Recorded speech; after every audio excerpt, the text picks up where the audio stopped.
Mom, I miss you so much.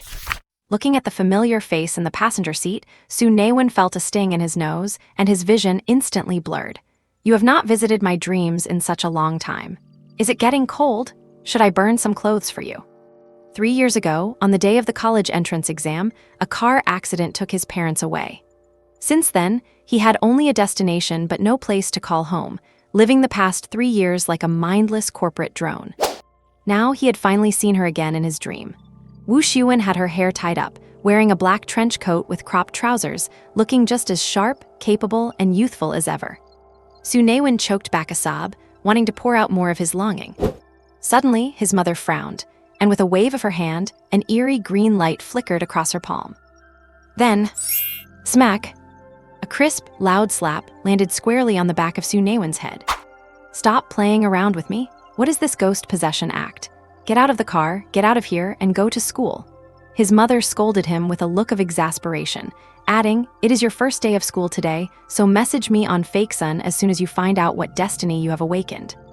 Su Naiwen froze in his seat, clutching the back of his aching head, his brain completely stalled. Pain? How could there be pain in a dream? And what was that green light just now? Magic. It was not until his mother floored the gas and drove off that Su Naiwen stood at the high school gate, holding 2 woven bags, while a flood of unfamiliar memories suddenly surged into his mind. Jiazhu, Destinies, Destiny Masters, the Flag Snatching League. He touched the back of his swollen head and gasped in cold air. He seemed to have been reborn, but this world seemed to be just a little bit wrong. Watching his mother drive off in a cloud of dust, Su Naiwen stood dazed at the school gate. Did you stay up all night playing games again? Did you leave your soul at home? Sneaking your dad's account card again? Just wait until he gets back from his business trip, see how I handle him. I am warning you, do not cause any trouble at school. If you dare to skip class or get into a fight, I will break your legs. Do you hear me? Before getting out of the car, his mother's long-lost nagging seemed to still be echoing in his ears. Was he transported or reborn? The slap he had just received did not just leave a stinging sensation. It also brought a flood of strange memories into his mind. He had truly returned to the time when he had just entered high school. But the world had changed. Jiazhu, fate grids, fate masters, professionals, mechanics. A variety of strange terms were drilling wildly into his brain. Brother Wen. A hearty, booming voice called out from afar. Su Naiwen snapped out of it, turned toward the sound, and immediately cast all his doubts aside, his heart filled with joy. Xiao. The person approaching was only 15 or 16, yet he already stood 1.9 meters tall, with a brawny, sturdy build and broad shoulders. He wore a short-sleeved shirt, revealing arms that looked as if they were cast from steel. Despite such a tough guy physique, he had a slightly chubby baby face. Haha, brother, how long has it been? I have missed you to death. Su Naiwen, excited, gave him a bear hug, then pulled back to put the guy in a headlock, pinning his head under his arm. Wei Wu, who looked like a brown bear, hunched over with a goofy grin. Brother Wen, did not we just go out for skewers the day before yesterday? Su Naiwen realized what he said and smiled. A day apart feels like 3 autumns. It has been almost 3 days, so that is basically an eternity. In his original world, Wei Wu was his childhood friend. They grew up together, skipping classes, surfing the internet, fighting, and learning biology facts. They shared everything. It was just that in their senior year of high school, Wei Wu moved abroad with his parents, and after that, apart from occasional phone calls, they basically never met again. Later, after his parents passed away, Su Naiwen gradually closed himself off, and the communication grew even rarer. But their friendship did not fade due to distance or time. The longer you struggle in society, the more you yearn for the pure, interest-free friendships of your youth. There are always friends you have not seen in years, and whenever you think of them, you just hope they are doing better than you are. Now, Su Naiwen did not care if this was a rebirth or a dream. He had nothing to lose anyway. If heaven had a bug and let him be reborn, he would naturally seize the chance. If it were a dream, then do not ever wake me up. Hey, by the way, Brother Wen, have you heard? A genius with a congenitally awakened fate grid from our year just came to our 3rd high school. Huh? You do not know? Rumor has it she is a beautiful girl, really stunning. Why did not she go to the 1st or 8th high school? Why run to our 3rd high? School has not even started yet. How do you know all this? Su Naiwen asked curiously. I joined our 2018 freshman group chat early. That is what they were saying. I really envy those who awaken naturally. They say their fate grid ratings are super high. These people are bound to be big shots later on. I wonder if I can awaken a powerful fate grid myself. Watching Wei Wu, who was filled with envy and longing, Su Naiwen smiled noncommittally as he digested the memories in his mind. In this world, everyone has a fate grid. While called a fate grid, it is actually the superpower talent everyone is born with. For instance, the scholar fate grid, which is more literary, allows one to quickly enter a flow state while reading, achieving a near-photographic memory. The Confucian fate grid grants an air of elegance and a special talent for studying Confucian classics. The brushholder fate grid grants those who possess it a profound understanding of what they paint or write.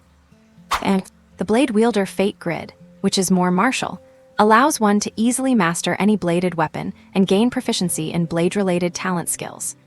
The Wind Soul Fate Grid gives someone an extremely keen sense of the wind and buffs wind element talent skills. Then there is the Heaven Bow Fate Grid, which makes it easy to master archery tools and enhances the power of bow-related talent skills when released. The Martial Artist Fate Grid enhances physical strength and improves one's comprehension of hand-to-hand combat skills. And there are also lifestyle-type ones, like the Fragrance Adding Fate Grid, allowing one to create incredibly delicious food. The Mechanical Hand Fate Grid for research has a high talent for mechanical assembly. The Super Perception Fate Grid makes all 5, or even 6, senses extremely sensitive. And there are also some more bizarre fate grids. The Crowd Fate Grid makes it difficult to be noticed when in a crowded venue. The Malicious Fate Grid has a deterrent effect on those with weak personalities and easily makes others dislike them. In Su Naiwen's memories, his mother's fate grid seems to be the healer type, making it easier to master healing skills. His father's fate grid seems to be the scholar of words type, with a special talent for researching ancient texts. The entire Jiazhu Federation government has categorized these fate grids. Combat, support, lifestyle, and research. These are the 4 main categories. Each category has many systematic branches. Combat includes assault, elemental, weaponry, and psychic systems, etc. Support includes guard, detection, and healing systems, etc. Lifestyle types are even more numerous, including food, architecture, and transportation systems, infiltrating every aspect of daily life. Research includes theoretical fields like archaeology and data science, as well as practical ones like mecha manufacturing and weapon development. However, for fate grid levels, the government has not implemented any official ranking. Perhaps it is just to maintain the facade of universal equality. But hobbyists among the people have still categorized fate grids by potential, ranging from grade A to grade D, grade A being the highest. Each grade is further divided into high, medium, and low, totaling 12 tiers. All this knowledge was fundamental common sense, learned during fate grid classes in middle school. This made Su Naiwen's heart burn with excitement. Who does not have a dream of having superpowers? He had lived a 9-to-5 corporate slave life in his past life. He wanted something fresh and thrilling. He wanted to roam the world with his sword and hack through the gates of heaven. And at Lingyang Third High, the two of them carried their bags into the dense flow of people entering the school. The air filled with youthful vigor made Su Naiwen breathe greedily. Just inside the gate was the central plaza in front of the teaching building. The empty area was already crowded with incoming students and their parents. In the very center of the plaza stood a towering flagpole, reaching as if to pierce the sky, with the red flag of Jiazhu flying high at the top, snapping in the wind. Sauntering through the plaza, he stopped in the lobby of teaching building number 1, where a scrolling screen displayed the class assignments for the new students. Brother Wen, haha, we are in the same class. That is great. It is just a shame we are not in the same dorm. On the scrolling screen, under the class 1 to 8 list, both their names were present. The other names were unfamiliar. It seemed he really had arrived in a parallel world, rather than his original one. Whatever, the dorms are 6 to 203 and 6 to 204, they are definitely right next door. Come on, let us go pay the tuition, drop off our luggage, and head to the cafeteria to see what is good to eat. The screen also announced that at 2:00 p.m., they were to go to their respective classrooms for a class meeting. There would be plenty of time to rest after eating. After paying tuition and picking up their toiletries and keys, they reached the dorm. The door was open, and 4 of the 6 beds were already made, though no one was in sight. The dorm had been cleaned and was very tidy. Even the 2 empty bedboards were wiped spotless. He had just looked at Wei Wu's dorm, and it was not nearly this clean. There must be someone among his roommates who is tidy and diligent. He casually made his bed, organized his luggage, and called Wei Wu from next door, and the two headed straight for the cafeteria. Su Naiwen was very satisfied with the food. It was cheap, delicious, and a good portion. Although Third High was not like the first or eighth with their high college admission rates, the campus greening, the playground equipment, and the cafeteria food were top-notch. The school's supermarket was also pretty good, with a wide variety and fair prices. Following behind Su Naiwen while munching on a bag of crispy noodles, Wei Wu mumbled, "Brother Wen, what kind of fate grid do you want? They say fate grids are hereditary. You are not going to be a healer like Auntie Wu, are you? Being a doctor is fine, but I am just afraid I will be like my dad." In his memory, Wei Wu's father's fate grid was called the Butcher's Blade. As the name suggests, it leans toward the lifestyle-type food system, and he owned a small slaughterhouse, specializing in butchering pigs, cattle, sheep, or edible exotic beasts. Su Naiwen could not help but tease, "In that case, we can open a beef ramen shop. You slice the meat, I will provide the healing. 1 cow could be used for generations." Wei Wu, crying face emoji. Having said that, Su Naiwen did not really want a fate grid like his mother's. Coming to a world like this, what would be the point if he did not roam the world with his sword and hack through the gates of heaven? He wanted to be in combat, to have some excitement. Besides, there was a hierarchy of disdain among the 4 categories of fate grids. Research types looked down on combat types, thinking they were all brutes. Combat types looked down on support types, believing they were dead weight on the battlefield. And support types, when they turned around, were, well, the bottom of the food chain. Support types had no right to look down on lifestyle types, as all daily necessities were supported by those with lifestyle fate grids. His mother's fate grid belonged primarily to the lifestyle category. Of course, one could develop it towards combat support, but it was essentially barred from the pure combat category. While the status of those with lifestyle fate grids was not low, Su Naiwen, having been a corporate slave for years, wanted to change his life. Then, support. No way, absolutely not. In this life, he would never be a support character. Back in the dormitory, Su Naiwen had nothing to do, so he picked up his phone and started scrolling through the news. Abnormalities in the Northwest Grim Wilderness Zone, strange beast sightings reported in surrounding towns. Tianbao Group's newly developed C-20 Guardian mecha will officially launch at midnight tomorrow. Red Rock pork prices are predicted to see a slow downward trend in the second half of the year. Our country's Destiny user, soul-breaking Spear Chu Yu, announces his withdrawal from the election for vice chairman of the military hall. Looking at these news items, the sense of unreality from his recent arrival gradually faded, and this world felt increasingly real before his eyes. He checked the trending list. Singer Wu Yen, rumored to be meeting with a mysterious man. Cheng Yu posts on Weibo calling out a mistress. Zhou Jai likes the post and claims it was a slip of the finger. Netizens mock him, truly worthy of being called the Wanderer, using his foot to scroll his phone, a real slip of the foot. Young Master Jade Chin Tang's looks remain as striking as ever. Flag Capture League new season opener, King Yu vs Hummingbird, King Yu wins 3-1. Keek Zhenghao exposed for infidelity and domestic violence. Flag Capture League King Yu team captain, Precept Blade Renpu, declares his ambition for the championship. And, good grief, whether back then or now, the hobbies of gossip-loving onlookers remain much the same. This also suggests that the Kyushu region is currently peaceful and secure enough for people to have the leisure for such entertainment. What piqued Su Naiwen's interest most was the Flag Capture League. In his memory, this popular league enjoyed incredibly high attention.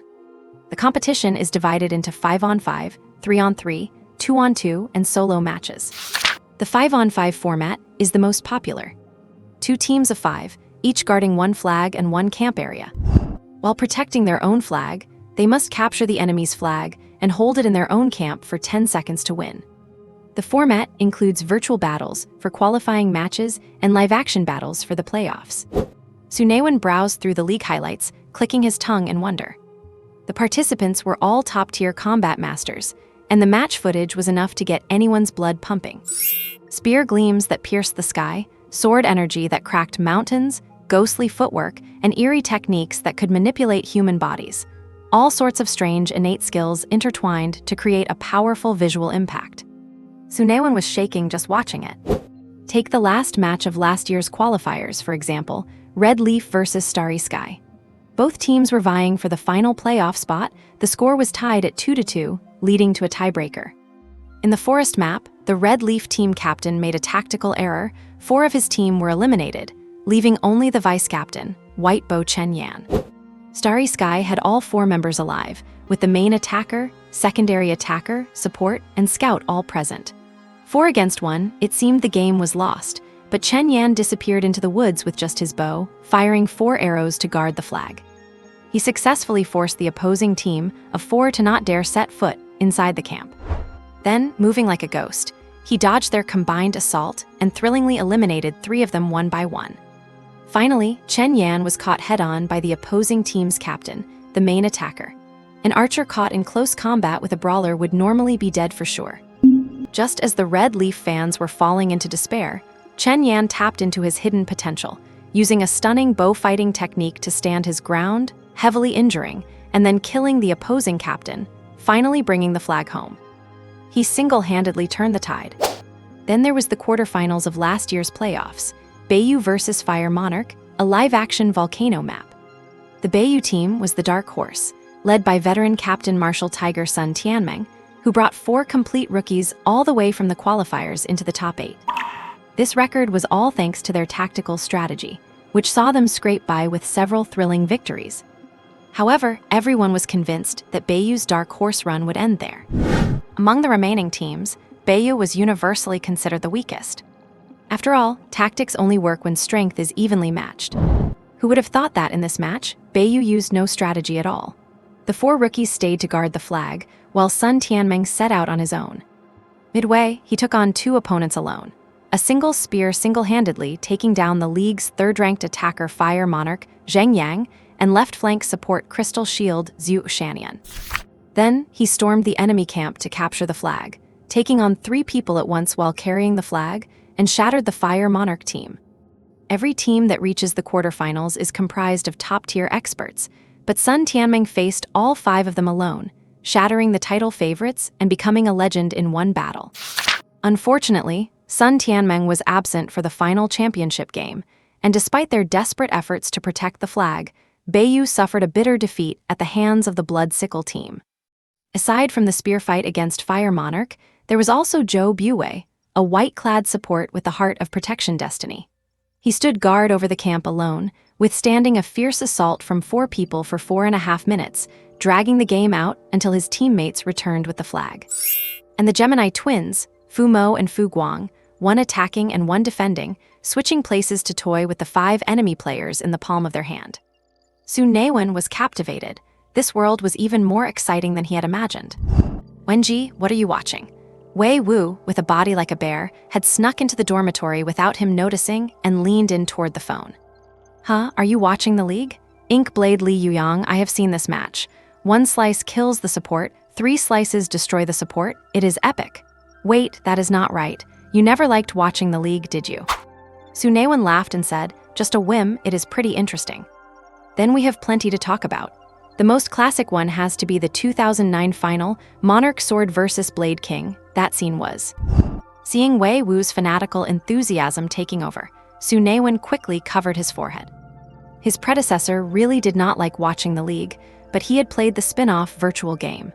That game was even more popular than games like Honor of Kings or LOL, but you had to awaken a destiny and use an ID card to register. He used to have to borrow his old man's card just to get a fix. Seeing that Wei Wu was about to keep going on, Su Naiwen quickly pointed to the time. It is 1:40, are not you here to take me to the class meeting? Let us go. Ah, right, look at me in my brain. And on the way to the classroom building, Wei Wu was munching on dry instant noodles while still animatedly talking about the league. Su Naiwen decided to change the subject. You still have not finished those noodles. I bought several bags here. Wei Wu casually pulled one out and handed it to him. Tomato flavored, sprinkle the seasoning powder on and shake it up. It is super good. Su Naiwen did not hold back. He tore open the bag and stirred the noodles around, but his expression turned somewhat strange. Where is the seasoning powder? Wei Wu leaned in to look, then grinned widely. Haha, Wenji, your bag actually does not have the seasoning powder. Your luck is truly something else. Su Naiwen's face darkened as he suddenly remembered the oath he made before transmigrating, and an ominous feeling rose in his heart. Entering the classroom, the back rows were already packed with students chatting in groups. The two had no choice but to take seats in the empty front row. As soon as he sat down, Su Naiwen caught a faint scent of jasmine. He turned his head and saw on the other side of the aisle a quiet-looking girl with short hair, wearing clean sportswear, radiating youthfulness. Noticing Su Naiwen's gaze, the girl turned to look and nodded with a graceful smile. Su Naiwen was stunned, then smiled and nodded back. The girl had gentle features and clear eyes. Without heavy makeup, her simple sportswear made her stand out even more in the classroom. She had a tranquil temperament, and her smile was like a spring breeze. Having a pretty girl in class was easy on the eyes, at least. As Su Naiwen was looking around, a light and rhythmic sound of footsteps suddenly reached his ears. The classroom had been noisy, but these light, measured footsteps were clearly audible, which felt rather strange. Yet, listening to this sound, everyone's emotions inexplicably calmed down, and within a few moments, the classroom miraculously went quiet. A figure walked into the classroom. The person had a short ponytail, wore skinny jeans with a casual blazer, held a glass ball as she walked onto the podium, and swept a satisfied glance over the students below. The innate skill she had just learned was useless in combat, but it was certainly effective for suppressing this group of brats. Setting the spirit awakening ball on the podium, she picked up a laser pointer and wrote 2 big characters on the projection board with a flourish. Qi-lan. I am your homeroom teacher, Qi-lan. No nonsense, I will call names, you come up to awaken your destiny, everyone else watch quietly. First one, Chen Lily. No pleasantries, just straight to the point. In the middle of the classroom, a girl stood up looking lost. Come up, put your hand on the spirit awakening ball, relax, and clear your mind. As the first in the class to awaken, Chen Lily stood with her eyes closed, so nervous that her whole body went stiff. Qi-lan frowned slightly, raised her hand, and tapped her forehead. A white light flashed and then disappeared. Chen Lily's tense body immediately relaxed. 3 or 4 minutes later, the volleyball-sized spirit awakening ball glowed with a faint gray light. Take your hand off. Chen Lily sighed in relief, opened her eyes, and saw a gray pattern of flowers and grass appear inside the ball. Yu Lan glanced at it, flower spirit destiny next. With a wave of her hand, the spirit awakening ball returned to its dim state. Chen Lily was just about to open her mouth when Qi-lan interrupted. Save your questions for after everyone has awakened, go down. Awakening requires a calm mind. If everyone asked questions, once their emotions were stirred up, they would not finish the class is awakening today. It had to be quick. Li Yan. Wind Whisper Destiny, next. Cheng Beiyu, Singer Destiny, next. And Zhang Huawei, Fragrance Enhancement Destiny, next. As time passed, the whole class got into the rhythm. Without needing Qi-lan's guidance, everyone could basically settle their minds and complete their awakening in less than a minute. Next, Su Naiwen.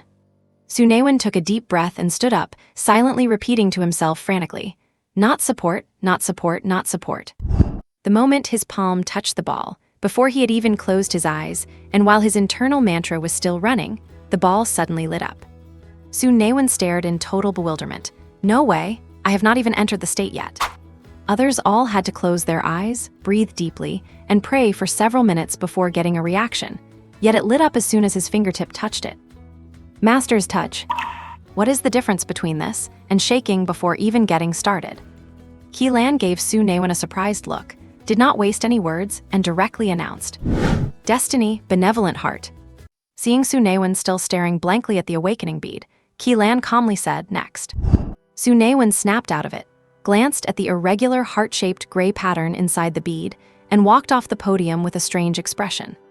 As soon as he returned to his seat, his consciousness sank into his mind. A heart-shaped mark, emitting a milky white glow, was suspended in the depths of his consciousness. This was his fate seed. Unlike others, 4 abrupt text panels appeared beside this mark. Innate Fate, Benevolent Heart. Soul Power Realm, Primary Fate Master. Innate Skill, none. Support points, 0. What is this? A cheat code? Su Naiwen tried to click on Benevolent Heart with his thoughts. Benevolent Heart. Difficulty of learning offensive combat skills is increased, soul power consumption is doubled, and power is halved. Difficulty of learning non-offensive support skills is decreased, soul power consumption is halved, and effects are doubled. He did not even need to spend time searching for information online. Su Naiwen gave a bitter smile. His mom was a healer, and he got benevolent heart. Doctors have benevolent hearts, genetics truly never lie. Well, this is great. His dream of roaming the world with a sword and breaking through heavens with a blade is completely dead. Practicing combat skills would just be making things difficult for himself. He then clicked on the Soul Power Realm panel. The heart-shaped pattern was dull and gray, with only the tip emitting a faint light. Promotion progress, 0.02%. Promotion method, spiritual energy washing transformed into soul power or consumption of support points. He then looked at the innate skill tab, which made him the most curious. The panel expanded to reveal a towering, lush tree where every leaf was a skill. Unfortunately, almost every leaf on the tree was gray. After searching for a long time, only 12 small leaves were glowing. Recovery, healing, armor, elemental shield, pill gathering, rune inscribing, forging, array formation, exorcism, heart chain, spirit opening, and immobilization. The skill requirements were not high. Even a primary fate master could learn them. There were 2 ways to learn: independent research or using support points. He was a complete slacker in his past life, so independent research was out of the question. The key to breaking the deadlock lay entirely in the support points. Su Naiwen clicked on the final column. Support points, 0. Method of acquisition, assisting and helping others. Very well. From now on, he shall be known as Su Naiwen, the benevolent soul who loves to help others. He was filled with hot-blooded ambition to slash through the heavens, but now the system wanted him to specialize in helping old ladies cross the street. Su Naiwen sighed helplessly and withdrew his consciousness from his mind. As soon as he opened his eyes, he saw Wei Wu walking down the podium with a dejected look. Wei Wu Fate, Blood Butcher. Qi Lan waved his hand, and the pattern of the blood-dripping butcher knife on the awakening bead dissipated. The awakening of the whole class is complete. The class meeting officially begins. As soon as the words fell, the oppressive atmosphere in the class instantly relaxed. The students who had just awakened their fates could not suppress the restlessness of youth and began to whisper to each other. Seeing Wei Wu looking wilted, Su Naiwen asked in a low voice, "What is wrong?" "Brother Wen, I am done for. My dream of dominating the alliance is shattered," Wei Wu said with a mournful face. "What kind of useless butcher is this? It sounds unreliable. I guess I will really have to go back and inherit the family business, slaughtering pigs with my dad." Seeing that he was genuinely anxious, Su Naiwen swallowed his teasing, took out his phone to search, and his eyes widened in surprise. Blood Butcher, nourishing battle with blood, nourishing the soul with killing, condensing killing intent. An excellent combat fate, rated grade a low tier. Some niche rankings even rated it as grade A mid-tier. Good heavens, this kid Wei Wu is incredible. Su Naiwen quickly browsed through the public discussions. This fate could accelerate soul power improvement through killing. The more creatures one kills, the stronger the killing intent becomes. Releasing it could even scare people to death. If paired with killing-related innate skills, he would absolutely be a peerless powerhouse. In a peaceful era, one cannot go around killing people, but Wei Wu's family happens to run a slaughterhouse. This is tailor-made for him. Su Naiwen quietly passed his phone over. Wei Wu just glanced at it, his eyes went wide, and he could not help but exclaim, "Oh my God." His face was filled with uncontrollable ecstasy. Ding helped Wei Wu resolve his inner conflict, support points +8. Su Naiwen's lips curled up. He could get support points for this too. From now on, call him Su Naiwen, the sympathetic confidant. "You too, what are you so happy about? Share it so I can be happy too." On the podium, the tall Qi Lan had a smile on her lips, but coldness in her eyes. Wei Wu froze in his seat instantly. "Laugh, go ahead and keep laughing." Seeing the homeroom teacher angry, the whispering students in the back immediately fell silent. "Put your phones away. If you bring them into the classroom again, they will be confiscated." Qi Lan scolded coldly, "You are all in high school now, having awakened your fates, yet you are still acting like children. Listen to me carefully, I will not say this a second time." Seeing the whole class behaving like a group of quails, Qi Lan felt very satisfied in her heart. Ding, Qi Lan used you to establish her authority. She is secretly pleased, support points +13. Hearing the system prompt, Su Naiwen's expression suddenly became amused. so he and Wei Wu were being used as examples. This homeroom teacher could clearly use her power to make the whole class shut up, but she insisted on playing the killing the chicken to warn the monkey game. She is a bit sadistic. The first year of high school focuses on the basics, and your core mission is to polish your fate pattern and condense your soul power. Junior high academic subjects continue as usual, with the addition of combat and counseling classes. Combat classes teach practical self-preservation. Counseling classes will have senior teachers guiding your cultivation once a week. If you do not understand the characteristics of your fate or which innate skills suit you, ask or check online. However, do not take the online ratings too seriously. Someone once pushed a grade D mid-tier modeling fate to the power level of a grade A mid-tier. It is not the fate that is strong, it is the fate master. Settling down to cultivate is the right path. To give you a heads up, there will be a streaming into arts and martial tracks before the second year. Arts focuses on research and life skills, while martial focuses on combat and support. This will determine your future path, so plan accordingly.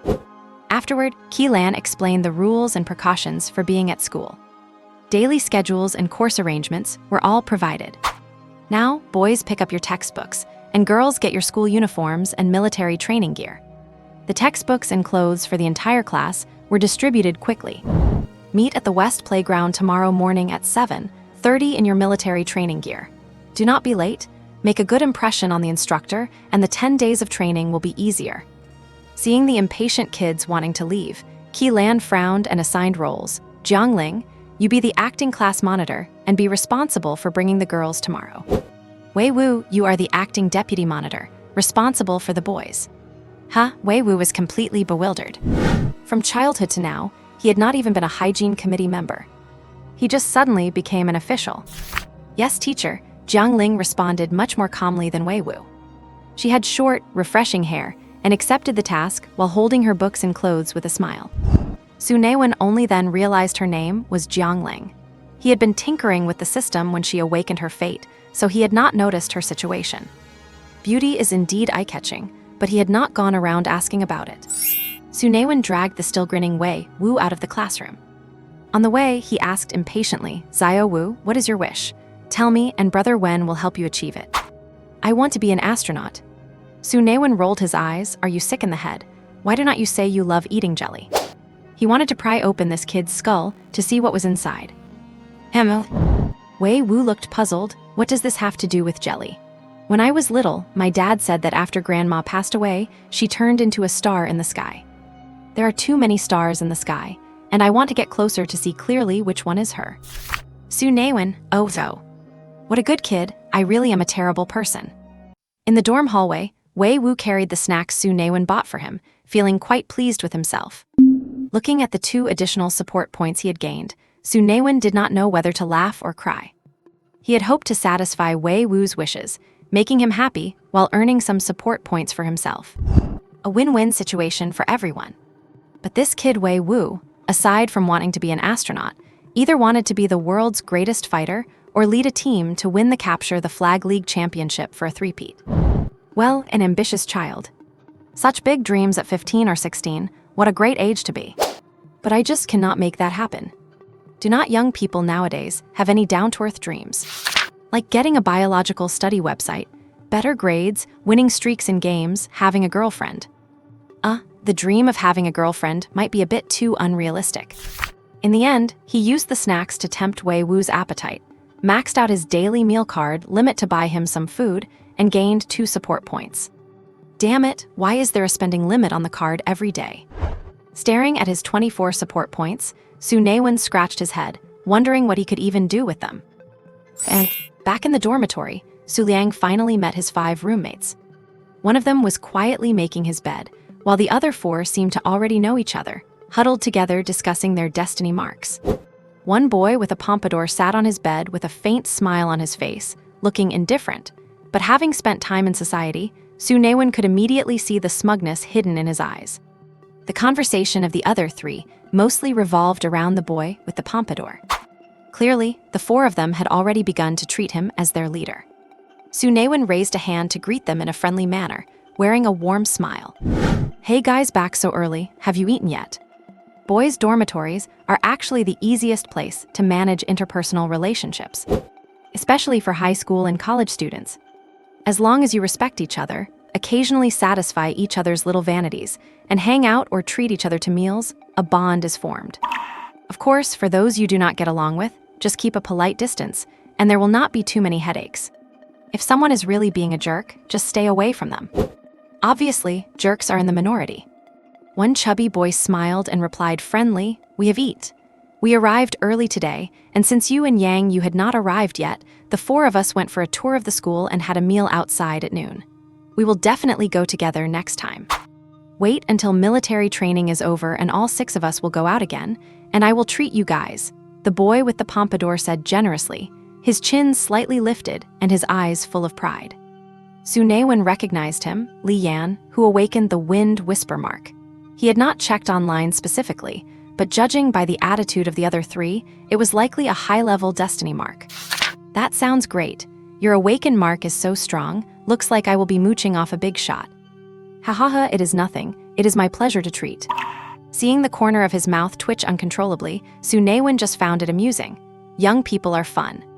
Chatting casually with the 4 of them, they had just awakened their destiny marks and were feeling stirred up, so they naturally talked about anything related to the topic. After some conversation, Su Naiwen understood them a bit better. Zai Zhuang, a bit chubby, simple-minded, and talkative, has the money eye mark, which has a weak ability to perceive the value of items. It is a decent lifestyle commercial mark, rated as Class C medium online. Zheng Yu, wearing thick glasses and somewhat shy, has the mechanical hand mark, giving his palms good stability for controlling machine parts. It is a scientific and mechanical mark, Class C low. He arrived at the dorm first, and he is the one who cleaned it. Sun Ming, a bit snobbish and already showing signs of being Li Yan's follower, has the hammer handle mark, which provides talent for controlling hammer weapons. It counts as a combat weapon-based mark, Class C low. Li Yan, Wind Whisper, listens to the wind's words and increases affinity for the wind element. A combat elemental mark, Class B low. Being able to reach Class B is a pretty good talent. Like Su Naiwen's benevolent heart, it is actually not bad, falling between Class B and Class C. Some rankings consider it Class B low, while many others think it is Class C high. Caught right in the middle. Need a hand? Su Naiwen watched with interest as the guy in the upper bunk struggled with his duvet cover for a long time. He was clearly a novice at chores. No need. Seeing the serious look on his face, as if he were performing a major task, Su Naiwen smiled and said nothing. They had been chatting for a while, and the others had thrown out a few topics, but the guy always answered in just a few words. Clearly, he had no interest in joining the conversation. His attitude was not exactly cold, but he was clearly not gregarious, keeping his distance and giving off the vibe that he did not want to deal with them. This made Li Yan look at Yang Yu, who was putting on his duvet cover with some annoyance, but he did not say anything. At night, none of the people in the dorm could fall asleep, especially Su Naiwen, who looked back on the day's experiences with a deep sense of unreality. He was terrified that if he closed his eyes, he would wake up back in his old world. You have to admit, there are quite a few pretty girls in our class, especially Chen Lily. She is definitely the class flower. Really? I think Jiang Ling is prettier. And besides, Jiang Ling is the only innate destiny mark awakener in our cohort. Innate awakening, really? I wondered why she did not go up on stage to awaken. Impressive. So what? She just awakened half a year earlier than us, and we do not even know what her mark is. What if it is Class D or Class C? She might not even be stronger than me. I still think Chen Lily is prettier. Small talk between boys in dorms never lacks topics about girls. At this stage, most boys only look at faces. If they think someone looks good, they want to be friends with her. They would not understand that there are many types of beauties, like sweet-faced, petite, mature, innocent, married, light mature, uniforms, bondage, roleplay. Mind wandered there. What surprised Su Naiwen was that Jiang Ling was an innate destiny awakener. Wei Wu had mentioned it briefly in the morning, did not expect the only innate awakener out of 18 classes to be in their own class. They say people with innate destiny marks usually have decent marks, and their efficiency in absorbing spirit energy and converting it into soul power is much higher than ordinary awakeners. Hey Lao Su, what do you say? Hi. Li Yan's words made Su Naiwen freeze. He had just been thinking about. About innate awakeners who knew what they were chatting about.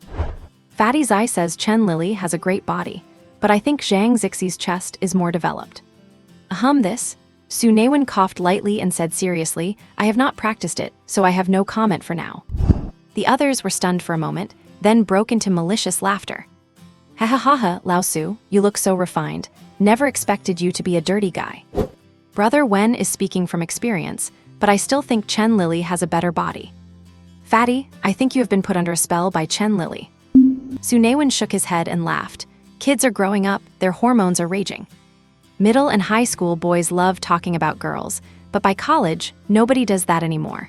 Everything shifts to school food, gaming, or current affairs, politics, and the mysteries of the universe. Girls, at most, they might make a few envious comments when their friends start dating. He used to be a big talker too, but after his parents passed away unexpectedly, he only wanted to fill his time with studying, work, and games to numb himself. Besides, discussing girls' bodies behind their backs is a bit impolite. But then again, who does not gossip about others, and who is not gossiped about? As long as you treat them politely in person and do not make lewd insults that make people feel uncomfortable, that is decent enough. First day of school, clearly the sleep patterns shifted by summer vacation made it impossible for anyone to sleep early. Li Yan and the others were talking away, from mark characteristics to classmates, then to courses and divisions. Endless topics. Su Naiwen was not a morning bird either, but he was not interested in their topics and was just looking through various information on his phone. He only chimed in when addressed directly. Shut up, what time is it, for God's sake? Can you not sleep yet? An impatient voice sounded from the upper bunk above Su Naiwen. Su Naiwen inwardly sighed, damn it. During their short contact in the afternoon, Su Naiwen had already figured out what kind of person Li Yan was. He has the vanity and pride typical of a young person, and with an awakened Class B mark, he is feeling a bit carried away. His vanity was peaking, being flattered by Sun Ming, and with others around, he would likely feel his pride being wounded. Yang Yu's blunt remark was like a thorn in a balloon. It was going to pop. What time is it? I do not want to sleep. What can you do about it? Just as expected, Li Yan was already annoyed that Yang Yu ignored them all afternoon, and now feeling like he was being embarrassed in front of others, he reflexively fired back. Yang Yu, not a talkative guy, did not have a small temper either. Do not f-ing sleep then, keep blabbering. Seeing things getting heated, Su Naiwen hurriedly cut in. SHHH, the dorm manager is coming. They were still just students, after all, with a natural awe for authority. Yang Yu quieted down, the rest of his words stuck in his throat. But after a few seconds of silence, Yang Yu wanted to spit out the rest, but Su Naiwen whispered, not gone yet, he is at the washstand. Forced to swallow his words. Hugh, okay, should be gone now. But probably not far, let us stop chatting. First day is risky if we get caught as examples, we have military training tomorrow anyway, let us just sleep. After Su Naiwen said this, he heard Li Yan's dissatisfied muttering and the emotional tossing and turning of Yang Yu in the upper bunk. But the two did not argue anymore. Su Naiwen smiled. These two were still rational, he had naturally made that up. Both perhaps understood, so they took the exit Su Naiwen offered. The real fear was them getting hot-headed. Getting caught by the dorm manager is one thing, but if they actually started a fight, that would be terrible. Su Naiwen had seen truly irrational people before. Back when he was in college on the first day, he was woken up at 1 a.m. by the dorm next door. He thought it was just a usual argument, but it actually ended up involving the police. One guy had his head smashed with a stool by his roommate, and the other had his arm broken. One dropped out, the other's reputation in school was terrible, and everyone avoided him. Ding, you resolved the dorm conflict. Zai Zhuang feels relieved, support points +2. Ding, you resolved the dorm conflict. Zhang Yu is at ease, support points +5. Ding, you resolved the dorm conflict. Sun Ming relaxes, support points +1. Ding, you provided an out. Li Yan is grateful you saved his face, support points +6. Su Naiwen was stunned, this works too. Can you get support points for being a peacemaker? But why was not there one for Yang Yu? That guy must still have some dissatisfaction with him. After all, he was chatting with Li Yan earlier. Including the previous 24, now he had 38. Looking at his 4 modules, 38 points did not seem very useful. Only the percentage of the Soul Power Realm module showed a change. The original 0.02% promotion progress had somehow changed to 0.04%, and an upward arrow appeared behind it. Su Naiwen tried tapping it with his consciousness. A faint light flashed by, and the progress changed to 0.14%. And 10 support points disappeared. 10 support points for 0.1% progress. Su Naiwen tapped it 2 more times, and the upgrade arrow disappeared. Promotion progress, 0.34%. Support points, 8. He could not tell if it was an illusion, but the white light at the tip of the heart-shaped icon in the soul power realm module looked a bit more prominent. Other than that, there were no changes. That is it. Where is the marrow cleansing? Where is the impurity removal, the sense of chi? Even if none of that, do not I feel physically stronger or mentally sharper? Not even a splash after dumping 30 support points into it. Most likely, the support points are too few, and the system service is not up to par. 30 points of service is barely enough for a cup of tap water to rinse his mouth, let alone achieve physical and mental pleasure. He did not believe it. Once he starts dumping 300, 3,000, or 30,000 points in, can the system not serve him comfortably? Thinking about how the system was just like a person, snobbish and money-grubbing, Su Naiwen turned over and covered himself with the quilt. Damn it, snobbish, materialistic. Time to sleep, a waste of emotions. No matter how hard I try to fly away from this bustling, flowery world, I find that I am just a drunken butterfly. Su Naiwen returned to the dormitory wearing his military training uniform, carrying several bags of steamed buns and millet porridge, humming the world-famous tune. It was already 7 o'clock. Of the other 5 people in the dormitory, only Zhang Yu had gotten up and was washing, while the rest were either sound asleep or trapped in their beds by their quilts, lying there with their eyes open, trying to break free. Good morning, everyone. I just happened to buy some breakfast, help yourselves. Su Naiwen said with a cheerful smile. No need, really. Zhang Yu quickly put down his basin and waved his hands, feeling embarrassed. Hey, it is nothing. I bought them specifically for you guys. I have not even thanked you for helping clean the room yesterday. Besides, the canteen is quite crowded right now, so you might not even make it in time if you go there now. Just have some for now, we still have to gather. Seeing this, Zhang Yu did not refuse anymore. Get up, brothers. If we are late on the first day of military training, there is no telling if the instructor will make an example out of us to scare the others. Su Naiwen did not stand on ceremony and reached out to pull back the quilts, helping them break free. Wow, I did not expect that. You are pretty well endowed. Yang Yu, who was used to sleeping naked, had not even reacted before he was fully exposed to Su Naiwen's gaze. Damn it, what the hell is wrong with you? Yang Yu subconsciously covered his manhood. What are you hiding? We are all brothers here, nothing to be shy about. Get up, wash up and eat. Su Naiwen did not get angry. He just casually patted the other guy's stomach, looking friendly and kind.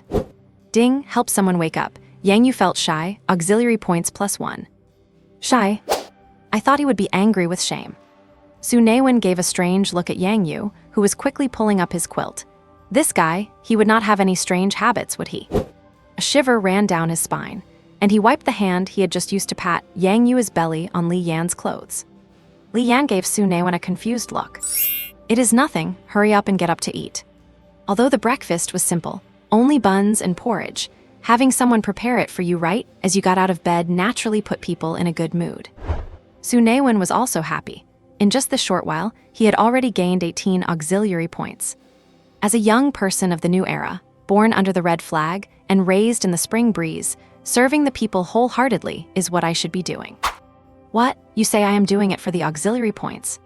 How could that be? Helping others makes me happy. Humming a little tune, he came to Wei Wu's dormitory nearby. Except for 2 who had left early, the other 4, including Wei Wu, had just woken up. The few who received Su Naiwen's warm hospitality also contributed 12 auxiliary points. Looking at the auxiliary points that had reached 30 yet again, Su Naiwen was very happy.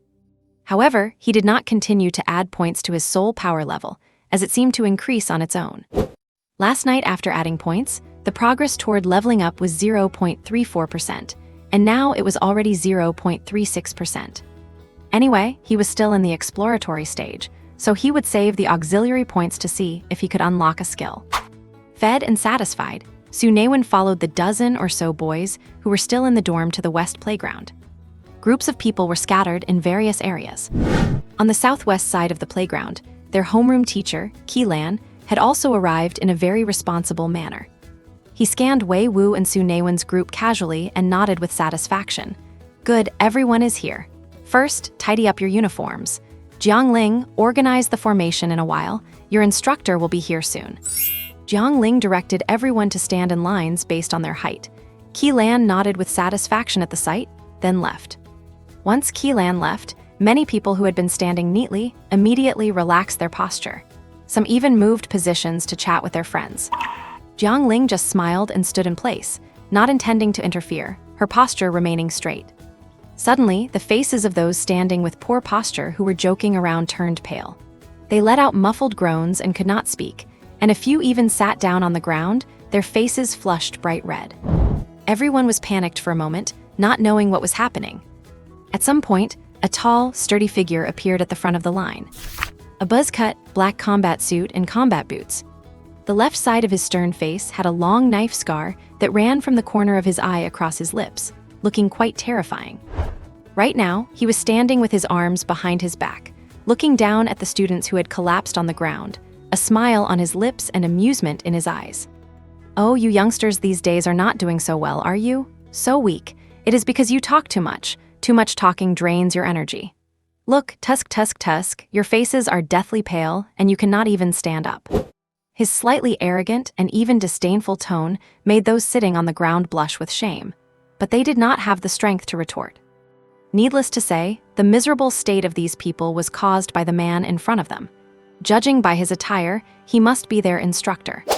Su Naiwen, who was standing honestly, had narrowly escaped the trouble. Seeing the unpleasant looks on some people's faces, he secretly felt relieved that he had been well behaved. He had not even had time to breathe a sigh of relief. Boom! A slight sonic boom sounded. Su Naiwen, who had been watching the show, suddenly turned pale and then quickly turned bright red. An intense gravitational force squeezed his body like a great mountain pressing down on his shoulders.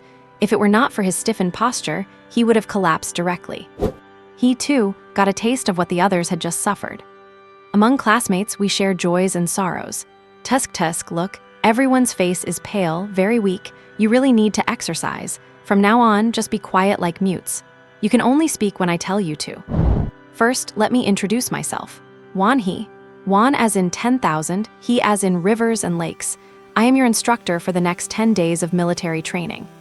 For these 10 days, I do not care what your family does, and I do not care if there are any heaven-gifted geniuses among you who have awakened some high-level fate.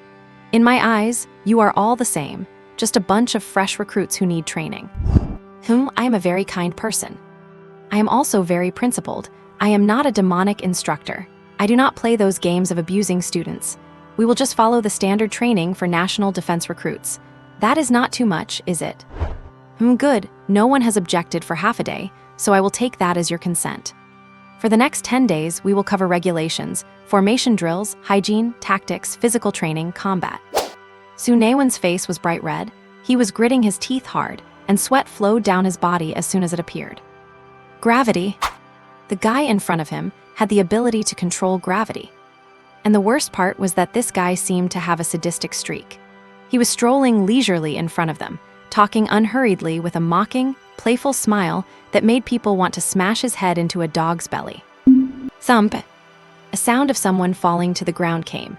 Someone who lacked physical strength and willpower had been the first to go down. Originally, the distance between classmates was not large. When some people fell earlier, the other students had not been affected by the gravity and could move easily, so they could easily avoid them. But now, everyone could barely move, struggling to hold on. Now that one person had fallen, it was like the last straw that broke the camel's back, bumping into the classmate next to them, creating a domino effect. They collapsed in groups. Damn! Because they were about the same height, Yang Yu was standing right in front of Su Naiwen. Su Naiwen was amazed. Other people would fall with weak legs and lean backward, but this unlucky kid kept his knees straight as he fell backward, coming straight toward his face. Seeing something was wrong, Su Naiwen gritted his teeth and mustered all his strength to take a diagonal step, then kicked Yang Yu's leg. Yang Yu, who was falling straight back, felt his legs go weak and he sat down on the ground, but first, saving Su Naiwen from a face full of headbutts. But that step and kick had exhausted all his strength.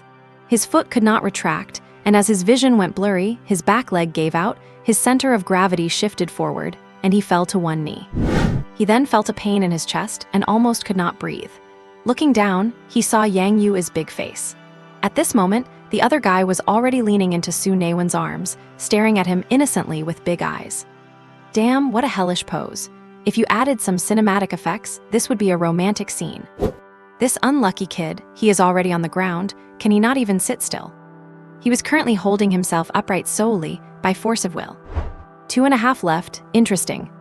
Just as the words fell, a gust of wind blew, and Su Naiwen felt the gravity on his body disappear without a trace. Gritting his teeth, he rudely pushed the leaning Yang Yu aside and then, having no strength left, collapsed to the ground, gasping for air. His lungs greedily absorbed oxygen, his heart hammered, and he could almost hear a drum-like sound in his ears as sweat poured out of his body. After a long while, the blood-red color on his face and body slowly faded, turning pale. What are your names, you 3 little ghosts? Jiangling. Su Naiwen looked up. In front of him, the girl in the military training uniform was still standing tall, sweat droplets on her temples in the sun. A cool breeze blew, seemingly carrying a warm fragrance. Wei Sui Wu. A weak voice came from behind Su Naiwen. He glanced back while lying on the ground. The pale-faced Wei Wu was also standing in place, though his body was swaying slightly, looking quite precarious. And you, kid? I am asking you, the little ghost who was half-kneeling just now. Huh? Su Naiwen's brain was oxygen-deprived, and he only then realized that the scarred instructor was talking to him. He hurriedly gritted his teeth, forced himself up, and replied, Su Naiwen. Dawdling around, you 3 will stand in the front row as examples from now on. Do not worry, being close to me will be good for you. Looking at the evil smile on the other guy's face, Su Naiwen just could not believe it. Instructor, he is coughing up blood. A student was seen lying flat on the ground, blood foam spilling from his mouth. The rest were shocked, some even crying out, dragging their tired bodies away from the boy who was coughing up blood. What are you making such a fuss about? He is not dead. One he shouted coldly, his majesty immediately cowing the others. The rest closed their mouths in fear, huddling in the corner like bulled quails, trembling. He hurt his lungs. What a piece of trash, his constitution is not even as good as a sewer rat. A little gravity and he gets messed up like this. Moron, we have a patient here. With a loud shout, a young man wearing the same uniform walked over quickly. He was thin, had a mole at the corner of his eye, and looked somewhat delicate, yet he had the tenacity of a soldier. But right now, his eyes were practically breathing fire as he looked at Wan He in a rage. If you call me a moron again, I will lose it with you. Hurry up, cast a heel. Damn it, I knew you would not behave even if you were demoted for a disciplinary action. If it were not for you, I would still be at the base doing special training right now. The young man muttered in dissatisfaction. With a wave of his arm, a large number of green light spots drifted out like a group of fireflies at night, gentle and bright, enveloping the entire team. Many people let out murmurs of extreme comfort. Looking at the large number of students sprawled on the ground, satisfied, the young man frowned. He spread his palms, and a blue rain of light showered down on the members of Class 8. This rain of light naturally attracted the attention of students across the playground. Other instructors on the playground also looked over, their faces full of yearning and awe, but they immediately looked away to regain their students' attention. Stop looking, stand in your military posture. Su Naiwen, whose body was about to collapse, felt the gentle blue rain drops on him. He immediately felt the fatigue being pulled away, his body as if soaked in a warm bathtub, and his lost stamina recovering rapidly. Hey, I only told you to cast a heel. Why did you add light rain for all of them? The young man looked displeased and said, They are students, not your soldiers. Use some common sense and do not take it out on them. What are you saying? Who is taking it out on them? Am I the type to hurt innocents? This is just teaching them. Haha, I do not want another disciplinary action. Do not play too hard, otherwise do not call me to clean up your mess next time. The young man rolled his eyes, ignored Wan He's exasperation, and walked away quickly. Wan He raised his hand and threw a few empty punches at him, muttering unhappily, If you were not running so fast, I would have definitely given you a couple of hits. He then turned to see the students of Class 8, who had recovered enough stamina to stand up, and flashed a grin that was not at all kind. Tisk tisk, we are going to get along so well. Ah, I am going crazy. Is this instructor a devil? Every other class is practicing standing in formation or drills, but we are doing weighted running. He is literally trying to kill us. In the cafeteria, Li Yan had completely lost all sense of composure. His legs were weak, his arms could not be lifted, and he did not even have the strength to straighten his back. He slumped in his seat, completely drained, looking like a girl who had just been toyed with to exhaustion. As long as you do not die, you train to death. The fat I did not lose all summer probably vanished in just one morning, Zai Zhuang said. His own muscles were now limp like wet mud, and his face was full of utter despair. How about we apply for a change of instructor? A student suggested. Yang Yu's face was flushed, but he said calmly, instructors are assigned uniformly. Since he has not made any mistakes, it is impossible to change him just because we want to. This is not a mistake. That guy was spitting blood and looked like he was about to die. Li Yan pointed to a guy whose lungs had been damaged by the gravity pressure when Wan He was establishing his authority during training. And how is he now? Yang Yu's casual question left the rest of them speechless. After treatment, he was naturally perfectly fine now. Su Naiwen watched everyone with a smile from the side. These people were truly blessed without knowing it. It was obvious that Wan He's strength was not simple, and while the training seemed like torture, there was a great deal of method behind it. After a high-intensity morning of training, not a single person had fainted. You have to realize, they were boys and girls together, running laps around the field while bearing the gravity pressure Wan He released. Yet, everyone's physical exertion had reached a state of near collapse. Everyone's physical condition is different, so why was this the case? Clearly, with over 40 people, the gravity pressure received by each person was different. He even adjusted the gravity intensity based on the student's status, keeping them all at their individual physical limits. Su Naiwen knew very little about the talents of some ability masters, but the ability to control and adjust pressure for over 40 different people simultaneously was absolutely superhuman. Brother Wen, what do you think? What do I think? I see it with my eyes.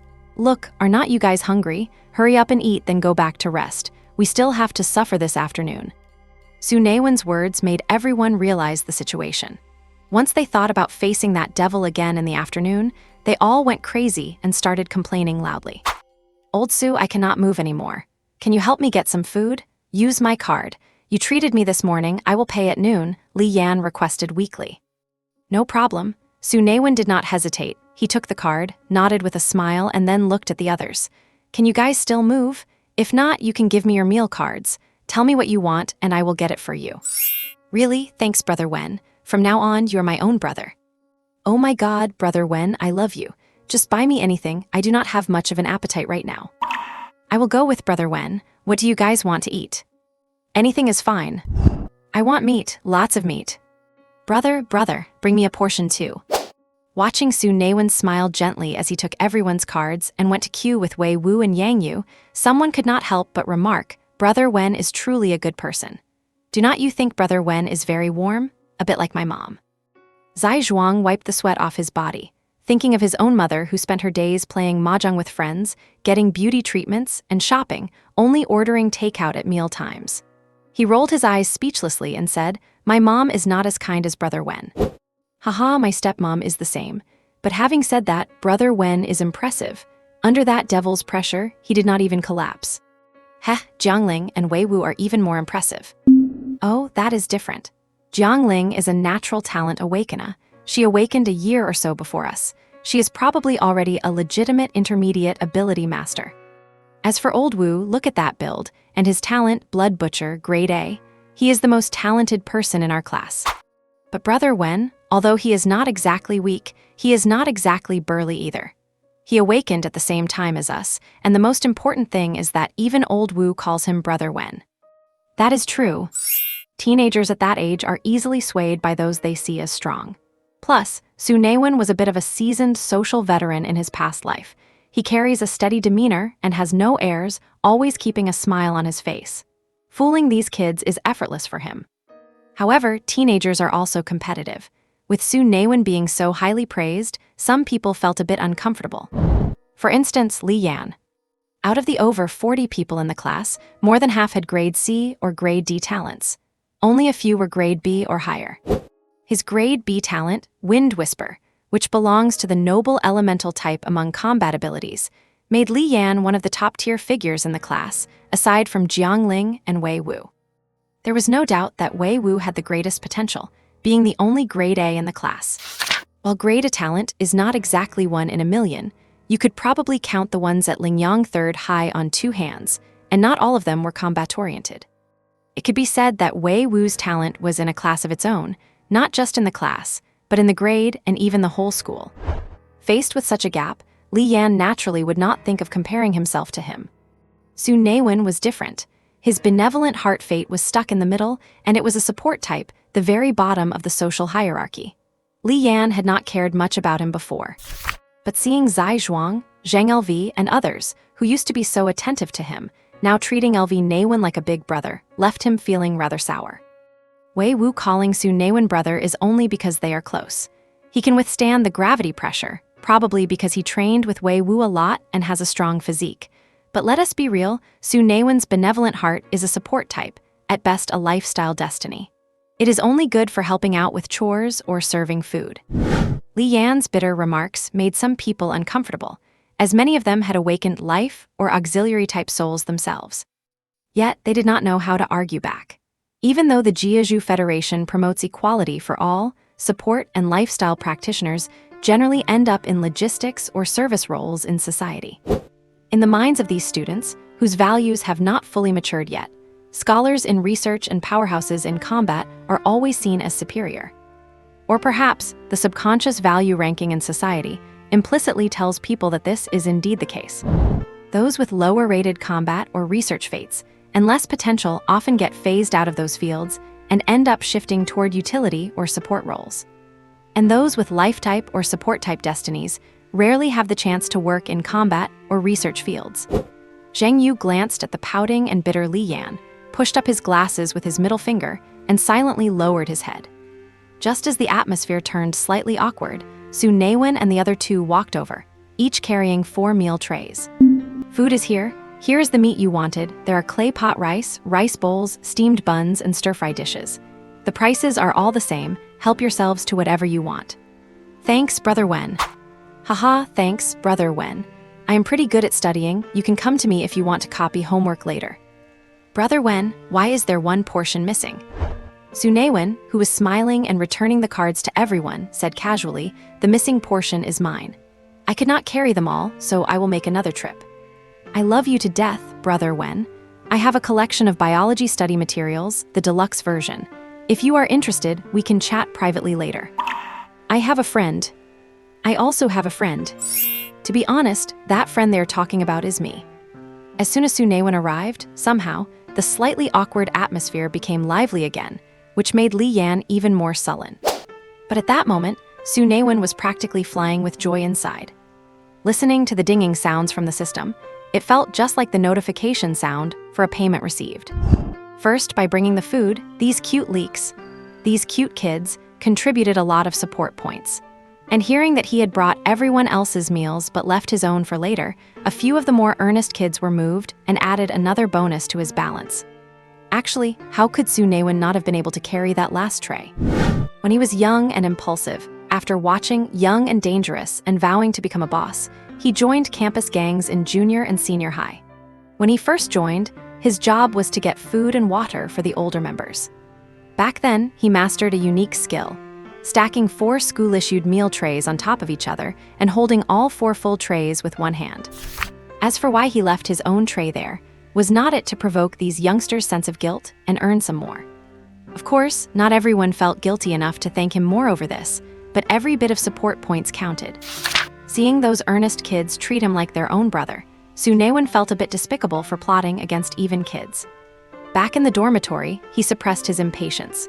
When the lunch break bell rang, stopping the students from walking around and enforcing a mandatory nap, he sank his consciousness into his mind. Support points, 125. During training, Yang Yu thought he almost hit his head on the ground. Su Naiwen's move to help him earned 9 support points. Helping a few students up added more, plus the 38 points from the morning. Just by helping over a dozen exhausted guys get a meal, he earned several dozen points. Of course, Su Naiwen knew that such a tactic could not be used too often. Today was special.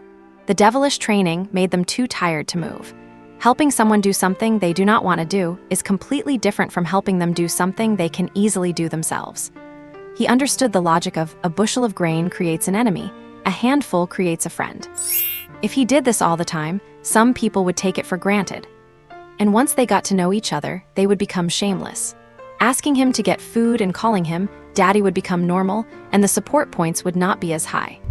Besides, Su Naiwen did not want to be a cafeteria nanny forever. Now that he had a fortune, it was time to spend.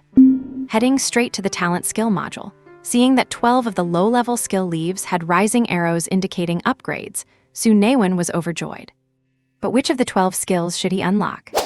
Recovery, healing, armor, elemental shield, pill gathering, rune painting, forging, array formation, exorcism, heart link, awakening, immobilization.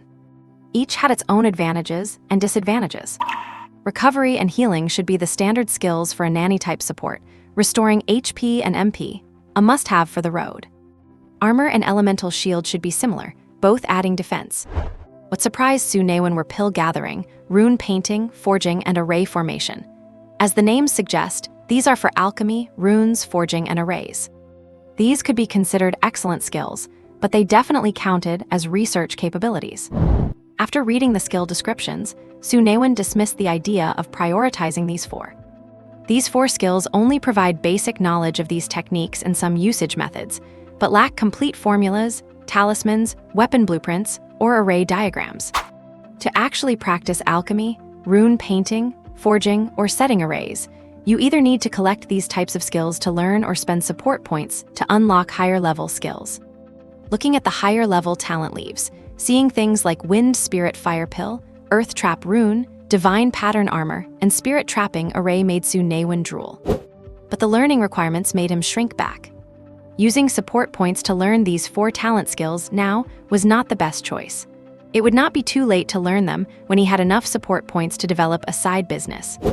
He was more inclined toward exorcism, heart link, awakening, and immobilization. Exorcism is similar to purification. The heart link talent is interesting. You designate one person to link with, and within a certain range and for a short time, you can communicate mentally. As for the other two, awakening is a passive skill that slightly increases perception, and immobilization consumes soul power to instantly freeze and control one target. These four are definitely excellent functional support skills. Exorcism for cleansing, heart link for communication, awakening for investigation, and immobilization for control.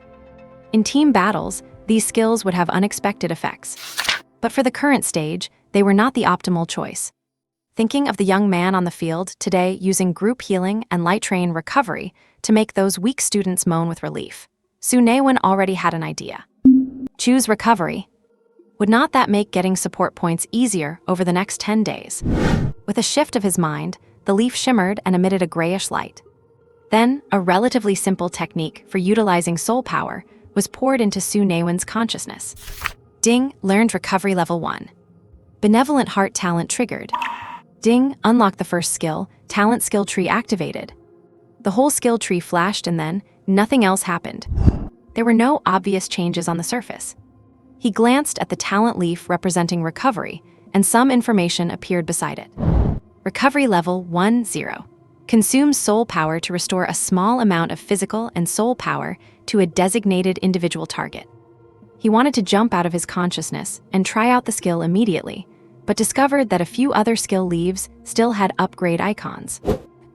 Heal LV0, consumes soul power to heal wounds, available to learn. Armor spell LV0, consumes soul power to form armor, available to learn. And, apart from the four skills of Dan Gathering Hand, Rune Drawing Brush, Forging Technique, and Array Forming Method, all other skills are marked as LV0. They also display the Available to Learn status. But those four skills are at LV0 and are marked as unavailable to learn. The activation of the talent skill tree revealed the auxiliary points needed to learn these skills. Su Naiwen did not expect that the cheapest skill would only cost 50 auxiliary points to learn. Looking at his remaining 75 auxiliary points, Su Naiwen thought for a moment and decided to unlock Heal. Heal LV0, consumes soul power to heal minor wounds for a specified individual target. Another relatively simple skill technique was imprinted in his mind. With both mana and health recovery skills now, he could finally be considered a qualified healer. Exiting his consciousness, he impatiently tried to perform the skill using the technique in his mind. He took a deep breath, channeled his soul power to resonate with his destiny, and waved his hand. Then Su Naiwen's face turned pale. His head felt like it had been smashed by a hammer and then stirred with a steel bar. That sensation was so intense, he felt like he was ascending. He rolled his eyes and almost passed out, taking a long time to recover. What happened? Did I mess up the technique? Is this talent skill a counterfeit product from the system? He re-entered his consciousness to check the various system modules and noticed a clue in the soul power cultivation section. Promotion progress, 0.38%, 0%. A gray data point of 0% appeared behind it, and the heart-shaped icon next to it had turned completely gray, with no faint white light at the tip. Damn, not enough mana. Liang Naiwen was about to go crazy, and tried dumping 20 auxiliary points into the promotion progress. Promotion progress, 0.58%, 0.2%. After adding 20 auxiliary points, he saw the faint white light emerging from the tip of the destiny icon, and Su Naiwen immediately felt much better. It really was the mana bar. What the heck, it said it could be learned at the low-level Destiny Master stage, but now that I have dumped 100 auxiliary points in, I still cannot use it. Is this considered false advertising? Damn it though, I guess the system did say a low-level Destiny Master could learn it, but it never said they could use it. Whatever, I will just keep using auxiliary points to pump up the soul power cultivation progress. Internal cultivation is truly the foundation. If you practice martial arts without foundation, it is all for nothing. And over the next 4 or 5 days, the students of Class 8, Grade 1, dragged their exhausted bodies to the playground to be whipped into shape by Wan He every day. By now, their class had gained some fame in the school. Knowing they were stuck with a demonic instructor, others looked at them with schadenfreude. Running, jogging, weighted running, sit-ups, push-ups, squats, frog jumps, high knees. Whenever they rested, they had to stand at attention or perform drills like turns, formation marches, crouching, and saluting. Often, when other classes were resting, they were still being trained. During this time, some people could not take it and protested, but the Devil Wand did not even move, and the dissenter was crushed to the ground by gravity, unable to get up for ages. Afraid that Wan He would break them, a young healer came by almost every day to cast a few recovery or healing spells. Complaints to superiors were useless. Everything being done was physical training, which met the requirements, and the school leaders were actually happy about it. Schools in this world are not overly delicate. If you want to study, stay. If not, get out. For ordinary Destiny Masters, school is the best place for systematic training. Many schools are forced to expand because there are too many students, so if you do not want to attend, that is fine. As for safety concerns, in this world, school is supposed to be the safest place. With that young healer around occasionally casting rain spells and heals, this level of training will not kill or cripple anyone. Even though they were miserable, their bodies were not ruined. Instead, their energy and spirit were different from the other classes. There was more determination in their eyes, and their attitude during training was much more serious. Su Naiwen had not been idle during these days either. He was busy earning auxiliary points, not only by being friendly within his class, but also by getting to know people in other classes. He helped instructors and students move water, distributed supplies, and did whatever he could to assist teachers and classmates. Some thought he was genuinely helpful, while others thought Su Naiwen was just a show-off, which was annoying to watch. Su Naiwen did not care what others thought. He was not going to pass up any opportunity to earn auxiliary points. As for those who received his help, but did not provide auxiliary points in return, Su Naiwen simply ignored them next time. In 4 or 5 days, he accumulated 732 auxiliary points. Without hesitation, he dumped them all into the soul power cultivation section. With an investment of over 700 support points, combined with the daily growth of his own soul power, the tip of the heart-shaped icon in the soul power progression section shifted from gray to a distinct white glow. Promotion progress, 8.29%, 8.29%. Instantly, Su Naiwen felt as if his exhausted body had taken some elixir, with infinite strength surging back into him. At the same time, he could feel a warm, cool current circulating within his body. He waved his arm, and a faint blue light was cast over his own body. Perhaps because he had just leveled up, his stamina and soul power were already fully restored, so he could not feel the skill effect. He only felt that the warm, cool current inside him had dimmed significantly. He entered his consciousness to check the values behind the promotion progress. 8.29%, 6.29%. It was not over yet. The value in the brackets was slowly recovering at a rate of 0.5% per second. It continued until it reached the full value of 8.29%. Su Naiwen was still a bit puzzled about the principles of the recovery technique. Does it consume 2% of soul power and then slowly recover 2%? That is useless. Confused, Su Naiwen only figured it out after several attempts. Recovery spell consumes at least 5% of his current soul power value. The selected target recovers 2.5% instantly, then another 0.5% every second for the next 5 seconds. And this percentage is likely just a representation of his total soul power value. Su Naiwen's 5% soul power might not even be higher than 0.1% of Wan He is soul power. In other words, Su Naiwen consuming 5% of his own soul power might not even recover 0.1% for Wan He.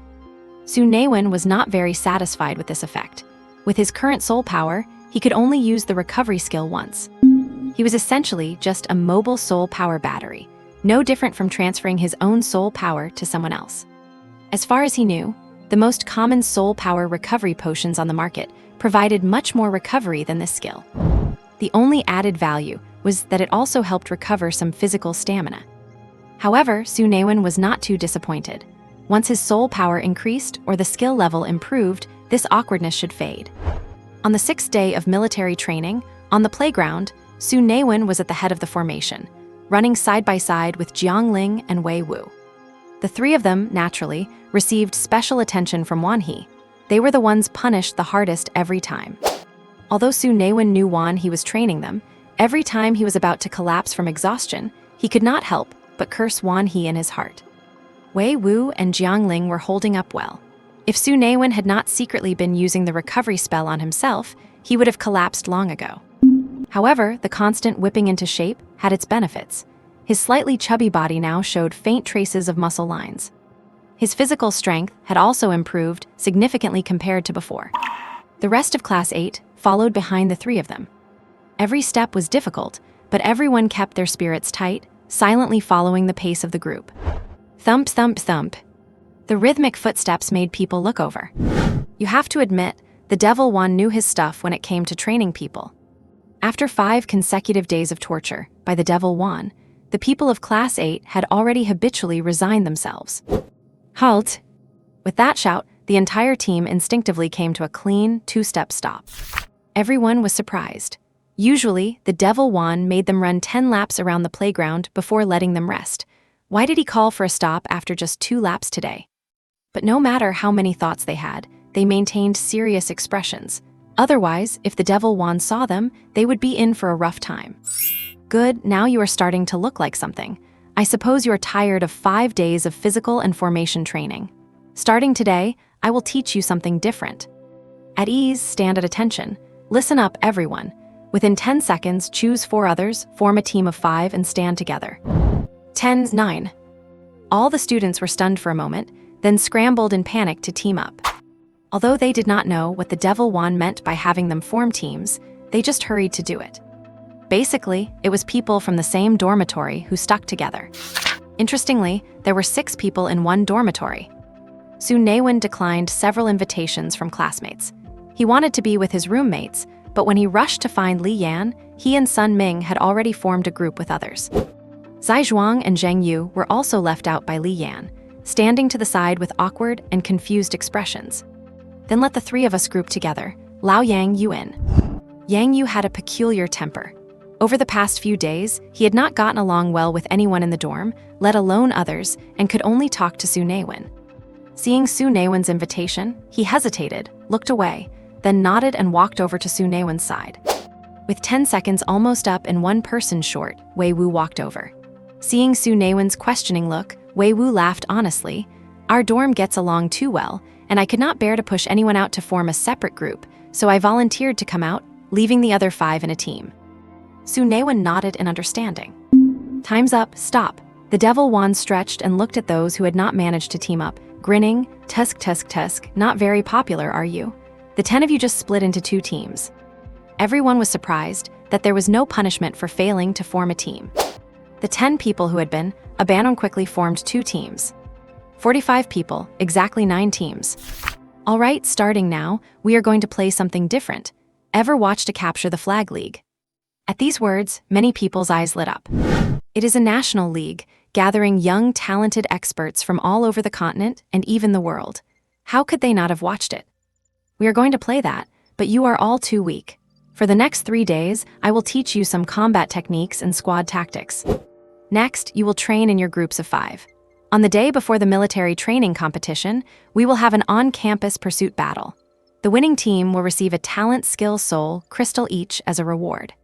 What do you say, UN?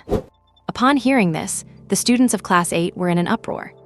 A talent, skill, soul, crystal. That is a great item for imprinting talent skills. There are 2 types of talent, skill, soul crystals. One is obtained by killing exotic beasts in different dimensions, and the other is created by humans deducing skills and imprinting them onto artificial crystals.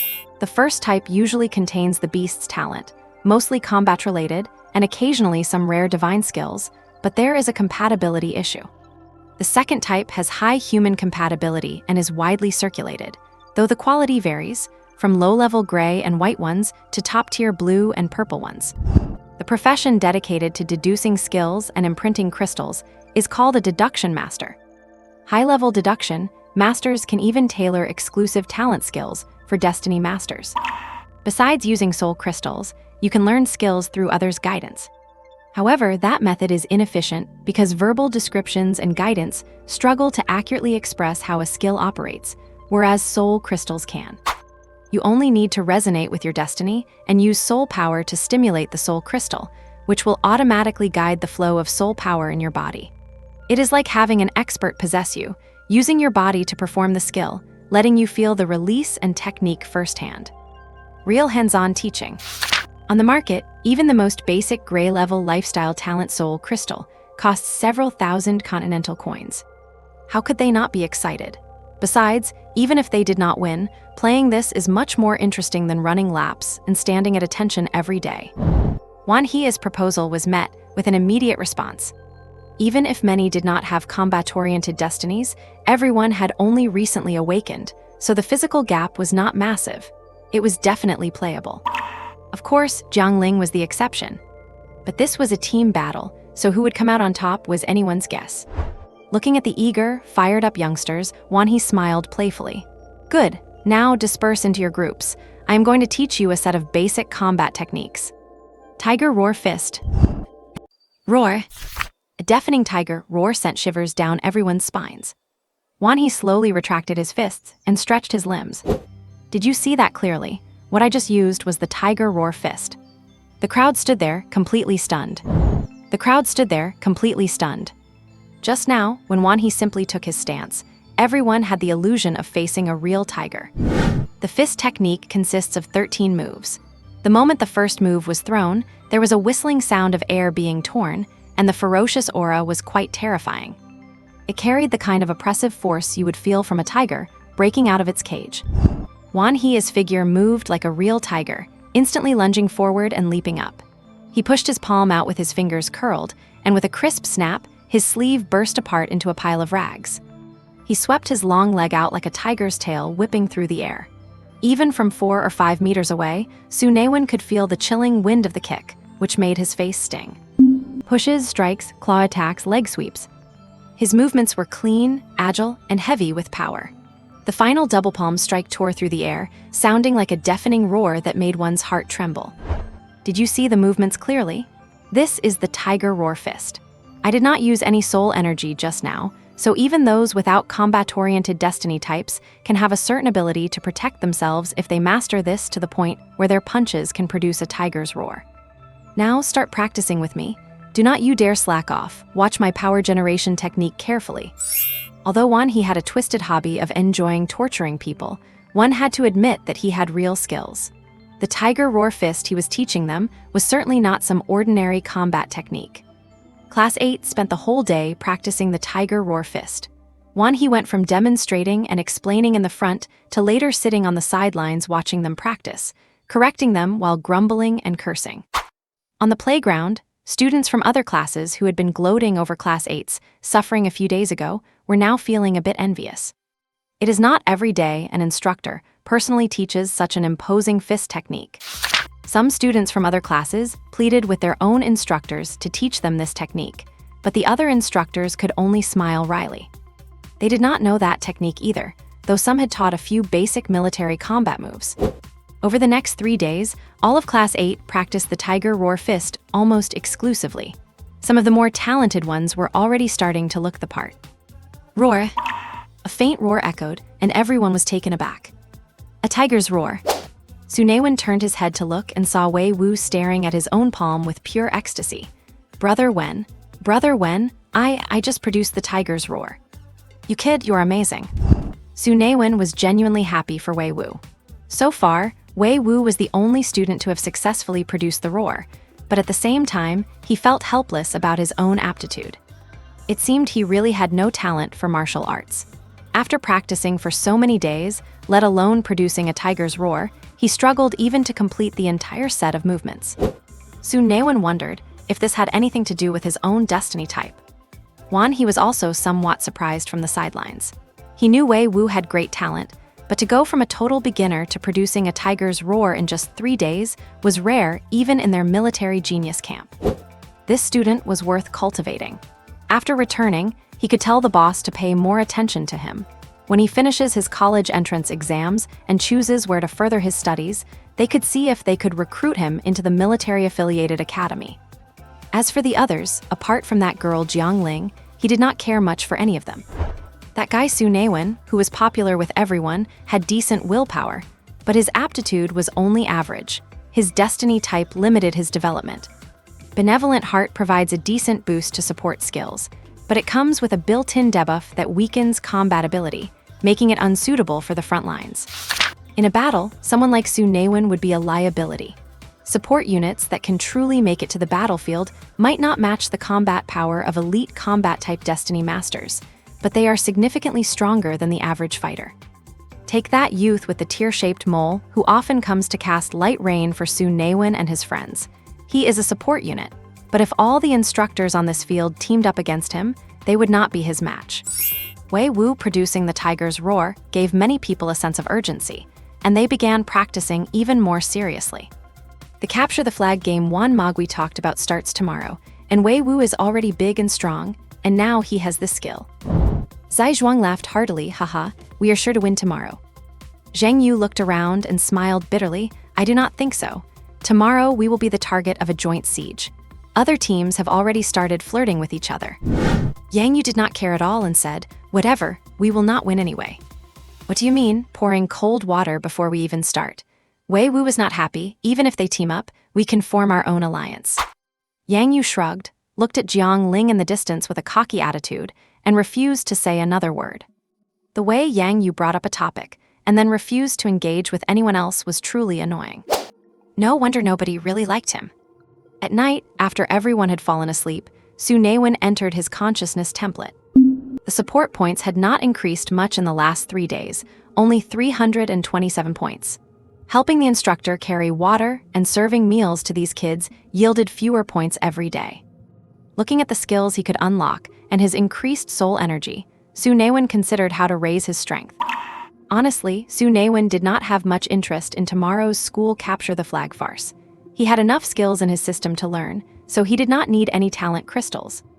However, seeing Zai Zhuang and the others so serious, he decided to take it seriously. If that is the case, he would give it his all tomorrow. First, let us boost his soul energy level.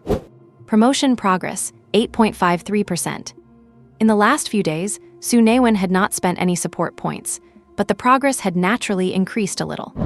He poured 150 support points into it, bringing the progress to 10.03%.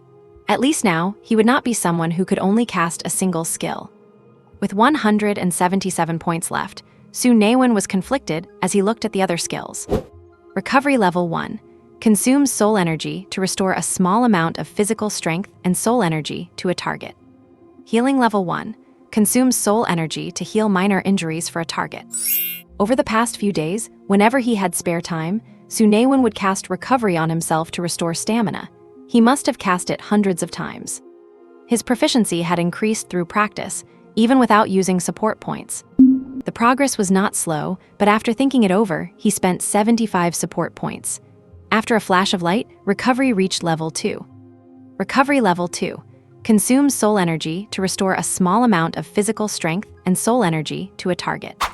Apart from the higher proficiency required for the next level, the skill description remained unchanged. Suppressing his urge to immediately test the Level 2 recovery, he looked at the remaining 100+ points and decided to unlock 2 more skills. Armor Level 1. Consumes soul energy to provide an armor effect to a target.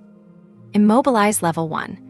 Consumes soul energy to emit a beam of light that briefly immobilizes a target. The support points he had accumulated for days were now down to a miserable 2 points. Using them to upgrade himself was worth it. He opened his eyes, peeked at the others in the dorm fast asleep, and waved his hand. A bright blue light lit up and enveloped him.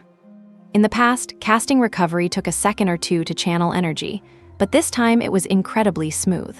After several attempts, Su Naiwen was pleasantly surprised. Casting Recovery now only consumed 3% of his soul energy, while the recovery effect was still 5%. Do not underestimate the level up. While it just saved a bit of soul energy, the result was a qualitative change. Su Naiwen could now perform multiple recoveries. As long as he saved 3% of his soul energy for himself, he could recover back to full energy in 10 seconds, allowing him to use recovery on others again. He was no longer just a half-baked support who could only use a single move. Su Naiwen was satisfied with the upgraded recovery. He was slowly looking like a qualified healer. He then began exploring Armor and Immobilize. Armor consumed about 5% of his soul energy, and his body became tougher. When attacked, a layer of air armor would automatically form on his skin. Just for the hardness alone, this could be a god-tier skill for combat, sufficient for various fighting styles. Unfortunately, the effect only lasted 5 seconds. 5 seconds is still a bit short for a real man. Tusk tusk, do not stop me. I must upgrade this skill to the max. As for Immobilize, the effect was not very obvious. It also cost about 5%, but Su Naiwen only struggled a little before the light beam shattered. The immobilization was too short, maybe just for an instant. Still, on the battlefield where the situation changes in a flash, an instant might be enough to turn the tide. But this, combining immobilization with body hardening. Exciting. Phew, oh goodness, I am a benevolent and kind gentleman. I should not be like those perverts on the internet. Time to sleep. And before dawn, Su Naiwen woke up. He peeked at the others sleeping, then tiptoed over to his locker, reached in, and took out a clean pair of underwear. Young and restless. Young and restless. He washed up, took a cold shower, put on his training uniform, brought breakfast to the kids as usual, and harvested another batch of support points. They walked to the playground together. Old Su want to form an alliance. Lian approached Su Naiwen and whispered, I do not mind, but our team is a unit. You should ask Fatty and Zhang Yu. And besides, Wei Wu is the heart of the team, and Yang Yu. Su Naiwen did not have the habit of making decisions for others. Hey, we are all in the same dorm, why would not they want to? You might not know it, but you are all becoming a target for everyone in the class. Only by forming an alliance can we have a chance. Have you asked them? Yesterday, before you and Wei Wu got back, I talked to them. They do not mind, and I just asked Wei Wu too. He said he would listen to you. What else could Su Naiwen say? All right, if they do not mind, what can I say? But how should we form the alliance? And what if it is just our 2 teams left at the end? After all, everyone wants the reward Old Wan mentioned. Li Yan clearly had a plan ready. He put his arm around Su Naiwen's shoulder, all smiles. Actually, we all know that the winning team will be either yours or Jiangling's. We do not want much. We will help you eliminate the others, including Jiangling, then our team will concede. But we want 2 of the 5 talent crystals. Su Naiwen smiled, his eyes glinting with amusement. Li Yan felt a bit guilty and avoided eye contact. All right. If 2 are too many, how about 1? Fine, Su Naiwen nodded. As long as you stick to what you say, I will make the call and give you my share. Great, seeing Su Naiwen agree, Li Yan was delighted and patted his shoulder. A true brother indeed. Once the alliance was settled, Li Yan returned to his team. Su Naiwen looked at Li Yan chatting and laughing with the others, and smiled to himself. What on earth are you doing? Are not you worried about piling up even more disciplinary penalties? Do you really have to go and stir up trouble? Look at you, why so worked up? What trouble am I stirring up? Wan He leaned back against the grass in a slovenly manner, lifted the hat covering his face, and shot a glance at the agitated young man with the tear mole. You are having them hold a flag-grabbing game at school. If that is not nonsense, what is? What if something goes wrong? He knew old Wan was a troublemaker. He truly regretted his decision. Out of brotherhood, he had ended up sharing that penalty with this brute. Wan He propped up one leg and rested the other on his knee, his foot bobbing back and forth, the swinging toes looking incredibly carefree. I have already reported the activity, and the old principal has approved it. What could possibly go wrong? This response left the young man speechless. He had no idea what the old principal of the 3rd middle school was thinking, letting this guy mess around with the students. Besides, do not I have you? You spend all day cooling off under the canopy, playing the role of the designated military training medic. What is the point of that? Are not you bored? In case those kids get carried away and hit too hard, you can be there to patch them up. The tear-mauled youth. He was so worried about accidents, yet making things this complicated. He really wanted to open his mouth and curse him out. Oh look, our participating teams have arrived. Let us welcome them. Wan He floated into the air, drifted down slowly, and casually placed his hat back on his head. Once the teams were assembled, he looked at the neatly lined-up crowd and grinned. Finally, the exciting day has arrived.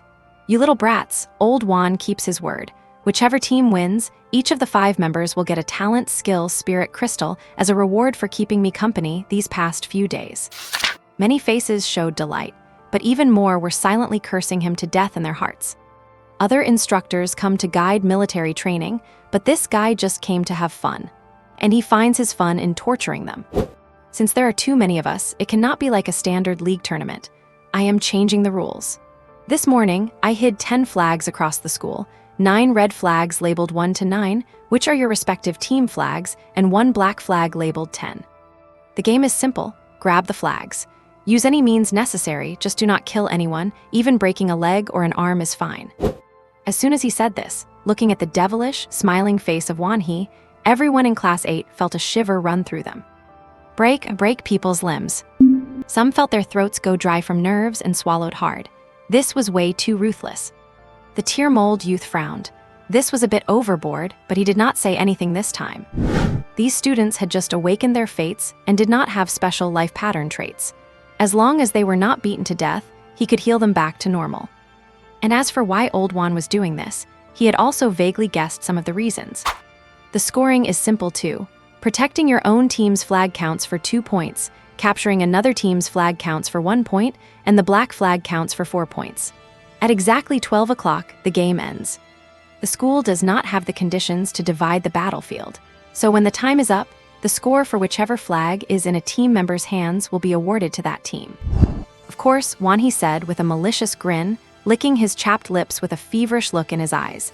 If one team manages to put all the other teams out of commission, the game ends early. Did you understand? Understood. The replies were scattered and not uniform. Wan He was looking forward to the start and did not bother correcting their lack of spirit. Good, then come up and draw lots. There are 9 slips of paper here marked 1 to 9. Whichever number you draw is the flag your team must guard.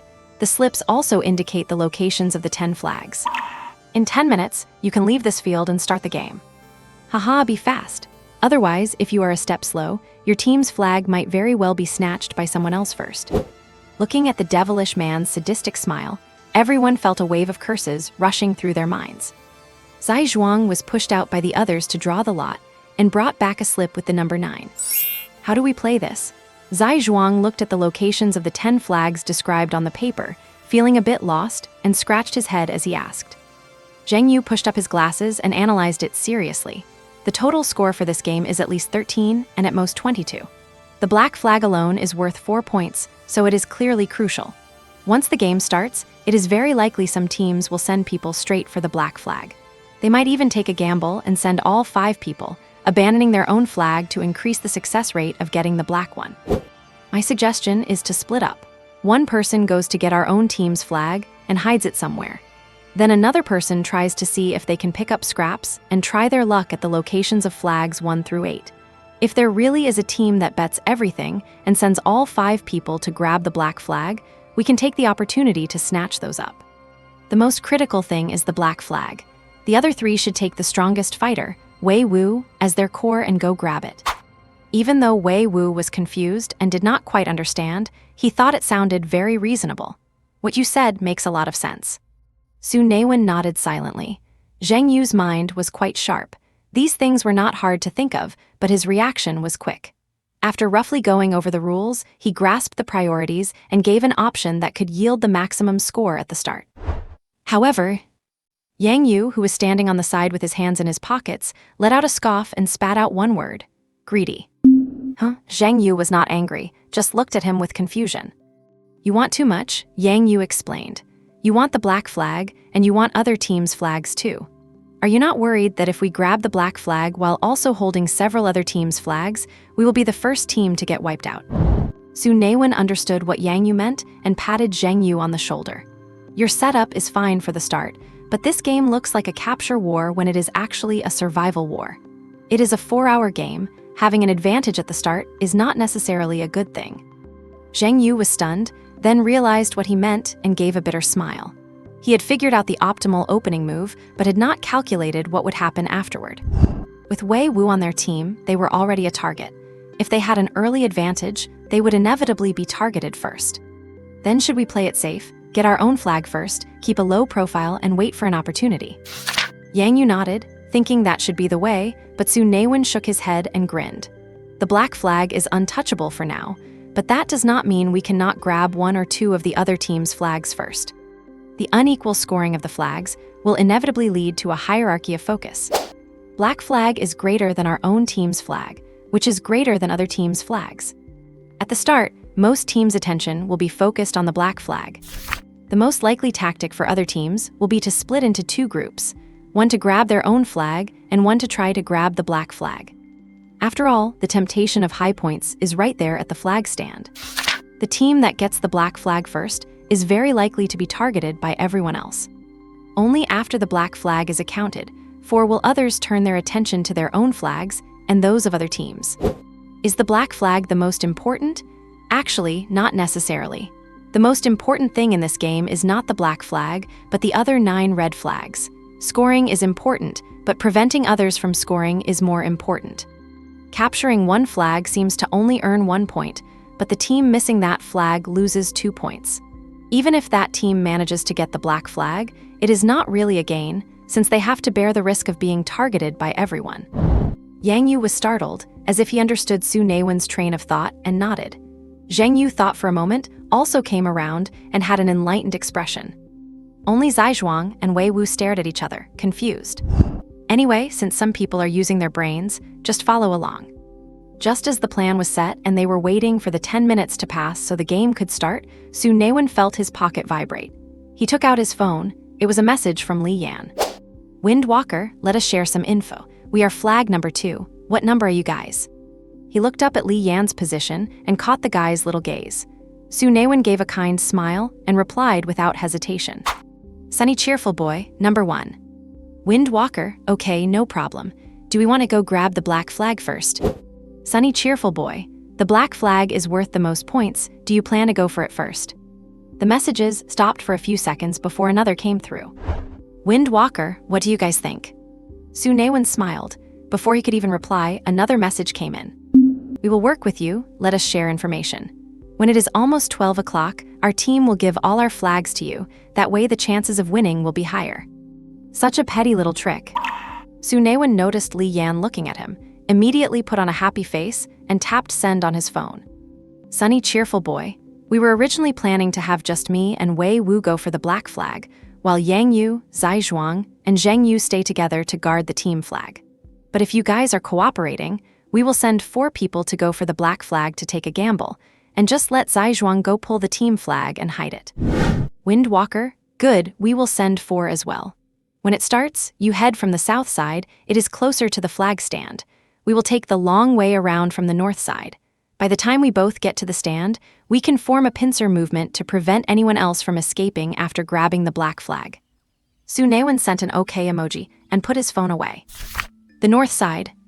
Going around the north of the west field means passing right by flag number 1. Li Liang's scheme was so obvious it was practically written on his face. Su Naiwen called Zai Zhuang over and whispered something in his ear. Zai Zhuang looked at Su Naiwen with confusion. If you want to win, listen to me. Zai Zhuang immediately signaled that he understood. Once the 10 minutes were up, all 9 teams rushed out of the field like madmen, leaving the other military training classes stunned. Su Naiwen caught Li Yan's eyes as they left, gave him a wink, and acted as if they were proceeding according to plan. Li Yan saw Zai Zhuang rushing north as if to grab flag number 1, while Su Naiwen and the other 4 were running south toward the flag stand, clearly following his proposed plan. He could not help but let a smile curl on his lips. His nice gyromate was truly naive. He believed everything he was told. Li Yan acted like a master strategist, turned to his 4 teammates and said, "Go pull flag number 1 first." What did the fatty go off to do? Zheng Yu asked, confused, while jogging closely behind Su Naiwen. Nothing much, just letting him take a detour and get some cardio in. You need a healthy body to build a fortune. Zheng Yu, you really had to force that rhyme, did not you? Su Naiwen smiled, quickening his pace. Let us move a bit faster. Old Yang, you and Zheng Yu go get our team's flag. Zio Wu and I will see if we can snatch a flag or 2. If anything comes up, message me on FakeSun. The others nodded and, without hesitation, split into 2 groups.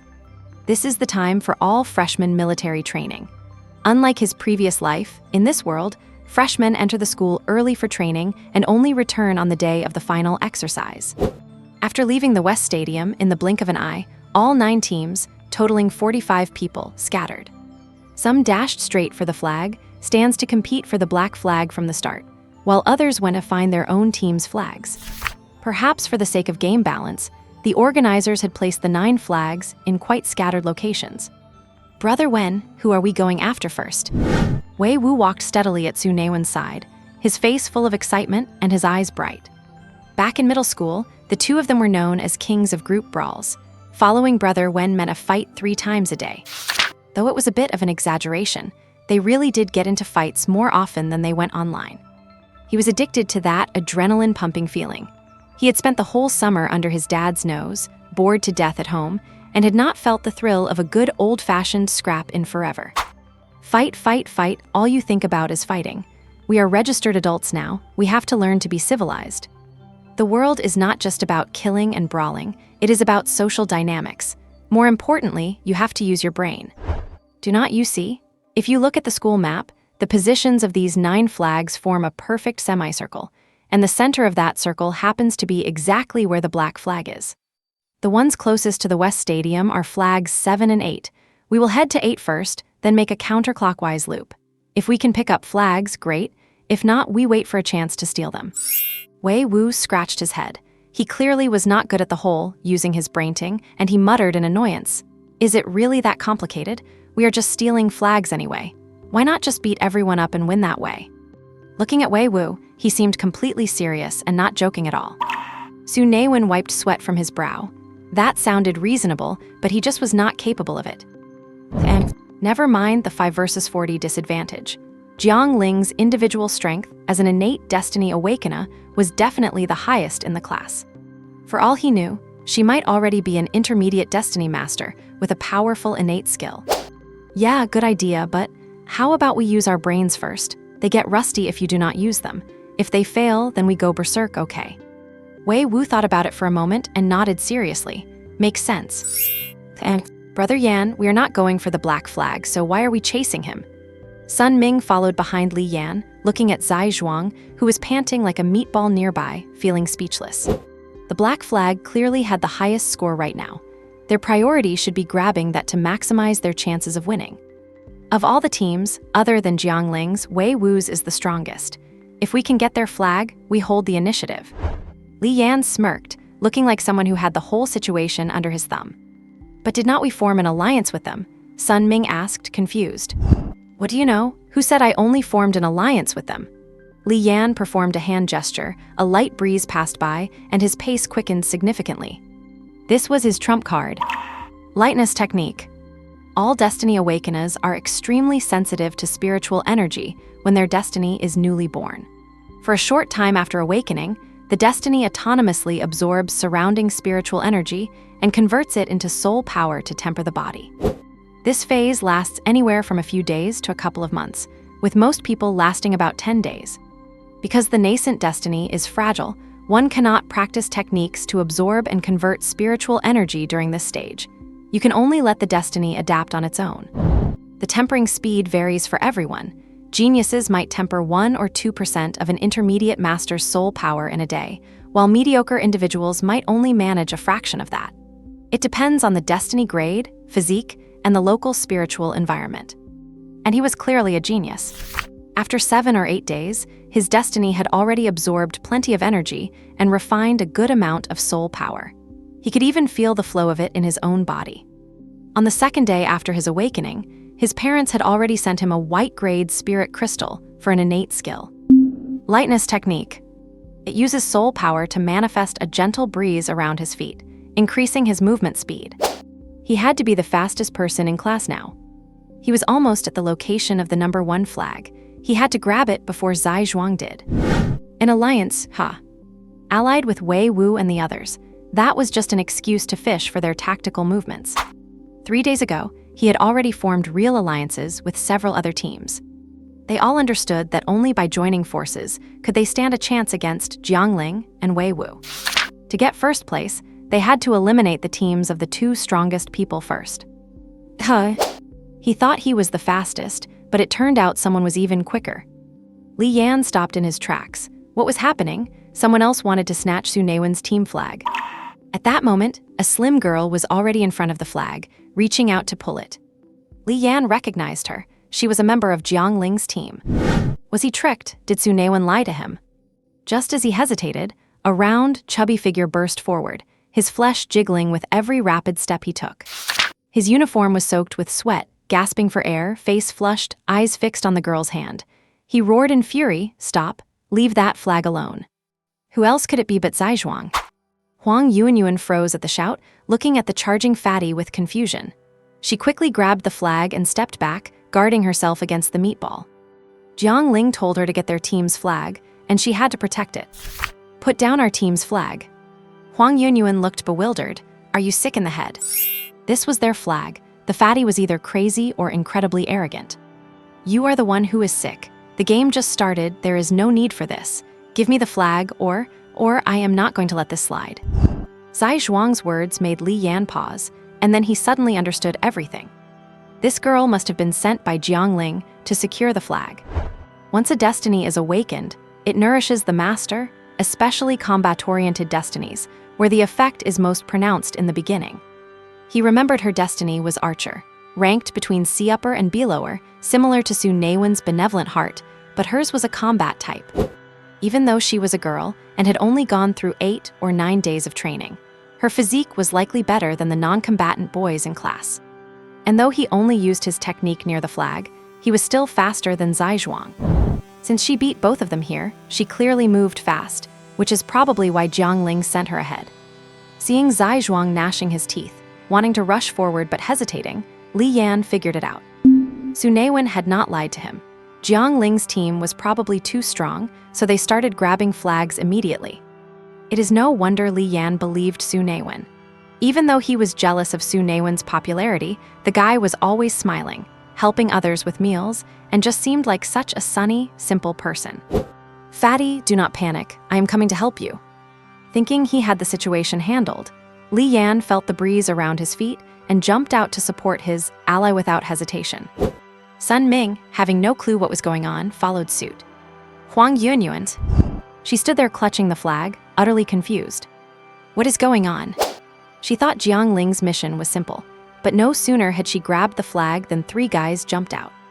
"What are you doing? 3-on-1, this flag is ours." Before Huang Yuanyuan could finish, she saw a giant meatball charging straight at her. It was the previously hesitant Zai Zhuang. Despite his bulk, the past few days of hellish training had turned him into a surprisingly explosive fatty. Her expression changed, and she tried to step back, but Li Yan and Sun Ming blocked her escape route. Qix Zhuang reached out to snatch the flag, grabbing the pole and trying to pull it to his chest. Realizing she could not retreat, Huang Yuanyuan gritted her teeth, grabbed the pole with both hands, twisted her waist, and used the force from her hips to yank Zai Zhuang, who was twice her size, off balance. Zai Zhuang lost his footing and face-planted into the dirt. Li Yan narrowed his eyes. As expected, Huang Yuanyuan's strength was basically second tier in class. Zai Zhuang was not necessarily her match in a tug-of-war. Seeing Zai Zhuang down, with Li Yan and his friend looking hostile, she did not think twice and tried to dash past Zai Zhuang. 1 against 3, she had no chance. She had not taken 2 steps before she tripped, almost falling flat on her face. She turned around to see the fatty blood flowing from his nose, gripping her ankle tightly. "Old Li, what are you standing there for? Are not we allies? Grab the flag." "Brother Wen told us everything. Hurry up. I will hold her down. Help us take our team flag back. If you lose your flag, we will help you grab it back too." "Fatty Zai, let go of your hands. What kind of crazy talk is that? This flag is clearly…" MMPH. Before Huang Yuanyuan could finish her sentence, she felt her thin body get hit by a meat bomb. Before she could react, she was knocked to the ground, and her mouth was covered by a salty pig hand. At this moment, Zai Zhuang was like a mountain of meat, using his large belly to pin Huang Yuanyuan's waist under him, while his fat palm backhanded and covered her face, the salty sweat on his palm making her roll her eyes. She tried hard to move this dead fatty off her, but her arms were pinned down, and she could not exert any strength. Her strength was greater than Zai Zhuang's, but she could not overcome his sheer bulk. "Grab the flag quickly." Li Yan looked at Huang Yuanyuan, who was flushed red and rolling her eyes while being pressed by the meatball, his expression beyond astonished. "Brilliant, this fatty is truly brilliant." Without further thought, fearing a change in plans, he quickly stepped forward and snatched the flag from Huang Yuanyuan's hand. Seeing her team's flag being taken away, Huang Yuanyuan frantically clawed the air with her hands. Angry crying face. Li Yan, having obtained the flag, looked at Zai Zhuang, who was suffering under the torture of the 9-yin skeleton claw, and smiled playfully. "Fatty, there is only one of you left in your team now. It is not safe. If I give the flag to you, it will just be taken by someone else. We will keep it for you first and return it when we meet again. Let us go." After speaking, Li Yan gave Sun Ming a wink, quickly took the flag, and ran toward the West Teaching Building, leaving Zai Zhuang where he was. Sun Ming glanced enviously at Zai Zhuang, who was still pinning Huang Yuanyuan, and hurriedly followed Li Yan. Hey, do not do this, just give me the flag now," Zai Zhuang called out anxiously while looking up. But he was only met with their retreating backs. Listening to Zai Zhuang's shouts in the distance, Li Yan smiled arrogantly. Everything was under control. And what he did not know was, 10 seconds later, the figures of Li Yan and Sun Ming completely disappeared from sight. Zai Zhuang breathed a sigh of relief. His palm, which had been covering Huang Yuanyuan's mouth, was feeling sore, so he could not help but loosen his grip. Zai Zhuang let out a miserable shriek and scrambled to get up. Bang! Before he could even get up, Zai Zhuang was kicked over by Huang Yuanyuan, who was lying on the ground. "Damn, are you a dog or a donkey?" Zai Zhuang, who had fallen to the ground, looked at the tooth marks on his palm and the footprint on his stomach, feeling quite annoyed. Tui. Huang Yuanyuan climbed up with a flushed face and spat in disgust.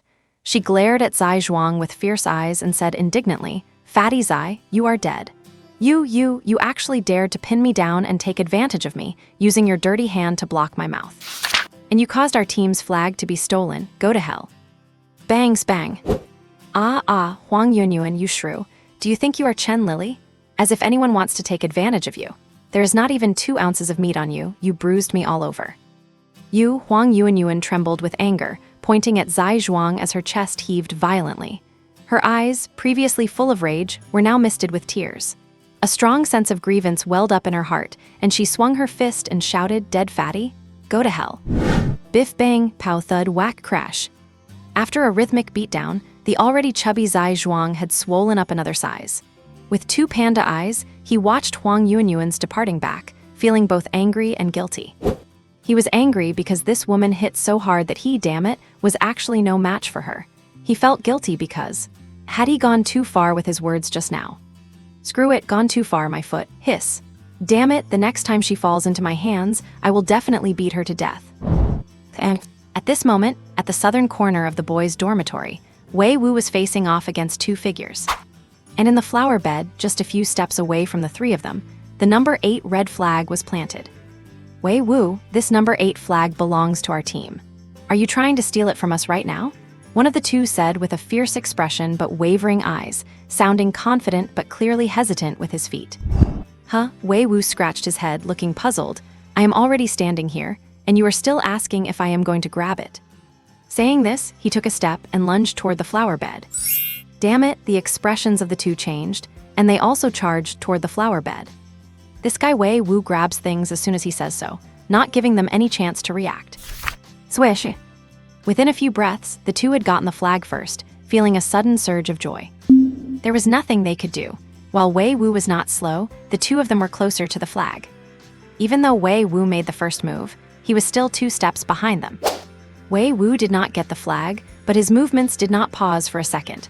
He leaped forward, covering the distance in one bound, and dived straight at the person holding the flag. Damn! Wei Wu's decisive and unhesitating strike increased the pressure on them.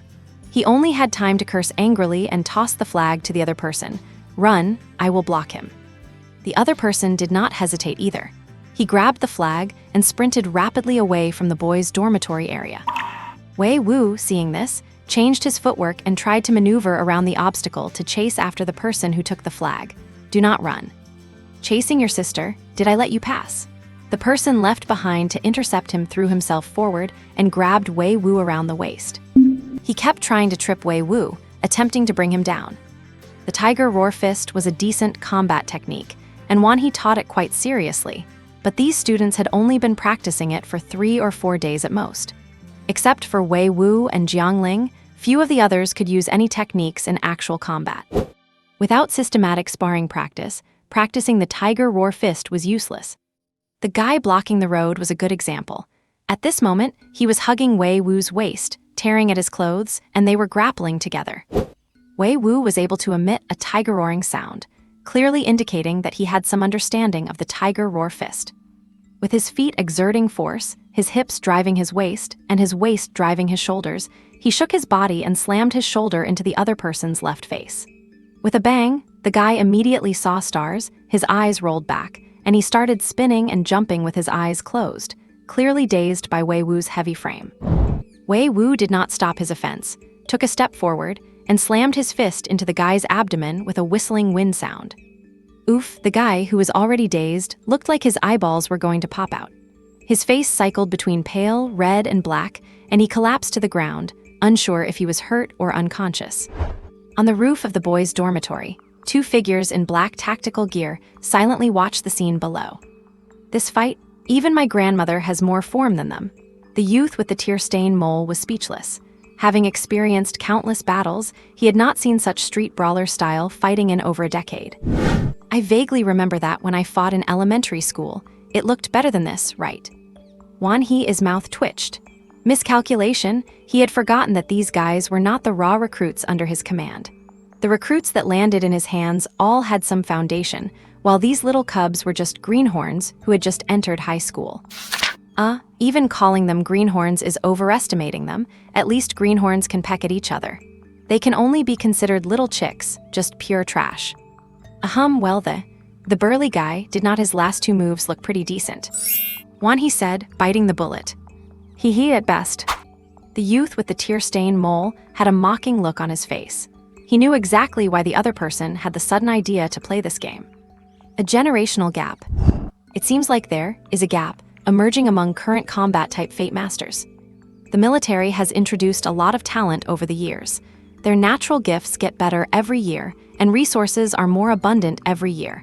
But their courage, intellect, and mental state are getting worse every year.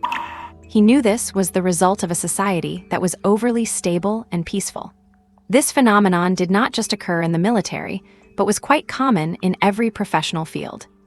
Usually, they just complain verbally that each generation is worse than the last, but in reality, they have grown accustomed to it. Until, because of someone's cowardice and dereliction of duty, half of the Tiger Pavilion team was lost. Wei Wu's presence was so overwhelming that the boy holding the flag kept glancing back. He felt a sense of relief, thinking his teammate had managed to hold Wei Wu back. Hey, thanks for the flag. The boy, thinking he was finally safe, stiffened as a figure suddenly lunged out from the bushes nearby. Give it here. Su Naiwen made the first move, launching a surprise attack. He grabbed the flagpole from the boy's hand with steady, precise force and gave it a sharp yank, snatching it away. Damn it, camping in the bushes, you rat. The boy's face grew ugly as he lost the flag, but when he saw it was Su Naiwen who had snatched it, he felt a bit more at ease. In the whole class, the only ones he feared were Jiang Ling and Wei Wu. As for Su Naiwen, sure, he was popular, but what did that have to do with him? Like Li Yan, he sneered whenever he saw Su Naiwen acting all sycophantic towards their classmates. After looking around to confirm no one else was hiding in the bushes, and fearing that Wei Wu might catch up, he gritted his teeth and charged at Su Naiwen, his face full of fury and his fist drawn back. Su Naiwen, who had intended to rendezvous with Wei Wu, was taken aback. This guy was decisive, striking without a word or hesitation, and judging by his stance, he definitely was not holding back. Su Naiwen quickly stepped back, using the flag as a staff, and swung it with a sharp whistling sound toward his opponent's arm. Snap! With a crisp, clean sound, the boy caught the flagpole firmly with his palm. He held it in a backhand grip, pulled hard, and used the momentum of his own arm to lunge toward Su Naiwen, aiming his elbow directly at Su's chest. Transforming his fist into a claw and lunging forward, the attack was not exactly masterful, but it was certainly well executed. Su Naiwen's expression changed. He had been too arrogant. This move was not the tiger roar fist, it was likely some common combat technique. It might not be much against the burly Wei Wu, but his own slight frame could not take a hit like that. Without hesitation, he released the flag and jumped backward, barely dodging the elbow strike. "Huh?" the boy sneered, did not stop, and charged straight at Su Naiwen's shoulder with the flag. He figured he would better retreat before Wei Wu caught up. Watching the aggressive guy charging at him with such ferocity, Su Naiwen tilted his shoulder and dodged, as if he were scared. The boy was overjoyed, but right as he was gloating, he tripped flat on his face, and the flag flew out of his hand. "Young man, always in such a rush. Look at that, you fell before I even had time to pull my foot back." Su Naiwen looked at him with an innocent expression, walked slowly over to the dropped flag, and picked it up. Sad face. The boy, with 2 streaks of nosebleed, looked at Su Naiwen with deep resentment. "Here you go, hold on to this." The boy looked at the flag Su Naiwen had shoved into his hands, looking completely bewildered. Ding, help someone retrieve their flag. Man Hui is feeling grateful. Assistance points +7. Thanks, Brother Wen, the boy said politely, instinctively. Su Naiwen nodded with a smile, reached out to help him up, and carefully brushed the dust off him. "Why thank me? We are all classmates. It is not worth getting into a bleeding mess over a flag." A warm smile, the gesture of brushing off dust, and gentle words.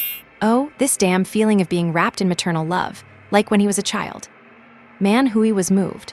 He had always thought Su Naiwen was fake for getting food for others, trying to buy favor with classmates, and showing off in front of the instructors, but he had not expected him to be such a good guy. Ding helped up a fallen classmate.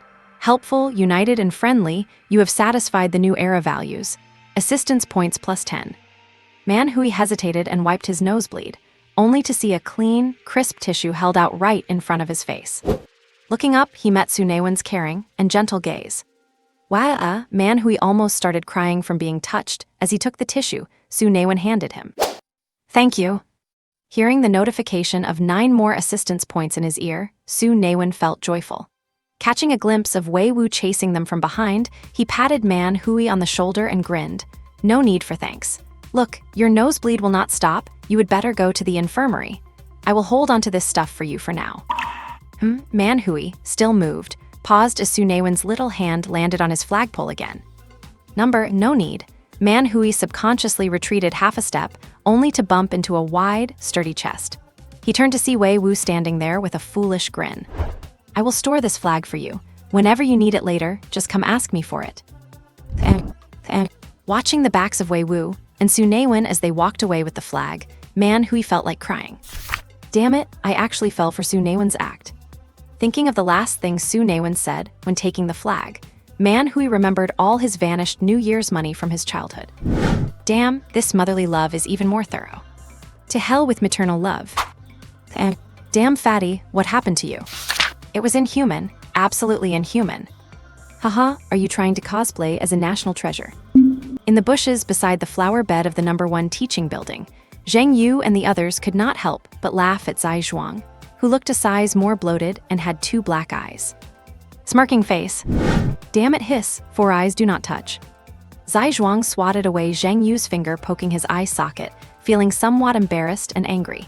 He cursed Huang Yunyuan as a shrew. She really did not hold back. Next time she falls into my hands, I will definitely teach her a lesson. I was just curious how you got your eye sockets so evenly black, Zheng Yu said, unable to stop himself from chuckling. Angry eyes. Noticing Zai Zhuang's resentful glare, Zheng Yu quickly stopped laughing, but after holding it in, he still, could not help it. Sorry, I am holding it in. Yang Yu's mouth also twitched. I have to say, the person who hit you had quite a, interesting idea. He really could not find a word to describe it. If you call it fierce, Zai Zhuang only has superficial injuries and muscle pain. But those 2 black eyes and his bloated appearance make him look both tragic and hilarious. Brother Wen, I sacrificed myself for our team, Zai Zhuang said, glaring at Su Naiwen, who was holding back laughter. You have gone too far, way too far. Who beat you into such a sorry state? Let us go, we will get your pride back. Wei Wu patted his chest, acting like a big brother. All right, fatty, you worked hard, Su Naiwen said, restraining his laughter, his tone sounding slightly displeased. How could Li Yan be so heavy-handed? We are all in the same dorm after all. It was not old Li, it was Huang Yunyuan. Mentioning her name made Zai Zhuang feel the pain in his body and eye sockets all over again, and he instinctively rubbed his stomach. The footprint from Huang Yunyuan's kick was still there. Huang Yunyuan. Su Naiwen was stunned. He knew this girl. She was one of the few in the class with a combat-oriented destiny. While the archer destiny was not a genius-tier talent, it was a solid, core combat destiny.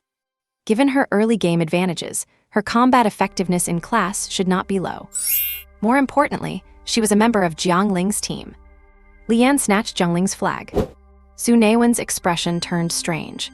He had originally tricked Li Yan into thinking their team had the #1 flag partly to probe Li's movements and partly just to spout nonsense, hoping to mess with him if he had any bad intentions. But he never expected that the #1 flag he mentioned offhandedly would actually be Jiang Ling's flag. Why would Huang Yunyuan beat you up so badly? Zheng Yu asked, confused. You guys are all classmates, and after a few days of military training, you are not exactly close, but generally, no one would be that heavy-handed. Zai Zhuang scratched his head. It was when I was grabbing the flag. In a few sentences, Zai Zhuang recounted what happened, leaving everyone looking stunned and weird. Wei Wu, she did not kill you. Yang Yu, deserved. Zheng Yu, you really deserved it. Su Naiwen pondered for a moment, then gave Zai Zhuang a thumbs up. Kid, you are a legend. Talk about being brave, he is really something. He offended that girl so badly and did not get beaten to death.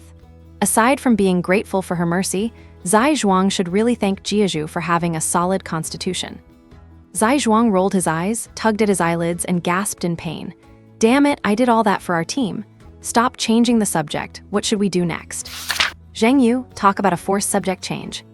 The black flag has already been taken by Jiang Ling's team. They sent out 4 people, and against a siege of over 20, they knocked down more than a dozen and made a clean escape. After Yang Yu and Zheng Yu grabbed their team's flag, they ran to the school's flag plaza to see what was going on. From afar, they saw Jiang Ling standing her ground, using the black flag as a spear, knocking people to the ground one after another, before walking away in style with her 3 teammates. Yang Yu nodded, they clearly still have some energy left. At the very least, Jiang Ling did not use her innate skill. Su Naiwen remained silent. She awakened more than half a year early. Even a fool would not believe she does not know any innate skills. Her combat power is even higher than I imagined. Zheng Yu added, everyone in our class is too friendly, including Jiang Ling. So far, no one has been knocked out of action. Those she took down only suffered minor leg injuries. Zai Zhuang clearly had a different opinion on this. He pointed at his own panda eye and said, you call this friendly. Zheng Yu rolled his eyes and adjusted his glasses with his middle finger. You brought this on yourself. Just wait. With the temptation of 5 innate skill crystals, I do not think it will hold up. People might have held back earlier for the sake of friendship, but that might change towards the end. It is not that Su Naiwen thinks his classmates are all profit-driven. At the end of the day, this game set up by Wan He is a competition, and fighting for the flag is normal. The reason why they have had several fights without any serious injuries, so far, is entirely due to the pride of these teenagers. Even if everyone acts indifferent, based on what I have learned about Wan He during military training these past few days, he will definitely do something to make them unleash their true nature. And so, things did not go as planned, did they? I bet all 40 people in the class combined are not as good at fighting as that little girl. The young man with the tear mole laughed and stood on the rooftop, overlooking the entire campus. Naturally, the scene of Jiang Ling easily taking on many others was caught by his eyes. It is clear that an innate destiny awakener is on a completely different level compared to the rest. Wan He curled his lips at the mockery. Someone from the Jiang family of the North Province's Thunder Fire clan is naturally a genius. Her existence is indeed a bug. Do not worry, I have already explicitly forbidden her from using innate skills and soul power. The Tear Mole youth looked slightly surprised upon hearing this. Wind Blade, Literary Sword, Thunder Fire Evil, the three great arts of the North Province. Strange, what is someone from the Jiang family doing in Quanzhou? How would I know? Wan He shrugged. He had accidentally learned this piece of information from the old principal. Say, by not letting her use innate skills, are not you sort of morally kidnapping her? The Tear Mole youth chuckled bitterly. Geniuses from these big families often make people feel a sense of unreachable despair. If the students below knew that Jiang Ling could easily defeat them all without using innate skills or soul power, I wonder what they would think. They are simply not on the same level. If I do not restrict her, how can this game even be played? Wan He said righteously, moral kidnapping? I do not believe in morals. Whoever has the bigger fist is the truth. If someone has a bigger fist, they should go all out to finish their opponent. My point is, my fist is bigger, so she has to listen to me. And you brute. The Tear Mole youth shook his head helplessly. His personality has always been like this. However, there is nothing wrong with having a personality like that. Time ticked by, and 3 hours passed. In the past 3 hours, Jiang Ling had already seized 5 flags. This was only because she already had victory in her pocket and had no intention of snatching more. Some had resigned themselves to their fate. There was no way around it. Jiang Ling was just too strong. An ordinary group of 10 or so was no match for her. But others were becoming quite agitated as the time ticked away. Li Yan huddled in the administration building on the east side of the campus, watching the other 4 dejected teammates. He clenched his fists tight and gritted his teeth. We cannot go on like this. We have to do something. How can we fight? Our flag has been taken too. Upon hearing this, Li Yan's expression turned even worse. Originally, he had the #1 flag from Su Naiwen's team. He had hoped to use it as bargaining power at the critical moment to keep Su Naiwen's team in check, but he did not expect Jiang Ling to find their hiding spot. Not only did she snatch the #1 flag, she took their own flag as well. And to top it all off, all 5 of them were beaten up by Jiang Ling without a word. Looking at the string of messages on Fei Zun, where Su Naiwen kept asking about the whereabouts of their flag, Li Yan thought about it. He figured the only team capable of rivaling Jiang Ling was likely Wei Wu's team.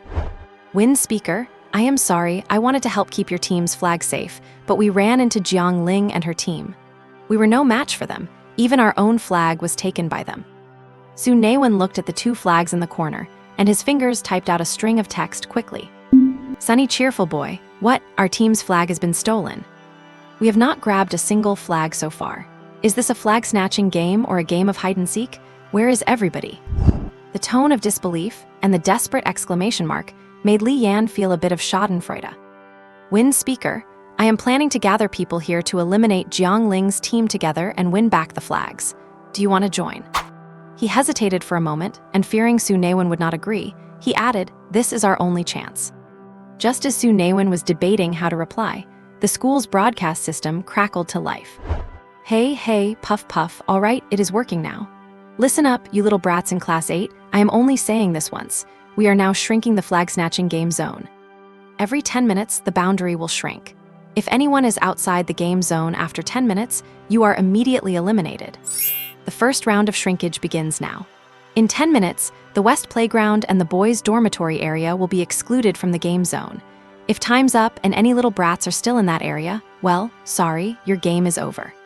Su Naiwen knew Wan, he would not let them have such an easy time, but he did not expect him to pull a stunt like this. Poison Ring. Damn, this guy Wan really is a talent. I seriously suspect he plays Battle Royale games. Without a doubt, these rules are targeting those who grabbed flags and went into hiding. Do not look at them as just high school students. Among those 40 people, there are definitely some who like to lie low. And that includes the 5 of them, who laid low for 3 hours without moving an inch. It is predictable that in the final 10 minutes, Wanhee will shrink the area to a tiny space where they have nowhere to hide and must face each other head-on. Oh, one more thing to add, 3 people have already been eliminated. One had 2 ribs broken, one broke his thigh, and another was knocked unconscious with a brick. Tisk tisk, how miserable, but do not worry, with the healing arts of your oh-so-smart instructor Lee. They are all jumping around again. For those who did not have the heart to go hard, the others certainly will not be so polite. 1 hour left, who will the prize fall to? Let us wait and see. How do you turn this thing off? Oh, screw you, damn, call me smart again and I, static. The broadcast cut off amidst noise. After hearing Wanhee's words, some people could not hide any longer. Especially people like Li Yan, who would not just give up like that. Su Naiwen calculated for a moment and sent a Fei Zun message to Li Yan. Call everyone, let us take her down. Standing at the southernmost side of the Lingyang Third Academy grounds is the campus library, which houses over 80,000 physical books on basic knowledge, along with countless electronic volumes. Among them, there are even some books explaining low-level innate skills, making it one of the landmark buildings of Lingyang Third Academy. At this moment, Jiang Ling is on the 2nd floor of the library in the casual reading room, sitting quietly at a small table, studying a book with serious focus. The Love and Entanglements of General Holy Thunder. On the cover, a delicate and obedient young maid is leaning tearfully against a broad, sturdy chest. The man in purple robes holds her in his arms, with a sharp, chiseled face, gentle starlit eyes, and a roguish smirk at the corners of his mouth. The background features falling pink and purple petals, with a gentle breeze blowing. The overwhelming air of this damn undying romance is washing over her. She wonders why such a book is even in the school library. Jiang, it is bad, the people from our class are heading towards the library. Should we shift our ground? Jiang Ling, who is reading with great relish, reluctantly puts down the book. Oh my, they have already gone through several rounds of misunderstandings, and the truth is just about to be revealed. What will happen to Commander Gu? What about Xiaomei? Once the misunderstanding is cleared, what kind of love-hate entanglement will they have? Ah, I really want to keep reading. Sob. She reluctantly puts the book back on the shelf, carefully memorizing its location, vowing to borrow it and finish it in one breath after the military training. These classmates are really spoiling the fun. HMPH, I really want to beat them all away. Jiang Ling murmured unhappily, imagining with amusement the scene of blowing everyone away with a single talent skill, and could not help but laugh out loud. Jiang, are you okay? Huang Yunyuan asked with concern, watching Jiang Ling, whose eyes were drifting and whose lips were curled upward in a somewhat naive and cute manner. Ah, what? I am fine, let us go. Take the flag and finish this match first. Being interrupted while reading her novel put Jiang Ling in a bad mood. Since the instructor implied that heavy hands were fine, she would hold nothing back. Let us end this game early. Brother Yan, the people are mostly gathered, but Wei Wu and his group did not come. Li Yan looked around, not seeing Su Naiwen and his 4 companions, feeling somewhat dissatisfied, yet he was secretly pleased as he looked at the crowd he had gathered. It seems he still has some influence in the class. Thank you all for giving me, Li Yan the face. Imitating the social rhetoric he learned from his old man, he already envisioned the scene where he would wave his hand and everyone would charge at Xiaohua Ling, standing Liang's with pride. Vaguely, it felt like background music was playing.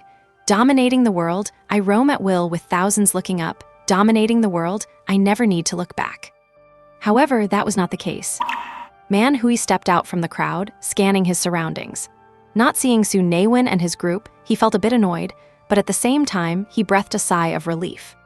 Ignoring Li Yan entirely, he said bluntly, "Let us be clear, capturing the flag depends on one's ability, no getting sore if you lose." Sore? Not a chance. Just pray you do not run into me when the fighting starts. Heh, if you're so good, where is your own team flag? Eyes, can I not hide it? A few of the more prominent figures began to bicker with each other, completely ignoring Li Yan's existence. Standing to the side, feeling slightly embarrassed, he clenched his fists, his face looking quite ugly. I am saying, do you guys have any respect for? Zzzzt. The harsh, familiar sound came again, and Wan He's rough voice sounded a bit jarring. Hey, can you all hear me? You little brats, the final round of circle shrinkage is here. The library and building number 1 are closed. Only the flag platform plaza is in the game zone. It is 11:40, 110, 100, 1000. Well, the game ends in 20 minutes. Keep it up, youngsters. The final battle awaits you. Thanks. What the heck? The last bit of cringy, hyped-up talk just left everyone speechless. Also, did our instructor not graduate from elementary school? Counting time on his fingers. Damn it, one last push. Let us go all out. If I can beat Jiangling, I can consider myself someone who defeated a natural talent awakener. Brothers, wealth, and glory, it is all happening today. If I die fleeing, it is death. If I start a great cause, it is death. Since death is inevitable, why not die for the country? On the top floor, Li Zhai looked at the cringy teenagers shouting below, feeling very speechless. Young people these days are so impulsive. That rebel who led the uprising, was he not cleaned up by Jiangling when they first tried to snatch the black flag? Seeing them acting so righteous and like revolutionary pioneers now, you would think Jiangling's team were some kind of corrupt oppressors. And Li Yan, who gathered the people for this uprising, is once again being pathetically ignored. Li Yan, expressionless. Damn it, my talent is wind talker, not everyone. Can no one understand my feelings? She is here. Before Li Yan could blow up in anger, the boss of this game had already appeared. Jiangling walked slowly out of the library, carrying the black flag in her left hand and the number 1 red flag in her right. Huang Yuanyuan and the other 4 followed behind her, each carrying a flag. As the 5 of them walked out, the noisy crowd fell silent, guarding against them like they were facing a great enemy. Some even subconsciously stepped back, feeling a phantom pain in their ankles and calves. Li Yan, who wanted attention, now kept his mouth shut and instinctively shrank his neck. Even though they were all wearing the same military training uniforms, it could not hide Jiangling's exceptional grace and aura. Facing the gaze of the 5 girls, some said apologetically, "Sorry, Jiangling, do not blame us for ganging up on you. You are just too strong, and in this day and age, being too strong makes you the first to be eliminated." Jiangling was taken aback, recalling a domineering quote from the male protagonist in the book she had just read. That is only because you are not strong enough yet. Such a domineering remark set the blood of these cringy teenagers on fire. Is this the posture of the strong? Good, I man Hui would call you the strongest. Be careful, let us all go together. With that, a solemn-looking man who led the other 4 members of his team and charged at Jiangling without hesitation. What are you waiting for? Go. Someone in the crowd gave an order, and the others subconsciously rushed towards Jiangling and her team. In an instant, a melee broke out in front of the library. Behind a bush not far away, Su Naiwen watched the chaos with amazement. Man, it is always exciting when girls fight. Damn, good thing that claw technique is only used between the same gender. If some sleazy creep used it, he would be drowned in spit and charged with indecent assault. Zai Zhuang peeked through a gap in the bushes, watching Huang Yuanyuan being surrounded by 2 girls, pulling at her clothes and hair. He felt a secret thrill, but also a complex emotion. Serves them right. Hey, what is that kid doing? Does he really dare to hit a girl? Gender equality. Even Yang Yu's typically cold expression was stunned by the intense fighting. Girls pulling hair and grabbing clothes, boys holding back but forced to charge to steal flags, flags being snatched away, and allies secretly backstabbing. This is even livelier than a morning produce market in midsummer. Whoa, this Jiangling is amazing.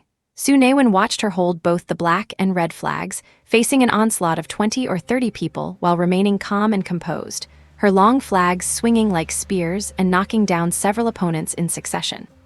Wei Wu, hands itching, could not help but flex his wrists.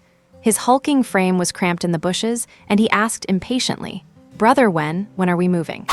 Su Naiwen was thoroughly entertained and waved his hand. "No rush, let the bullets fly for a while." Not everyone is charging blindly for the flag, like a headless fly. Watching Jiangling move through the crowd like an invincible general, whipping left and right and flipping everyone over, Man Hui gritted his teeth and pressed forward. Taking advantage of the moment, when Jiangling's momentum slowed after her flag-whipping strike, his left hand tore through the clouds like a dragon's claw, suddenly reaching out and grabbing the flagpole firmly. Then, he used that move Su Naiwen knew all too well, pulling back sharply and using his momentum to lunge at Jiangling. his elbow acting like a spear, with absolutely no intention of being gentle. Up on the rooftop, Wan-hee, who had a clear view of the battle below, was quite surprised by Man Hui's technique. Patrol guard grappling skills? Someone in his family works in public security? Interesting. Jiang Ling was surprised to see Man Hui lunge right at her, but she was not flustered. She let go of the flag he had grabbed, sidestepped to avoid his elbow strike, turned elegantly, and lashed out with the back of her hand at Man Hui's spine. In the past, Man Hui probably would have taken that hit, but having learned a painful lesson from Su Naiwen, he instinctively performed a forward roll, a classic escape maneuver, and ducked away with the flag. Jiang Ling was somewhat taken aback. His skill was not much, but his reflexes were quite sharp. No way am I, Man Hui falling for the same trick twice. Looking at the black flag in his hand, Man Hui was overjoyed. He resisted the urge to yell out in triumph, dodged two guys who gave up on Jiang Ling to rush him, knocked another one down, and roared at his teammates, "Cover me." Man Hui's teammates were quick to react, grabbing, pulling, and pushing to hold back those charging at him, shielding his retreat. Damn, grab the black flag. The black flag, get the black flag. Forget about Jiang Ling, go after Man Hui. And in an instant, the scene shifted. The people who had been surrounding Jiang Ling disappeared in a flash. Most of them turned to chase after Man Hui. I knew it. I am the best. Man Hui could not help but laugh triumphantly, sprinting as fast as he could with the black flag in hand. Hiding in the bushes, Su Naiwen and his group were surprised. They did not expect anyone to actually snatch the flag from Jiang Ling. However, what made Su Naiwen's expression look strange was that Man Hui was running straight toward their location. Keep it up, victory is mine. Man Hui cheered himself on as he ran, the thrill of stealing the flag making him feel like he was filled with infinite power. Suddenly, a blur of motion appeared before his eyes as a figure lunged out from the bushes. Hand it over. This familiar voice, this familiar tone, and this familiar figure, it all felt so déjà vu. Holy *T, bush camper. Su Naiwen had perfected the craft. He was even cleaner and swifter than he had been in the men's dormitory, snatching the black flag right out of Man Hui's hands. Su Naiwen, Man Hui gritted his teeth, a fire rising in his chest as if he were about to explode. The biggest surprise of the day was recovering something only to lose it again, and the original tragedy of his team's flag being stolen had now turned into an even bigger tragedy, getting ambushed and robbed twice by the same person using the same method. You be starred, for the old scores and the new, I am going to. He saw 3 burly men and a chubby panda slowly crawling out of the bushes. Man Hui, who had been blinded by rage and convinced he would not be satisfied until he beat Su Naiwen to a pulp, felt his heart sink, as if a bucket of cold water had been poured over his head, cutting his sentence short. 5 against 1, how am I supposed to fight this? The upgraded, premium version of bush camping. Grass, just a plant. Once he gets stronger, he is going to pave over every shrubbery in the school and plant coriander instead. No, not just the school, he will pave over all the bushes in the world. Go on, do what to me? Su Naiwen grinned, his face full of fake kindness. I will do your laundry.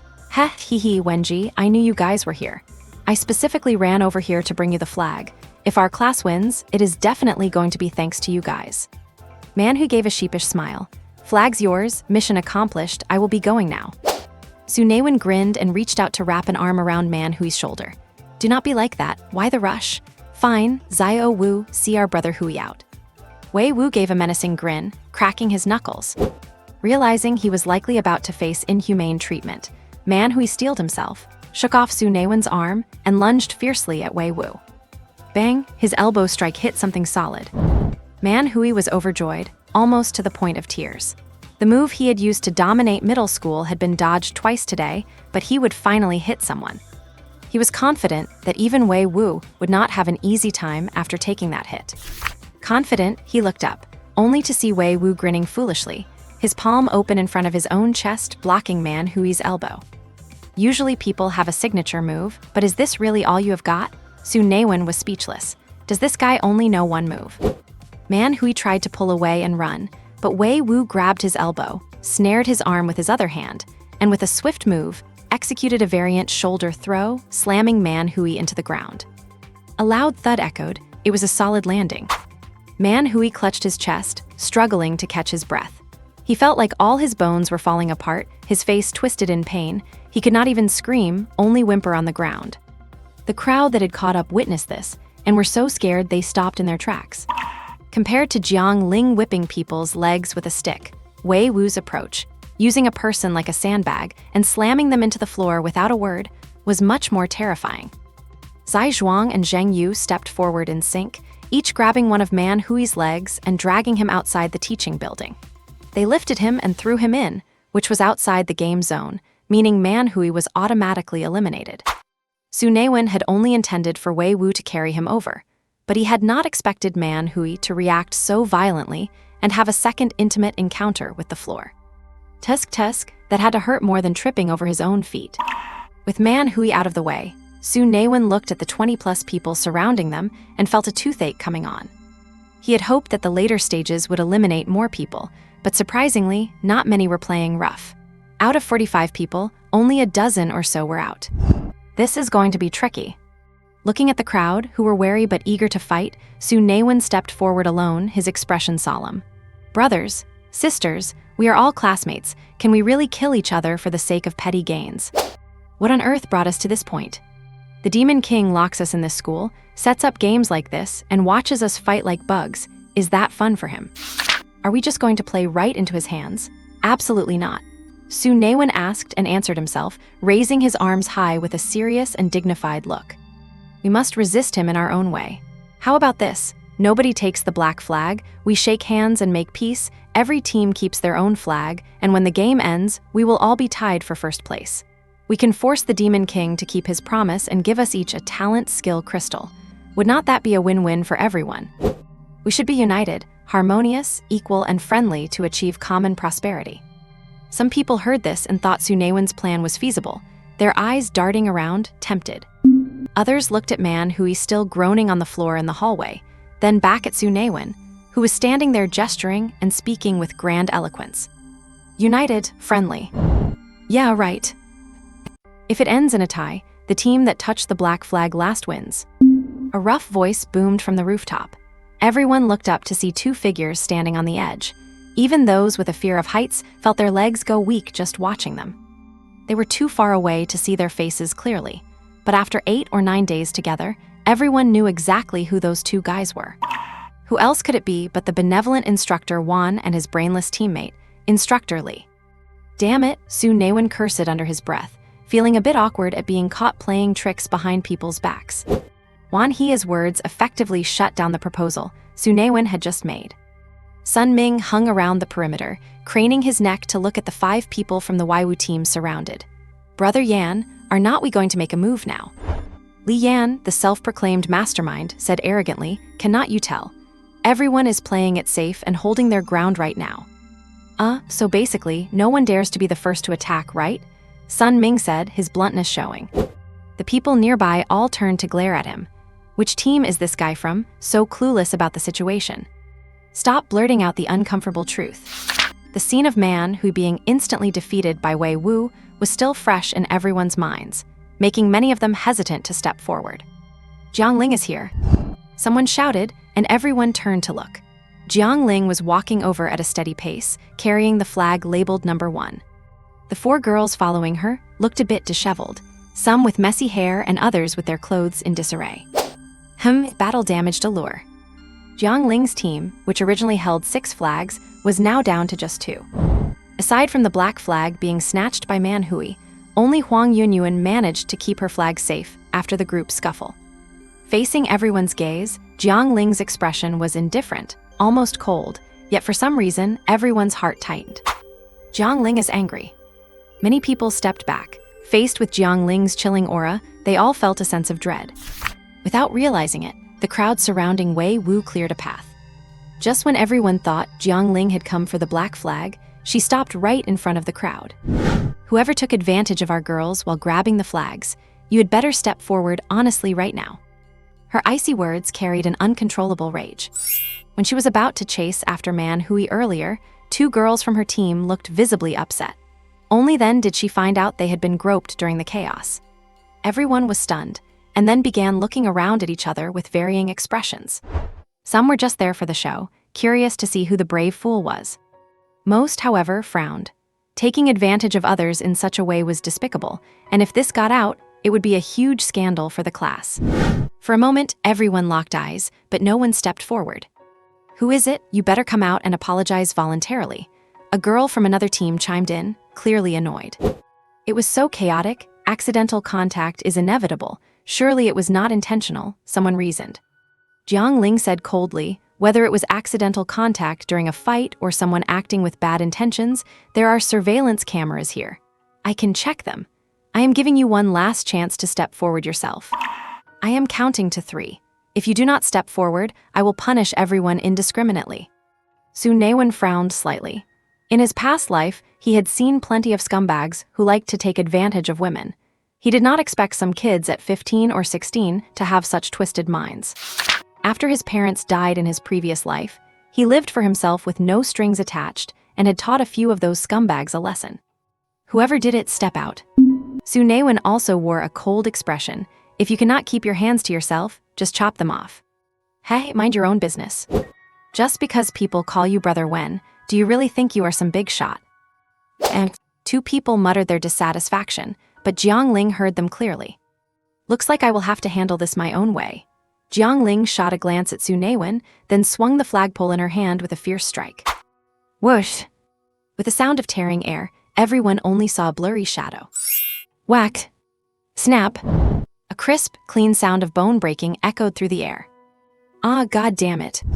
A boy clutched his arm, his face deathly pale, as his limb hung at an unnatural angle. Jiang Ling had literally snapped someone's arm with a single strike of the flagpole. "Since the pervert is one of you, if I break everyone's arms, I cannot be wrong." Jiang Ling's cold words made many of them shiver in fear, especially seeing the miserable state of the first victim. "Damn it, what does this have to do with me? Who the hell did it? Hurry up and step out. This is completely unreasonable. Incredible, I was not even part of the group fight. I am out. Wanna quit now? Too late. I said I would treat everyone the same. If you have a complaint, blame the scumbag who could not keep his hands clean." In her unreasonable state, Jiang Ling swung the flag again, knocking another person down and breaking their arm in the blink of an eye. "Damn, do not push me. Screw this, brothers. We are still in the competition. Let us take her down first. As for the guy with wandering hands, we will deal with him after checking the footage when the match is over." Sun Ming, having been on the periphery, was relatively close to Jiang Ling. After watching 3 or 4 people around him get their arms broken, it was clear that he was next on her list. With a roar, Sun Ming charged at her. Others who had not given up also rushed toward Jiang Ling, hoping to overpower her. The red flag rippled like a long crimson spear in Jiang Ling's hands, moving as gracefully as a dragon or as swift and sharp as a striking serpent. Within a few exchanges, another 3 or 4 people fell. Sun Ming, in particular, not only had his right arm broken, but he also took a kick to the chest that snapped 2 of his ribs. Earlier, Jiang Ling had not used her full strength and could still easily handle a dozen people. Now that she was unleashed, it was even worse. Tusk, they are not even on the same level. This little girl is not holding back. Should we intervene? Li Jai sneered as he looked down at the scene, where the boys were wailing with broken arms. "I think she is still being too soft," Wan He replied dismissively. "This is nothing yet. In this society, everyone has a talent, but each talent has its own strengths and weaknesses. Many of these kids awakened non-combat talents, but they are young and hot-headed, wanting to be combat masters. They need to suffer a bit to learn that not everyone is cut out for battle. This pain of a broken arm might just help them calm down and reflect when they choose their paths in the future." Besides, he admired Jiang Ling's attitude. It looked unreasonable. Well, to be fair, it was completely unreasonable. Of course, jokes aside, what Jiang Ling did served a purpose. Apart from feeling like they were victims of collateral damage, those beaten now also harbored resentment toward the scumbag who had harassed the girls. Once the match ends, if those who got beaten find out who the bastard with the wandering hands was, he is going to have a rough time. Thinking of this, Wan He smiled. "When you go down to use your healing skills later, do not bother healing those 2 jerks who messed with the girl." Certainly, Li Jai and Wan He were in complete agreement on this. With the cultivation levels they both possessed, their heightened 5 senses allowed them to clearly see every detail of the chaotic battle, even from the distant rooftop. Both of them knew exactly who Jiangling was referring to with her comment about wandering hands. The reason they had not intervened sooner was simply that they had not expected to find bad apples among a group of 15 or 16-year-old boys. After the incident occurred, they did not immediately step in to punish the two boys because they wanted to see how the other children would handle such a situation. Jiangling's way of handling it seemed somewhat aggressive on the surface, which Li Jia slightly disapproved of, but Wan He admired it. This was what Wan He considered having both courage and strategy. To strike without hesitation is courage, and to hunt down the target after the first strike is strategy. Yes, exactly, both courage and strategy. Li Jia did not fully agree with Jiangling's methods, believing they should have waited until the match ended or called for a pause, checked the surveillance, and punished the culprits accordingly. However, since Jiangling had already proceeded with her own ideas, he did not stop her. This was exactly how a competition should be. With him here, a single healing spell would ensure none of these students were permanently crippled. As for those two scoundrels, it would be better if they were not healed and stayed crippled. Let them learn their lesson and remember the pain. While Wan He and Li Jia chatted, most of the boys below had been knocked to the ground by Jiangling, all of them wailing and clutching their arms. Those who tried to escape were also intercepted by her. She did not let a single one get away. The expressions of the girls looking at Jiangling shifted from initial fear to starry-eyed, pure admiration. Holding a flag and taking on a whole class of boys, she was beautiful, fierce, and incredibly formidable. Only Su Naiwen's group of 5 and Li Yan, who had sensed trouble early and hidden beneath the flag stand, had temporarily escaped disaster. Impressive, take the black flag, we surrender. Jiangling was simply too strong, and Su Naiwen inwardly mocked his own naivety. When the match began, he had been seriously analyzing strategies and making plans, believing that his years of experience compared to these little brats would help them win the match. But due to his ingrained way of thinking, he had forgotten that this was a parallel world with transcendent powers, not his previous life. In his previous life, when individual strength faced a group, one naturally had to use their brain to win. But in this world, brains, as long as you're not too stupid, it is fine, but strength is the foundation of everything. Jiangling's display of power had given him a solid lesson. Clearly, his brain was not yet so brilliant that it could compensate for the gap in strength. I said it is too late to surrender. I treat everyone the same. Jiangling walked toward Su Naiwen and the others, holding her flag. Hey, that is a bit too much. During the chaos just now, we were in the bushes, watching the battle. We did not participate. There is no way our hands could have reached out across miles to take advantage of the beauties, right? That is not fair. Humph, my rules are the rules. Jiangling did not know if she had been influenced by these rebellious teenagers, but she charged forward proudly. Su Naiwen groaned in protest. What was this? When they first met Jiangling, he thought she was a lively and quiet girl.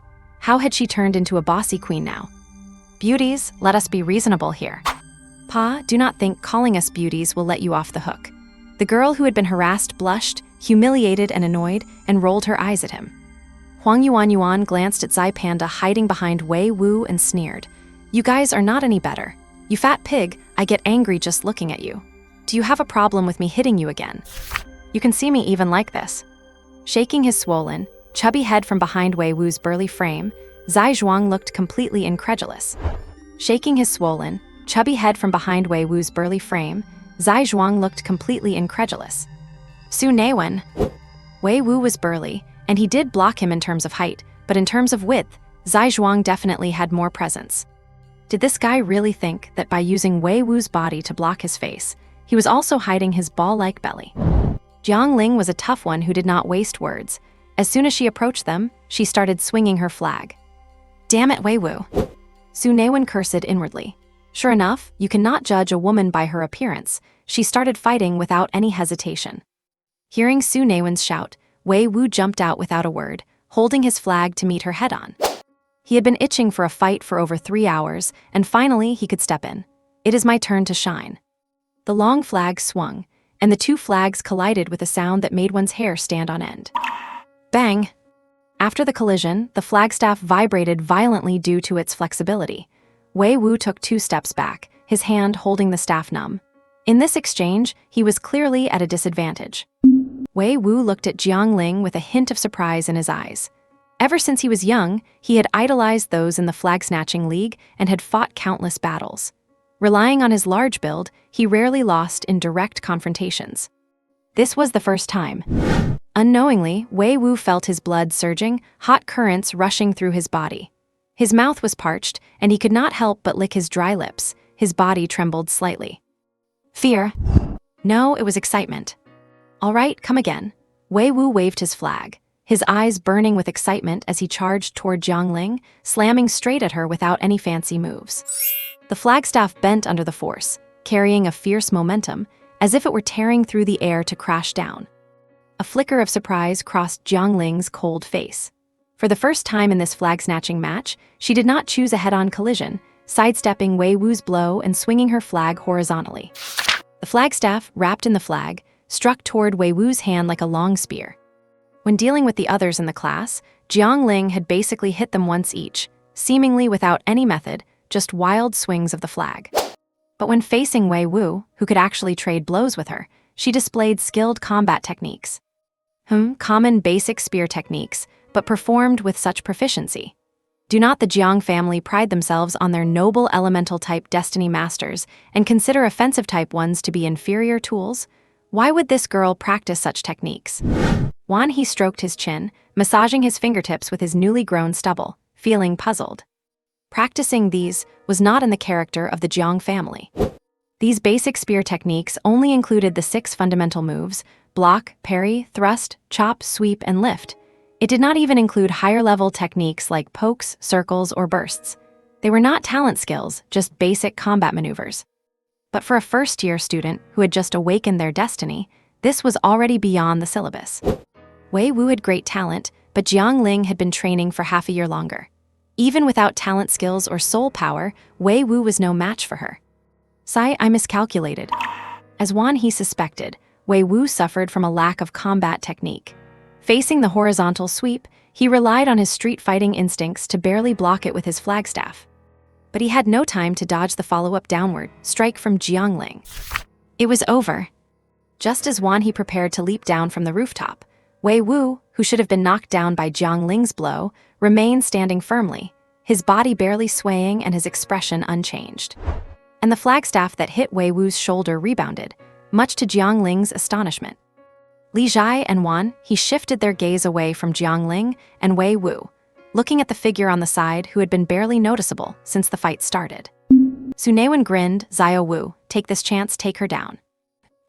Armor spell.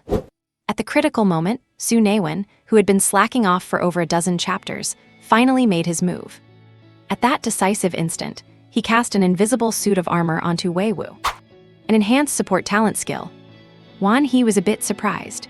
Such singular support talent skills were common at their level, but low-level enhanced support skills were rare. Generally speaking, there are only a few types of low-level support skills. The common and practical ones are usually basic healing or recovery spells. One with such buffing effects is quite uncommon. Feeling something different in his body, Wei Wu grinned, rallied his spirits, and swung the flagpole straight at Jiangling. It was completely devoid of technique, but full of wild energy, the long flag whistling through the air with intense pressure. Jiangling dodged repeatedly. She appeared slightly flustered, but still easily found openings, striking Wei Wu twice with the pole. However, aside from feeling a bit of pain, Wei Wu essentially ignored her attacks. Every time the flagpole hit him, it was blocked by the invisible armor and rebounded. Wei Wu took this opportunity to launch a reckless, brute force assault. Ignoring defense entirely, he charged forward like a bloodthirsty, maddened beast. For a moment, the two were actually trading blows evenly, and it even looked like Jiangling was on the back foot. The students who had been lying on the ground screaming forgot their pain as they watched Wei Wu showing off his might, all looking at him in disbelief. Good heavens, it is like he is divinely assisted.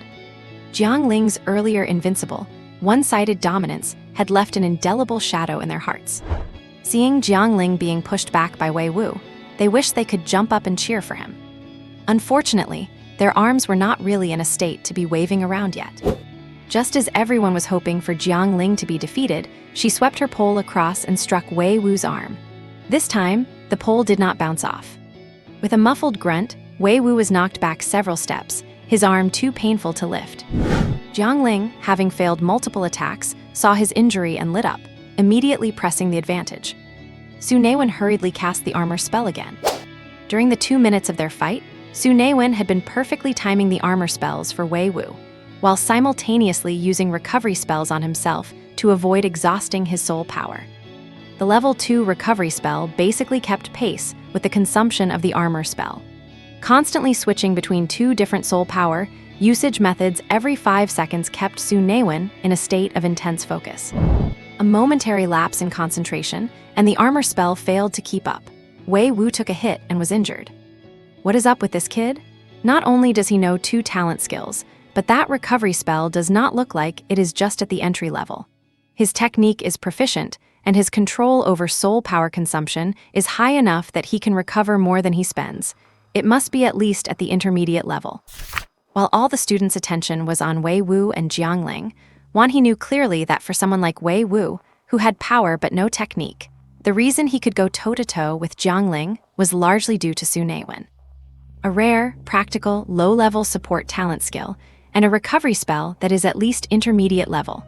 This does not look like a student who awakened his soul core less than 10 days ago. It must be a proficient-level recovery spell. As a fellow support-type master, Li Zhai saw more than Wanhe did. Being able to achieve intermediate-level recovery effects is likely due to his soul core's traits. The Benevolent Heart Soul Core is not rated highly online, largely because of its negative debuff. It is not suitable for practicing or casting combat-type talent skills. If it were not for this negative buff and only had the amplification effects, it could easily be rated as B tier or even A tier. This is one of the reasons why the official authorities of the 9 Prefectures Federation do not rate every soul core. In specific situations, many soul cores prove more effective than so-called high-level ones. Their abilities are incredibly bizarre, so arbitrary ratings are easily disproven.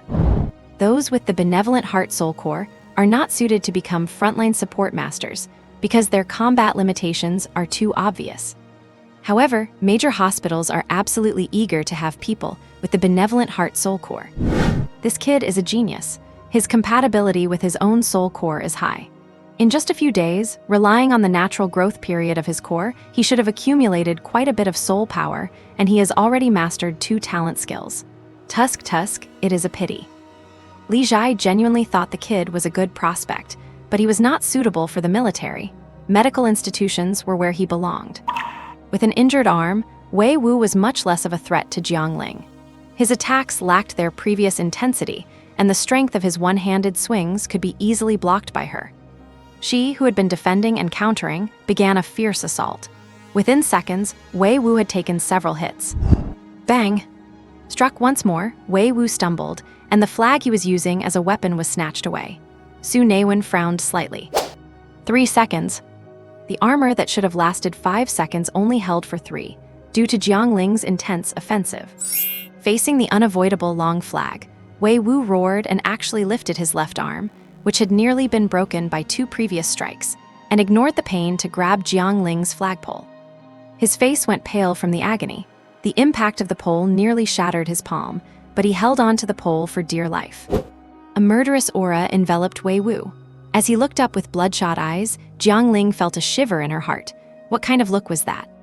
Fierce, brutal, as if a hungry beast were about to devour a human. Boom! He lunged forward, his right palm slamming toward Jiangling's forehead. A faint tiger roar seemed to echo, and a cracking sound like a whip whipped from his sleeve, as if he had shattered the very air. Jiangling's pupils contracted.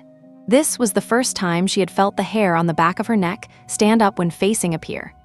Although she had awakened half a year earlier than most and had practiced quite a few talent skills and combat techniques, she was still young and had not been in many serious, life-or-death fights.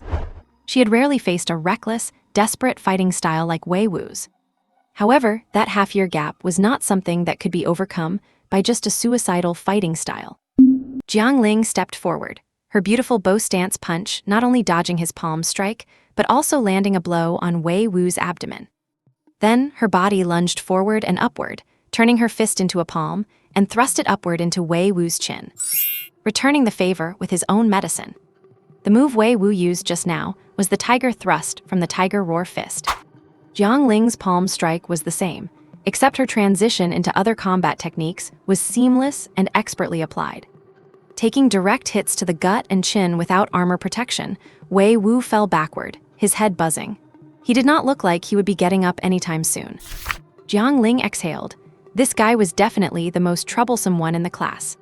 If Wei Wu had been given the same half-year, Jiang Ling figured that even using her full soul power and talent skills, she might not have defeated him so easily. The match was almost over. She had to hurry and beat up the others. What she said about treating everyone equally, she meant. Might as well take the flag back and win this match.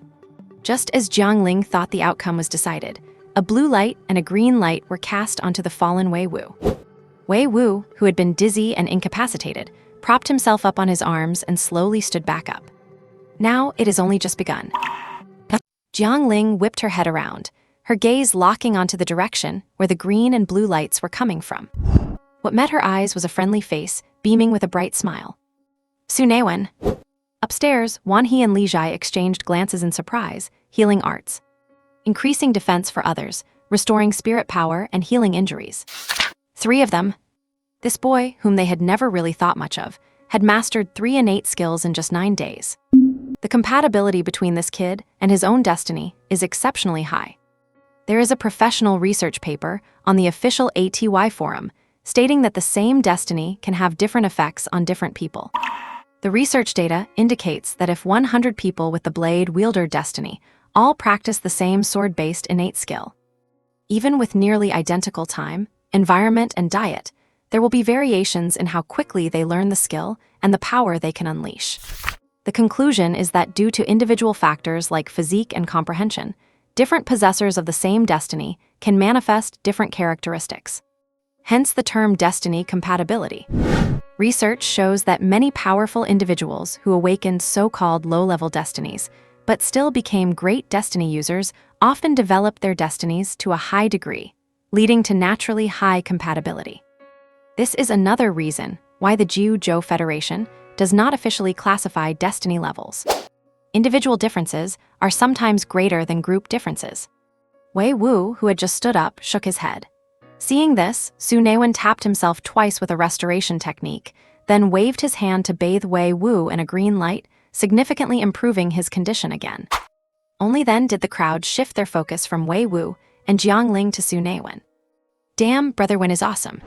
Some students who already admired Su Naiwen could not help but shout, wanting to wave their arms to cheer him on, but the movement tugged at their own injuries, causing their faces to contort in pain. Jiang Ling studied Su Naiwen carefully. She had thought Wei Wu was already invincible in the class, but she had not expected him to be hiding his true strength too. On the first day of military training, Su Naiwen had seemed unremarkable despite resisting Wan He's gravity, which was a bit surprising, but she had only spared him a few extra glances. She had always thought of Su Naiwen as a helpful, enthusiastic, and average classmate. Well-liked, good-looking, with a clean and sunny smile, and a bit more mature than his peers, like the boy next door. Now it seemed that he was not only handsome, but also possessed hidden strength and talent. While others only saw the conspicuous blue and green lights, she also sensed an invisible fluctuation of spirit power. At first, she thought this fluctuation was Wei Wu's innate skill, allowing him to enhance his physical resilience. Now it appeared that this ability did not belong to Wei Wu, but to Su Naiwen. The punch rushed toward her, blowing through Jiang Ling's hair. Even as her mind raced with various thoughts, she still easily dodged Wei Wu's attack. At this moment, Wei Wu felt like he was at full capacity, as if he had eaten a chocolate bar and chugged an energy drink. He had endless power flowing through him, and even his aching arms felt much better than before. He just knew it, Brother Wen is the best. He had looked up to Su Naiwen since he was a kid. Although he had a larger build and more strength, he was always happy to play the role of the younger brother whenever he was with Su Naiwen. It was because when he was small and timid, and getting bullied by 7 or 8 other kids, only Su Naiwen stood up for him and taught him how to fight back. In Su Naiwen, Wei Wu could always feel the presence of a big brother. Lately, many in the class called him a genius and praised him highly, but he always firmly believed that Brother Wen was a genius too. Without the flag as a weapon, Wei Wu did not bother asking Zai Zhuang or Su Naiwen for one, opting to fight empty-handed. Facing Jiang Ling's attacks, Wei Wu chose a combat style of dodging first and then blocking. He swayed his waist and sidestepped to dodge the flag's horizontal sweep, then used his left arm to block a low-angle, tricky strike. He launched a ferocious tiger descending from the mountain, turning his hands into tiger claws, and pounced toward Jiang Ling like a hungry tiger. Getting close to Jiang Ling again, she remained calm, gripped the back of the flagpole, and used the tip of the tail to point straight at Wei Wu's face with the precision of an antelope hanging its horns. Wei Wu had no choice but to turn his offense into defense, sidestepping to dodge and waiting for a chance to counterattack. But Jiang Ling did not want to give him another chance. Her offensive grew more intense, with 2 consecutive punches followed by a knee strike that shattered his invisible armor. Then she turned her slender leg into a whip and kicked Wei Wu several steps away. Wei Wu shook his arms. His hand was numb from taking Jiang Ling's whip kick. Luckily, he had reacted quickly and lifted his arm to block. Otherwise, if he had taken that kick directly to the head, Instructor Li Zhai might have had a hard time patching him back together. Oh, this Wei Wu has pretty good combat awareness. Wan He looked at Wei Wu, who was shaking out his hands, with growing appreciation. He had just been recklessly throwing himself at her earlier, but now he was already starting to deflect force in a rudimentary way.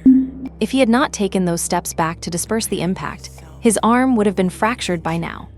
The tiger roar fist he unleashed was also becoming more organized, and his physical reactions were barely keeping up with Jiang Ling's attacks. Progressing through battle, the military needs talents just like this. Seeing this, Su Naiwen applied another armor technique to Wei Wu, then cast a restoration technique on himself twice in a row. He could not help it. His mana pool was too short, and he was not yet capable of casting the armor technique continuously.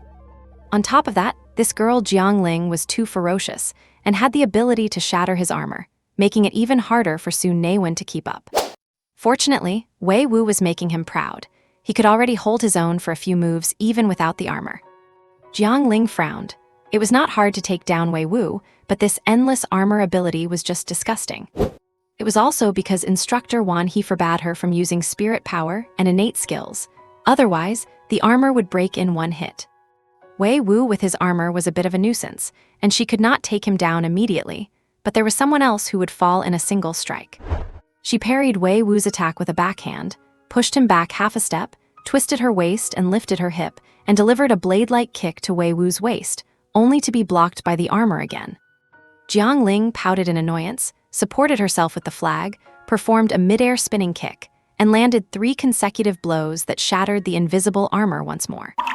Wei Wu retreated several steps, his fighting spirit surging even higher. Feeling the armor return to his body, he prepared to charge at Jiang Ling again. Whatever competition or rewards there were, he threw it all to the back of his mind.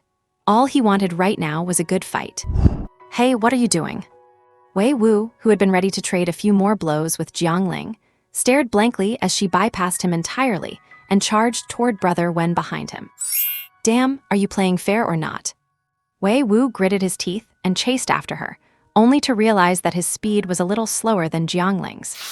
Watching Su Naiwen, who was exposed in front of Jiang Ling without any protection, Wan He shook his head and chuckled. Su Naiwen, whose melee combat ability was weaker than the average student, would not be able to block a single strike from Jiang Ling. This was exactly why he did not think Su Naiwen could become a combat support destiny master. His weakness was exposed. Facing Jiang Ling, who was charging straight at him, Su Naiwen did not panic. He raised his hand and cast an armor technique on himself first. He still had an ace up his sleeve. Immobilize. He had tried the immobilization effect before, and it was only average, but he was confident that with the immobilization and the armor technique, he could dodge and take a few of Jiang Ling's hits until Wei Wu arrived. Just as Su Naiwen raised his hand to cast Immobilize on her, a figure suddenly appeared in front of him, hands clasped together, and a golden energy shield manifested in front of him. He blocked Jiang Ling outside the shield. Everyone was stunned. The figure turned out to be Yang Yu. Jiang Ling was also taken aback. Was her class really full of such hidden talents? Innate life destiny awakening, who has not had that? Yang Yu, supporting his energy shield, gave a lopsided grin, looking like a god of war descending upon the battlefield. Jiang Ling did not have time to be surprised. She leaped to dodge. While she was blocked, Wei Wu caught up, and the two were entangled once again. Yang Yu curled his lip and charged in with his energy shield. repeatedly blocking Jiangling whenever she tried to get past Wei Wu to attack Su Naiwen. It was just that there was not much chemistry between Wei Wu and Yang Yu. "Damn it, watch where you are going, you bumped into me. I could take her down on my own." Wei Wu was furious that his attack path was blocked repeatedly, which made him feel held back. He had been having a great time fighting, only for someone to jump in and ruin his fun. Yang Yu appeared cold and reserved, but in truth, he had a sharp tongue and a fiery temper. Facing Wei Wu's dissatisfaction, he sneered, "Just worry about landing a hit on her with those fists of yours before you start talking." "HMPH, get back. Just guard brother when I can take her down." Wei Wu shoved Yang Yu aside with his shoulder, his fists flying with impressive power. With the unstoppable momentum of a tiger descending a mountain, he lunged straight at Jiangling. Maybe you should be the one to back off. Su Naiwen, give me a buff." Su Naiwen, what on earth? These two guys had not even defeated Jiangling yet, and they were already bickering among themselves. Yang Yu stepping up to the plate took everyone by surprise. And judging by his arrogant words, he was also an innate life destiny awakener, just like Jiangling. The golden energy shield held up by his hands was quite the eye-catcher. They had all seen healing and recovery spells before, but compared to invisible gravity or invisible armor, the ability to manifest a shield out of thin air like a special effect was much more visually impressive and popular. "Yuan, you guys go grab his flag," Jiangling urged somewhat anxiously. Without waiting for Jiangling's command, Huang Yuan led the other three girls and charged toward Su Naiwen. Su Naiwen certainly did not want to get swarmed by these girls. "Fatty, Zheng Yu, go stop them." "Damn, what kind of misery did I, Lord Fatty, get myself into today?" Zai Zhuang grumbled, but he still bared his teeth and stood defensively in front of Su Naiwen. "If you want something, come at me." This righteous display made the boys lying on the ground look at him with disdain. Damn, getting surrounded by four girls, he would be happy to take a beating. Though they said that, Huang Yuan and the other three girls were not pushovers, and Zai Zhuang and Zheng Yu were having a hard time holding them off. Seeing this, Su Naiwen hurriedly ran to the side of the boys and cast a few healing spells. "Help out, if we win, I will share my talent skill crystal with you guys." This guy was Wei Wu's roommate. They had been on good terms these past few days. The few of them exchanged glances and eagerly ran over to help Zai Zhuang and the other guy take a beating, grinning and acting rowdy while being surrounded by the four girls. Su Naiwen. I never expected such a small class like Class 8 to have so many talented people. Li Zhai was very surprised. Were today's students really this gifted? He carefully observed the 3-on-1 skirmish below and scoffed. The kid with the shield probably has a decent destiny, but his talent is just average. On the first day of military training, he could not withstand my gravity. He is likely a pseudo-innate. Li Zhai was stunned. A pseudo-innate? He looked toward Yang Yu and examined him closely. After taking 3 hits from Jiangling, the boy's face had already gone pale. It really is the case. Li Zhai felt a bit disappointed. In fact, everyone is born with a life destiny. Theoretically, newborns can undergo destiny awakening. But early awakening is not necessarily better. Generally speaking, children lack mature judgment, and controlling such power can easily lead to disasters. Premature awakening often causes social instability. For the individual, awakening too early often results in a very low compatibility with one's destiny. During wartime, they tried to catalyze destiny awakening to quickly create powerful combat forces, but experience proved that early awakening results in low compatibility between the person and their destiny, leading to poor potential. Life destiny is like a plug-in. It requires time to integrate with the human body. However, delaying awakening too long is also wrong, because at a certain stage in life, the integrative growth of compatibility between the destiny and the self gradually fades. It is unwise to sacrifice the golden period of cultivation for the sake of gains in compatibility that are hard to achieve. Research indicates that guided awakening between the ages of 16 and 18 is the optimal time for the general public. Of course, there are individual exceptions, and those are the innate life destiny awakeners. Why are innate life destiny awakeners called geniuses? Is it just because they awaken early and have a head start in cultivation? Not at all. It is about compatibility. Some are born with an extremely high compatibility with their life destiny. When that compatibility reaches a peak, they do not need guidance and can awaken autonomously.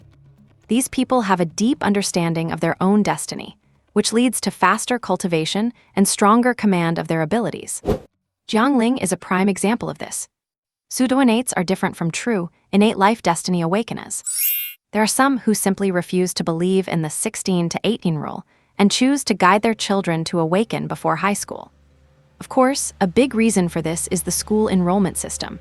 Some parents think that having their child awaken half a year early, even at the cost of some compatibility, allows them to get a head start. High school lasts 3 years regardless, so having an extra 6 months of cultivation might give them better results during entrance exams. Trading a little bit of talent in compatibility for a chance to go to a better school. The pros and cons are hard to weigh. Yang Yu is likely in this situation. However, even with early awakening, his physique is still so poor. I suspect that his already modest talent was compromised by being triggered too early. He shook his head inwardly. Early awakening might provide an initial advantage, but the drawbacks for later training eventually become apparent. Take Yang Yu, for example. He might be at the top tier of the class right now. His physique is not great, but he learned a talent skill like the energy shield early on, making him more than a match for Wei Wu. But in a few years, or even months, he will be left far behind by someone like Wei Wu. Many top-tier institutions have unofficial policies against accepting pseudo-innate students. Regardless of whether Wan He's guess is correct, Yang Yu's current strength is undeniable. Faced with Wei Wu's wild dog-like offensive and Yang Yu's shield-blocking tactics, Jiangling found herself deadlocked, unable to use her soul power or talent skills. Although the two of them were strong, the one making Jiangling feel truly annoyed was Su Naiwen. That guy standing in the distance was smiling radiantly, his skills never stopping. With armor spells and recovery spells alternating, he kept Wei Wu and Yang Yu at peak performance, while Jiangling, who had been fighting for so long, was beginning to exhaust her strength. The few times she had broken through the pair's containment to attack Su Naiwen, he had relied on armor spells and movement to dodge. Without soul power to support her, fighting for so long on pure physical strength was exhausting for Jiangling too. Seeing Huang Yuanyuan and the others held back by Zai Zhuang, Jiangling gritted her teeth and used her remaining strength. She swept her long flag, forcing back both opponents, then stomped the ground, her speed suddenly increasing, even faster than before. She lunged straight at Su Naiwen, aiming her flag at the black flag he was holding. Su Naiwen kept a calm expression and prepared to shift his position. He intended to dodge the attack, just as he had done before. Suddenly, a figure appeared from behind Su Naiwen, faster than Jiangling herself. A claw shot out, aimed directly at the black flag in Su Naiwen's hand. Su Naiwen sneered inwardly. He knew that guy would not just stand by and do nothing forever. Freeze! 2 beams of light shot out one after another, aiming at his front and back, while he quickly sidestepped. The 2 freezing spells instantly drained Su Naiwen's spirit energy, leaving him pale, but with eyes still bright. Feeling himself frozen in place, Li Yan was completely stunned. What the heck? A beam of light just hit me, and suddenly I could not move. Huh? It looks like I can move again. Before he could react, a flag whipped across his face. Ouch! Li Keek only saw the clear blue sky before his vision went black, and he passed out. Jiangling paused, looking innocently at the knocked-out Li Yan, her heart struck with horror, that beam of light. She had actually been frozen for a split second, and it was Su Naiwen again. No time to think, Jiangling gripped the flag with a backhand, kicked off the ground, and lunged forward with the flagpole like a snake's tongue, striking towards Su Naiwen again. Wei Wu and Yang Yu had just barely arrived. The delayed recovery, effect from the spell he cast on himself, before the freezing move was still slowly building up. But it was too late for Su Naiwen to use any skills other than recovery. But Su Naiwen did not panic at all. Watching the flagpole stab at his wrist, he grinned, a sunny smile that made Jiangling grit her teeth in hatred. It is over. Ding-a-ling, ding-a-ling. The 12 o'clock bell rang, signaling the end of the morning military training and the end of the competition stipulated by Wan He. Jiangling pulled back the flag, feeling a bit deflated. Time was up. Lost, she actually lost. Even with all the restrictions imposed by the instructor, she was still unwilling to accept it. Putting away the flag, she gave Su Naiwen a fierce glare. This was the most frustrating training session she had ever had. Su Naiwen saw Jiangling's gaze and gave a secret wry smile. This little girl. The calm and generous impression she gave when they first met must have been an illusion. Wanhee landed slowly from the rooftop with Li Jai. Su Naiwen looked on with envy. Look at that, the ability to control gravity, how cool. At least it had more class than his tactical maneuvering while being forced into a corner. Time's up, I do not think I need to calculate the points. Wei Wu's team takes first place. There were 10 flags in total. Su Naiwen's team had 3, a black flag, their own team flag, and flag number 8 for a total of 7 points. The remaining flags had been hidden by other teams. The runner-up was actually Chen Lily's team, with 3 flags including their own, totaling 4 points. Jiang Ling's team had 3 points. Even without counting the team flag Jiang Ling knocked onto the ground, Su Naiwen's team had 5 points, still securing first place. This competition was a real eye-opener for me. Some students thought this was a compliment, and even those with broken arms and legs held their heads high. Tusk, still have the nerve to hold your heads up. The make-believe games I played as a kid were more exciting than this competition. It is hard to believe you are all awakened students. He was not exaggerating. The unawakened youngsters in the military compound were probably better fighters than these students. The tiger roar fist I taught you, hardly anyone has mastered it.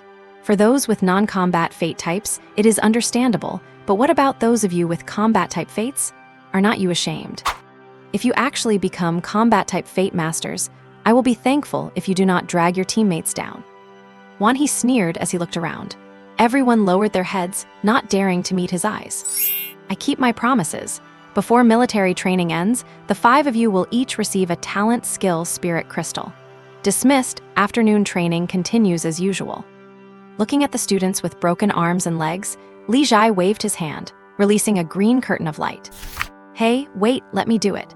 Su Naiwen rushed over, casting a few recovery spells on himself before using healing on everyone else. Li Jai nodded with satisfaction. By practicing skills to help treat classmates, he might just become a responsible and good doctor in the future.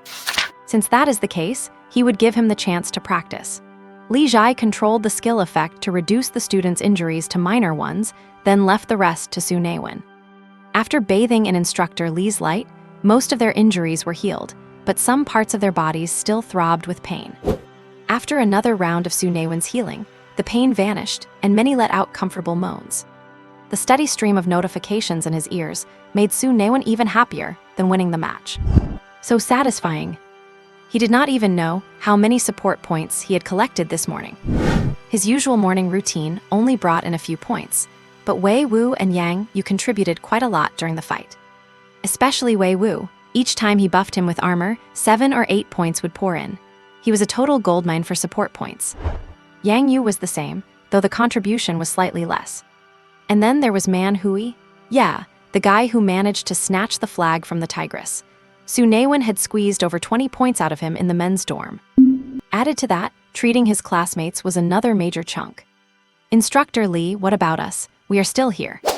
2 students cradling their twisted arms had not been touched by the green light. Gritting their teeth in pain, they called out hurriedly.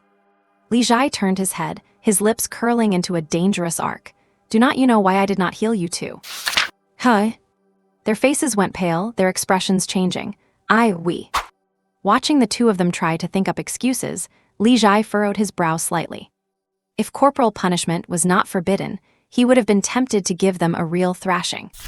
It is natural for young people to be curious about beauty, but you cannot have no bottom line. Am I right? Figure out your arms yourselves, consider it a lesson. The others who had not left, yet quickly realized what Instructor Li meant by those words. During the chaotic brawl in front of the library, it must have been those 2 who were being handsy. Suddenly, they were surrounded by the girls led by Jiang Ling, and everyone else looked at them with resentment and dissatisfaction. It was because of them that they all got beaten up so badly by Jiang Ling. Even though they were healed now, they could not forget the pain. What are you doing? Instructors cannot frame people out of nowhere. It was not us. My dad is Li Qiang. Jiang Ling beat us so badly, and the instructor is encouraging her and slandering us.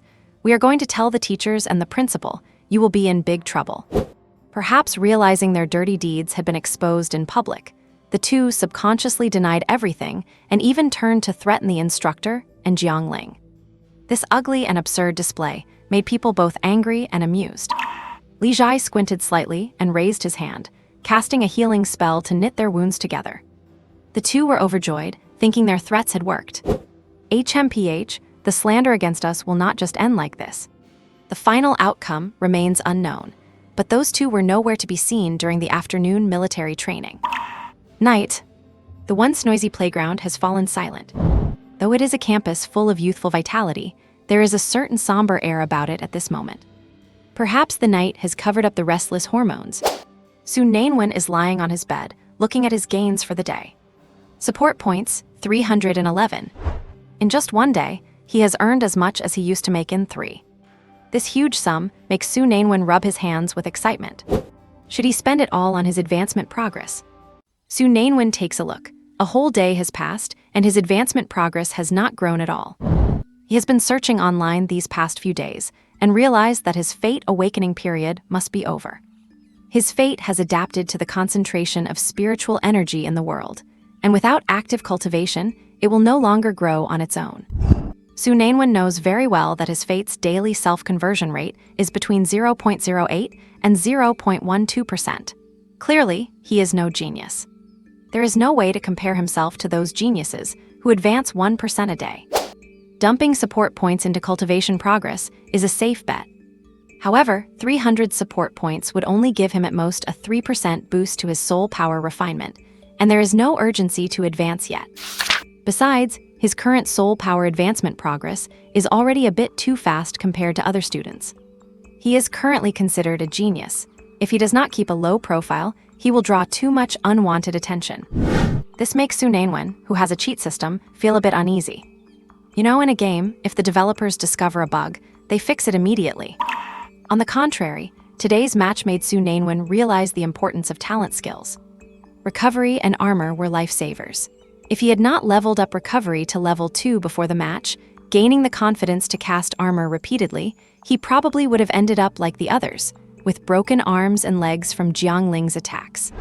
Also, compared to soul power levels, talent skills are harder for others to gauge. Looking at his level 2 recovery, Su Naiwen grits his teeth and sinks 194 support points into it.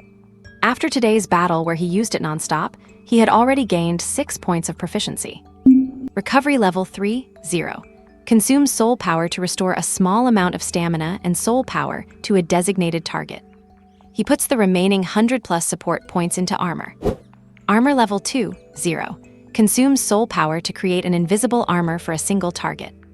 The skill description has not changed at all, so it seems he will have to figure it out himself. Just that the next jump from level 3 to level 4 will actually require 500 support points. The 20-something leftover points are useless, so he dumps them into his soul power realm, increasing it by 0.2%. Testing out the newly upgraded skills leaves Su Naiwen feeling slightly disappointed. The recovery effect has not increased, but the soul power cost has dropped from 3% to 2%. No qualitative change. The same goes for armor. The armor strength remains unchanged, but the cost dropped from 5 to 3%. Although he only has 4 skills, he has managed to guess some of the upgrade patterns. Except for the 4 basic auxiliary skills, Pill Gathering Hand, Rune Painting Pen, Forging Technique, and Array Condensation. The other basic skills require 100 support points to go from level 1 to level 2. Level 2 to level 3 requires 200 support points. And level 3 to level 4 seems to require 500 support points. With each upgrade, the skill effect remains the same, but the soul power required is gradually decreasing. Level 1 needs 5, level 2 needs 3, level 3 needs 2%. As for level 4, he does not know if it will continue to reduce soul power consumption or improve the skill effect. Money burns like flowing water. Even with a cheat system, Su Naiwen does not dare look down on the heroes of the world.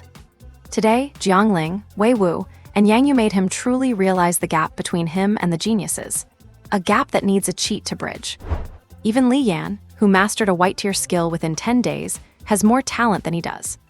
Quietly pondering his effort plan for tomorrow, he eventually drifts off to sleep. Well, most people's success is attributed to hard work, so do not think too much about today and tomorrow, just relax. And ding, ding, ding, ding, ding, ding, ding, ding, ding, ding, ding, ding. Ding, ding, ding, ding, ding, ding, ding, ding, ding, ding, ding, ding. Good morning, instructors, teachers, and fellow students. on this beautiful autumn day with such bright sunshine. The broadcast on the playground is deafening, and on the podium, the student representative is shouting an ancient, passionate opening speech. Su Naiwen seriously doubts that all schools use the same version of this speech. Who knows how many generations it has been passed down? Listen up, you brats. Stand at attention properly. If I see you whispering or making eyes at each other again, I will smash your heads into your stomachs. You have trained for so many days. Today is the time to show your results. If you do not take first place, I will have to give you another lesson before you leave. Take first place, do you hear me? At the front of the line, Wanhee is wearing his formal instructor uniform. The shiny black outfit, gold-rimmed cuffs, and the special badge on the brim of his cap make him look completely unlike his usual sloppy self. Solemn, dignified, and intense. Even though his words are as annoying as ever, the entire Class 8 responds in a loud voice, yes. Did not you have breakfast? Take first place. Yes. The deafening shout echoes across the playground, momentarily drowning out the broadcast and making quite a few people look over. On the podium, the gray-haired elder sitting in the center nods with a smile, looking at Class 8, which has a noticeably different aura from the other classes. These children have been tempered under Wanhee for 10 days, and one can easily sense the change in their presence. Haha, our freshmen this year are excellent, full of spirit. As soon as he finishes speaking, those around him chime in. The principal is absolutely right. The quality of freshmen in our school this year is much higher than in previous years. Exactly, who knows, maybe in 3 years, our school will achieve great results in the high school league. The sun is rising and the purple energy is here. Our students all have the potential to become dragons. All of this is because of your brilliant and wise guidance, principal. And the flattery is sickening. The freshmen have not even been in school for 10 days, the training is not over yet, and who the hell is talking about the principal's wise guidance? The old principal listens to his deputies and laughs heartily toward the sky. With me, Song Kidang here, it is only a matter of time before Lingyang No. 3 Middle School suppresses all other schools in Lingyang. If heaven had not birthed me, Song Kidang, the history of Lingyang would be as dark as the endless night. And damn, he is boasting even louder than we are flattering him. The principal is absolutely right. Haha, with Principal Song's great ambitions, he will surely succeed. I have said it before, with the principal in charge, there is no way anyone else in Lingyang could nurture a unicorn genius, except our Lingyang No. 3 Middle School. Exactly. Boom! Just as a thunderclap sounds from a clear sky, a bolt of dark purple lightning, like a sharp knife, tears across the sky. The massive sound seems to make the entire city of Lingyang tremble. What on earth is going on? Some people look at the old principal with strange expressions. Look, you are boasting in broad daylight, and now you are about to be struck by lightning. Boom! Another one. The others shrink their heads as well. You really cannot say things you do not mean. Indeed, absolutely. Boom! Suddenly, a clap of thunder erupted from a clear blue sky, and a bolt of black and purple lightning tore through the heavens like a sharp blade. The deafening roar seemed to make the entire city of Lingyang tremble. What the hell is going on? Some people looked at the old principal with strange expressions, as if to say, look, bragging in broad daylight, and now you are getting struck by lightning for it. Boom! Another one. The others shrank back, thinking that a person really should not speak against their own conscience. BZZT, woo. Alert. Attention, all citizens. Attention, all citizens. Please follow the instructions of the guards and head to the nearest shelter immediately. Please follow the instructions of the guards and head to the nearest shelter immediately. An exceptionally strong fluctuation has been detected, suspected to be an otherworld invasion. Danger level unknown. All departments in Lingyang City are to enter a level 3 state of war. All departments in Lingyang City are to enter a level 3 state of war. And a harsh, urgent siren echoed throughout Lingyang City. For a moment, the citizens who had just been startled by the thunder turned panicked upon hearing the sharp alarm. Countless people hastily dropped what they were doing and ran toward the nearest shelters. An otherworld invasion. A catastrophe that rarely happens even once a year had actually appeared above Lingyang City. Some who had experienced an otherworld invasion before felt a chill run down their spines and their faces turned pale. Unable to hide the terror in their eyes, they frantically shoved past others in their way and sprinted toward the shelters. On the chaotic street, a man pulled a girl by the hand, rushing forward in terror. Hurry up, hurry up. How many times do I have to tell you? Why are you still holding onto that junk? Move. Although the girl was somewhat flustered, she seemed dismissive, walking at a leisurely pace. Stop rushing me. These are all my favorite things. There are shelters, so what is there to panic about? Look at how scared you are. Are you even a man? The boy was furious. He had experienced an invasion before. He had told her about such scenes more than once, but she still did not take it seriously. He let go of her hand. Damn it, go ahead and die then. Without the girl weighing him down, the boy ran quickly toward the shelter. Hey, are you even a man? The girl yelled, furious. Carrying her bags and jewelry, she pointed at his back, thinking to herself that she would settle the score with him once they reached the shelter. With that wimpy attitude, he still wants to pursue me. In his dreams. Clutching her precious bags and jewelry, she continued her leisurely pace toward the nearest shelter. A red laser barrier enveloped the perimeter of the shelter. Sorry, this shelter is currently at full capacity. Those who have not found a spot, please move quickly to another shelter. The girl, still holding her bags and jewelry, stood there blankly, a bad premonition forming in her heart. Yuan, where are you? Mommy is here, boo-hoo. Do not push, watch your step. The shelter has limited space, please disperse in an orderly manner. An otherworld invasion. Heth, I am too old to run anymore. Everyone, stay calm and listen to the guards. On the playground, the harsh alarm and its message made the young students restless. Sounds of screaming and panic rose one after another. Su Naiwen looked up, and his expression changed drastically. Black-purple lightning had torn a huge gap in the sky, like the ferocious, gaping maw of an ancient beast, still widening as if it intended to swallow the entire city. Violent air currents raged in the sky, shredding the pure white clouds. The once clear blue sky turned a suffocating shade of gray, making it hard to breathe, as if the heavens themselves were collapsing. Do not panic. Our school is a shelter. Follow the instructions of your class instructors and teachers and proceed to your assigned areas in an orderly fashion. Song Kidong stood up and calmed the panicked students. He looked at the black rift in the sky with a solemn expression. Activate the shelter shield. All teachers capable of combat, protect the students.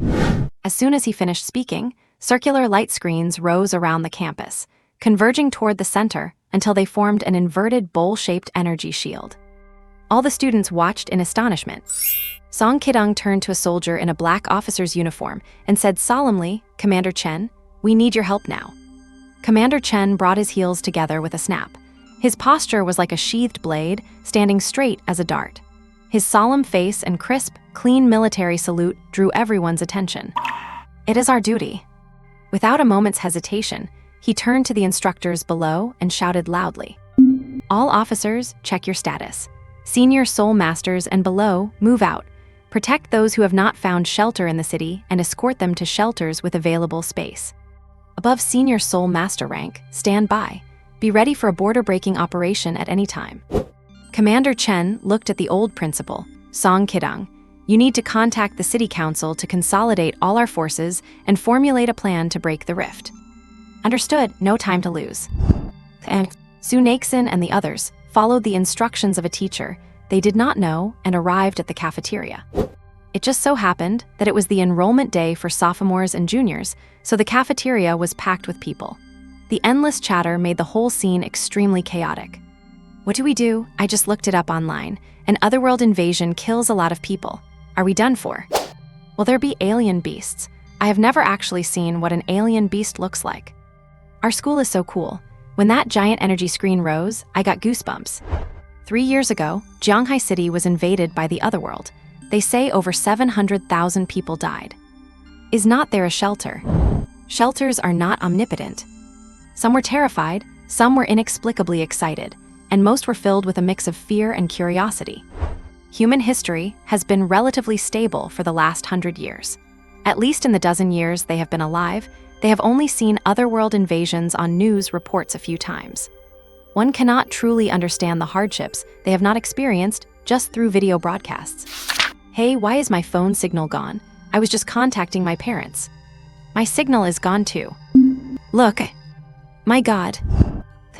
Looking out the cafeteria window toward the sky, in the black rift, which had grown larger than 2 buildings, Countless black specks resembling ants appeared and began to swoop toward the ground. No, those are not ants. As those specks got closer to the ground, everyone saw them more clearly. What kind of monsters are those? They had pitch-black skin covered in blood-red patterns. They were the size of 2 large gorillas, but had arms like sickles.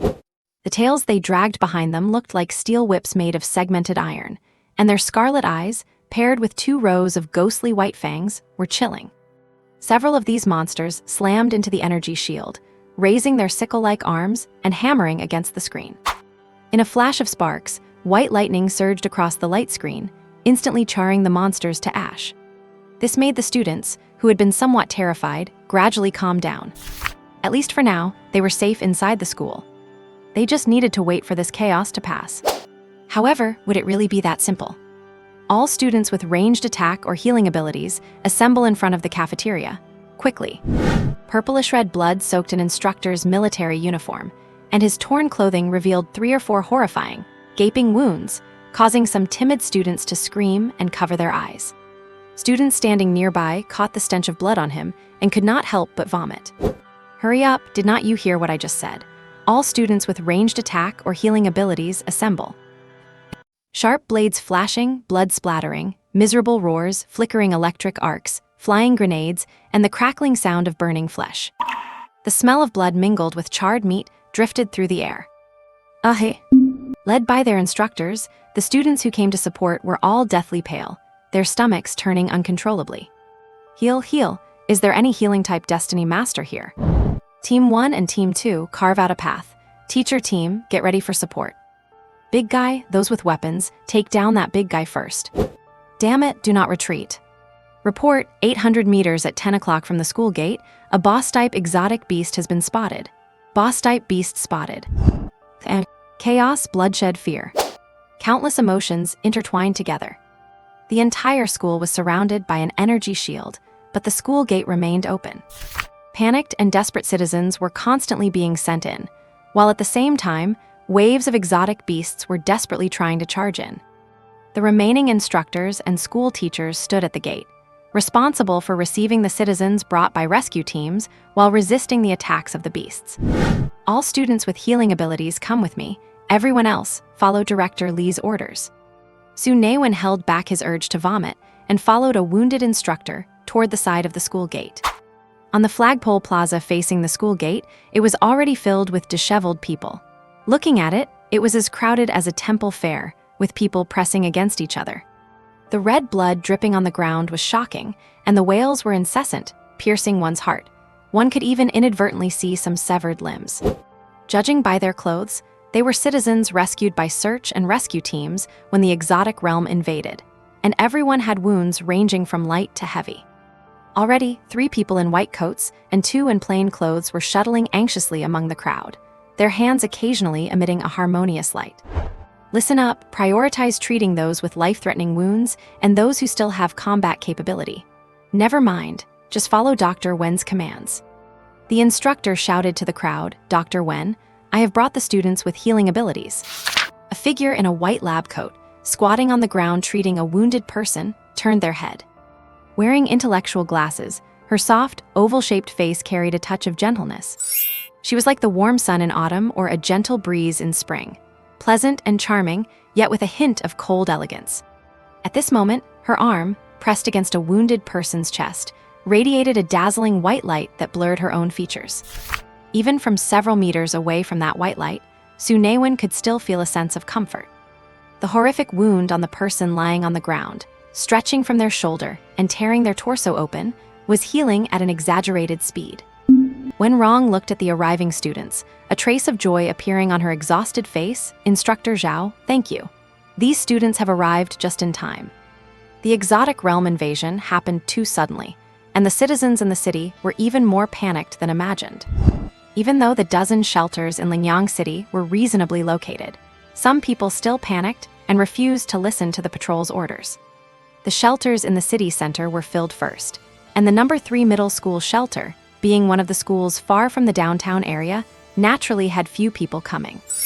Many who did not manage to get into the shelters were taken by rescue teams to several more remote ones. Lingyang number 3 middle school was one of them. A steady stream of citizens was being transferred here, and naturally, there were quite a few wounded among them. In this short time, her soul power had hit rock bottom multiple times, fortunately supplemented by recovery-type innate skills and potions. But even so, the continuous, uninterrupted treatment was taking a heavy toll on her mental strength. Prioritize treating those with red and yellow markings on their wrists. If you encounter a red-marked patient you cannot handle, notify me immediately. Do you understand? Not waiting for the students to reply, Wen Rong wiped away the red mark she had drawn on the person's wrist and hurriedly ran to another wounded person. Those who did not understand, ask those who did, and move quickly. These high school students were encountering such a situation for the first time, moving through the crowd with a mix of panic, confusion, and clumsy haste. Ding, treated wounded, assistance points +7. Ding, treated wounded, assistance points +61. Ding, treated wounded, assistance points +6. And the sound of assistance points being added kept ringing in his ears. Normally, Su Naiwen would have been overjoyed. But with blood, severed limbs, wails, and cries surrounding him, what other thoughts could he possibly have? Save them, save them. He had just accidentally touched a cold body, with hollow, lifeless eyes, a pulse that had stopped beating, and a blood-filled hole through the torso. And that body was just a 5- or 6-year-old girl, nestled in her mother's arms. The mother's look of despair, panic, and disbelief pierced his chest like a blood-stained spear, and her sudden, hoarse wail made his heart feel like it was being squeezed by a giant hand. When the Grim Reaper swings the scythe, it is always ruthless. There were too many wounded. Some had already stopped breathing by the time they were brought to the shelter. Helplessness, panic, and a messy mix of complex emotions formed a giant stone pressing on his chest, making it hard to breathe. Not daring to look at the mother and daughter again, he buried his head and kept casting his healing spell. Ding, treated wounded, assistance points +698. Su Naiwen looked up subconsciously. An elderly man in a black coat was weakly leaning against the wall, his face deathly pale as if he were a body pulled from a freezer, his arm severed, and a deep wound in his lower abdomen. The old man was unusually quiet, and noticing Su Naiwen's gaze, he actually forced a smile. Su Naiwen saw kindness and encouragement in the man's eyes. Assistance points, assistance points. Su Naiwen could not afford to think too much, rushing into his internal space, seeing the extra 800+ assistance points, and without a second thought, poured them all into the healing spell. In a blink of an eye, the level 1 healing spell was upgraded by Su Naiwen to level 4. Without time to check any information, he exited the space and cast 2 healing spells in quick succession on the old man. The old man looked at Su Naiwen with some surprise. In the blink of an eye, the effect of this student's healing skill seemed to have improved significantly. Ding, healed wounded, assistance points +361. Ding, healed wounded, assistance points +237. Su Naiwen entered the space again and upgraded the healing spell to level 5. Then he cast 2 more healing spells. Ding, healed wounded, assistance points +101. And no more assistance points being generated. After 2 more healing spells, he confirmed that no more assistance points could be gained from the old man. Seeing that the old man's condition was stable, Su Naiwen did not say a word, pressing a few recovery potions for himself before going to find the next patient in urgent need of treatment. It was not that Su Naiwen was still thinking about assistance points at this moment, but rather that assistance points could increase his healing spell level. Su Naiwen had a rough estimate.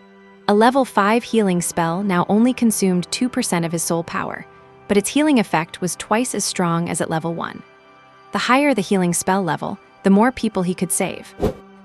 Su Naiwen had already lost count of how many times he had cast restoration and healing. He felt like a factory assembly line worker from his past life, casting these 2 innate skills mechanically. The only difference was that instead of the numbness of a factory line, he felt only anxiety and helplessness. For the people he treated next, the assistance points he received were mostly single digits, with rare occasions of double digits. As for the triple-digit assistance points he had received from the old man earlier, he had not seen anything like that again. Even so, he had managed to level up his healing skill to level 6. The healing effect was now triple that of a level 1 healing skill. For wounds that were not too severe, 2 casts of healing were usually enough for a near-complete recovery. Su Naiwen estimated that the effect of his current healing skill was no worse than that of instructor Li Jai, although she specialized in area of effect group healing while he focused on single targets. He cast healing again, pressing his hand against the chest of a young man with an open wound. In the blink of an eye, the man's other injuries began to mend, but the horrific laceration on his chest showed no signs of healing at all. What is going on? Seeing the man's eyes losing focus, Su Naiwen did not try to be a hero and shouted, "Dr. Wen, I need help here." As soon as he spoke, a figure in a white lab coat landed beside him, and a faint, milky scent drifted into his nostrils. It was the first time he had seen this doctor, when up close since the rescue began. Behind her intelligent-looking glasses were clear, bright eyes, and her slightly furrowed willow leaf brows made her look rather pitiable. Beneath the lab coat, her slender waist and graceful figure flashed by in an instant. Su Naiwen did not have time for distractions, and before she could ask, he blurted out, "My healing skill has no effect on this man's fatal wound." When Rong reached out and touched the wound, speaking sternly, "It is a specialized wound, likely inflicted by a high-level beast. Your talent skill level is too low, so it has no effect. Go treat others, and if you encounter such wounds that are critical, notify me immediately." Okay. Specialized wound, talent skill level too low. Puzzled, Su Naiwen hurried off to help others. He realized that while the so-called specialized wounds he could not heal were not many, they certainly were not rare either. If the cases were not critical, he would bypass them. If the injuries were severe, he would call for help without hesitation. Time passed minute by minute. Fewer people were being brought in from the outside, and under Wen Rong's leadership, the severe cases were largely stabilized. The good news was that among the rescued citizens, many possessed some basic methods for treating injuries. The medical team was growing, and the number of casualties was gradually decreasing. Aside from those specialized wounds, his level 6 healing was effective against other serious injuries, requiring only a few more casts of restoration and healing. The sounds of wailing and murmuring faded, and the panic among the crowd subsided significantly. The Lingyang Third Middle School shelter still had space to take in disaster victims, so they could not close the entrance yet. Fortunately, some of the combat-capable citizens joined the effort to guard the school gate after their wounds were tended to. For the moment, the area remained relatively stable. Su Naiwen raised his head, and suddenly his vision spun. A buzzing electric sound rang in his ears, his footsteps faltered, and he was about to collapse. He could not even remember how long he had been continuously casting his healing skills. Thanks to restoration, his soul power and stamina were somewhat maintained, but the mental exhaustion could not be recovered so quickly. Right now, Su Naiwen felt as if his scalp were being torn apart, and his eyelids were heavy as lead. "I just want to sleep." Just as he leaned back, about to faint, a fragrant breeze brushed past, and his back touched something soft. A faint, milky scent lingered in his nostrils, and in his hazy vision, he saw a gentle face wearing intelligent-looking glasses. So soft, so fragrant, he murmured before falling into a deep slumber. Wen Rong looked at the boy sleeping in her arms like a baby, her ears turning slightly red.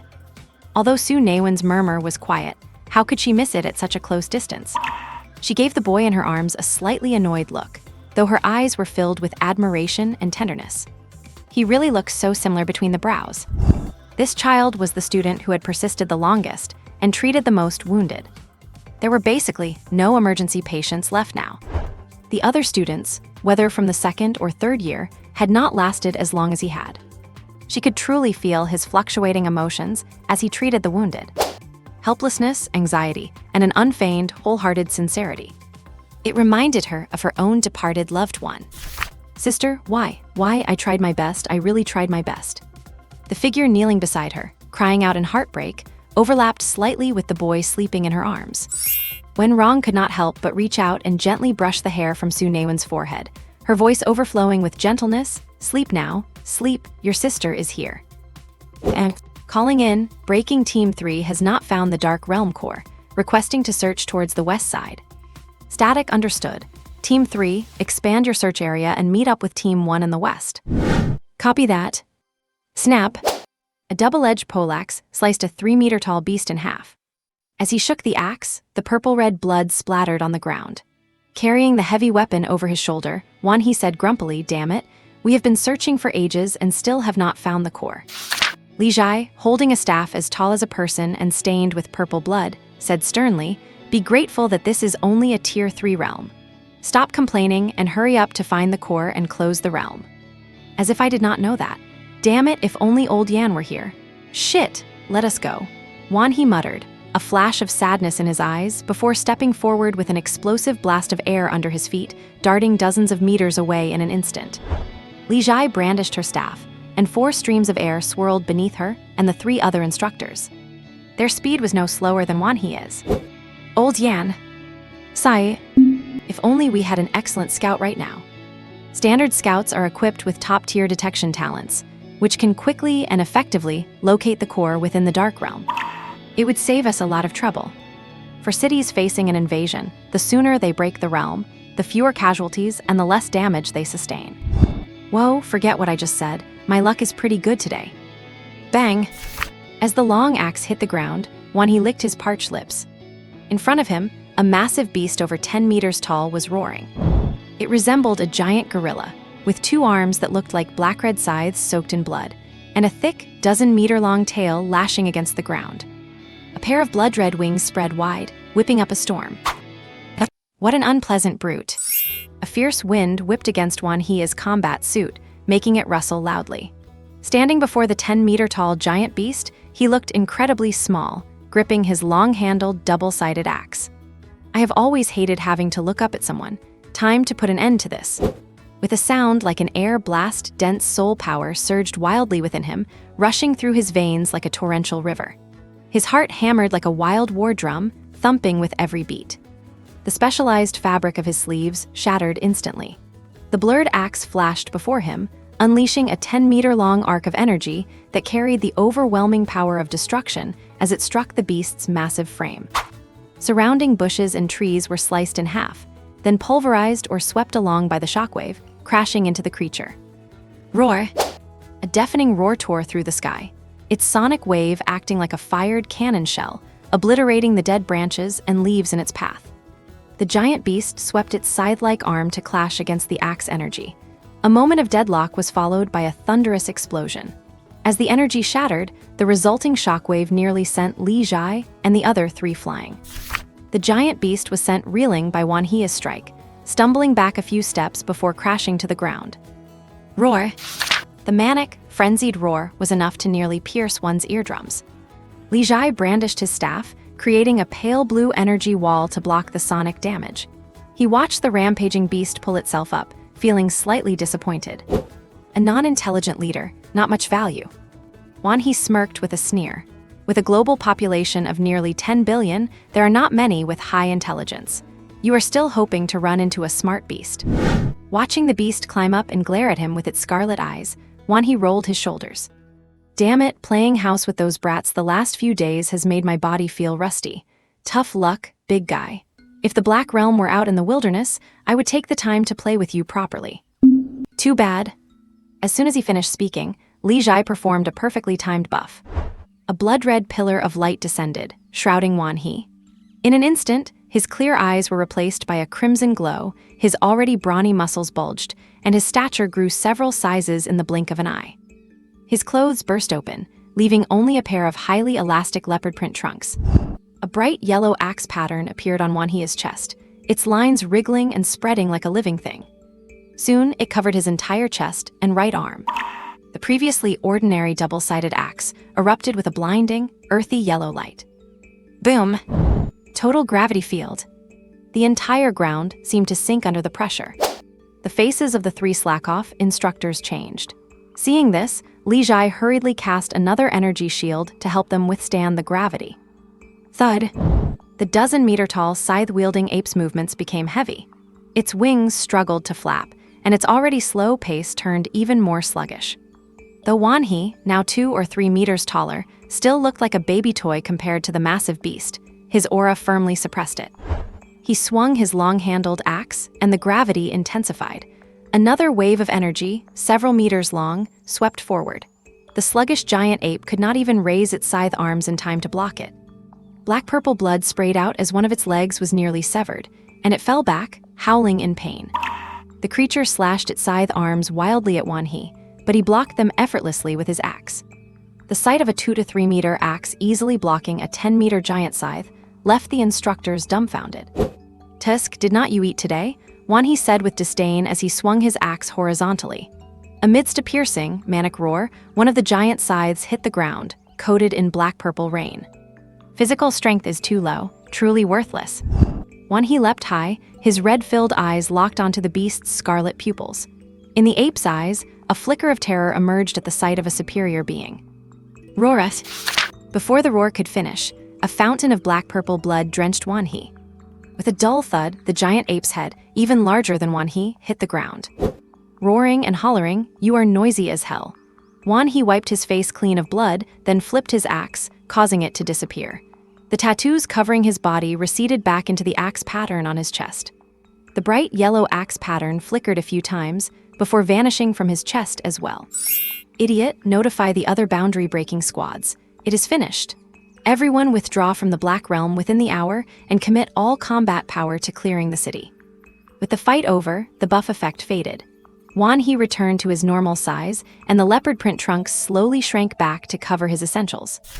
That elasticity is even better than yoga pants. He took the spare clothes Li Jai tossed him, used his gravity to wash away the blood, and got dressed. Already notified them. "Oh, a spirit crystal, pretty good luck." Digging into the ape's head, Li Jai pulled out a black-red crystal. Generally, intelligent beasts are more likely to drop skill-based spirit crystals. Getting one from this dim-witted ape is a pleasant surprise. "Oh, my luck really is decent today."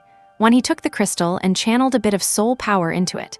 Feeling the power circulate within him, he nodded slightly. "A blade strike skill, not bad. I still owe those brats a reward. I will give it to that kid named Wei Wu." Li Jai smiled. "You are generous enough to hand out a skill crystal found in a yellow-tier beast." The three slack-off instructors were stunned. Seeing the crystal in Wanhee's hand, they could not help but feel a pang of desire, but discipline deeply ingrained in their souls kept them from giving in to greed, leaving them only to envy the student named Wei Wu. A yellow-tier beast, this is a rank beast. Both life masters and beasts follow the same ranking system. Low-level, mid-level, high-level, top-level. Beyond top-level come the soul mark and life artifact stages, transitioning from levels to tiers. Although yellow tier is only the first of the rank stages, there is a world of difference between it and an unranked life master. Take the entire city of Lingyang, for instance. There are barely any ranked life masters, even counting all of them, not just combat-oriented ones. This goes to show just how precious a skill crystal from a yellow-tier beast, comparable to a yellow-tier life master, really is. Wanhee could not care less about what the other three instructors were thinking. Wei Wu has great potential. If this yellow-tier skill crystal can leave a deep impression on him, he might just consider the Nanju Southwest Military Academy when it is time to choose a university. Watching him enter his alma mater and join his squad after graduation, this kind of succession-style nurturing game should be quite interesting. An hour later, Wanhee destroyed the floating, illusory portal and led his team out of the Black Realm, returning to Lingyang City. The abyss-like Black Realm was constantly shrinking. Before long, it vanished from the skies over Coke entirely. The mother he had not seen for so long, his best friends across the ocean. Rebirth, a fated destiny. The black voids tearing open above the city, the giant beasts raiding the campus, the soul masters locked in a bloody melee. Severed limbs, splashing blood, pulsating internal organs. Wails, terror, the roars of monsters. The hollow, listless eyes of a little girl, her desperate, heart-wrenching screams. Su Naiwen jolted his eyes open, gasping for breath, sweat beading on his forehead and his body drenched. Just a dream. Looking at the familiar bed board in front of him, Su Naiwen snapped back to reality. This was his dormitory. It was not a dream. He had suffered severe mental exhaustion from healing the wounded and had passed out. He let out a breath and tried to prop himself up, but found his limbs soft and weak, regaining strength only after a moment. He sat up and found the dorm empty, with the sunset glow of dusk outside the window. Had he really slept from morning until afternoon? Hiss! The throbbing pain in his head helped Su Naiwen become even more alert. He checked the time. It was already 6 in the evening. By this time, military training should have ended. Where were his roommates? Forget it. Since no one was around, Su Naiwen immersed himself in his mind to check his gains this time. Support points, 2027. Seeing such a large amount of support points, Su Naiwen almost fainted from joy. He remembered that the last time he checked before passing out, he had just over 1,300, and now it had broken the 2,000 mark. And these support points seemed to be increasing bit by bit. Counting the heal skill, which had been upgraded to level 6, he had quite a bountiful harvest. He looked at the skill with the highest level on him. Heal level 6, 71/1500, consumes soul power to treat minor to severe wounds for a specific target. Su Naiwen also noticed that the skill leaf, which was originally gray, was now emitting a white glow. These 2,000+ support points were enough to let him dump them into another high-level skill, or to significantly increase his soul power progression, which was barely at 10%. However, having witnessed the cruel scenes of flying blood, Su Naiwen felt restless while looking at his level 6 heal. If he remembered correctly, the shift of the heal skill page from gray to white happened when he invested 500 support points to raise it from level 3 to 4. And the effect of the skill had undergone a qualitative change as well. At level 4, casting heal still only consumed 2% of his soul power, but the healing effect was double that of level 3. It doubled again at level 5, and the same went for level 6. He had a hunch that upgrading heal from level 6 to 7 would trigger another transformation. Right now, a single cast of his heal was having significant effects on many serious injuries. However, he thought about the special wounds doctor when it mentioned. At the time, he was too busy saving lives to dwell on the doctor's confusion about his talent skill level being too low. Level 6 heal was not considered low. Thinking it over, he recalled the information he had seen online while looking up talent skill spirit crystals. Talent skills were categorized by levels: gray, white, red, orange, yellow, green, cyan, blue, purple. Rather than a simple ranking, it was more of a comprehensive assessment of a skill's potential and power. For some soul masters, it was not always the case that mastering a higher level skill meant greater strength. Some gray or white level skills were essentially god tier when the soul master was at a low level, though they suffered from growth limitations and soul master rank constraints. Su Naiwen remembered a comparison from an online article: the white level skill slash and the red level skill fire blade slash. At the same level of mastery, the power boost of fire blade slash and slash was actually identical, yet fire blade slash consumed several times more soul power. In that regard, slash was much more practical than fire blade slash. But the reason fire blade slash was higher level was because it carried fire elemental damage. Interestingly, if intermediate soul masters had to choose, most would pick the white level skill slash.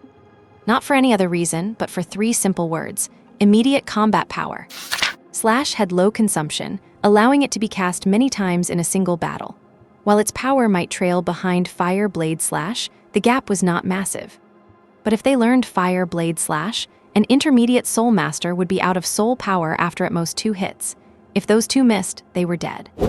Not worth it. For high-level soul masters, however, there was no doubt. Choose fire blade slash, as their soul power could sustain the consumption, and the added fire elemental damage was just the icing on the cake. Even more interesting was that slash and fire blade slash originated from the same root.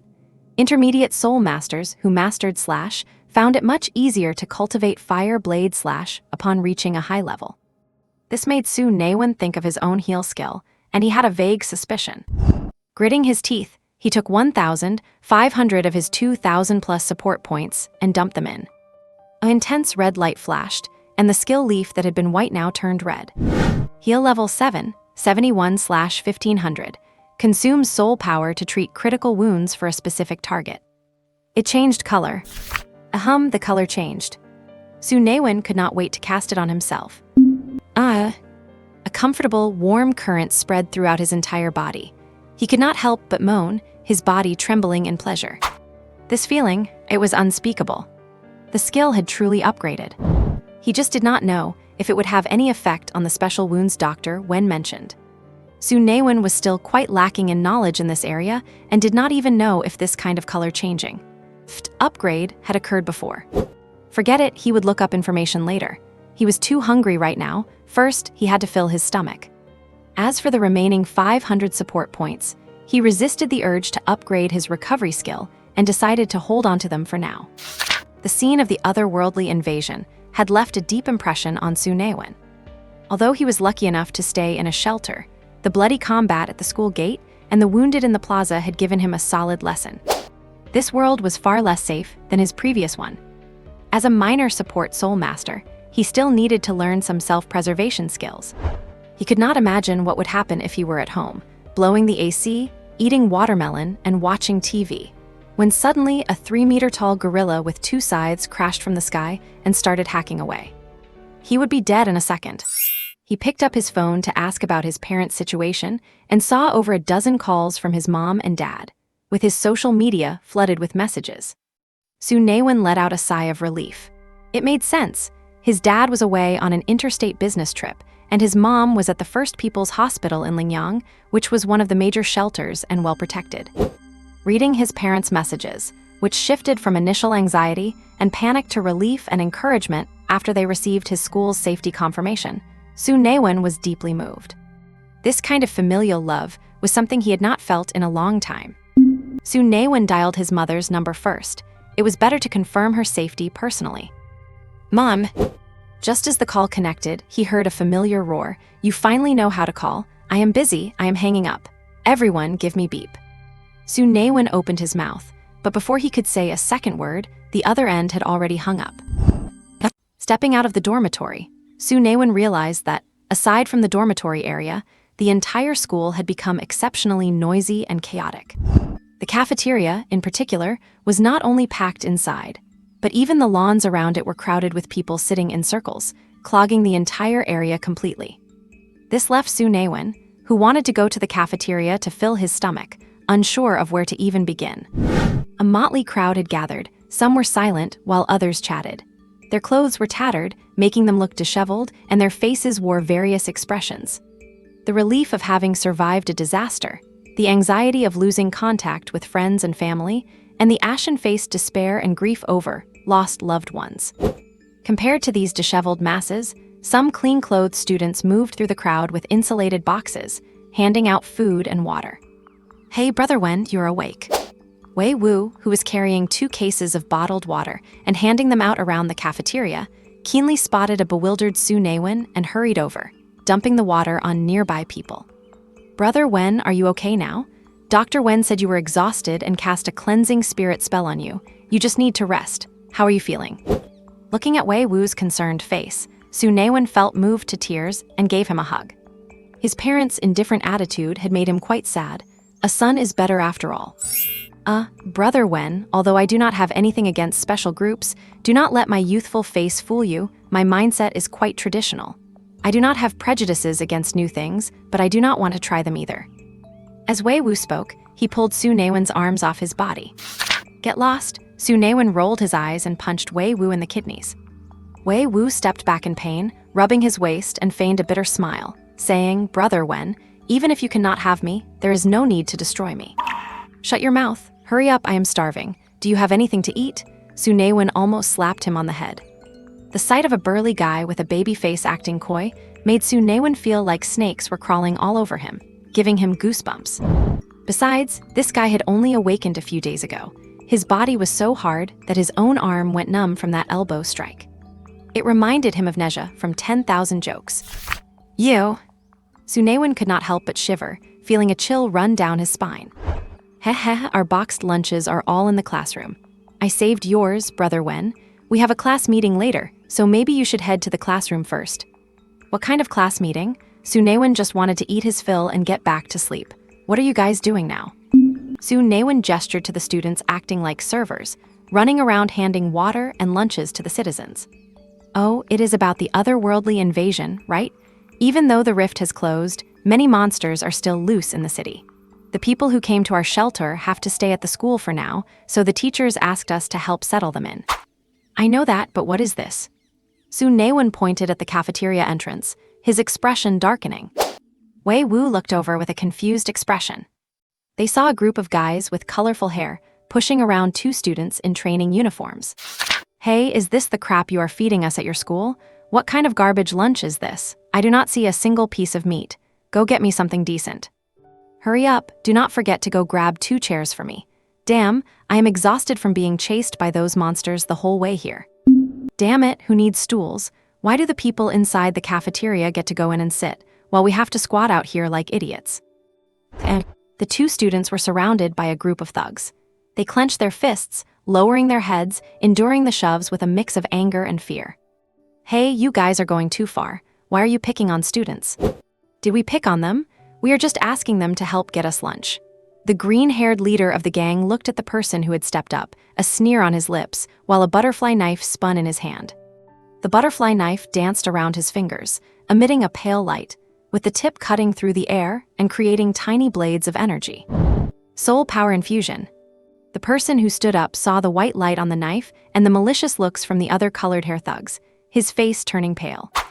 Being able to infuse soul power into a weapon means you have to be at least an intermediate ability user, and judging by the energy wrapping the knife, the guy was clearly a combat type. Nowadays, those left at school are basically non-combat ability users.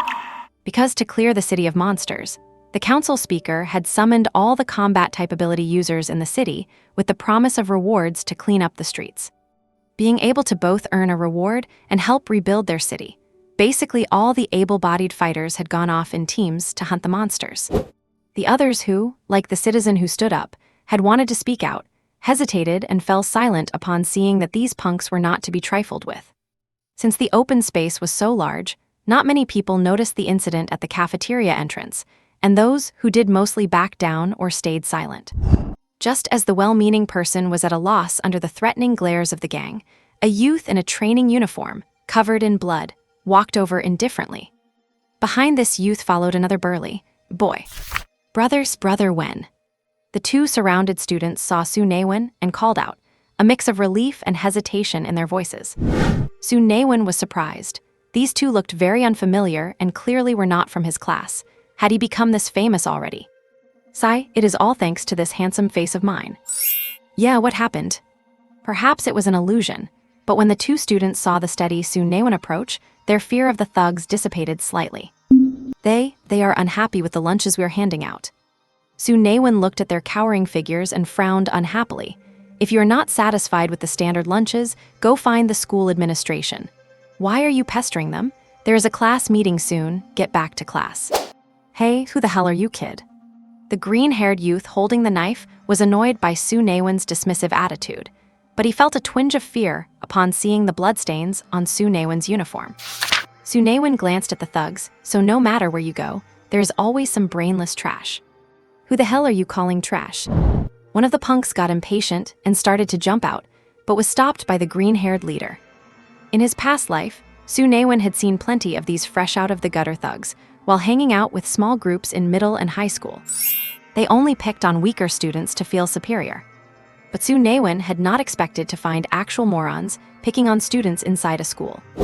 Perhaps they thought they could act lawlessly, because all the teachers had run off to clear out the monsters. "Listen, kid, do you know who I am? Have not you ever been cornered after school before?" Judging by that tone, anyone who did not know better would think he was some big-time mob boss. Su Naiwen scanned his surroundings, where some students who were distributing lunch boxes and water were walking over from a distance.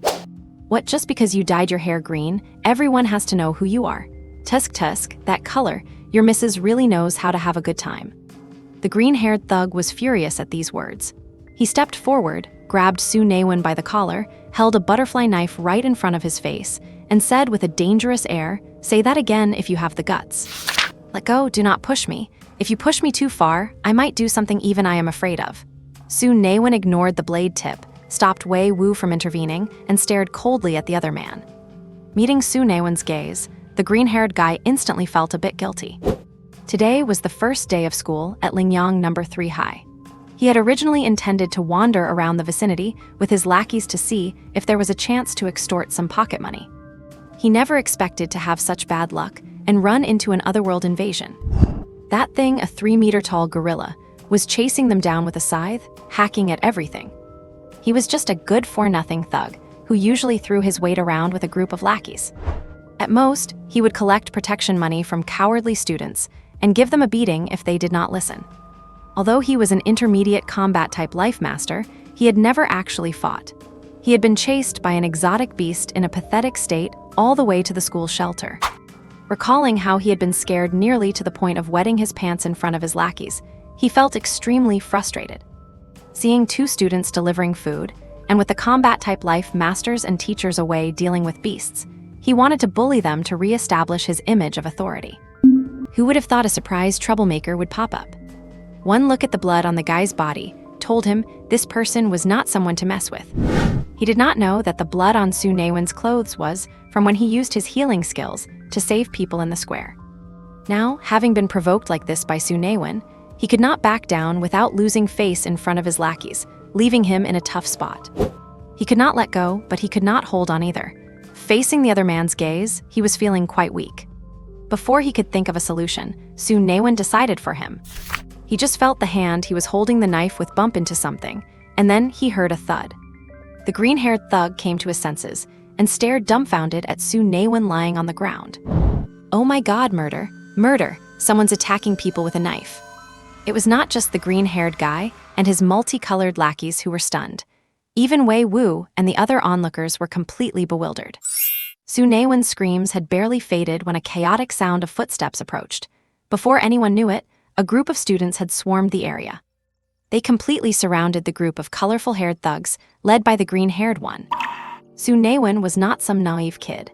While he did not know exactly how strong the other side was, in terms of sheer numbers, they were at a disadvantage.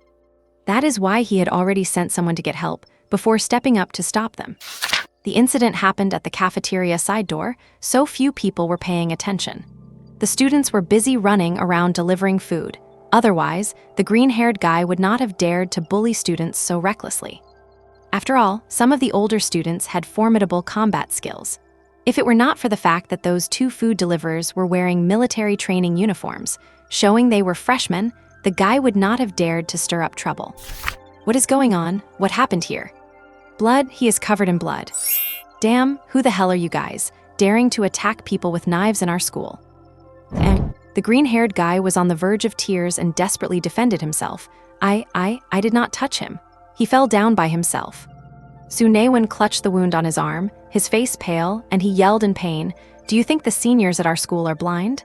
You are literally stabbing people just because the food we sent was not to your liking. That is terrifying." You mother, the green-haired guy was fuming, but seeing himself surrounded by dozens of students, he swallowed the rest of his words. These students who had swarmed in were only partially wearing military training uniforms. Many were sophomores and juniors, and a few of them had an aura comparable to Jiangling. A guy with thick eyebrows and a crew cut stared at the green-haired group, frowning. "I have seen you at the school gate several times. Word is, people have been coming to our school to collect protection money from the younger students. Is it you guys?" "Senior Jai, it is them. I have seen them cornering people before," someone in the crowd called out. The guy with the crew cut's eyes turned cold. "You guys are staying here. Cornering students, collecting protection money, and inflicting injuries with weapons, this is not a small matter." The colorful-haired gang wanted to resist, but seeing dozens of people blocking them, they did not dare to fight back. Someone went to notify the teachers, and Su Naiwen, along with the two bullied students, was taken to the side. A green light flashed, and a gentle, familiar feeling washed over Su Naiwen's wound. A healing-type innate talent skill, though its effect was far worse than his own healing spell. "Thank you," Su Naiwen said politely to the bespectacled girl who had treated his wound. She smiled, looked at Su Naiwen with interest, and pushed up her glasses. The little freckles on her face twitched. Those lenses were quite thick. "Healing god? You are the healing god, or not you?" "Huh?" Su Naiwen looked blankly at her joyful, radiant face. "Healing god? What is that?" "Right, I did not get it wrong. It is definitely you," the girl said with great excitement, looking at Su Naiwen with adoration. "No, miss, I think you have got the wrong person," Su Naiwen said, thoroughly confused. Seeing her glasses, which were as thick as the bottom of a beer bottle, he understood. "Yeah, it is normal to get the wrong person." "I am not wrong. Did not you treat wounded people in the square this morning?" The girl excitedly patted her chest. "I was there too." "You were so amazing. You saved more wounded people by yourself than the rest of us combined. With a single healing skill, you saved people who were critically injured. Even Dr. Wen's assistants were not as good as you. Did not you freshmen just awaken your powers? How have you been training? Are you a natural-born destiny awakener? Your destiny must be grade A, right? The skill effect is so strong, and your proficiency cannot be low either. I have been practicing my wood healing spell for over a year, and I am still not as good as you." "Su Naiwen, young lady, you sure talk a lot." Also, can we talk about grades without using such vulgar slang? Let us keep it civil. This girl was chirping away like a sparrow in the morning, chattering nonstop. But he could be certain of one thing: she was definitely talking about him. There were quite a few students pulled in for support at that time, but Su Naiwen only recognized Jiang Ling in the crowd. He had not paid any attention to anyone else. However, Jiang Ling was using long-range attacks to help teachers guard the school gate, while he was healing the wounded. But none of that mattered. What on earth is a healing god? Arriving at the classroom, only a few people were present. Seeing Su Naiwen walk in with bloodstains on his clothes, several male students he had gotten along with during military training stepped forward to ask if he was okay, though they did not seem overly alarmed. The school was in chaos now, and several students helping teachers settle the wounded were also covered in blood. It was rare, but not exactly surprising. Su Naiwen patted his chest to show he was fine, then impatiently pulled his lunchbox from the drawer and began shoveling food into his mouth. Just as he was stuffing himself, famished after a whole day of hard work, Su Naiwen felt a presence appear before him. Su Naiwen looked up, his cheeks still full, and was surprised to see it was Jiang Ling. Oh nom nom. Good grief, she looked even more disheveled than he did. Her usually neat and crisp short hair was a mess now, and her clothes were stained with patches of purplish-red blood. Her sleeves were torn, revealing a fair portion of her forearm. Su Naiwen found it strange, as she had been called away to help the teachers fend off the exotic beasts. In situations that were not extremely dangerous, the instructors would not let students get to the front lines, so when the drill instructor called for backup, they only picked students with ranged abilities. Looking at Jiang Ling, it did not seem like she had just been hiding behind the teachers firing off spells. Still, Su Naiwen did not have much curiosity. Thinking she just wanted to pass by, he instinctively stepped aside. Tomorrow morning, I want to find some people to head out of school and clear out the beasts. Do you want to team up? Hi. Su Naiwen was stunned. She was looking for him. MMF. Jiang Ling stared blankly. Could you maybe finish swallowing what is in your mouth before you talk? Su Naiwen blinked innocently. He gulped down his food and looked at Jiang Ling, confused. Are not we just students? Why do we need to go outside to clear out exotic beasts? Jiang Ling smiled slightly. Even though she looked a mess, her smile remained sweet. It is not mandatory. If teachers lead a team and you want to gain some experience with the beasts, you can follow them. I want to engage in actual combat. No way, the school is that bold. How would they take responsibility if something terrible happened to a student? Su Naiwen was dumbfounded. Coming from the 21st century, an era where schools would get complaints just for reprimanding students, he could not comprehend how thick-skinned the school leadership was. Not every student wants to join the teams. First, you must have combat or vital support capabilities. Second, you have to sign a waiver. And third, you need to form a squad of familiar people capable of immediate combat. Besides, the teachers take us to boundary areas that have already been cleared once, so it is basically safe. In Su Naiwen's original world, such a thing would be unthinkable. If someone tripped and scraped their knee during a school picnic, it would be a huge headache. This superpower world is just different. They start risking their lives in high school, though the odds of dying are quite low. Su Naiwen was actually a bit hesitant after receiving Jiang Ling's invitation. Before he was reborn, he was just an ordinary person who lost his parents, working, earning money, and playing games. He had never experienced anything life-threatening. To be honest, when the exotic realm invaded and thousands of beasts fell from the sky, the sheer pressure and terror made him afraid. Not everyone is a tough guy who can punch their way through danger. Thinking back to when he first transmigrated, the idea of wielding a sword to carve through heaven's gates seemed ridiculous. He had not faced the beasts directly, but while helping treat the wounded, he saw exactly how savage they were. Many people were missing limbs or had been ripped open. The image of that little girl with a hole in her chest, looking at him with dead eyes, still made Su Naiwen feel a chill in his hands and feet. Death might sound simple when spoken about, but when it actually arrives, the void of that terror is not just something you can describe as fear. Seeing that Su Naiwen had not answered for a long time, Jiang Ling noticed his hesitation. She smiled and bit her lip, feeling a bit disappointed, though she did not show it. It is fine, I will ask someone else. It was normal to not want to face terrifying monsters head-on. In this relatively peaceful era, no one wanted to risk their life against monsters. Did you say the exotic realm invasion was sudden? According to the news, These things only happen a few times a year in the Jiuzhou region, and having one manifest right above a city does not happen more than once every few years. Lingyang City just happened to be the unlucky one. The last time a city was on the verge of destruction due to an invasion was 8 years ago. And how many cities are there in Jiuzhou? Over 600, which means at this frequency, most people might never encounter an exotic realm invasion from birth until death. Jiang Ling sat in her seat and pulled a lunchbox from her desk, eating in small bites. It was a stark contrast to Su Naiwen, who was shoveling his food in like a pig at a trough. Thwack! Finished, Su Naiwen took a shot at the trash can, but missed by an inch. Checking his surroundings with cheeks still bulging, he sheepishly scurried over to the bin and picked it up. Then he slam-dunked it. Su Naiwen gave a smug grin and gulped down some water to wash the food down. What time is the teacher planning to leave tomorrow, and where are we meeting? Jiang Ling's eyes lit up, and she turned to look at Su Naiwen. Her eyes were clear, and a single grain of rice was still stuck to the corner of her mouth. You agreed? Yeah, I only caught a distant glimpse of the beasts today. It was not enough. I want to see them up close tomorrow. Su Naiwen grinned, looking quite relaxed.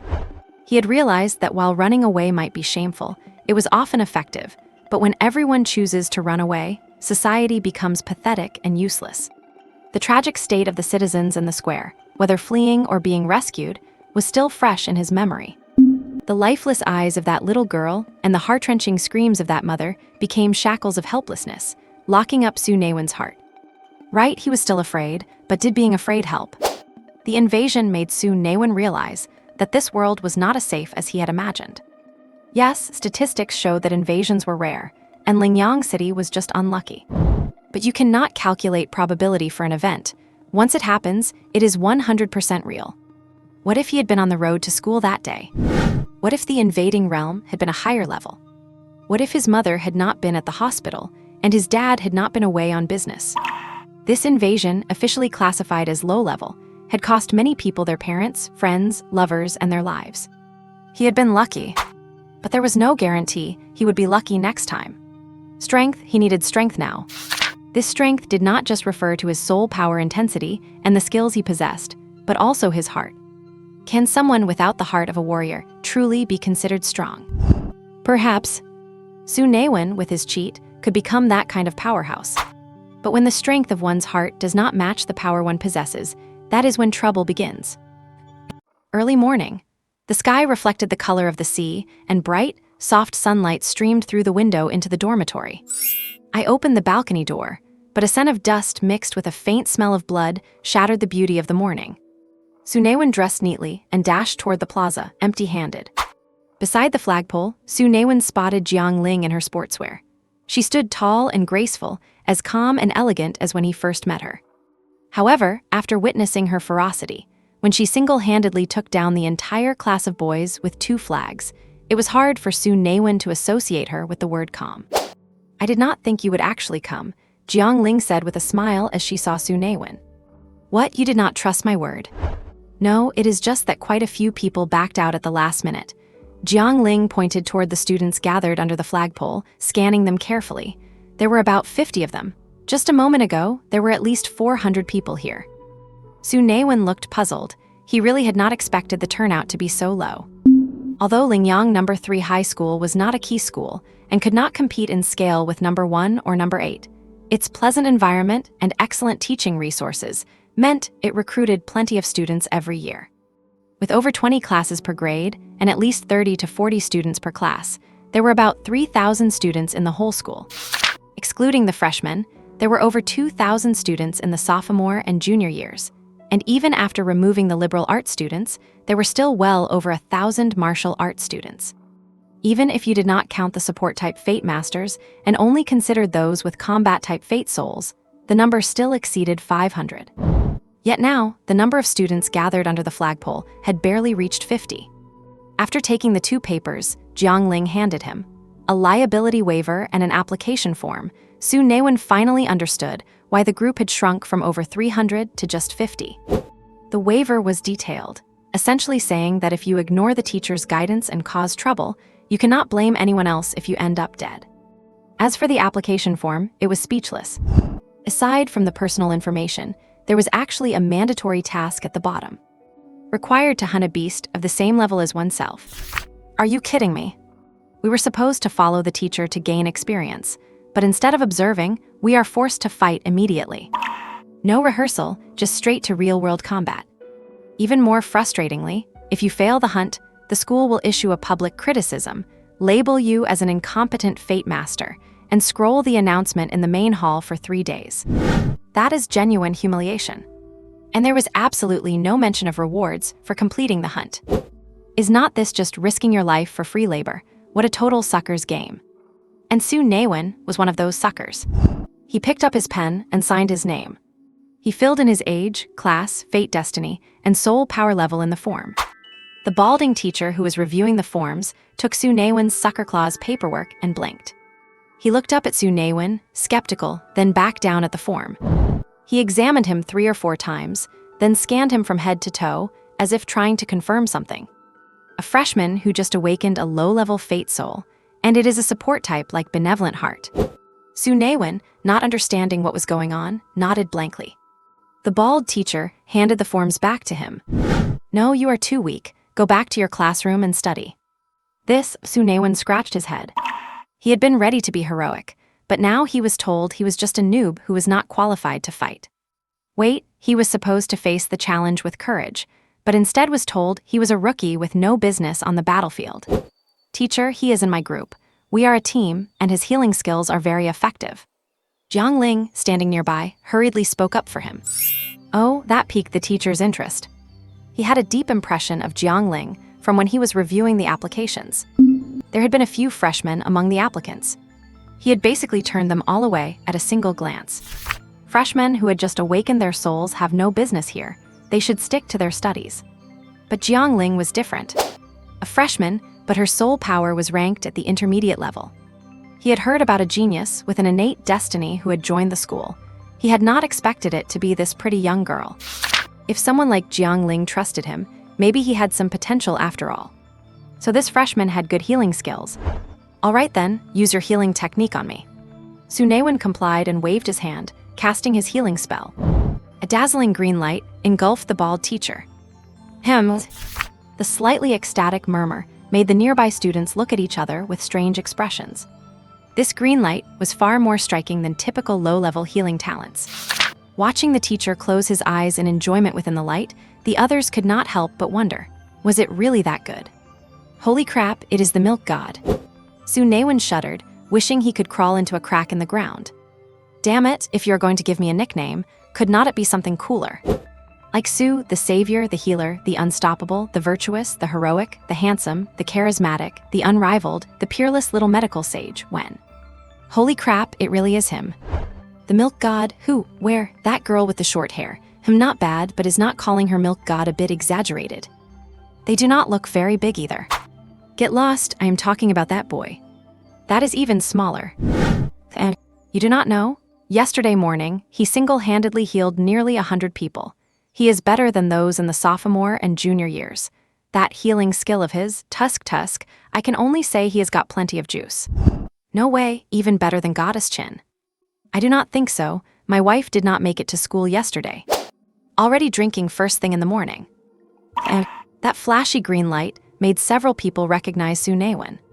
After all, those standing by the flagpole now were skilled upperclassmen, many of whom had helped the teachers fight the beasts at the school gate yesterday.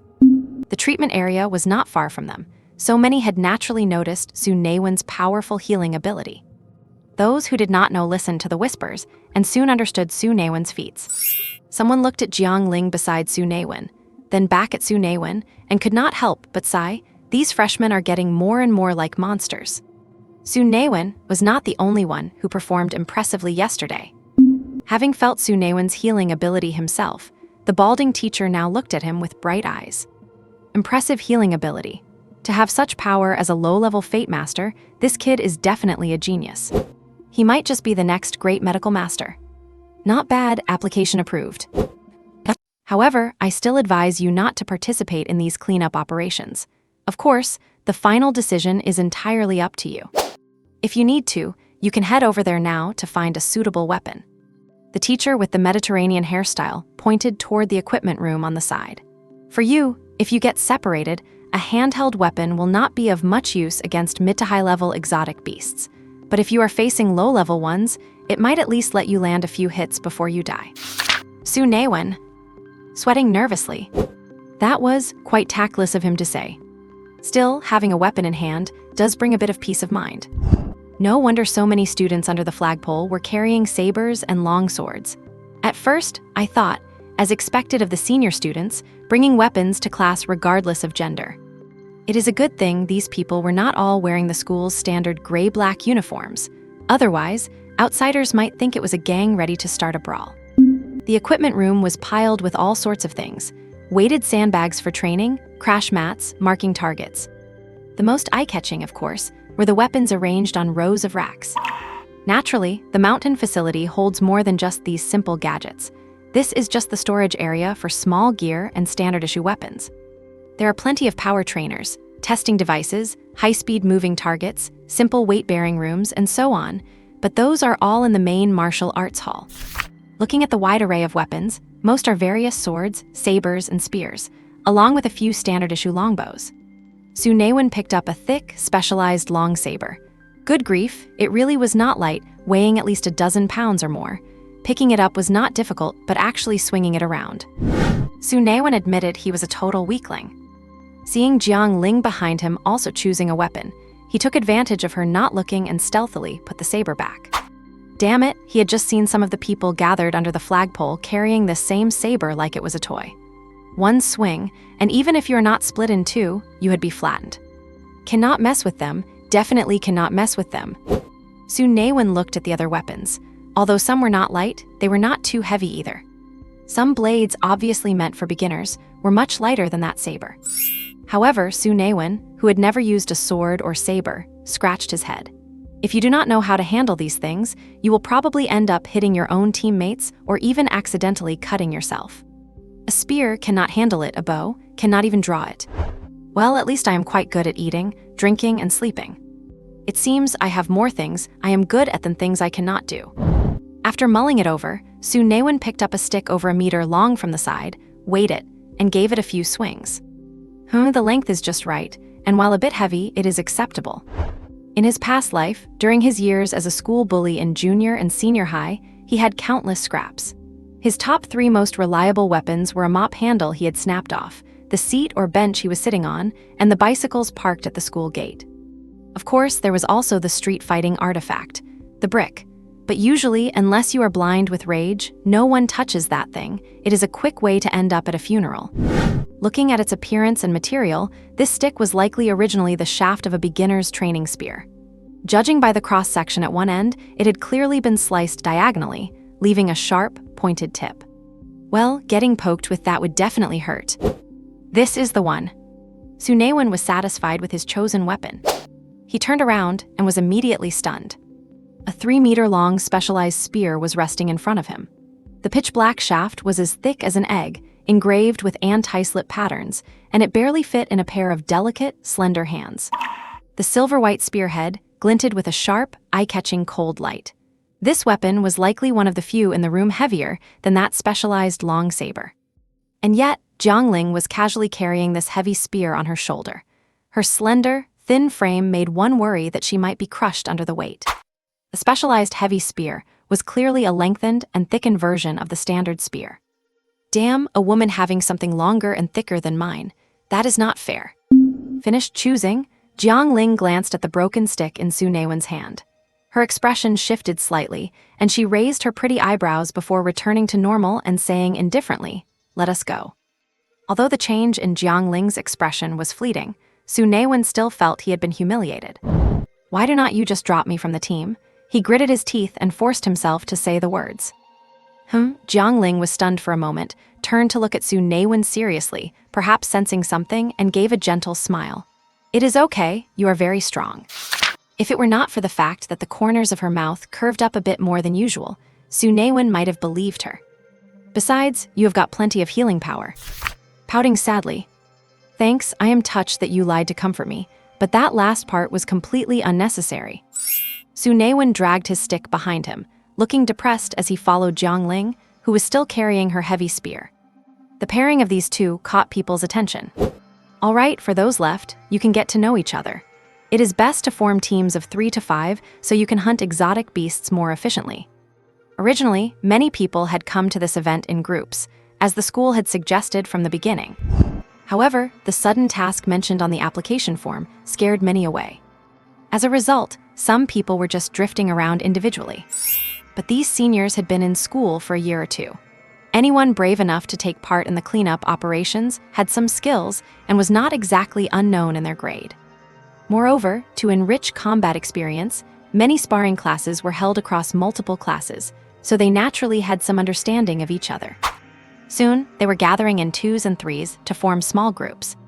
What made things awkward was that Jiangling and Su Naiwen were the only 2 first-year students. Even though some seniors knew they were not weak, they did not know them well enough to approach them for a team. As Jiangling and Su Naiwen stood there looking rather lonely, while others were still hesitating whether to invite the 2 kids along, a sturdy figure walked over. "Do you mind if I join?" "Honey Badger." "Hemo." Jai-Hu looked confused. Su Naiwen gave an awkward smile and quickly said, "Of course. But senior, do not you have your own teammates?" Jai-Hu nodded. "They are away for intensive training. Let us call out our roles first." "Hemo." Su Naiwen was confused. "Are we playing a game? Calling out roles?" Jiangling, mid-level Destiny Master. Combat type, elemental affinity, can handle both offense and support. Jiangling seemed very familiar with this process and spoke with ease. Jai-Hu looked at the spear Jiangling was carrying with a strange expression. "Elemental affinity? That is good." Su Naiwen, low-level Destiny Master. Destiny attribute is healing. My role is support. If you have not eaten pork, have not you at least seen a pig run? Following Jiangling's lead, Su Naiwen simply mimicked the format, though he sounded uncertain. He did not even know if he actually qualified as a healing type. "Well, just judging by appearance, maybe I qualify." Jai-Hu, a high-level Fate Master, specialized in combat and breakthrough, capable of both support and auxiliary attack. After introducing himself, Jai-Hu nodded with a smile. "Great, our trio's configuration is quite reasonable. We can definitely fight." Su Naiwen, speechless. If it were not for the fact that he did not have his phone or his games on him, he would have thought he was just starting a match. "Yo, the cleanup squad is all gathered. Oh well, I see some familiar faces too." A familiar voice made Su Naiwen stand up straight instinctively. He looked up and saw Wan He, wearing a combat uniform, looking a bit roguish but standing tall. The scar on his face pulled upward as he grinned, making him look somewhat terrifying. "Kid from the first year, we meet again." "Good morning, instructor," Su Naiwen replied with a salute. "Good my foot. Here, this is the talent skill crystal I promised you. Keep it safe." Su Naiwen fumbled as he took the talent skill crystal. Sensing the energy fluctuation within, it should be a white grade item. He took a look and saw it was a healing skill, which overlapped a bit with the healing techniques he already possessed. For Su Naiwen, who already mastered a level 7 healing technique, this skill was dispensable. However, he still carefully tucked it into his pocket. After all, he had used this very crystal to bribe Wei Wu's 5 roommates to ensure his victory back then. What Su Naiwen did with the crystal was none of Wan He's business. He was supposed to return to his unit to report after yesterday's military training exercise, but then the otherworldly incursion happened. It would have been nice to face a difficult domain, but it turned out to be just a trashy level 3 domain. Not only were the monsters monotonous, but the domain boss was also a total pushover, killed in just 3 strikes. It was not challenging at all. And now, because of the old principal's request, he has to act as a babysitter for these kids. "Instructor Wan, since everyone is basically here, shall we set off now?" The teacher with the receding hairline asked. "Wait a moment longer, there is still someone missing. Since it is training, he might as well train the ones he likes." Just as he finished speaking, a burly teenager carrying a large machete followed Li Zhai and arrived under the flagpole. "Xiaowu, brother Wen." Seeing Wei Wu, Su Naiwen was a bit surprised, but also did not find it that unexpected. During the 10 days of military training, Wan He's appreciation for Wei Wu was obvious to everyone. It was not a surprise that he would bring Wei Wu along for such a training opportunity. "Since you guys know each other, Wei Wu, you can just join your classmates' group." "Okay, thank you, Instructor Wan." Wei Wu was overjoyed and ran over to form a team with Su Naiwen and the other 2. All right, everyone is here. I have only one requirement: follow orders no matter what. If anyone gets themselves killed, do not blame anyone else. Let us go. Wanhee stood on the podium, overlooking the 50 or so students below. His words were concise and clear. He led these students, along with a few teachers and Lijai, out of the school gate and onto the bus prepared at the entrance. Once on the bus, everyone looked at the somewhat dilapidated streets and buildings outside the school and could not help but sigh and whisper. The once smooth asphalt road was now filled with cracks and numerous potholes filled with dark red water. The straight oak trees on both sides were also broken and fallen, with only a few stubbornly standing in place, like guards holding their posts. This was a completely different world from the third high school campus. The bus bumped along toward the inner city, and everything in sight was devastated: collapsed houses, broken walls, and sunken ground. Moving further into the city, there were fewer ruined buildings. Although many walls had cracks and the windows and doors were completely destroyed, making them dangerous structures, they still stood firmly without collapsing. Many people's initial surprise and whispering gradually turned into silence. Slowly, they saw the corpses. They had been wondering why they had not seen any monster or human bodies outside the school after the school was besieged by so many monsters yesterday. But now they understood why. Beside the street, 2 large cargo trucks were parked, and over a dozen patrol officers in protective gear were handling the bodies. In one truck, pieces of monster flesh were piled up carelessly. Some strong patrol officers could lift half of a monster's torso with one hand and toss it directly into the truck. In the other, the cargo hold was divided into layers of sliding trays. They pulled out long sliding trays where bodies of people were laid out neatly. Once a row was filled, 2 people would work together to push the tray into the truck and pull out an empty one from a higher level. Seeing the corpses on the trays being pieced together from body parts, almost everyone on the bus turned pale. There were even scattered internal organs that had not been matched to any owner, lying carelessly to the side. Ahe. That sound of vomiting seemed to trigger something, and the others could not help themselves either. Some were dry heaving, while others. Damn it, hurry up and get off. Who is going to pay to wash the school bus after you make it like this? The driver stomped his feet in frustration. Wanhee patted the driver's agitated shoulder and pacified him. They are all just kids. Just give a beating to those who do not finish their hunting tasks, so we do not waste this trip and mess up the bus. Hearing this, the students hurriedly ran off the bus. As soon as they stepped out, the pungent smell of blood mixed with the scent of earth rushed into everyone's brains. Even Su Naiwen, who had helped someone stuff their large intestines back into their abdomen with his bare hands yesterday, did not look too good at this moment. Ah, this familiar smell. Enjoy it well. You might get used to it in the future, maybe even feel uncomfortable if you do not smell it for a day. Wanhee grinned and teased the students who were vomiting everywhere, his face full of wicked amusement. You would better work hard later. We have hot pot for lunch: tripe, lung slices, pork liver, throat cartilage, brains, and kidneys. Tusk, you are in for a treat. Those students who were trying to self-hypnotize to ignore the bloody scene and block out the smell had already recovered. But upon hearing Wanhee's words, those who had just straightened their backs immediately bent over and started retching again. All right, Lijai glanced at Wanhee, stopping his malicious teasing. Seeing everyone in such a sorry state, he frowned in dissatisfaction. Adjust yourselves quickly. If you were on the battlefield, you would not have time to vomit. Having experienced the scene of saving lives yesterday, Su Naiwen was able to hold it in. Looking around, he found that he was not the only one. There were a few others who had not been knocked down by the situation. Jai Hu and Jiangling were not vomiting either. Their faces were pale, but they only felt slightly uncomfortable with such a scene. As for Wei Wu, why are you drooling when Wanhee mentioned the hot pot ingredients? Damn, the blood butcher fate is really no joke. All right, everyone, please bear with it for a moment. The 4 blocks ahead are the areas we are responsible for cleaning up. Our task is simple: just clear out the areas around those 4 blocks. Let us set off now. Mantis long-tailed apes are unranked strange beasts. They range from low-level to top-tier, and their rank is determined by their height and tail length. Low-level mantis long-tailed apes are about human height, mid-level ones are around 2 meters, high-level ones are over 3 meters, and top-tier ones are at least 5 meters tall, with their tail length roughly matching their height. Top-tier and high-level mantis long-tailed apes have basically been cleared out, but there might still be some stragglers. Be careful while you are out there, and if you encounter something you cannot handle, just call for help. Now you can break into your teams and spread out. Return by 6 o'clock at the latest. Hunt the mantis long-tailed apes and collect their tail tips. The more beasts you hunt, the richer the rewards will be. Rewards. Hearing this, all the students' eyes lit up, and they immediately began to move out. Do not run outside the designated block area. The bespectacled teacher in charge watched the students rushing away and shook his head helplessly.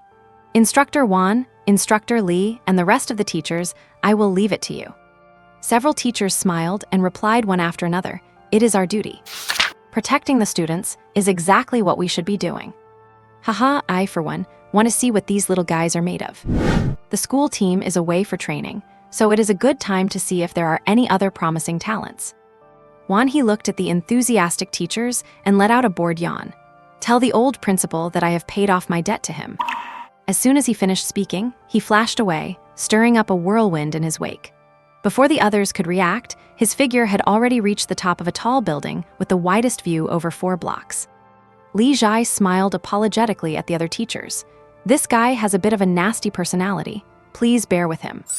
As he spoke, a staff appeared in his hand from out of nowhere, and he floated gracefully toward another high-rise building. Seeing this, the remaining teachers looked at each other and shook their heads with wry smiles. They also found places with clear views and stood their ground, ensuring they could protect the students in case of any emergency. And how do you want to do this? Should I just kill them, or do you guys want to get some practice in? Jaihu asked with a smile. This cleanup operation was even simpler than he had imagined. The top-tier and high-level beasts had mostly been cleared out, leaving him with little excitement. However, these 3 first-year students did pique his curiosity.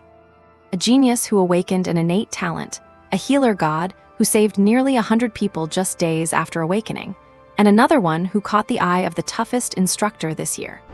None of them are ordinary. Zio Wu and I are killing beasts for the first time. Can we find a suitable target to practice on first? Su Naiwen felt a bit embarrassed.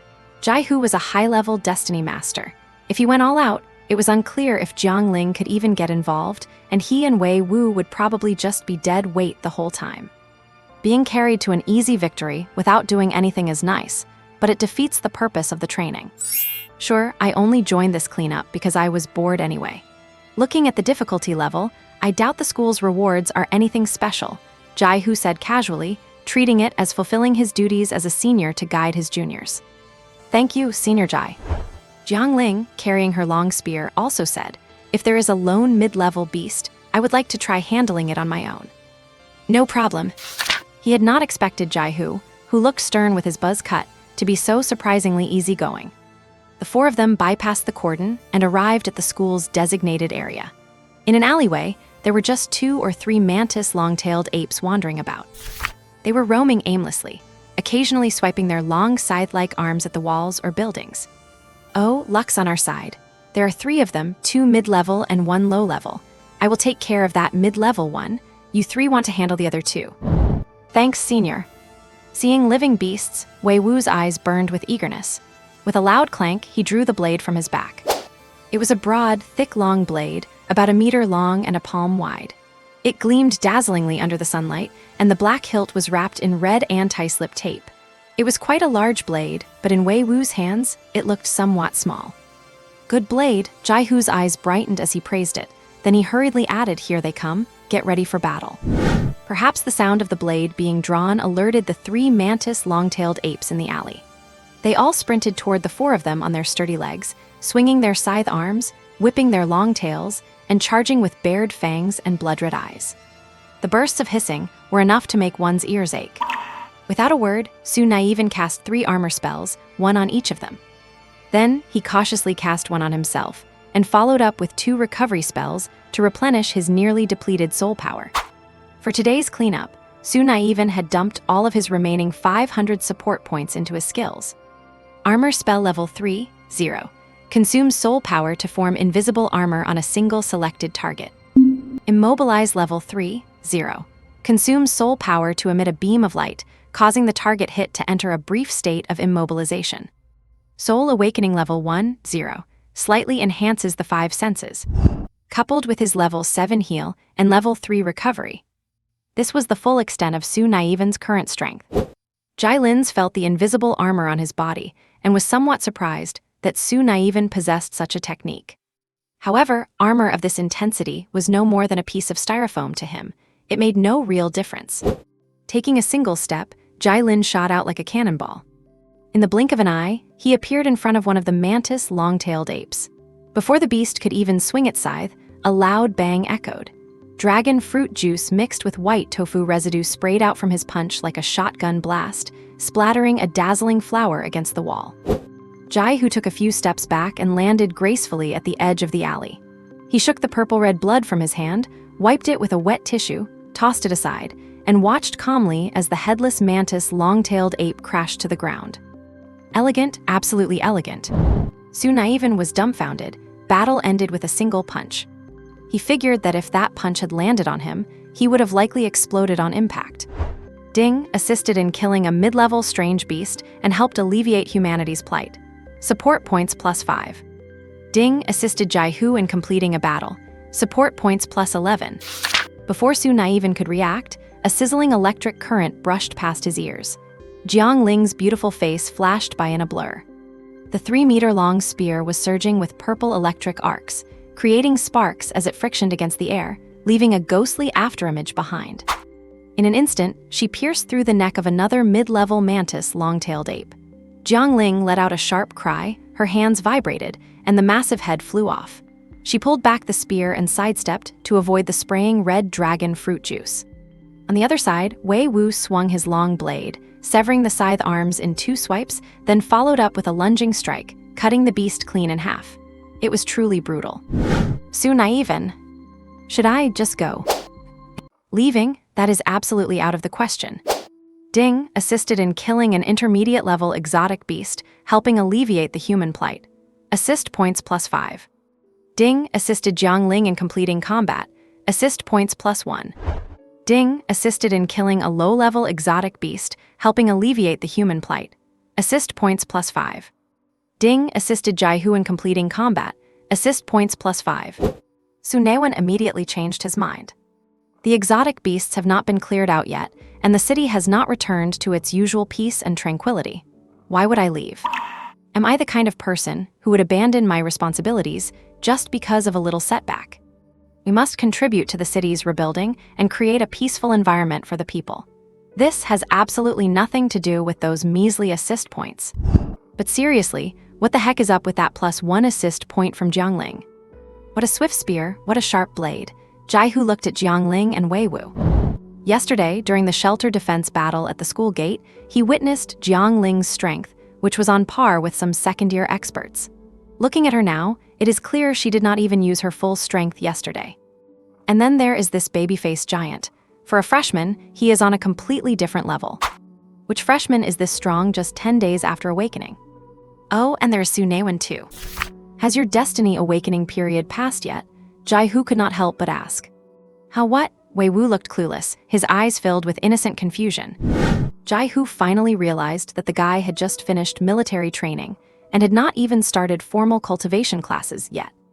Su Naiwen understood what Jai Hu meant. It just means asking if you can sense your own soul power and if it is growing every day. Oh, you mean that? Yeah, it grows every day. Once you awaken your destiny, does not it just cultivate itself? It is normal for soul power to grow every day, right? Is not it like that for you guys? Jai Hu. Self-cultivating destiny, my foot. Once the awakening period passes, if you do not choose a meditation technique, your soul power will not show any growth at all. When did you first feel your soul power? Su Naiwen had never asked this before. Wei Wu scratched his head and grinned foolishly. Instructor Wan said I had average aptitude, so I only sensed my soul power on the 3rd day. Su Naiwen, speechless shock. Jai Hu, absolute shock. Jiang Ling, indifferent observation.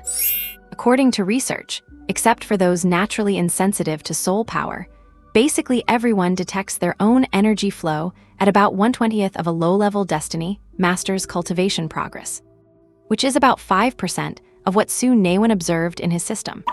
Sensing soul power in 3 days means a daily spontaneous growth rate of at least 1.7%. You have to realize, during the destiny awakening period, a daily soul power growth progress of 2% is already at the level of a super genius. Su Naiwen felt bitter.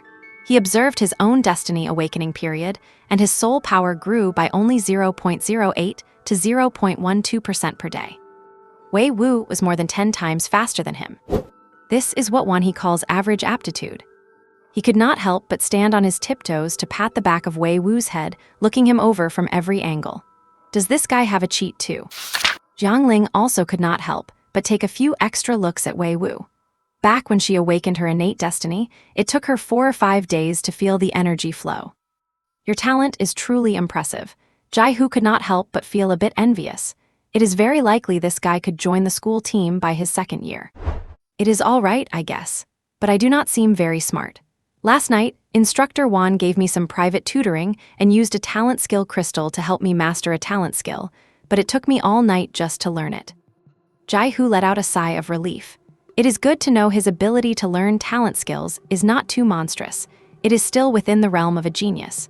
Perhaps the instructor gave you a white grade talent skill crystal, so it is normal for it to be harder to learn. White grade, that must be high, right? Instructor Wan gave me a yellow one and said the crystal was trash and the skill grade was not high. What yellow is yellow? Jai Hu's eyes were practically popping out of his skull. Damn it! Gray, white, red, orange, yellow.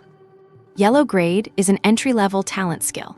A red skill's power is not necessarily more practical than a white one, but a yellow skill is definitely better than an orange one. And not just by a little bit. It is a difference in quality. Moreover, some excellent yellow skills can control soul power consumption, making them usable even by low-level Destiny Masters. They are rare growth-type skills. Instructor Wan just gave this to Wei Wu, and the kicker is that Wei Wu actually learned it. This is ridiculous. Learning a gray skill overnight using a crystal versus learning a yellow entry-level skill overnight. The difference is just. Su Naiwen knew how to describe it. In the talent tree, a gray leaf might take 50 or 100 assist points to light up, but for a yellow leaf, ignoring soul level requirements, just based on the points needed, he estimated that even 5,000 or 50,000 might not be enough. How about we go back to killing exotic beasts first? Jai Hu did not want to chat anymore. He was afraid his composure would completely break. This baby-faced tough guy, his talent is too strong. And more importantly, a yellow grade talent skill crystal. That thing costs over 7 figures even for the cheapest one on the market. He was starting to get jealous. I am so jealous. Su Naiwen was also hit hard. Who exactly is the one with the cheat here, you or me? I thought elevating my healing spell to the red grade was already too exaggerated. And here, Wei Wu learned a yellow grade skill in one night. The laughable part is that I was so afraid of being discovered and vivisected for my 10% soul progress that I actively slowed down my own growth. Wei Wu is already at nearly 20% now, maybe even over 20%. Indeed, what a normal person thinks is the ceiling for a genius is very likely just the floor they stand on. Jiang Ling's gaze darted between Wei Wu and Su Naiwen, her eyes narrowed in contemplation, as if she were plotting something. Following that, the 4 of them found a few more mantis-tailed apes one after another. Jai Hu stood guard, Jiang Ling's spear work was fierce, and Wei Wu was wielding his blade quite well, showing much more decisiveness than before. Su Naiwen followed behind with his broken stick, alternating between using armor and recovery, scoring a few assists and collecting some assist points. Su Naiwen also did the math. Killing a low intermediate exotic beast guaranteed 5 assist points. And the extra income depended on the mood of the person he assisted. For instance, Jiang Ling did not think he was very helpful, so she basically only gave 1 assist point every time. Whereas Wei Wu would basically give 4 or 5 points. As for Jai Hu, it was probably due to his high level. He gave a baseline of 11 points. Combining this with yesterday's experience of treating the wounded, he managed to summarize some rules. When helping low intermediate Destiny Masters, the assist points would range from 1 to 10, based on the actual help provided and the target's emotional state. For advanced and top-tier Destiny Masters, it should be between 10 and 100. That old man he treated in the square earlier was definitely a big shot. The guy must have been tiered, and treating his injuries earned him 3-digit assist points. But given how severely injured he was probably a non-combat type. There is a stray low-level mantis-tailed ape over there. Do you want to try it out? Seeing that Su Naiwen was bored to the point of dazing off, Jai-Hu suggested. Hearing the suggestion, Su Naiwen's eyes lit up. He looked at the low-level mantis-tailed ape wandering in a shop, and his face was full of eagerness to try. Sneak up quietly, and for heaven's sake, do not fire your gun. Su Naiwen stood on his tiptoes and crept toward the damaged storefront. Watching the mantis long-tailed ape still wandering blindly, Su Naiwen took a deep breath and cast armor spell on himself first. With a stomp of his foot, he lunged forward. The beast sensed the noise and started to turn its head. Immobilize. Without a moment's hesitation, a beam of light shot from Su Naiwen's hand and struck the mantis long-tailed ape right on target. He jumped up with bent knees, slamming the long staff in his hands onto the beast's head with the force of an axe splitting a mountain. Bang! Purple-red blood splashed everywhere, and the skull caved in. Su Naiwen was knocked back a step, his hand holding the staff tingling with numbness. Crack! The beam of light holding the beast in place shattered and vanished into thin air. Roar! The intense pain sent the mantis long-tailed ape into a frenzy, thrashing its two scythe-like arms wildly. Su Naiwen tensed up and quickly backed away 2 steps, dodging the messy and crazed slashes. Whoosh! A whistling sound cut through the air, and before Su Naiwen could react, a long, slender black tail whipped toward his head. Su Naiwen's pupils contracted, and he only just managed to tilt his head instinctively. Bang! A figure was sent flying. Seeing this, Wei Wu's expression changed drastically, and he moved to rush forward and kill the long-tailed ape. Whoosh, a long spear blocked his path, stopping Wei Wu in his tracks. What are you doing? Get out of the way. Wei Wu barked angrily, drawing his blade to knock the spear aside. With a flick of the spear, the vibration nearly sent Wei Wu's blade flying from his hand. He is fine, just watch. Jiang Ling's face was less sweet now, replaced by a cold detachment. Wei Wu was furious, almost raising his blade to fight Jiang Ling. If he goes to the battlefield in the future, can you help him every single time? Trust him, he is not weak. Facing Jiang Ling's stern gaze, Wei Wu gritted his teeth. Damn it, nobody move. Today it is either the beast dies or I die. Seeing Su Naiwen stand up, mostly uninjured and still cursing under his breath, Wei Wu relaxed. He glanced at Jiang Ling, gave a cold snort, and turned his head away. Jiang Ling watched Su Naiwen stand up, a smile tugging at her lips, her eyes filled with satisfaction. Looking at the mantis long-tailed ape, frantically waving its arms and tail, Su Naiwen felt both embarrassed and annoyed. Damn it all. Jai-Hu blew them up with a punch, Jiang Ling pierced them with a spear, and even Wei Wu finished them in 2 or 3 slashes. Seeing how relaxed and casual the 3 of them were when facing the beasts, he thought this thing was just a piece of cake. He had intended to solve it with 1 blow, but never expected its head to be so hard. And that tail, thank goodness he had cast his armor spell. Otherwise, even if he did not end up meeting the Buddha in the afterlife, he would have at least seen his ancestors. Without a word, he added another layer of armor spell. If the skill effects stacked, he would have cast it over a dozen times. Perhaps that strike had left the creature dazed. It now wobbled about, disoriented and stumbling toward Su Naiwen while waving its great scythes. Su Naiwen shook his head to force himself to stay calm. Thinking about how he had just flirted with death, he felt a mix of fear and rage, tightening his grip on his staff. Damn it! With a loud shout, he charged out and cast Immobilize the moment he moved. Su Naiwen reached the beast just as the light beam arrived, freezing it in place. Damn, damn, damn, damn, damn. He was ranting like a madman, swinging his staff wildly. Dragon fruit-like juices and brain matter splashed everywhere. Only when his swinging staff hit nothing, and the sound of a heavy weight hitting the ground reached his ears, did Su Naiwen snap back to reality. Hey. Seeing the mess he had created, Su Naiwen could not help himself. He staggered to the side and started to vomit. Nice, that is brutal. Jai-Hu looked at the fallen mantis long-tailed ape, his mouth twitching. He did not realize that his own method of punching heads to pieces was just as gruesome. Hey, rinse your mouth out. Jiang Ling smiled, took a bottle of water from her bag, and tossed it to Su Naiwen.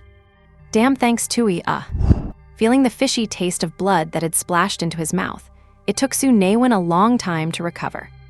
In his previous life, he always let others kill the fish and chickens he bought. Today's ordeal counted as his first kill achievement. Ding, solo kill of an intermediate beast, helping humanity alleviate its plight. Assist points +10. Hearing the system announcement, Su Naiwen suddenly realized he did not feel quite so terrible anymore. A spirit crystal. Holy crap, your luck is not just usually good, it is extraordinary. Jai Hu, preparing to harvest the tail tip of the mantis long-tailed ape, noticed a small gray crystal in the pool of blood. He reached out in surprise, picked it up, wiped it with a tissue, and tossed it to Su Naiwen. This is a gray-level talent spirit crystal, probably worth 1 or 2,000. Since you took it down yourself, by the rules, it is yours. Jiang Ling and Wei Wu naturally had no objections. Su Naiwen had not expected such an unexpected bonus. Was this a first kill reward? After putting the spirit crystal away, the 4 of them began to relocate. Over the next while, the 4 of them hunted quite a few mantis long-tailed apes. They were all low to intermediate level beasts, and with Jai Hu, a high-level spirit master, there were basically no issues. The most dangerous moment was when they were surrounded by 7 mantis long-tailed apes. Jai Hu basically took 1 down per punch, killing 3 intermediate mantis long-tailed apes. Jiang Ling also displayed her prowess, waving her spear and killing 2 with 3 strikes. The remaining 2 small fries were left for Wei Wu and Feng Rui to practice on. Having killed several of them, Wei Wu's blade work became increasingly proficient. A block followed by a backhand slash ended the fight. With Jai Hu and the others providing backup and support, Su Naiwen also managed to solo kill 3 low-level long-tailed apes. His fighting style was no longer as clumsy as it had been at the beginning. Immobilize, then give it a whack. Maneuver around a bit, another immobilize, 1 more thud, and the fight is over. Without realizing it, the 4 of them had cleared half a block. Wan He, observing everything from the rooftop, nodded silently. Wei Wu's performance was very much to his liking. After just a few fights, his blade work no longer felt like that of a beginner. Facing a beast head-on for the first time without any cowardice, he is a natural-born warrior. As for Su Naiwen, his performance when facing a beast alone for the first time was within his expectations. He did not look down on Su Naiwen's lack of composure. Compared to those who could not even take a step when facing their first beast, his performance was actually quite commendable. It is just that he is not suited for combat. The drawbacks of his benevolent heart fate make it difficult for him to master effective lethal skills. Medical institutions like hospitals are the places meant for him. And that immobilize, whack, run, immobilize, whack tactic. No matter how you look at it, that strategy is just plain cheap. Seeing yet another low-level mantis, long-tailed ape fall at Su Naiwen's feet, Wan He could not help but shake his head and laugh. Cheap maybe, but certainly effective. Hi. Sensing a fluctuation in energy, Wan He spotted a massive figure over 3 meters tall not far from Su Naiwen's group. An advanced mantis long-tailed ape. Likely a remnant left behind after the clearing operation. He instinctively prepared to leap down. Wait, that flat-top kid who usually punches heads to pieces is a high-level spirit master, right? Wan He drew back his stepping foot. Watching the 4 of them moving forward cautiously, a slight arc formed on his lips. Now this is starting to get interesting. There are 3 ahead, 2 intermediate mantis-tailed apes and 1 low-level one. Su Naiwen peered around the corner, spotted the 3 lumbering beasts inside a shop, and reported the intel to the other 3. Standard procedure. I will take 1, Jiang Ling takes 1, and Wei Wu gets the low-level one, Jai Hu confirmed. I want to test my strength against an intermediate mantis-tailed ape, is that okay? Wei Wu asked, licking his dry lips, his eyes burning with a fighting spirit. They had spent the entire morning just hacking away at low-level exotic beasts. By now, low-level mantis-tailed apes were no longer a match for him, and killing them lacked any challenge. Actually, I could take them all on by myself, Jiang Ling said, shouldering her long spear. Her short hair fluttered in the breeze, and her expression was equally eager for a fight. Jai Hu was speechless, looking at them with a blank expression. Are the juniors these days all this cocky? I remember when I was a freshman in field training, I was never that wild. They are barely low-level soul masters, and they already want to take on intermediate beasts. But watching Wei Wu slice through low-level beasts like a hot knife through butter, killing an unintelligent intermediate beast might not be impossible. He glanced at the blade in Wei Wu's hand. It was exceptionally sharp. Even without inscriptions or being a tiered weapon, it was definitely something special. Let Wei Wu give it a try first. If it works, we can try a full frontal sweep, Jai Hu suggested. Jiang Ling's eyes lit up and she nodded.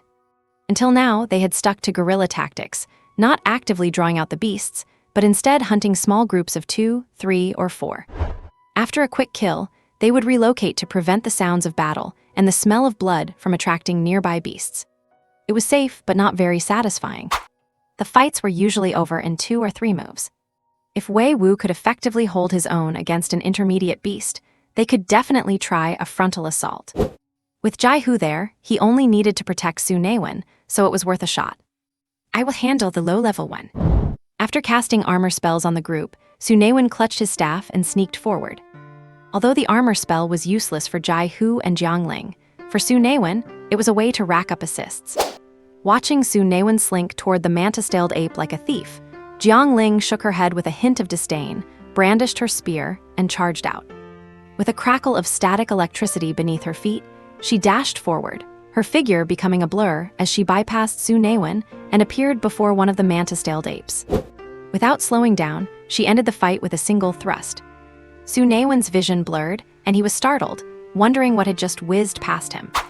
By the time he recovered, Jiangling had already retracted her spear, and 2 notification chimes echoed in his ears. 6 assist points banked. Su Naiwen pouted. Over in an instant, what is the use of being long and thick if you're not fast? I am the real deal. A bind, a big club, 1 hit and you peak, 2 hits and you reach heaven. Freeze the low-level monster, smash its head with a club, then hop back to dodge the panicked attacks of the beast as it breaks free. Then bind it again, swing the club, and send it to the afterlife. The casting animation for the binding skill is still too slow, about a second. If I could cast it in rapid succession, I would not need a second attack prep. Right now my attack sequence is bind, club attack, bind, club attack. If I could cast rapidly, that would be a different story. Bind, club, done and dusted in a few quick moves. Bang! A figure flashed past Su Naiwen, startling him again. He assumed it was Jiangling. He turned his head to see a disheveled and battered Wei Wu. Wei Wu's face turned purple, and he spat out a mouthful of blood. I was careless. I was used to one-shotting everything. I thought I could cut the intermediate mantis-tailed ape's neck and end it in 1 stroke, but the head did not fly off as expected. The blade got stuck halfway through. Before he could pull it back and retreat, he was swatted away by an arm. Wei Wu felt like his time had come. Every bone in his body felt rattled.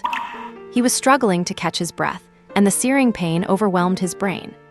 Without a word, Su Naiwen immediately cast a healing spell. Wei Wu felt a warm current circulate through his body, and he felt almost fully recovered. With a quick kip-up, Wei Wu stood back up, grabbed the blade he had dropped when swatted away, and his eyes ignited with fire. Brother Wen, give me a shield.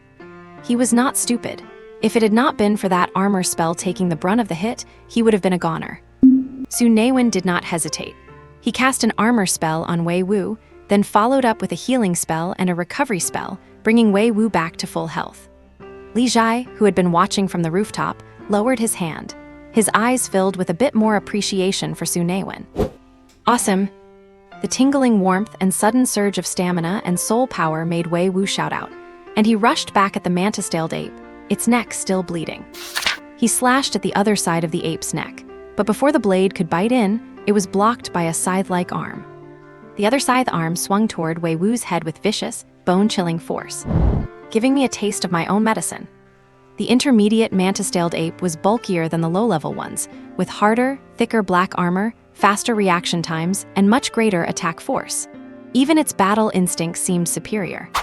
Fortunately, having learned his lesson, Wei Wu withdrew his blade immediately after being blocked, narrowly dodging the attack, and countered by aiming for the gap in the joints of the scythe arm. Scridge! The sharp, grating sound of metal scraping bone set everyone's teeth on edge. The severed half of the scythe arm flew into the air, trailing purple-red blood that shimmered strangely in the sunlight. What a fine blade, what precise timing, and what sharp eyes, Jai Hu thought, his eyes lighting up. This baby-faced junior is truly remarkable. That strike was nothing short of brilliant. Looking at his muscular build, he thought he was just a brawler, but he was actually quite refined with a blade. The ape roared, lashing out with a tail like forged black iron, whistling through the air as it aimed for Wei Wu's waist. The sharp tip of the tail, like a short blade, was clearly trying to cut Wei Wu in half. Su Naiwen began to channel a beam of light, ready to help Wei Wu. But Wei Wu was sharp. Instead of retreating, he rushed forward, his blade flashing in a cold arc with a side-cleaving strike. Whoosh! The thick black tail flew past Wei Wu's back. It slammed into the ground with a thud. Wei Wu looked up at the ape, which was howling in pain, and grinned, showing his innocent baby face and white teeth. He deftly spun the blade in his wrist, switched from a forward to a reverse grip, leaped, and crossed paths with the beast. The roar cut off instantly. Under the sun, a head spun through the air, carried by a colorful fountain of blood, before finally dropping to the ground. Before Wei Wu could bask in his victory, two shouts rang out. "Look out! Stay alert!" Wan He on the rooftop laughed. That blade work, Wei Wu did not disappoint, but the real fight was just beginning. These two loud shouts came from Jai Hu and Su Naiwen respectively. With no time to collect the tail tips of the mantis long-tailed apes, Su Naiwen grabbed Jiangling and ducked into a nearby shop. Jiangling, who was suddenly yanked by the wrist, almost subconsciously smashed Su Naiwen with her spear. Wei Wu was also grabbed by Jai Hu and pulled to the other side. "What is going on?" Jiangling and Wei Wu asked, feeling rather puzzled. "A high-level exotic beast," Su Naiwen said. Using his auxiliary points to activate the spirit skill, Su Naiwen did not gain any defensive or healing capabilities, but rather enhanced the sensitivity of his 5 senses. It was considered a scouting skill, though the effect was really not very obvious. He just felt that his vision was much clearer, which was why he could see the mantis long-tailed ape with its unique physique from a distance. High level, Jiangling's eyes lit up at the news. Is it a straggler missed during the cleanup? "I am not sure. Perhaps it wandered over from the city center. Should we notify the instructors and teachers?" Su Naiwen asked very cautiously. "I checked just now. It seems to be a lone high-level exotic beast. We can kill it." Jai Hu observed for a while, rubbing his thumb against his fingers. His hands were itching to fight. Facing low and mid-level exotic beasts, they always finished them off in a few strikes. Now that they finally encountered one suitable for practice, how could they miss it? A siege, Wei Wu had already placed his hand on the hilt of the blade behind his back. "Siege my foot." Jai Hu rolled his eyes. He wondered where the others got the courage, low level Chinese letter S, wanting to confront a high-level exotic beast. A high-level exotic beast is not something you lot can deal with. Stay hidden. Jai Hu blocked the 3 eager youngsters, shoved his hands into his pockets, gripped a short blade in his left hand and a pair of brass knuckles in his right, then bent down and charged out. Su Naiwen stuck his head out, cast a layer of armor on Jai Hu, and watched as he dashed toward the high-level mantis long-tailed ape. It had a body over 3 meters tall, pitch black, with bulging muscles that looked like they were forged from blocks of black iron. A long, segmented tail gleamed with a dark luster, and the 2 long, scythe-like arms were terrifying. The strangest thing was that beneath the black surface of this mantis long-tailed ape, there was a faint blood-red glow, and the tips of the scythe arms and the tail were tinged with purple. 4 white, sinister fangs looked horrifying, and its scarlet eyes stared straight at the spot where the 4 of them were hiding. As soon as Jai Hu dashed out, the beast seemed to lock onto its target, screeching as it leaped toward him. Its massive feet slammed against the ground with a thunderous thud. "This big guy is clearly not to be trifled with," Su Naiwen exhaled. "Fortunately, Jai Hu is here. I wonder if the instructors and mentors noticed this remnant. Let us see how Jai Hu handles the fight with that high-level mantis, long-tailed ape first. If there is even the slightest sign of trouble, call for help immediately." Su Naiwen was just planning to hunker down in the broken storefront when his hand suddenly pained. He discovered that Jiangling had broken free of his grip and was charging out with her long spear on her shoulder. Damn hell. This girl is even crazier than Wei Wu. No idea where she gets such an appetite for battle. Before this thought even finished crossing Su Naiwen's mind, a burly figure rushed out. He rested his head against the wall in despair. "I knew it, I just knew it. None of them are stable types." It is understandable for Jiangling to rush out and attempt a battle beyond her rank. But Wei Wu, what do you think you're doing rushing out to? Damn it, did you get cocky just because you killed a mid-level black monkey beyond your rank? What are you doing? Still trying to pull off a low-level killing a high-level one? Ha ha ha, watching the 3 of them dash out one after another from the rooftop. One he was laughing so hard he was almost in tears. These little guys are truly lunatics. He just loves lunatics like these. When Jiangling and Wei Wu charged out one after another, Jai Hu had already collided with the high-level long-tailed ape. A bright flash of fire ignited, and the short blade in Jaihu's left hand was already wrapped in red flames. Looking closely, one could see the space around the flaming broken blade warping due to the intense heat. Leaping up, the ape's massive body blocked the sunlight in front of Jaihu, and its double scythe arms descended from above with unstoppable downward momentum. The tips of its black-purple scythe arms sent out several dark blade beams, all aimed at Jaihu, attempting to hack him into pieces. Facing these fierce and manic slashes, Jaihu, with his relatively small frame, showed no intention of dodging. He parried with his flame-wreathed blade.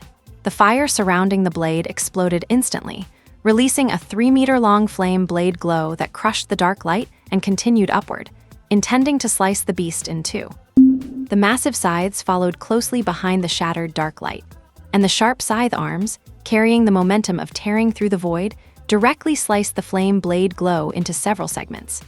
The scattered sparks hit the beast's dark body, leaving only shallow, slightly darker marks on the surface. Clang!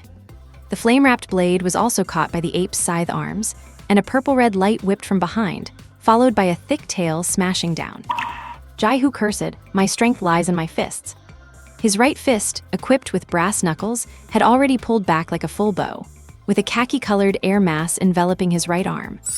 He threw a punch, landing squarely on the thick tail, smashing toward his head. Boom! When the two collided, time seemed to freeze for a moment, and then the violent blast reached them, the intense airflow stirring up a cloud of flying dust. Roar! From the small, dust-choked scene came the beast's furious roar. Flickering flame blades and black blade energy, along with the wind they stirred up, cleared the dust that blurred their vision. The high-level mantis long-tailed ape had been flipped onto the ground, its tail sporting a bloody, mangled hole, with purple-red blood splattering as it lashed about. The exposed, sinister white bone was also deformed. Jaihu shook his arm. It seemed that he had also sustained an injury from that punch. Taking this opportunity, Jiangling joined the battlefield with her lightning-wrapped spear. She aimed the thunderous spear at the eyes of the fallen high-level ape. The long-tailed ape struggled anxiously, shifting its massive head, causing the spear tip to pierce its ear instead. Ugh! The intense pain caused it to swing its long scythes wildly, and it quickly crawled back up, its mangled tail lashing out in confusion. Jiangling missed her strike and hopped back. Jaihu glanced at Jiangling, slightly displeased. He told these people to hide, yet they insisted on joining the fun. He did not hesitate to use his innate talent skill. Fist blast. Boom, boom, boom. His fist coiled and hammered out, coiled and hammered out. The fist, wrapped in a yellow energy mass, violently smashed towards the exotic beast. In 3 consecutive strikes, one of the scythe arms was smashed into a deformity.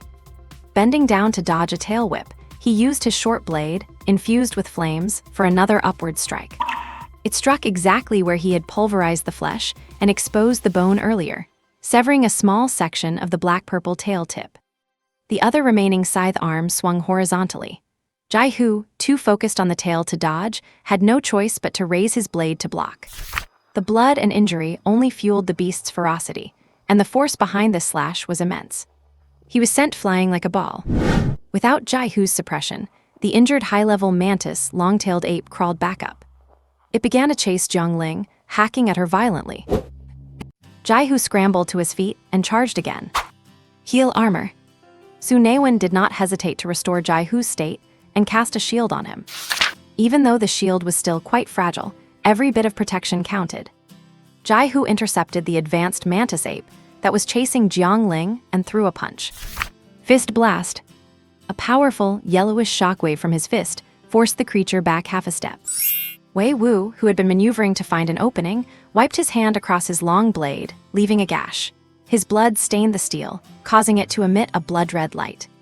Taking advantage of the split-second stun, after the mantis ape took Jaihu's hit, Wei Wu leaped into the air and slashed down, his blade looking even sharper with its crimson glow. Squelch! As the blade sank into flesh, it unleashed a spurt of purplish-red blood. Before the black ape could let out its habitual skyward roar, a beam of light shot past the others and struck the target. It was instantly frozen in place. Jiangling, feet crackling with sparks and lightning, seized the opportunity with sharp eyes. Purple electricity swirled and gathered at her spearhead, with a few flickers of white, hissing lightning dancing like snake tongues. She thrust the shaft smoothly forward, driving the spear tip upward into its throat. Jaihu struck while the iron was hot, his left hand's short blade wreathed in flames as he hurled it. Fire meteor blade. The blade carved a beautiful trail of fire through the air, sinking securely into the mantis ape's eye, causing the fluids to explode. Then, a burst of light followed, and like a lit fuse, the fire vanished as the blade embedded in the beast's skull erupted in flames. In the blink of an eye, the massive head became a firework. Ding, assisted in killing an advanced exotic beast, helped humanity alleviate a crisis, plus 50 assist points. Ding! Listening to the sound of points entering his account, Su Naiwen looked at Jaihu, whose face had gone pale as he retrieved his short blade, with genuine admiration. Brutal, absolutely brutal. The most artistic thing he had done with fireworks since he was a kid was just blowing up poop. This guy was blowing up brains. He was clearly on a whole different level. Retreat, quickly. Nearby chimps are gathering at the sound. Though disappointed he did not see any talent spirit crystals, Jaihu did not waste time. He grabbed the tail tips of the ape and signaled the other three to turn and run. The fight had not lasted long, but the roar of the big guy seemed to carry the weight of a pack command, and nearby mantis apes were converging on their position. 9 on the east, 11 on the west, 6 in front, 4 behind, break through from the rear. Su Naiwen restored the group's energy while using his heightened senses from spirit opening to pinpoint positions, and made a decisive call on their escape route. The other 3 did not argue, clutching their weapons and the gathered tail tips as they scrambled away. They could handle a few beasts now, but the more noise they made and the longer they stayed, the more beasts would arrive. With Jaihu's state declining, a tactical retreat was their best bet. Sensing the scent of their kin's blood, about 30 mantis apes shrieked and leaped, sprinting wildly toward them. Jaihu smashed 3 apes blocking his path with his fists, while Jiangling swept her spear, knocking the last one in their way aside. Damn it, Su Naiwen, I should not have trusted you. Go west. Jaihu, leading the charge, saw what lay ahead and his expression shifted, a string of curses leaving his mouth. Su Naiwen paused and looked around, his own face turning pale. Damn it, there were only 4 mantis apes on the street they were running down. But when they reached the corner, they found over 20 chimps on both sides of the T-junction, staring at them with blood-red eyes. Since the buildings at the street corner were mostly intact, they had created a massive blind spot. That was what led to this awkward situation. Fist blast. Jaihu roared, his brass-knuckled fist sending out a shockwave that sent 4 or 5 monkeys flying several meters. Some were crushed to pieces by the force midair.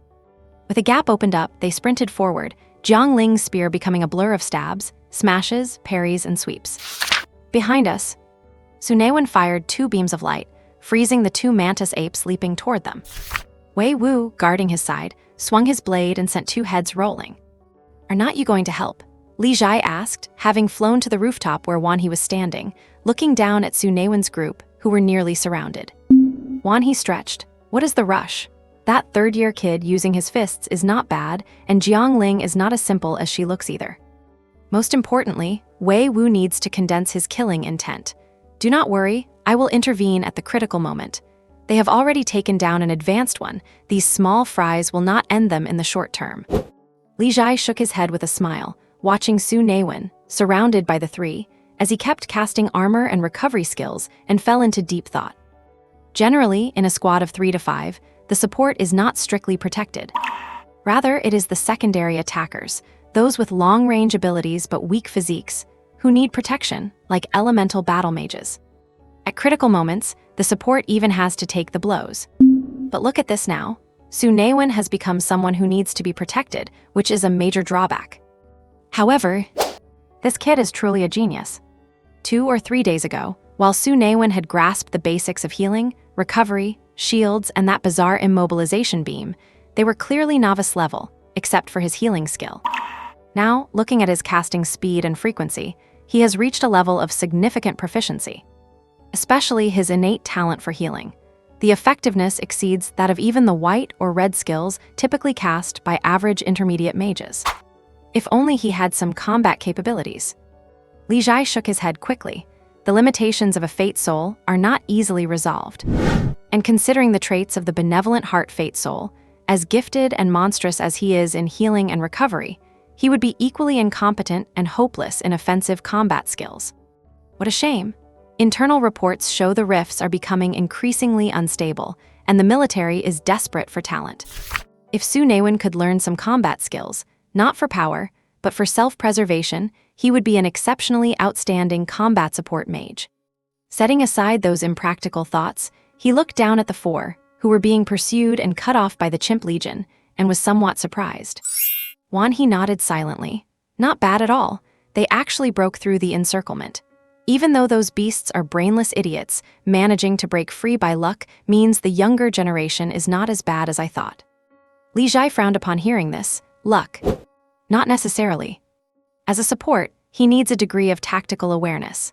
He noticed that more often than not, the direction Jai Hu and his team chose to flee was the one with the fewest enemies.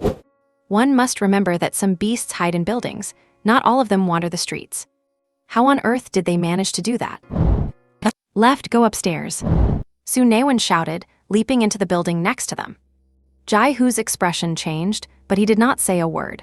Gritting his teeth, he threw a punch, shattering the head of a mantis-tailed ape that was lunging at him. The powerful impact sent it flying, crashing into the group of exotic beasts behind it. Go! The three of them followed Su Naiwen's lead and dashed into the building. This is not a wise choice. We are very likely to get trapped inside, and there is no telling how many beasts are in this building. Jai Hu had participated in some beast hunting operations organized by the school, so he had some experience.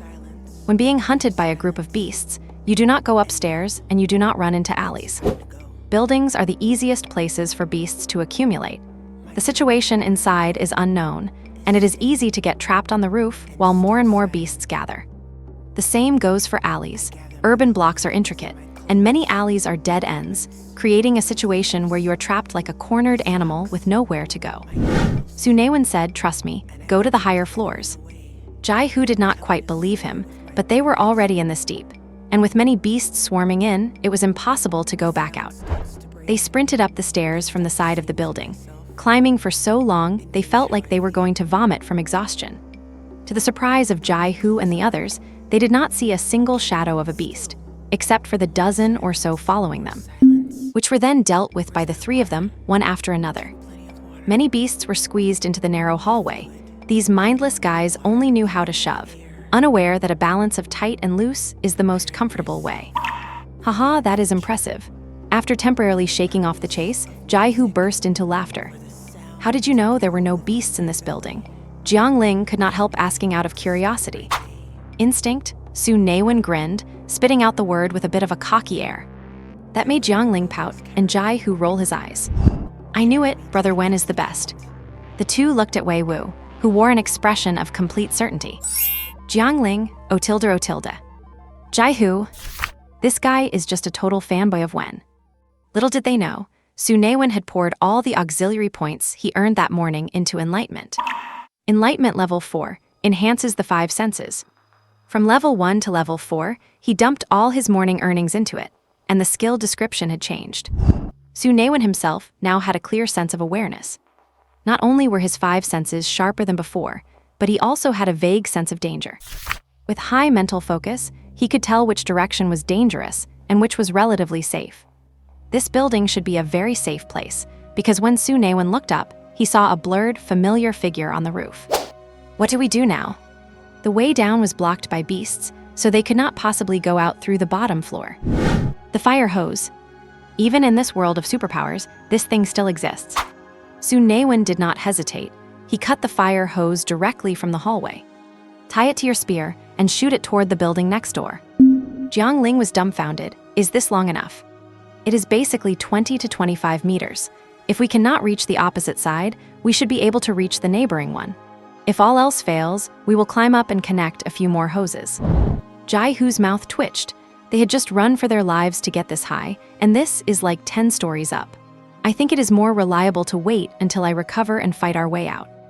If you think you can, I have no problem with that. Su Naiwen pointed at the gathered beasts below. He took a look, and there must have been over 100. Let us jump instead. Jai Hu immediately agreed with Su Naiwen's bizarre escape plan. Why do not we ask the teachers for help? Wei Wu scratched his head. That is a valid point. Jai Hu nodded in agreement without hesitation.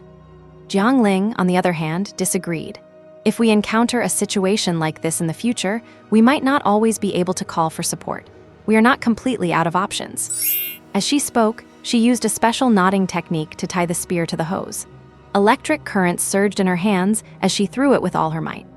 With a few arcs of electricity, the spear let out a thud and embedded itself firmly into the wall of the building opposite. Su Naiwen looked at this girl. She was quite stubborn, but what she said made some sense. He picked up the other end of the hose, scanned his surroundings, stood on his tiptoes, and tied it to the fire pipe with a rescue knot. Someone should not let us fall to our deaths. I am going first. Perhaps because he had been chased by beasts the whole way, Su Naiwen's adrenaline was surging. Instead of feeling too much fear, he felt a bit of exciting eagerness.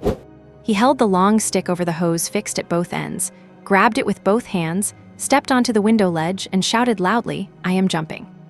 This shout was not just to boost his own courage, but also to pass a message. He leapt with his legs and closed his eyes, then opened them. Bang! Su Naiwen slammed against the opposite wall, clutching the stick tightly. After swinging for a while, he finally dared to let go and land on the stone windowsill. He scrambled clumsily through the window and into the building. Wan He, who was on the roof, watched this and chuckled. He really dared to jump, not even afraid of falling to his death. The reason there were no beasts in this building was because of him. To avoid being disturbed, he released his yellow grade aura the moment he stood on the roof. Even though these mantis-tailed apes had no intelligence, they still sensed danger, so they basically all ran away. This kid is quite clever. He probably saw our silhouettes, Li Zhai laughed, but he is also really reckless. It is a bit unlike his usual character. Character can be cultivated and changed. Recklessness is closer to courage than cowardice. At least he has more guts than those losers who got into the military through connections. For the first time, Wan He thought this Su Naiwen might actually be capable of becoming a soldier. That kid Wei Wu really trusts the little guy. Watching Wei Wu mimic the jump, Li Zhai did not know what else to say.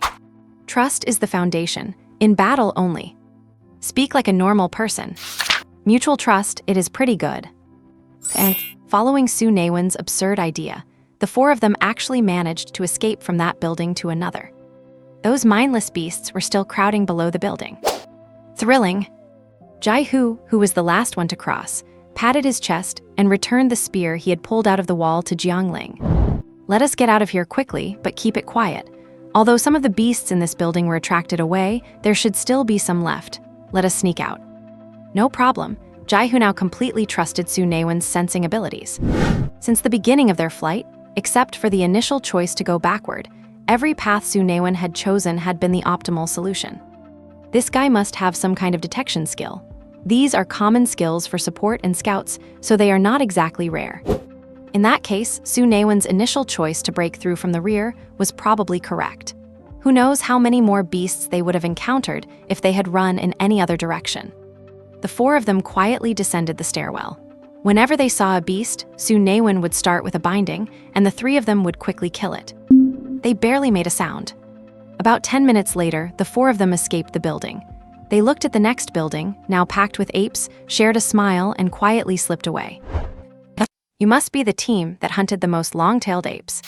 Su Naiwen and his three teammates returned to the assembly point with 2 backpacks. Seeing the bags full of mantis long-tailed ape tail tips, the teacher in charge of the statistics was very impressed. Generally speaking, an intermediate combat life master can independently kill a few ordinary intermediate strange beasts, which is considered normal combat power. He had anticipated that for a single team, hunting 10 strange beasts in an entire morning would already be a very good result. After all, they have to find stray mantis long-tailed apes to attack. But the number of tail tips Su Naiwen and his team brought back was at least over 30, which clearly showed they were very strong. This is the tail tip of an advanced mantis, long-tailed ape. The teacher who was counting the numbers looked at the purple-black tail in his hand in surprise. Did you run into an advanced long-tailed ape? Yes, thanks to Senior Jai Hu. Su Naiwen nodded with a smile, giving all the credit to Jai Hu, who was standing nearby. Jai Hu, the teacher, was stunned. Why did that name sound so familiar? Looking at Jai Hu, who had a buzz cut and looked a bit disheveled, his eyes lit up. I remember now, you are the new member who joined the school team over the summer break, right? Jai Hu nodded with a smile. No wonder, the teacher understood instantly. those who can join the school team basically have the combat power of an advanced life master, so it is not too strange to kill an advanced mantis long-tailed ape. Seen in this light, it was normal for their team to have killed about 30 mantis long-tailed apes. The teacher had no idea that the tail tips in their backpacks were only a portion of what they had hunted. The backpacks were not big, and since they killed too many mantis long-tailed apes, there was no room left. They threw away the low-level tail tips and eventually could not even be bothered to pick them up. Plus the ones they killed while being besieged, they had hunted at least 100 strange beasts. Especially when breaking through the encirclement, the notification of support points gained in Su Naiwen's mind had never stopped. Otherwise, he would not have had so many support points to upgrade his skills. After filling their stomachs at noon, the group set out again in the afternoon, and this time their coordination was much more tacit. Basically, Su Naiwen would start with an immobilization skill, and the three of them would launch a killing strike. 5 or 6 strange beasts would be done for before they even realized what was happening. As for Su Naiwen's combat skills, with his mind awakened, he felt his reaction speed had become much faster. Facing the attacks of 2 or 3 strange beasts, he would not say it was easy, but he certainly was not panicked. He could directly beat low-level chimpanzees to death, but for the intermediate ones, there was no way. It was hard to break through their defenses. He lacked strength and did not have suitable offensive means. Having overcome his fear of strange beasts, Su Naiwen realized he would not be able to develop any advanced combat techniques for a while, so he might as well just be a pure support, speeding up the hunting process to gain more support points. As the sun hung low, everyone assembled to return to school to rest for a day, and the next day they could choose whether to go out and hunt strange beasts again. With support points to be earned, Su Naiwen was naturally more than happy to do so. Jiang Ling was naturally happy to accompany him, and Wei Wu was probably the one who gained the most among them. After yesterday's hunting game, a faint, heart-palpitating, murderous aura would occasionally appear on Wei Wu, and his blade work became sharper and sharper. According to him, his soul power progress in just one day yesterday caught up to several days of regular cultivation. This made Su Naiwen and the others extremely envious. They thought it was so boring that Jai Hu would not come again, but unexpectedly, they saw him at the flagpole on the second day. Idleness is boring, and since the school combat departments are all closed and there are no teachers around, I might as well go out and help clean up the strange beasts. And just like that, the 4 of them continued to do so for 5 consecutive days, until the second citywide cleanup ended. Generally speaking, after a city is invaded by a strange realm, 3 waves of cleanup are required. The first is the rapid cleanup. A group of masters at or above the advanced level sweep the entire city from the inside out to prevent high-destructive strange beasts from damaging city buildings. As for low and intermediate strange beasts, they do not cause much damage to city structures. Su Naiwen had seen an advanced mantis long-tailed ape that could slash out blade energy in midair, which could furrow the ground and cause significant damage to walls. While the low and intermediate mantis, long-tailed apes, they hunted would at most leave pitted scratches on the walls. The second wave of cleanup goes from the outside in, where many low-level combat masters in the city also participate, following the advanced masters to clean up those low and intermediate ones. Strictly speaking, Su Naiwen and his team belonged to the second wave. Of course, for the sake of student training, the progress was very slow. Other city teams were directly led by advanced masters who swept through everything, and their cleaning speed was several times faster than theirs. The third is the constructive cleanup, which restarts city construction while checking for any leaks to prevent stray strange beasts. When the third wave of constructive cleanup begins, residents can leave the shelters and live independently with federal rescue support. Since support teams arrived in Lingyang City on the very afternoon of the invasion, the cleanup speed was very fast. The first wave took less than 2 days, and the second took only 5 or 6 days to finish. Restoring the city to its former state would take about a month, as there were many advanced scientific and lifestyle-oriented life masters supporting them. Although their combat power was not high, their various magical methods made advancing city construction effortless. Lingyang City was in the midst of a heated reconstruction. The sheltered residents had left the school, and the teachers who had gone out to clear the area had all returned. The curriculum at Lingyang No. 3 High School was finally getting on the right track. Today was the first official day of classes. They had not even had time to hold a homeroom, meeting to meet the teacher before the lessons began. I am your liberal arts teacher, now open your textbooks. Liberal arts, as the name suggests, is liberal arts. Similar to his past life, the content of the liberal arts classes included language and math, but no foreign languages. The content consisted of language and mathematics, plus some political, historical, and geographical knowledge. Overall, it was a bit like the humanities in his past life. Biology became species analysis, covering strange beast category analysis, spirit plant classification, human science, etc. Chemistry became materials science, covering metal identification and reactions, strange beast material authentication, common experimental cases, etc. Physics became natural force analysis, which, in addition to some knowledge from his past life, also included the distribution of spatial forces within strange realms and the fluctuation patterns of strange realms. The rest were soul power cultivation, talent skill explanation, practical combat drill classes, and so on. This year is the 618th year of the new era, and over these 600 years, the 9 continents have come from a state of ruin and turmoil to rebuild itself. They already have their own educational system, and these courses are all grade 10 material, remaining at a superficial level. While the content seems extensive, it is actually basic knowledge combined with physical training, some of which had already been covered in middle school. By grade 11, the specialized courses branched out from species analysis, materials science, and natural force analysis are basically no longer connected to the combat classes. The curriculum will focus more on soul power cultivation, talent skill explanation, and practical combat drills, while adding courses on combat thinking and strange beast traits. As for the arts classes, they will major in species analysis, materials science, and natural force analysis, and will also have deeper knowledge points such as skill conversion, structural research, and force application. But regardless of whether you are in the arts or combat track, you can never escape the liberal arts classes. After all, they are compulsory for the college entrance exam. No matter which world you are in, the classroom is always the best place to fall asleep. Su Naiwen went from being full of energy at the start to feeling drowsy. First lesson, the birth of the new era. Much like my past life, time, place, people, events, impacts. It is all mixed with political significance, along with the release dates of poems and manifestos and the people behind them. As for the content, look it up yourself, but you must know these impacts.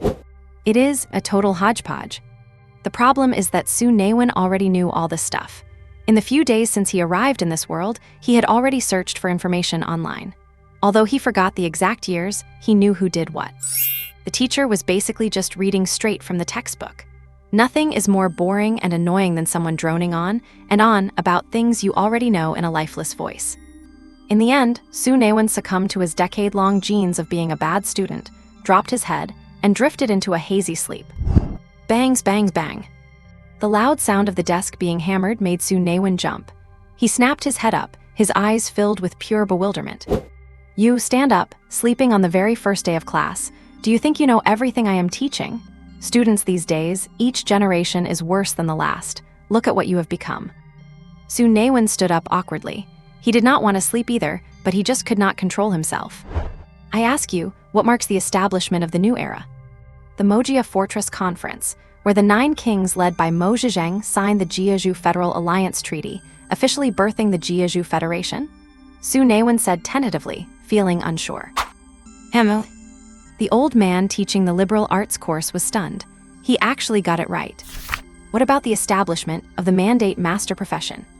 In the 23rd year of the new era, Chairman Chang Huming lamented that natural mandate and acquired luck, that luck can be contested, but mandate is hard to change. And so, the awakened were renamed mandate masters. Correct again. Although it differed slightly from the book, the core content was the same. What marks the humanity entering the construction era? In the 189th year of the new era, the declaration of victory in the War of Resistance. It looks like you have reviewed all the material, but you still cannot sleep in class. Hearing it again is a way to consolidate knowledge. Sit down. Su Naiwen sat down, thinking to himself, I am a student. It is only reasonable for me to sleep in class. But he only thought that to himself. Seeing that the old man failed to stump him with 3 standard questions, the situation was already awkward enough. If he kept being cheeky, he would not know how to conduct himself properly. You will all be mandate masters, shining in various fields. It is very likely you will never use these liberal arts lessons. Do you know why you still have to learn them? The old man set his book aside and looked at the students below, many of whom were slovenly or sleepy, looking heartbroken.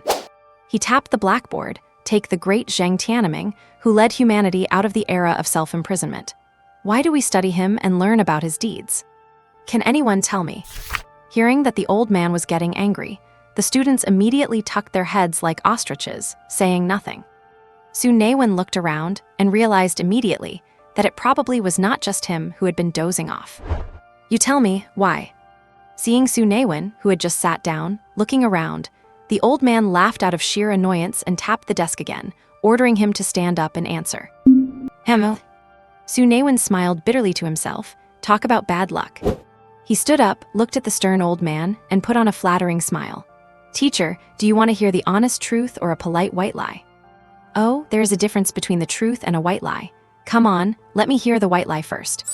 Su Naiwen straightened his face and said solemnly, we study history and observe the past events of our predecessors not just to memorize them for exams, but to understand them, learn from them, become them, and surpass them. The old man was taken aback. Understand them, learn from them, become them, surpass them. Those words carried a lot of weight. That was very passionate, but it does not hold much weight coming from you, someone who sleeps in class. What about the truth?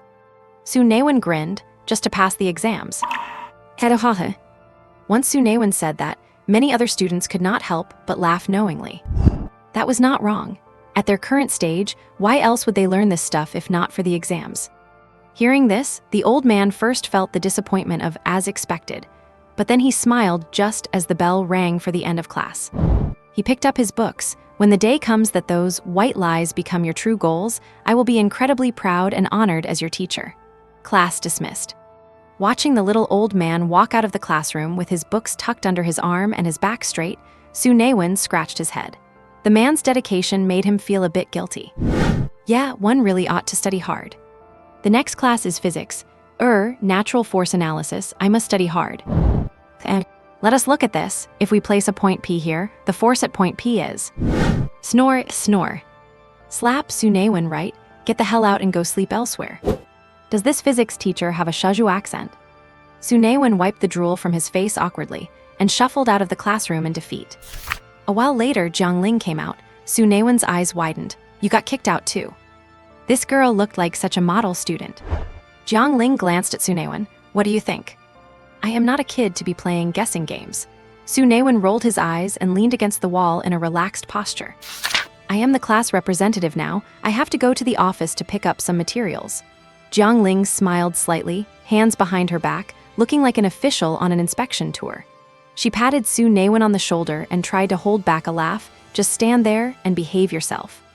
Hey, look at her getting cocky. Ever since they got to know each other while clearing out beasts, this girl has had no sense of hierarchy. Forgot that they are the same age now. Perhaps because he had seen her violent and stubborn side, Su Naiwen felt she was not as cute or stunning as he had first thought. She was just a bratty girl. Well, a very pretty bratty girl. For the next 2 classes, Su Naiwen did not sleep, but he only listened for a bit before drifting off into space again. After 4 or 5 days of fighting, his mind was feeling a bit exhausted. The transition from the thrill of battle a few days ago to the boredom of listening in the classroom naturally made him drowsy. All right, I cannot keep making excuses. Su Naiwen just was not cut out for studying. For things that interest him, he cannot help but explore and learn, even staying up all night searching for info. But for things he is not interested in, he gets sleepy after listening for a second. After lunch, he looked up information in the dormitory on how to match support-type fate grids with combat talent skills, wanting to find a fighting style that suited him. He read a lot of data and even took some advice from netizens, which gave Su Naiwen a rough framework for his own combat style. The most important thing for a lifemancer is the amount of soul power you can condense. The type of life pattern you possess, the amount of soul power it generates, and how it nourishes your body all rely on certain fixed characteristics. I believe some of you in this class have already begun to sense your soul energy. Since the awakening period for your life patterns has basically ended, everyone come up to the stage and test your current soul power levels. Lan stood there with her hair tied in a neat, professional ponytail, holding a crystal ball similar to the one used last time. She had been busy helping the arbitrators calculate and repair the damages caused by the beast invasion, and many other teachers were just as preoccupied as she was. This was why the first lesson on life mincer cultivation had been delayed by a few days. It was her standard practice to test the students' progress at intervals for data analysis. This allowed her to effectively supervise their training and see who was slacking off. A test after the life pattern awakening period was also essential for gathering vital student records. Chen Lily, not bad.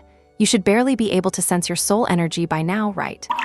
Looking at the center of the crystal ball, the floral stamen life pattern was visible, with about 1/20th of it glowing in white light. Your flower spirit life pattern is actually quite good.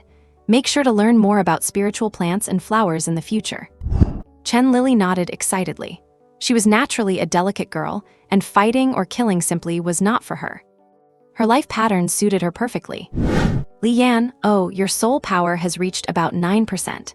You must have already started practicing the spirit absorption and soul conversion technique, right?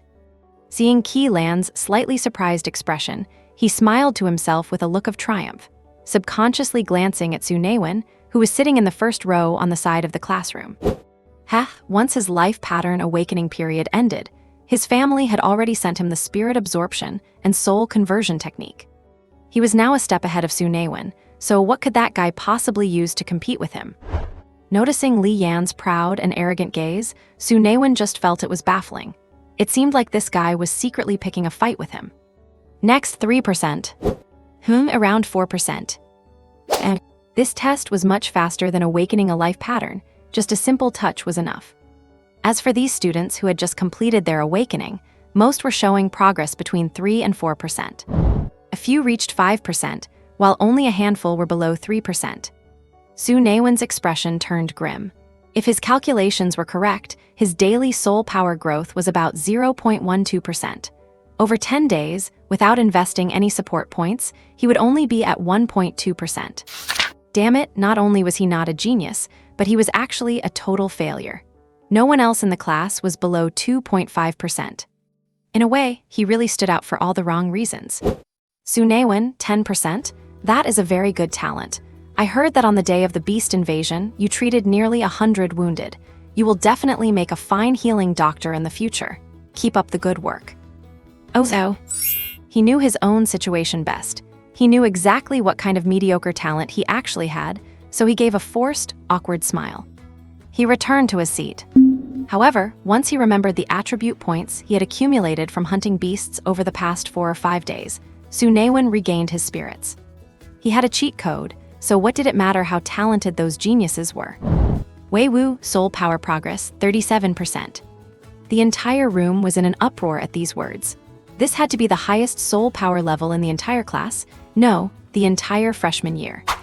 The rest of them had not even started the race, yet he had already finished nearly half a lap. He thought Su Naiwen was impressive enough, but sure enough, an A-grade life pattern was truly terrifying. Before instructor Wan left, he asked me to have you consider his proposal. If you are interested, once you finish your freshman year and reach the intermediate life mincer level, you could be recommended to the Southwest Military Academy. You should discuss this with your family. Before Wan He left, his admiration for Wei Wu was overflowing. If it were not for his limited influence at the military academy, he would have tried to take Wei Wu away right then and there. Now, the first thing he would do upon returning was to ask his own mentor for a special recruitment slot. I will think about it. Wei Wu looked at Su Naiwen, hesitating. Lan saw this and understood. Having been a teacher for several years, she understood the minds of teenagers this age. They valued loyalty, cared deeply for their friends, and wanted to stay with their best friends. Some people are destined to walk different paths, but different paths do not mean you cannot remain friends. Lan dropped this hint and said nothing more. According to the usual roll call order, Wei Wu was the last person. But this time, it was different. 2 others were intentionally placed after him by Lan. Yang Yu, who was sitting in the back corner, swayed as he stood up, his eyes still dazed and sleepy. This guy was even more arrogant than Su Naiwen, sleeping through the homeroom teacher's class. Young people should have some spirit, look at you.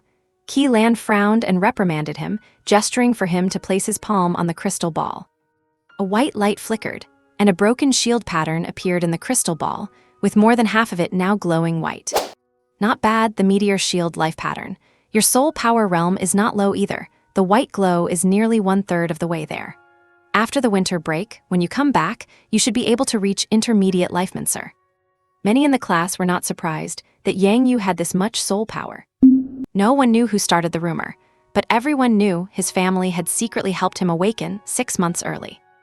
Reaching this level after 6 months of cultivation was not actually that astonishing. You have to realize that the beginner lifemancer stage is the easiest phase of cultivation. Compared to Yang Yu, others were more curious about Jiangling's soul power realm. After all, she was the school's only innate life pattern awakener.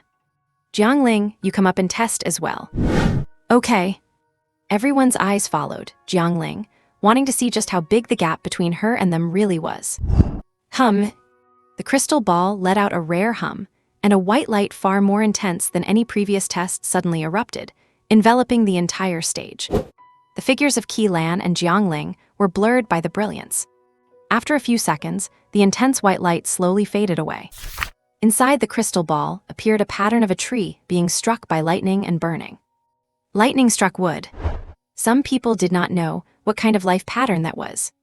And unlike the others, half of the pattern was occupied by white light, while the other half was not the common gray they were used to, but a vivid, brilliant red. Intermediate lifemancer, the red soul glow has already passed the halfway mark.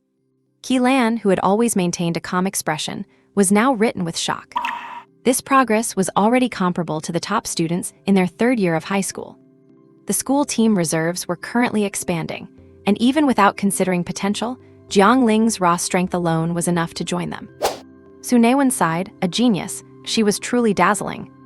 He would better just honestly be a cheater and keep grinding those support points. As you just saw, Jiangling's life radiance is different from the rest of ours. It has begun to shift from white to red, which is a sign of a beginner life master, progressing toward becoming an intermediate life master. This soul power test orb displays life radiance in various colors: gray, white, red, orange, yellow, green, cyan, blue, and purple, depending on the quality and intensity of one's soul power. A shift from gray to white indicates a beginner life master. Once it turns completely white, you become an intermediate life master. After that, it transitions from white to red. When the test orb shows entirely red, you have become an advanced life master, and so on. Su Naiwen, who was extremely interested in the life masters, a specialty of this world, naturally had not been fast asleep during the theory classes.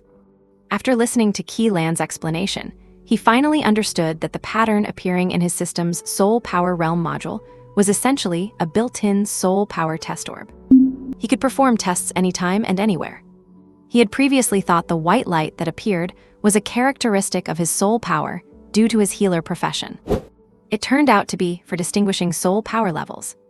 Jiazhu uses this color sequence of gray, white, red, orange, yellow, green, cyan, blue, and purple to determine levels, because it is simple and easy to recognize, just like the colors of a rainbow, and talent skills are also classified based on this. All right, everything I have said is in your textbooks. Make sure to read and memorize it. These are all easy points in the college entrance exam. Next is the most important part, the spirit absorption and soul transformation technique. Those who have completed the life-soul awakening period can begin to practice it. The technique has 3 steps. First, meditation to find the energy. Second, spirit absorption and soul transformation. And finally, soul power intake. Now, listen to my instructions and begin meditation to find the energy. Close your eyes, focus your mind, calm your breath, and inhale and exhale to the rhythm of my tapping. Su Naiwen followed her instructions, slowly calming his heart, as a faint tapping sound reached his ears. Inhale. Ding, another sound. Exhale. Qi Lan's whispers circled in his ears, possessing a special magic that made people follow along unconsciously. Drip. Inhale. Ding. Exhale. After a few cycles, only the rhythmic sounds of drip and ding remained in his ears. But basically, the whole class had subconsciously started breathing to the rhythm, their minds gradually emptying. Qi Lan watched the whole class fall into silence and nodded silently, walking with light steps. Her high heels did not make a single sound on the floor. She came to one student, lightly tapped their forehead, and then moved to the next. Su Naiwen, who had completely emptied his mind, did not know how much time had passed when he suddenly felt a touch of warmth on his forehead flash and vanish. Just as he instinctively wanted to break free from the empty state, a burning spark appeared in his mind. The spark landed on the white glowing benevolence, life-soul pattern within his conscious mind. The tiny spark was so small in the vast, boundless dark world of his consciousness that it seemed weak enough to be on the verge of extinguishing. Su Naiwen instinctively nudged the spark with his consciousness. In an instant, the tiny spark seemed to start glowing desperately, like an extended radar line struggling to beckon something. Countless light spots emerged in the originally dark and boundless consciousness world. Fiery leaping red, soft and cool blue, vibrant green, dark and profound black, wholly pure white, eerie purple. The dark world of consciousness was illuminated by the colorful light spots, like a brilliant galaxy shining in the pitch-black, infinite universe. Dazzling, breathtaking. All right, those who can see the light spots, continue to follow my instructions. As soon as she finished speaking, Su Naiwen felt that warmth on his forehead again, and a spirit absorption and soul transformation method appeared in his mind. Follow this method. Whichever type of light spot is most active for you, draw that one in. Holy cow, enlightenment. With no time to think, Su Naiwen tried to communicate with the starry river of light spots with his consciousness. Basically, all the light spots ignored him, and after pulling, dragging, coaxing, and tricking, he finally managed to draw in a tiny yellow particle of light. Slowly bringing it close to the burning spark, the tiny light particle began to dissipate and shrink under the scorching heat of the spark, turning into wisps of air that merged into his life soul. The final step, soul power intake. The method is in the soul transformation section. Guide the half-soul power absorbed by the life soul to merge into your own body. Su Naiwen followed the instructions, guiding the airflow that had orbited the life-soul pattern into his own body. Well, it was like eating a single grain of rice. He knew he had eaten something, but he did not feel anything. What he did not know was that on his brain template, a leaf on the talent tree was slowly sprouting and forming. All right, those who have completed one cycle can transition their state. As soon as this was said, the people in the class gradually opened their eyes, first with a bit of blurry confusion, and then immediately with great joy. Damn, I learned it that easily. Could it be that I am a genius? Haha, I learned it on the first try too. I feel like my soul power has increased. Heh, that is probably just your imagination. Tisk tisk, this stuff is really rare. Those light spots are just like fireflies on a summer night. Why did I only sense a few scattered spots? Clap clap. Keelan clapped her hands to signal them to listen. The teacher's authority was still somewhat effective, and the originally noisy and chaotic classroom gradually became quiet. This is Jiaju's specialized spirit absorption and soul transformation technique, Spark. It is also one of the foundations of our powerful Jiaju. The Spark technique increases its conversion efficiency based on the amount of spiritual power you refine. In other words, as your realm improves, the effect of the technique will also strengthen. At least until you reach the entry level, this technique is sufficient. You have probably guessed by now that for everyone, the amount and color of the spiritual power, the light spots, you sensed are different. This depends on the strength of your spiritual power and the characteristics of your life soul. Li Yan, you tell us about the spiritual light particles you sensed. Li Yan stood up proudly, glanced at Su Naiwen, and said loudly, I saw a starry sky, like a clear night sky. Most of the light spots were navy blue and dark green. Not bad. Your life soul is wind whisper, and wind spirit light particles are mostly navy blue. Of course, there are also rare black or green ones. You must find it relatively easy to draw them in. Li Yan nodded. Yeah, basically I can draw in 3 navy blue spirit light particles at once, but the dark green ones are much harder to pull. This is because your life soul is sensitive to the wind element. Sit down. Generally speaking, the amount of spiritual energy you can sense is related to your spiritual power. The more of a certain type of light spot you sense, the more affinity you have for that element. Su Naiwen, O Tyletry 31, O Tyletry 31, ONE. Thinking of the colorful galaxy, Su Naiwen's mouth stretched almost to his ears. He really was a genius. If you sense a relatively even mix of various spiritual light particles and find it difficult to draw them in, it means your life soul does not have a specific characteristic or your compatibility with the life soul is low, resulting in low spiritual affinity. In that case, you need to practice diligently. As for having low spiritual power and not sensing many light particles, it actually does not matter much. As long as the light particles you sense are not too scarce, it will not have too much impact on your cultivation. O Tyler 31, O Tyler 31 ONE. Down arrow. Gaya. Down arrow. Hangul Kapiapenus, Hangul Kapiapenus. In just 3 seconds, Su Naiwen performed a magic trick of making his smile vanish for everyone. Thinking of the cold and distant way those light spots acted when he tried to draw them in. Damn it, practice diligently. Are you saying that having enough spiritual power is just fine? Then what the hell use is that high spiritual power heaven gave me? Am I supposed to just watch the stars in my head when I am bored? Night, even after being reborn, I still cannot escape the night study session. Su Naiwen stared at his workbook with lifeless eyes. He understood now. A cheat is not a gift from the heavens to a genius, but a subsidy for a loser. During the entire afternoon's soul power cultivation class, lasting over 4 hours, the students, as Keelan had predicted, generally saw an increase of about 0.4% to 0.6%. As for Su Naiwen, he checked his system's soul power interface, 0.08%. That is a result that truly stands out from the crowd. Well, it is a sort of unique distinction, I suppose. Should I just go back to working a part-time job? It feels like this world has no place for me. The moment Keelan took out the sphere for him to touch, he felt guilty and without a second thought, spent 100 support points to boost his soul power progress by 1%. He had to maintain his persona as a genius. Very impressive soul power boost. It seems your compatibility with your destiny is very high. You must have realized it the moment you awakened it. Back then, Keelan had smiled. This student was quite good. On the very first day of Destiny Awakening, he had awakened his destiny just by touching the Spirit Awakening sphere. That only happens when the compatibility is exceptionally high, even before the destiny is awakened. Plus, he is eager to help others and cares for his classmates. He truly lives up to someone with the benevolent heart destiny. Little did she know, Su Naiwen was just working for his cheat system. Brother Wen, let me copy your homework. Wei Wu was completely stumped by the knowledge in the textbook. He might be a genius at cultivation, but who says a genius cannot be a bad student? Su Naiwen reached out and slammed his workbook shut, looking at the guy who had managed a 2% soul power gain that afternoon with a grave and serious expression. Little Wu, if I let you copy my homework, I am actually harming you. You need to solve problems yourself. It is not just soul power that arms you, but also knowledge. Books are the ladder of human progress. All answers are within those pages.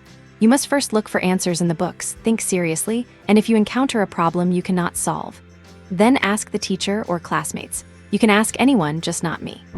Seeing his solemn and serious face, and the eyes full of hope for him, Wei Wu had an epiphany. Brother Wen is looking out for me. He has such high hopes for me, the kind of hope only those closest to you would have, like your parents. Brother Wen is truly like a brother to me. Hey Zheng Yu, do me a favor and finish this homework for me. No problem. Wei Wu. Watching Su Naiwen toss the workbook to Zheng Yu nearby, Wei Wu was completely dumbfounded.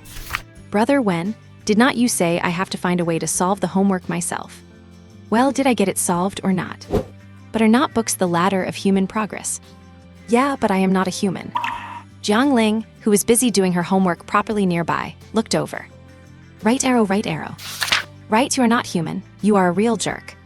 The teacher will find out if the handwriting is different next time, Wei Wu said. Oh, Su Naiwen looked surprised. Little Wu, when did you learn to use your brain? You actually thought of that. But you still have room to improve. From now on, Zheng Yu is handling all the homework. Plus, he can write with both hands, so the handwriting will be different. Do you think I would not have thought of that? As expected of Brother Wen, wisdom, this is true wisdom. Wei Wu looked on with admiration. Seeing the two little idiots, Jiang Ling was speechless. She glared at Su Naiwen across the aisle and said, "Stop bullying your classmates." Su Naiwen knew what she meant. She thought Zheng Yu was being coerced. He shrugged and spread his hands.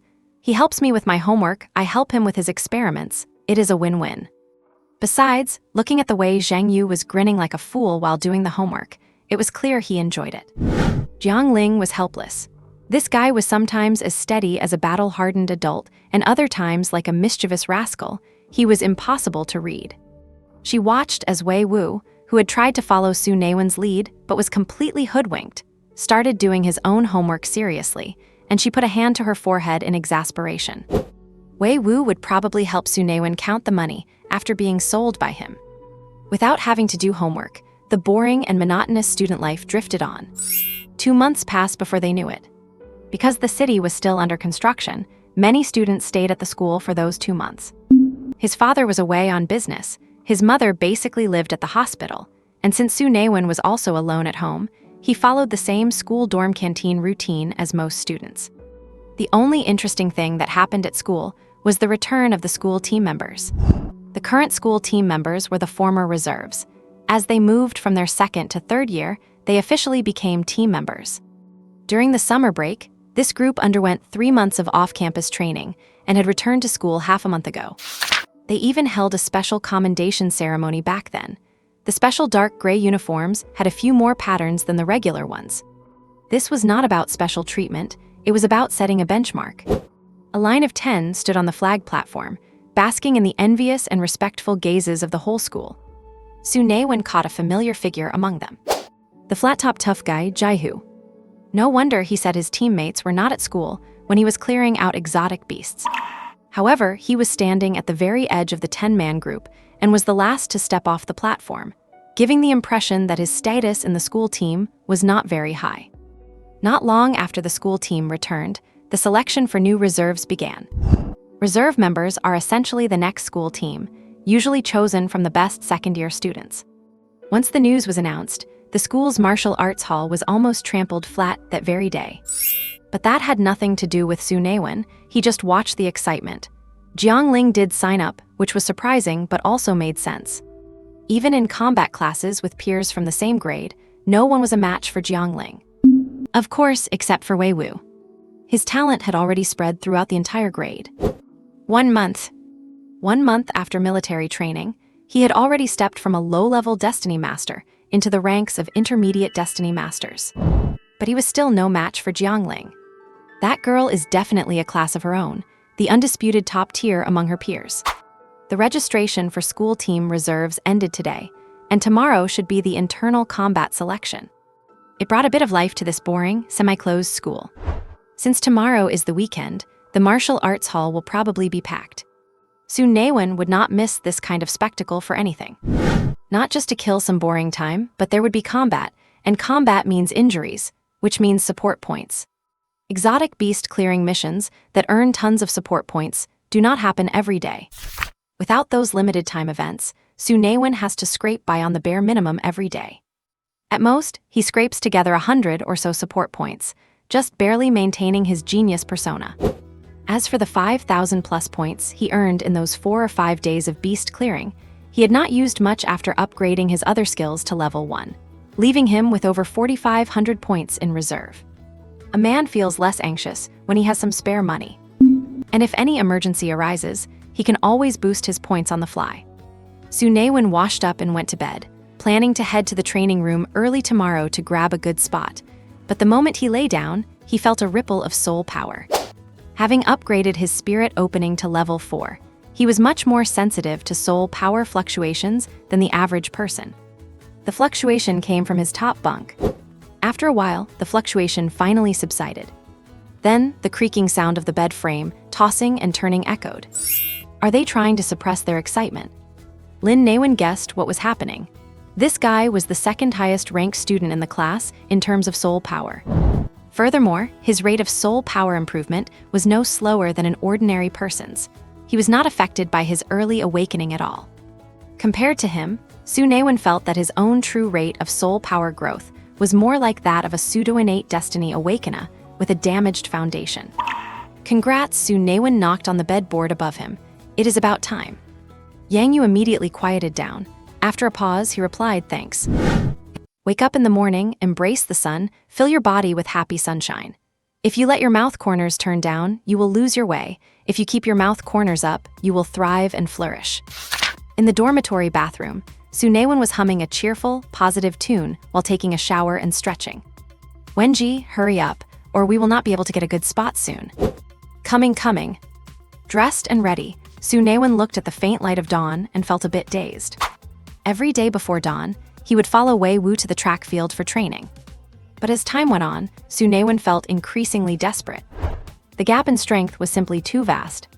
Over these 2 months, Su Naiwen had also improved quite a bit, with his soul power realm advancing by 1% every day. As of now, he had reached 71% progress as a low-level life master. This rate of improvement was considered excellent for his grade, and Su Naiwen had gained a bit of a reputation at school. However, whenever combat practice class came around, Su Naiwen finally understood just how unsuitable he was for fighting, as everyone kept saying.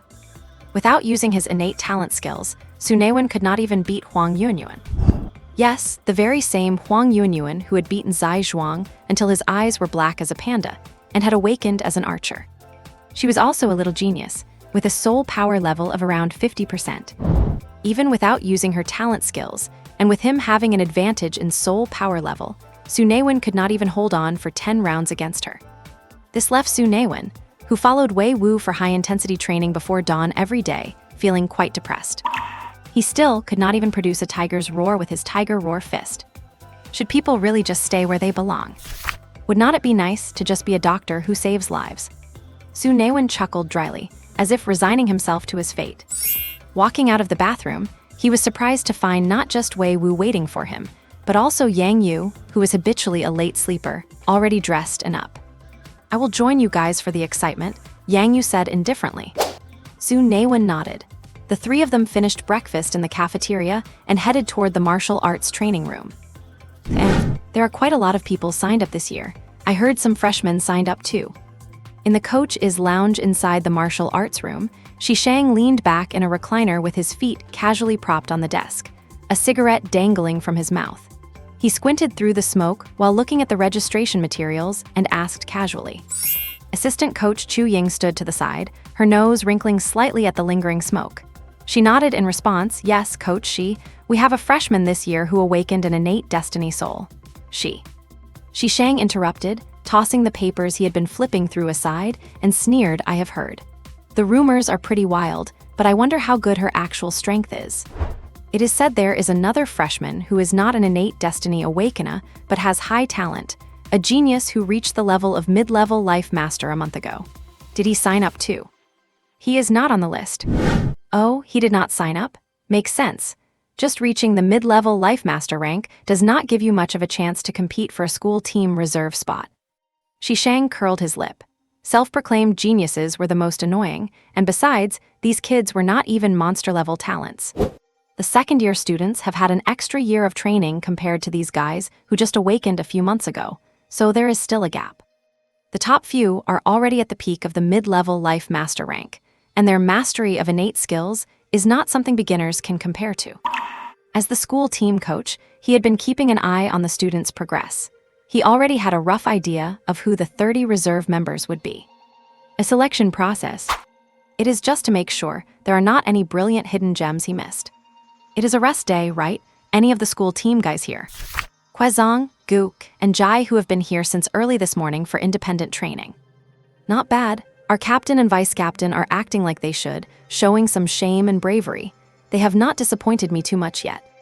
Chu Ying smiled in agreement. This training camp has been quite useful, and Jai Hu, the replacement, is also doing well.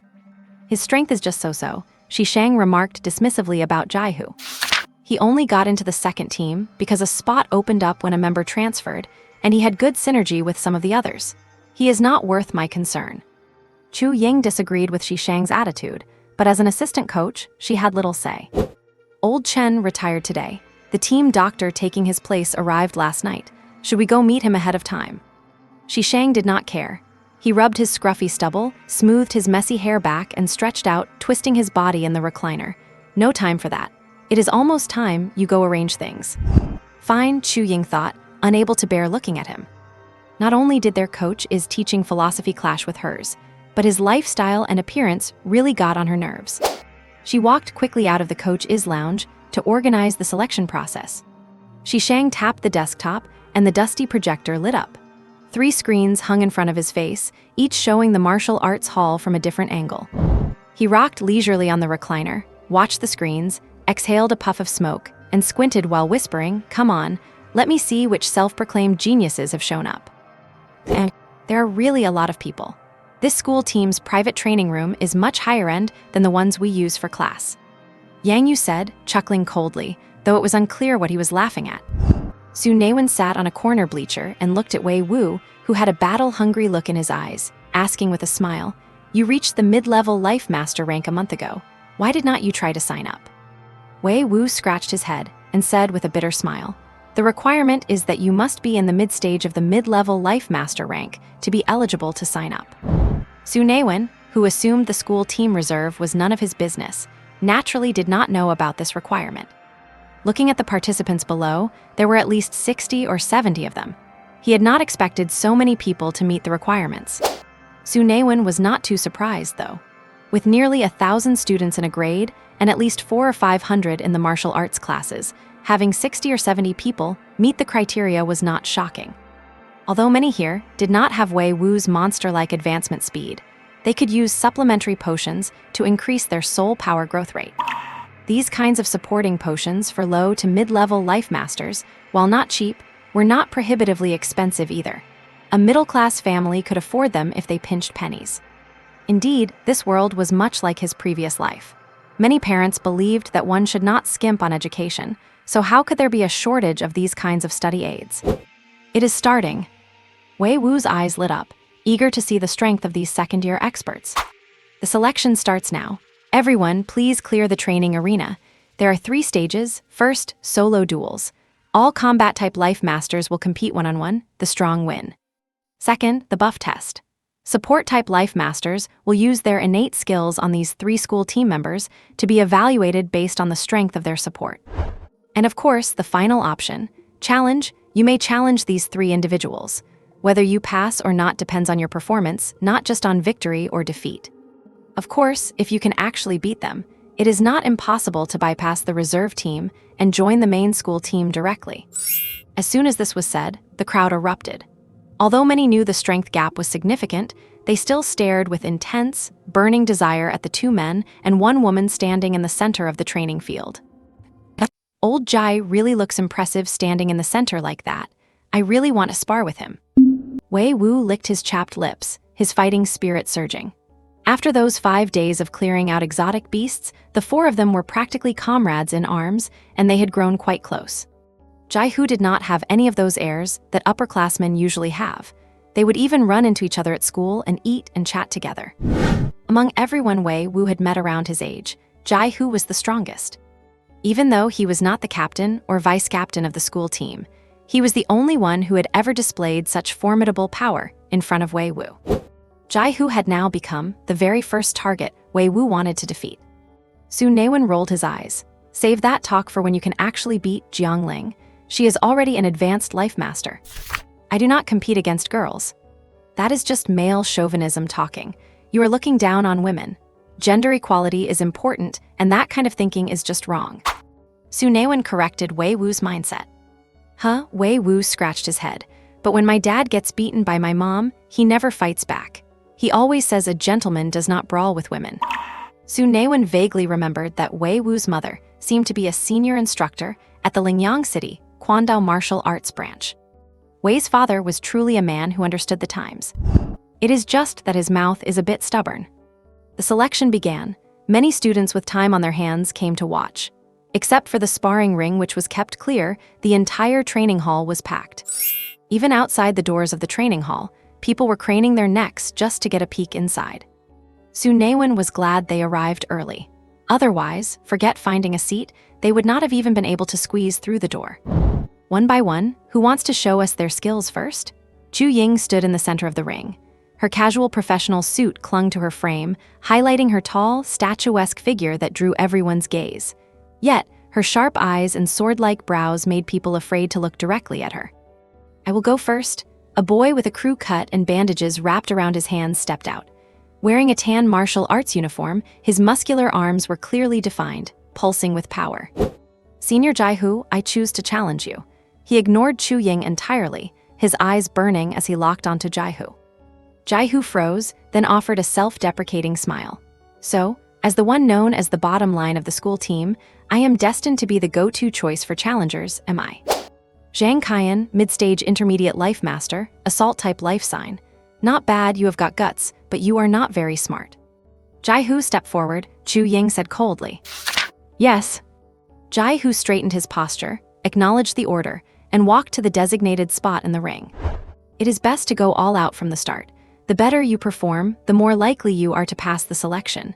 After saying this, Chu Ying stepped out of the ring. Empty-handed, Jai Hu looked at Zhang Kaiyan's bandaged, weaponless hands with surprise.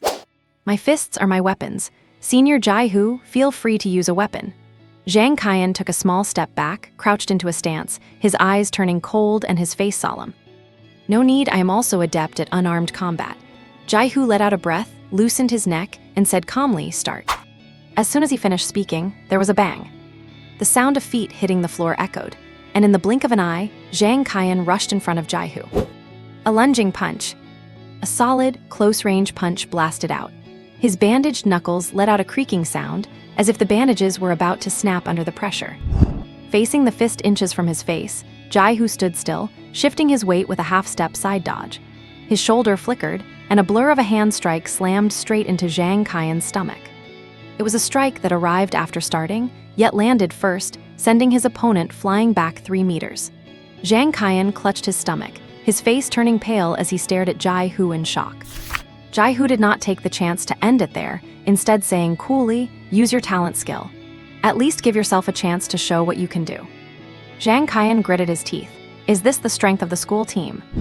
His opponent just used a simple dodge and strike, but the movement was so smooth and efficient that I only saw an afterimage. He gathered his soul power, and a soft, pale blue glow emerged on his arms. Water-type power. Jai Hu frowned slightly. Although the guy's punch earlier was forceful and aggressive, it did not really fit with the nature of a water type. The next move he was about to make would not be simple. Boom! Zhang Kaiyan leaped forward and threw a punch. A blue fist aura charged toward Jai Hu with intense momentum. Booming fist.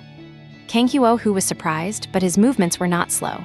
He drew his arm back, loading up his own booming fist. A yellow-brown fist aura shattered the blue one instantly, continuing on without losing any momentum to strike Zhang Kaiyan.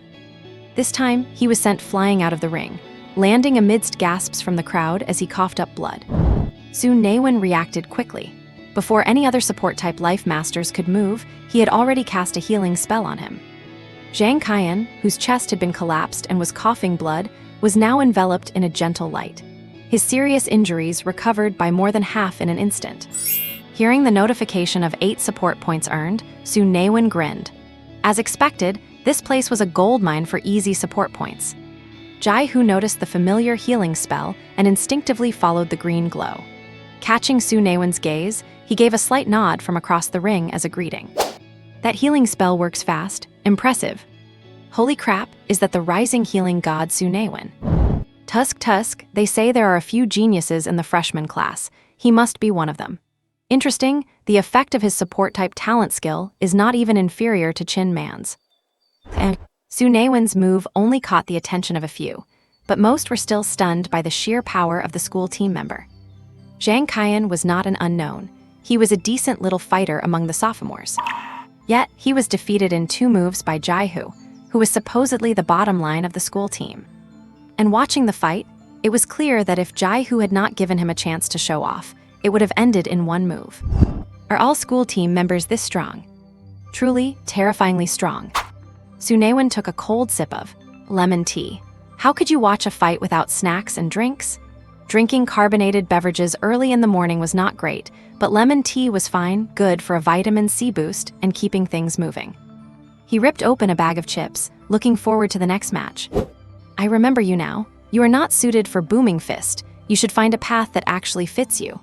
Looking at Zhang Kaiyan, who had recovered enough to walk back to the ring, Wei Wu dropped that comment before turning to leave.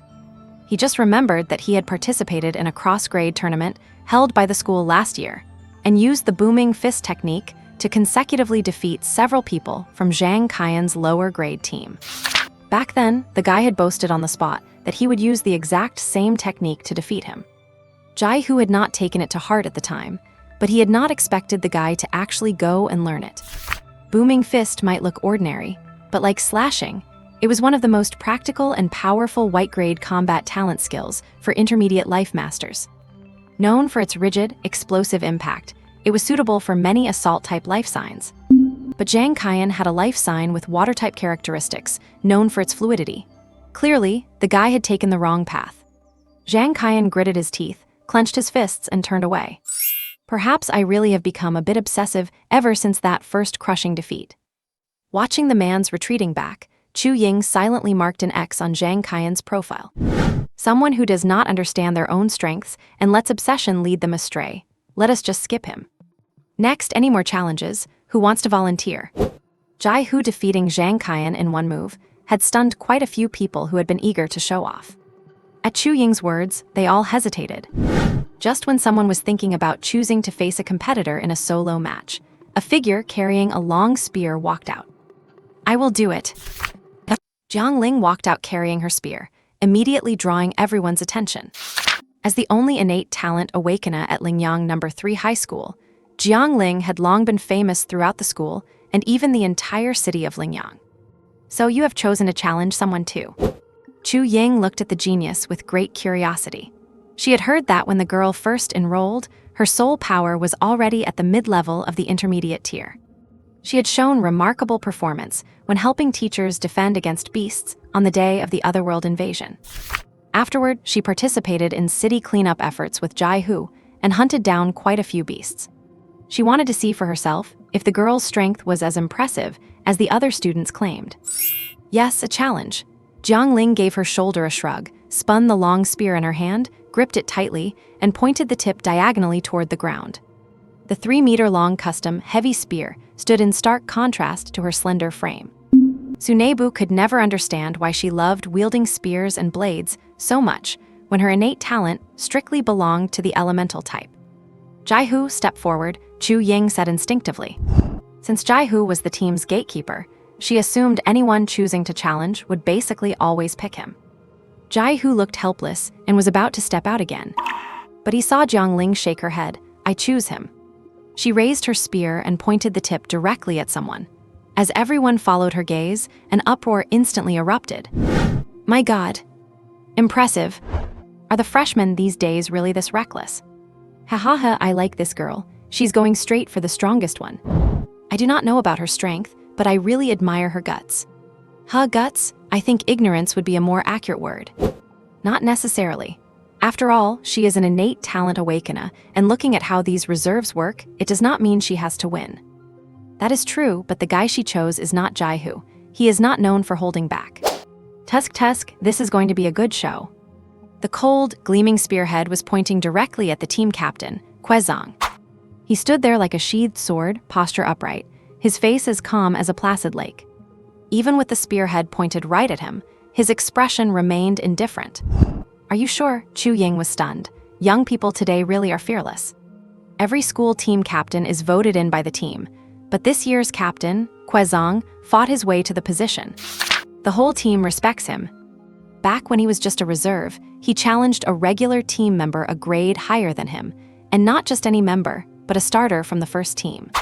The team is divided into the first and second squads. The first squad handles external competitions, while the second squad only steps in for special situations. Although he narrowly lost that match, many believed that had he challenged a second squad member, the outcome would have been uncertain. He had already earned his spot on the team. Now, a year later, with the seniors having graduated and the team overhauled, Quezong is undeniably the #1 in the school.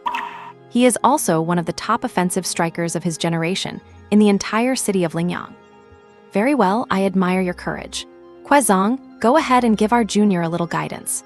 Chu Ying sometimes had to agree with Gu Sheng, arrogant geniuses could be truly infuriating. Quezong did not reply. He simply stepped out, gestured toward the weapon rack in the distance, and with a focused suction force from his palm, a pair of jet-black halberds flew into his hands. His sharp, chiseled features, sword-like brows, and piercing eyes shifted from his usual composure to a look of stern intensity. Holding the twin halberds, his once-fitting training uniform was now stretched tight by his bulging muscles, and he was surrounded by a thick, intense aura of violence. He was being serious. Seeing Quezong's stance, everyone silently acknowledged the gravity of the situation. Faced with a junior who was only a mid-level soul master, Kwezong was making his attitude clear. When it comes to a fight, he never messes around. Jiangling felt his killing intent, and her eyes lit up, the fighting spirit surging within her. This was the respect he was showing her. "Senior, please teach me." As soon as the words left her mouth. Crackling. Wrapped in lightning, Jiangling, spear in hand, turned into a purple bolt of electricity, charging at Kwezong in the blink of an eye and slashing down. The biting momentum and the relentless, lightning-clad spear strike made many watching students gasp. This girl is ferocious. Facing the heavy downward strike, Mengzong did not dodge, simply blocking with one halberd. Clang! The powerful, high-velocity strike was deflected by Kwezong with ease. Jiang Ling's expression changed, and with lightning crackling beneath her feet, she dodged away quickly. Boom! The black halberd smashed into the spot where she had been standing with a force that threatened to destroy everything. The training floor, designed to withstand any fight between non-ranked soul masters, was shattered with spiderweb-like cracks. Jai Hu and the petite girl beside him forced a bitter smile. This guy, he is actually using his real skills, not worried about crippling her at all. Having dodged, Jiangling ignored her shock and swung her spear in a sweeping counterattack. Kwezong deflected it easily once more, sending a wave of dark energy off his halberd. Jiangling tried to pull the same move again with the lightning under her feet, only to find the halberd acting like a magnet, pinning her spear firmly in place. Gritting her teeth, she used the end of the spear as a pivot and pivoted around Kwezong, barely avoiding the black energy blast. The blast carved a deep groove across the training floor before dissipating at the edge. Jiangling leapt up and kicked the shaft of her spear. The notoriously sturdy heavy spear was bent into an exaggerated arc, much like a drawn bow. She suddenly let go of her arm, launching herself high into the air using the elasticity of the spear, the sheer force of the rebound finally breaking the magnetic grip of Kwezong's halberd. At the same time, she used the momentum to whip the tail of the spear through the air, aiming directly for Kwezong's crotch. Hiss! The sheer brutality of the move made every male spectator gasp, and the temperature in the training room seemed to rise instantly. In the past, we had only heard of the crotch kick of doom.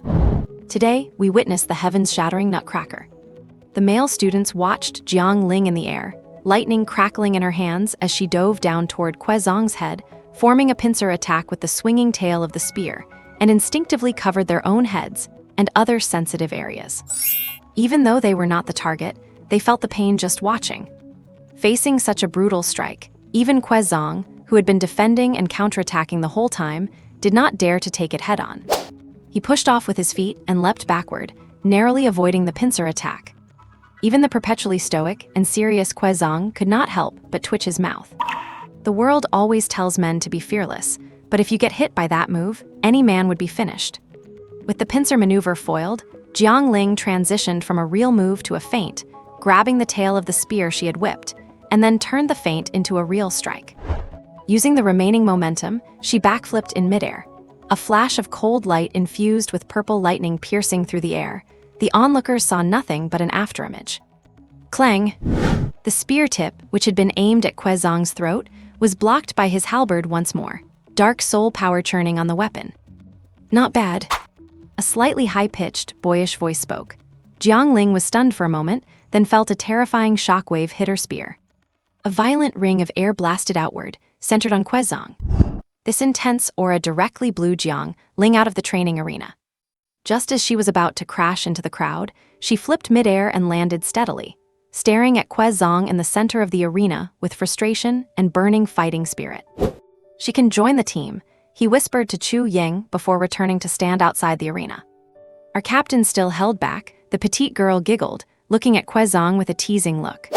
If I had not held back, nobody would have survived a single strike, Kwezong replied indifferently, but such an arrogant statement only made the girl next to him cover her mouth to hide her giggles. It was not because his words were suspect, it was just because his voice was so high-pitched and baby-like. Watching the girl giggle uncontrollably, Kwezong rolled his eyes. This was exactly why he disliked talking. Everyone at Third High knew Kwezong as cold and taciturn, but few knew that he had been quite the chatterbox in his youth. That lasted until his voice change went on for an endless amount of time. From then on, rarely anyone dared to challenge the school team members, opting for solo duels instead. Of course, there were always those who did not believe the rumors. The captain was not someone to be trifled with, and neither was Jaihu. But that petite girl, she looked like an easy target. Even though Gook was the vice captain, some people still recklessly challenged her. They thought since she seemed to be a guardian type, focusing on defense, they could fully display their offensive skills against her. They wanted to unleash all their techniques and show off their true potential. And then, after the petite girl blocked them with her giant shield and sent them flying with a single strike, everyone learned their lesson. Seeing the school team trio standing there without even breaking a sweat, they all decided it was best not to provoke them. The rest of the matches were one-on-ones. While the skill level was not as exaggerated as the trio, there was plenty of back and forth, and Su Naiwen found it quite entertaining. Wei Wu watched a few matches and grew bored, curling his lip. The second years are just so-so, not even as good as Jiang Ling. Some people watching nearby glared at him, their eyes full of hostility. After all, today's reserve selection was aimed at second-year students, so quite a few had come to watch the show. However, they likely assumed Wei Wu was a third-year senior brave enough to say such things, so they did not dare speak up.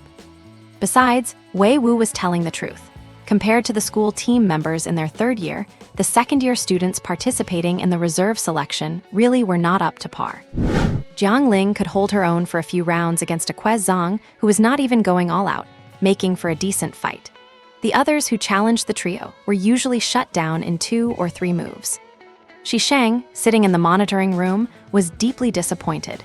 It seemed the second years at third high were weaker than the previous few classes. There was not even a shadow of someone like Quezong, a second year capable of pulling off an upset. The only decent one was the first-year genius, Jiang Ling. Sigh. Shi Shang sighed. He did not think third high school team would perform very well next year. As for this year, thanks to Quezong, they were doing all right. But winning against first high and eighth high to make it to the city-level championships was still a stretch. Perhaps he should scout around the third-year students to see if he could strengthen the team.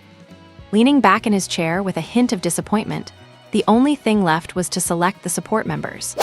A team setup usually consists of a main attacker, often an assault-type spirit master, and a secondary attacker, usually a ranged combatant like a weapon-type archer or an elemental spirit master. Then there is the scout/support role, protecting the secondary attacker, usually a guardian type. Scouts, meant for reconnaissance and assassination, are high-burst, high-speed spirit masters. They come in all types, and there was even a renowned scout in the youth leagues who was a tech-based mechanical spirit master. With a mechanical blast talent, he once wiped out an entire enemy team in a single move.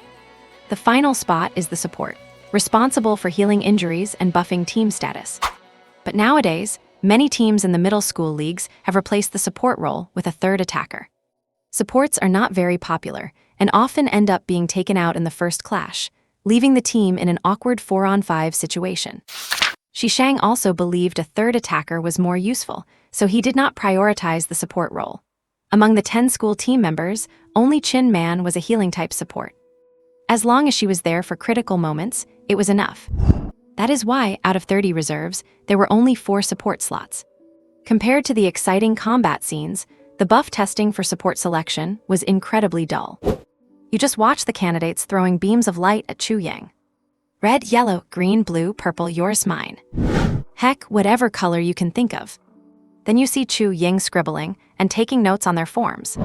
The selection process finished in the morning, though the final reserve list was not announced. "Are you here to cheer for me?" Jiang Ling asked with a smile when she spotted Su Naiwen and Wei Wu not far away. "Heh, just looking for some fun. I did not expect the second-year seniors to be so weak. They are not even as good as me." Wei Wu scratched his head. Jiang Ling covered her mouth and giggled. She knew Wei Wu was not trying to be sarcastic or mocking, he just genuinely thought that. This guy does not filter his words, he just says exactly what is on his mind. "Hey kid, who do you think you are, talking like that?" Zhang Chen, who happened to be walking out of the training room, heard Wei Wu's words. Already filled with rage, he questioned him aggressively. Wei Wu looked over, saw the gloomy face, and exclaimed, "Oh, I recognize you. You are the guy who got slammed away by the girl with the shield." Zhang Chen's already dark complexion turned liver-colored. Seeing Jiang Ling nearby, he stared coldly at Wei Wu. "You little brat, a first year. Did not anyone teach you how to talk to your seniors?" Huh? Wei Wu was confused. What did he say? How was he supposed to talk? Su Naiwen covered his forehead with his hand. This guy, even without meaning to, was an expert at picking fights. That was why he had been in so many scraps back in middle school. Sorry, senior. He is just bragging. Su Naiwen apologized awkwardly and tried to pull Wei Wu away. What did I say? Wei Wu muttered unhappily as he was dragged along by Su Naiwen. Having already been slammed away by a shield, and with his hopes for the reserves all but gone, Zhang Chen had a belly full of frustration. Hearing a first-year kid running his mouth like that made his temper flare. Stop right there. Did I let you leave? You think you are better than a second year? I will see just how tough you first years are today. Zhang Chen reached out, grabbing for Wei Wu's shoulder. Before his hand could touch Wei Wu, a spear blocked him. Senior, what do you think you're doing? Jiang Ling looked at him with annoyance, standing between the seniors and the boys. Yang Yu, who had just come back from the restroom, stood there completely bewildered. What was going on? In the time it took to use the restroom, he felt like he had missed half a TV show. Jiang Ling, I know you are strong, but this brat said all our second-year seniors are weak. I have to test him today and see how a first-year rookie dares to talk such big game. The roar of his rage was heard by everyone in the room, and many second-years turned to look with furrowed brows. Even though there was no official hierarchy between seniors and juniors in Jiuzhou, the upperclassmen always felt a sense of inexplicable superiority over the lowerclassmen. Being disrespected like this made them feel uncomfortable. Some also recognized Wei Wu as the one who had called the second years weak earlier.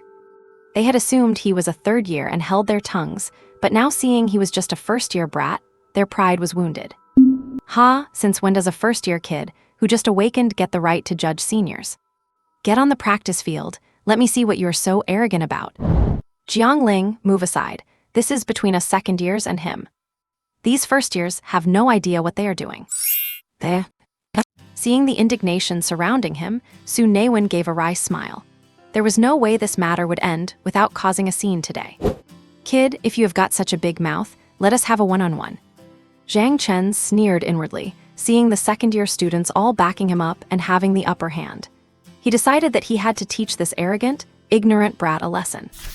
Really? Great. Hearing the mention of a one-on-one, Wei Wu was overjoyed. After watching a boring morning of selections, his hands were itching. How could he miss a chance for some practical experience? Su Naiwen felt helpless. Did this guy not know what kind of situation he was in? Accepting so readily would only make these second-year students feel provoked. Regardless of whether he won or lost, after this fight, he would definitely be on bad terms with the second-year students. He had expected Wei Wu to be scared into admitting his mistake under the intimidation, but he did not expect him to agree so recklessly. Zhang Chen laughed out of pure anger. It seemed his prestige as a senior was being completely disregarded. He turned around, walked back to the open training field, and beckoned to Wei Wu with a look of contempt. Come on, get in the ring. Seeing that things had reached this point, Su Naiwen did not stop Wei Wu. While feeling a bit helpless, he was also curious to see how strong Wei Wu had become. Kid, do not say I am bullying you. I will go empty-handed. You can pick a weapon. Many people rolled their eyes at Zhang Chen's words. This guy specialized in fist techniques. He said it as if he were the one at a disadvantage. Wei Wu did not care about that. He picked a custom-made long saber from the weapon rack, the one he usually used in his practical training classes. After swinging it a few times, he stood in the training field and looked at Zhang Chen with an eager smile. Ready to begin. Whoosh! Zhang Chen suddenly rushed forward, his arms wrapped in yellowish soul power. With a playful sneer, he reached Wei Wu in a flash and delivered a ruthless punch. Let me teach you one thing. Once you step into the training field, the fight has already started. His heavy fist swept forward with a sharp gust, aiming straight for Wei Wu's head. Swish! A flash of steel flickered as the tip of the blade slashed across Zhang Chen's arm. So fast. The crowd barely had time to gasp before Zhang Chen dodged to the side, switching from offense to defense, looking at Wei Wu with an uncertain expression. Where did this brat come from? His blade is not only fast but sharp. An intermediate life master. At the moment of contact, he clearly felt the boy's blade pierce through the soul power gathered on his arm. Those capable of imbuing soul power into weapons are generally intermediate life masters. And to be able to pierce the soul power guarding his arm, there was no doubt. The opponent's soul power level was above an intermediate life master. Damn it, school only started 2 months ago. Are not all the freshmen supposed to have just awakened their powers? Apart from Jiangling, who was born with an awakened life seed, how could there be another one who reached the intermediate life master level so quickly? Wei Wu ignored the shock in his opponent's mind. His blade did not stop, swirling with blood-red soul power. The fierce blade light wove a blood-red net in front of Zhang Chen, forcing him to dodge in a panic. Who is this guy? Zhang Chen is actually being suppressed. Damn, are all the first-year brats these days so monstrous? First Jiangling and now another one pops up. Is he another natural awakener? Damn, the heavens are so unfair. I know who he is. It is the first-year genius Wei Wu. He reached intermediate life master a month ago. Aside from Jiangling, he is the only other one. He has extraordinary potential. There was quite a stir in the school when he broke through. His strength is indeed solid, but Zhang Chen, as one of the top students in his second year, has not used his full power yet. And, as some had said, Zhang Chen was a candidate for the school team, and his combat power went beyond just this. Facing Wei Wu's torrential blade techniques, he found the right moment and unleashed a punch. The yellowish fist energy erupted, cutting off Wei Wu's offensive momentum. Explosive fist. This was a standard, practical talent skill for intermediate life masters specializing in combat. It was also a rare white-tier talent skill that could deal ranged damage. My turn. Zhang Chen shouted coldly, his arms enveloped in soul power as he hammered them onto the ground, causing the floor to shake violently. Wei Wu struggled to keep his footing, while Zhang Chen moved as if on flat ground, rushing toward him again. Red-tier talent skill, Earth Wave. The irregular tremors made it hard for Wei Wu to stay stable, and he fumbled while facing the incoming punches. Zhang Chen seized this opportunity to barrage him with fists. Raging fists. Wei Wu maneuvered his long saber, barely blocking, but his footing was off and his technique lost its precision. Bang! Taking a punch to the gut, Wei Wu retreated several steps. If he had not condensed his soul power there at the critical moment, he probably would have been knocked right out of the arena. Boom! Zhang Chen slammed his fist into the ground again, making the already unsteady ground shake even more violently. Kids, see clearly now. This is the power of a second-year student. You are not on my level. Zhang Chen smiled contemptuously, leaping high into the air. His body transformed into a falling hammer, and with elbows acting as the heavy head, he descended heavily toward the staggering Wei Wu. White-tier talent skill, Heavy Strike. Su Naiwen prepared his healing spell. Jiangling frowned and said, he is not lost yet. I know. With that, he cast a spell, and the light landed on a figure bleeding profusely and flying backward. Hemo. Good heavens. What just happened? The situation in the arena had completely reversed. Everyone was stunned, staring at Zhang Chen, who lay on the ground with a pale face and an expression of utter disbelief. A deep, bloody wound was visible on his chest, but a green glow hovered over it, repairing the injury at a visible rate. The earth waves slowly died down. Wei Wu flicked his saber, shaking off the blood, then walked back to the weapon rack and put it away. The entire training field was dead silent. No one understood how it had suddenly come to this. Jiangling cast a glance at Su Naiwen, arched her brows, and smiled. I did not realize you trusted him so much. It is not trust, it is understanding. Su Naiwen and Wei Wu had spent every day together for the past 2 months, practicing physical techniques in the morning, and Wei Wu often taught him combat skills. Plus, because Su Naiwen had an obsession with offensive talent skills, he had been studying various techniques frantically. Just by observing Wei Wu's starting posture, he knew exactly which move he was about to use. When Zhang Chen used his heavy strike, Wei Wu had already performed a motion of sheathing his blade while his left hand grazed the edge. This was currently Wei Wu's most powerful move. The red-tier blade, a family legacy talent skill, combined with the yellow-tier diagonal slash. Using his own blood to sharpen the blade, paired with the techniques Wan He taught him. Even Jiangling would not dare take this move head-on. It just drained too much energy. One strike, and he was completely spent. And that idiot Zhang Chen actually leaped into the air, making it impossible to dodge. He practically threw himself onto the edge of the blade. Wei Wu's blade had ripped through Zhang Chen's soul armor. If he had not pulled back at the critical moment, who knows, Zhang Chen might have been cut in half. Su Naiwen cast another healing and recovery spell on Wei Wu. helping to heal the wound on his palm while restoring a bit of his depleted soul power, enough to keep him from collapsing. The fight was over and done with, and things had reached this point. It was best to slip away before the second-year students lost their tempers. "Hey, who told you to interfere? The battle is not over yet." Having recovered slightly, Zhang Chen slowly climbed back up, his face so dark it looked like it was dripping with gloom. Wei Wu's strike had made him lose all face. If he let it slide today, he would definitely become the laughingstock of the whole school tomorrow. On the training ground, unless one side admits defeat, loses all combat capability, or is knocked out of bounds, no one is allowed to interfere in the match. Did your teacher never teach you that? Get out, the battle is not over yet. Feeling the eyes of everyone around him, Zhang Chen was so embarrassed and angry he almost lost his grip on reality. Seeing Wei Wu, who was pale and clearly exhausted of soul power, he wished he could tear him to shreds. That terrifying strike. He was now both furious and afraid. Enough, Zhang Chen. You lost, so just accept it. Do not make people say that us second years are sore losers, someone said, unable to watch any longer, and spoke up to stop him. Exactly, being a senior does not make you all that. Cannot win, so you resort to cheating. Is not it just one extra year of training? If you are so capable, why do not you try beating the school team? You are just bullying us because we are first years, are not you? I am going to post this video on the school network today and let everyone see how the upperclassmen bully us juniors. That is right, if you cannot afford to lose, just go home and play in the dirt. The first years who were originally just watching the show had been honest and kept their mouths shut. After all, the authority of the upperclassmen was still quite heavy. But the other side's sore loser attitude and unreasonable bullying stirred up some courage in the first years. Damn it, a young person should just fight back if they are not convinced. It is not like they will actually kill us, right?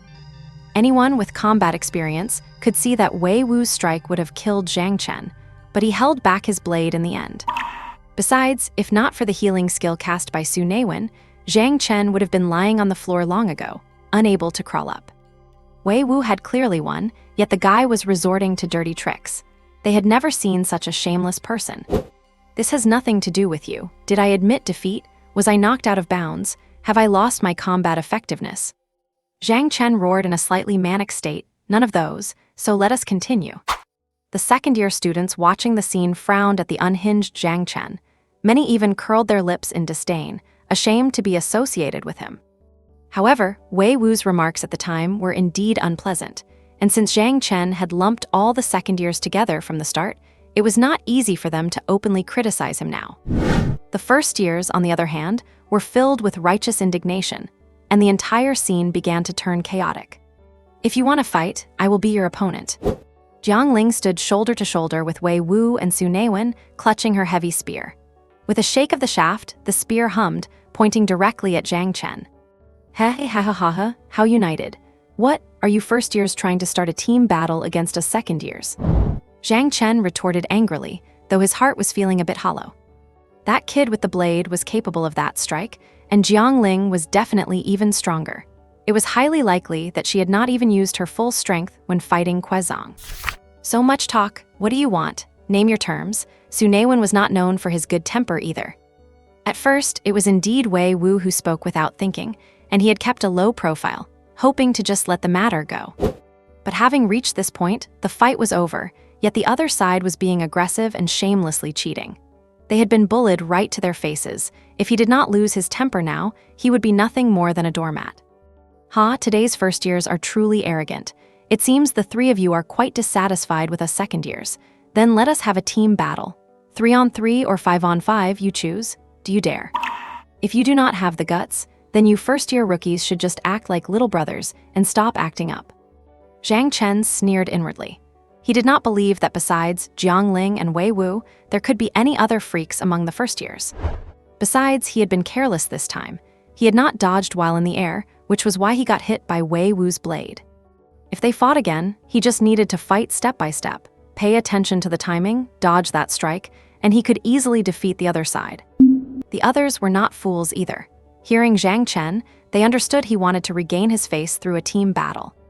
No matter how you put it, the first years were just that. Besides an anomaly like Jiang Ling and a genius like Wei Wu, could a third one possibly appear? Su Naiwen. Do not make me laugh. What use could a low-level life master support be? It is highly likely he'd be kicked out of the field before his healing spell even went off. Fight them, even if we lose, it is fine. I support you guys. Damn them, if they need someone, I am in. Even if I cannot beat them, I will slap him in the face. If you cannot win fairly, you resort to being sneaky. Ha, I am laughing too. Cannot win a solo, so you resort to team battle. You are just bullying us for having less awakening time. Give me a year, and I will beat him so hard his own mother will not recognize him. The first years were burning with rage. Zhang Chen was simply too infuriating. They were all hot-blooded youths. How could they possibly hold it in? 3-on-3, tomorrow morning, see you at training ground number 3. If you lose again, do not try to represent the second years and start some annual intergrade group battle with us. I do not think you are qualified to represent the other second-year seniors anyway. With one sentence, Su Naiwen cast Zhang Chen out from the second-year group. After saying that, he led Wei Wu and Jiang Ling out of the training room. Yang Yu, who had watched a good show, followed behind the three, his eyes filled with interest. That takes guts. Su Naiwen sighed and looked at Jiang Ling and Wei Wu. Do not blame me for making the decision for you two. Wei Wu clenched his fist and gave a goofy grin. Hee, that is the Wenji I know. Tomorrow's gonna be a fight. Jiang Ling clutched her heavy spear, her face beaming with a bright smile. That guy is truly annoying. Giving him a good thrashing should settle him down. Su Naiwen breathed a sigh of relief when he saw the two were not blaming him and looked at Yang Yu. What do you think?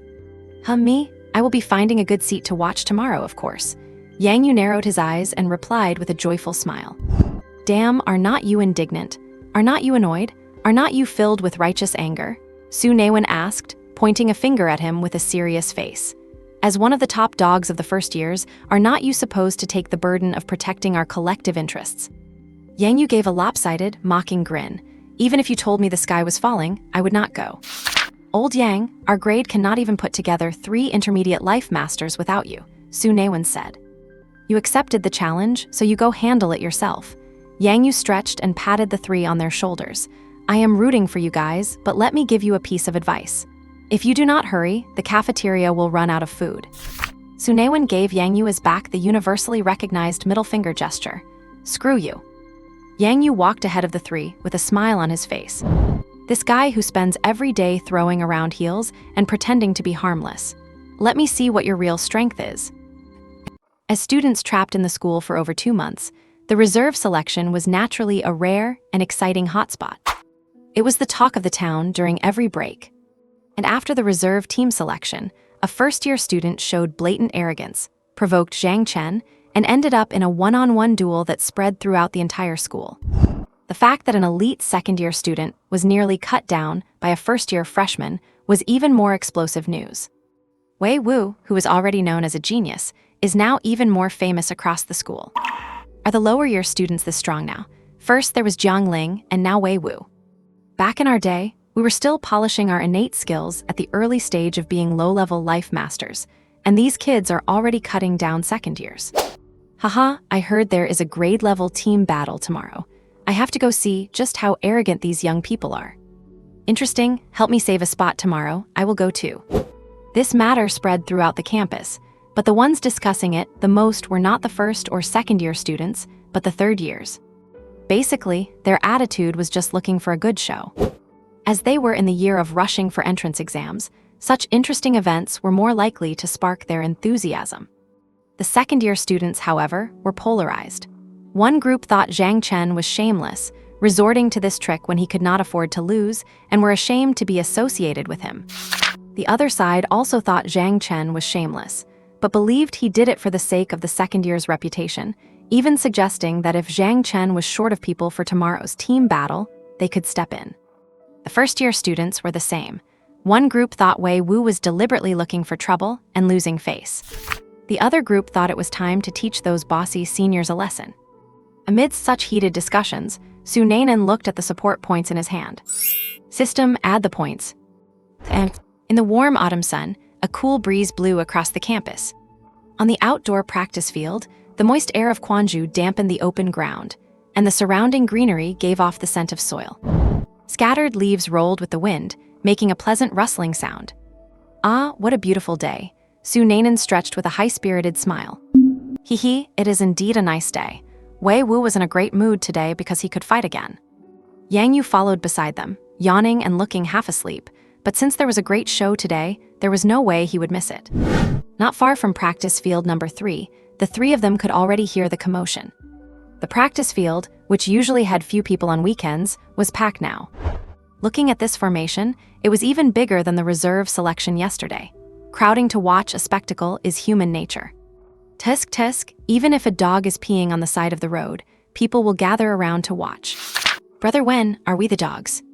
Dog or not does not matter. What is the difference between these people watching us and watching monkeys performing? Su Naiwen rolled his eyes. Where is Jiang Ling? The sooner we resolve this, the better. Haha, the young man certainly has a big mouth. I like it. A hearty laugh came, and Su Naiwen knew who it was without looking up. Is your school team that free? Acting as evaluators yesterday and running here to join the fun today.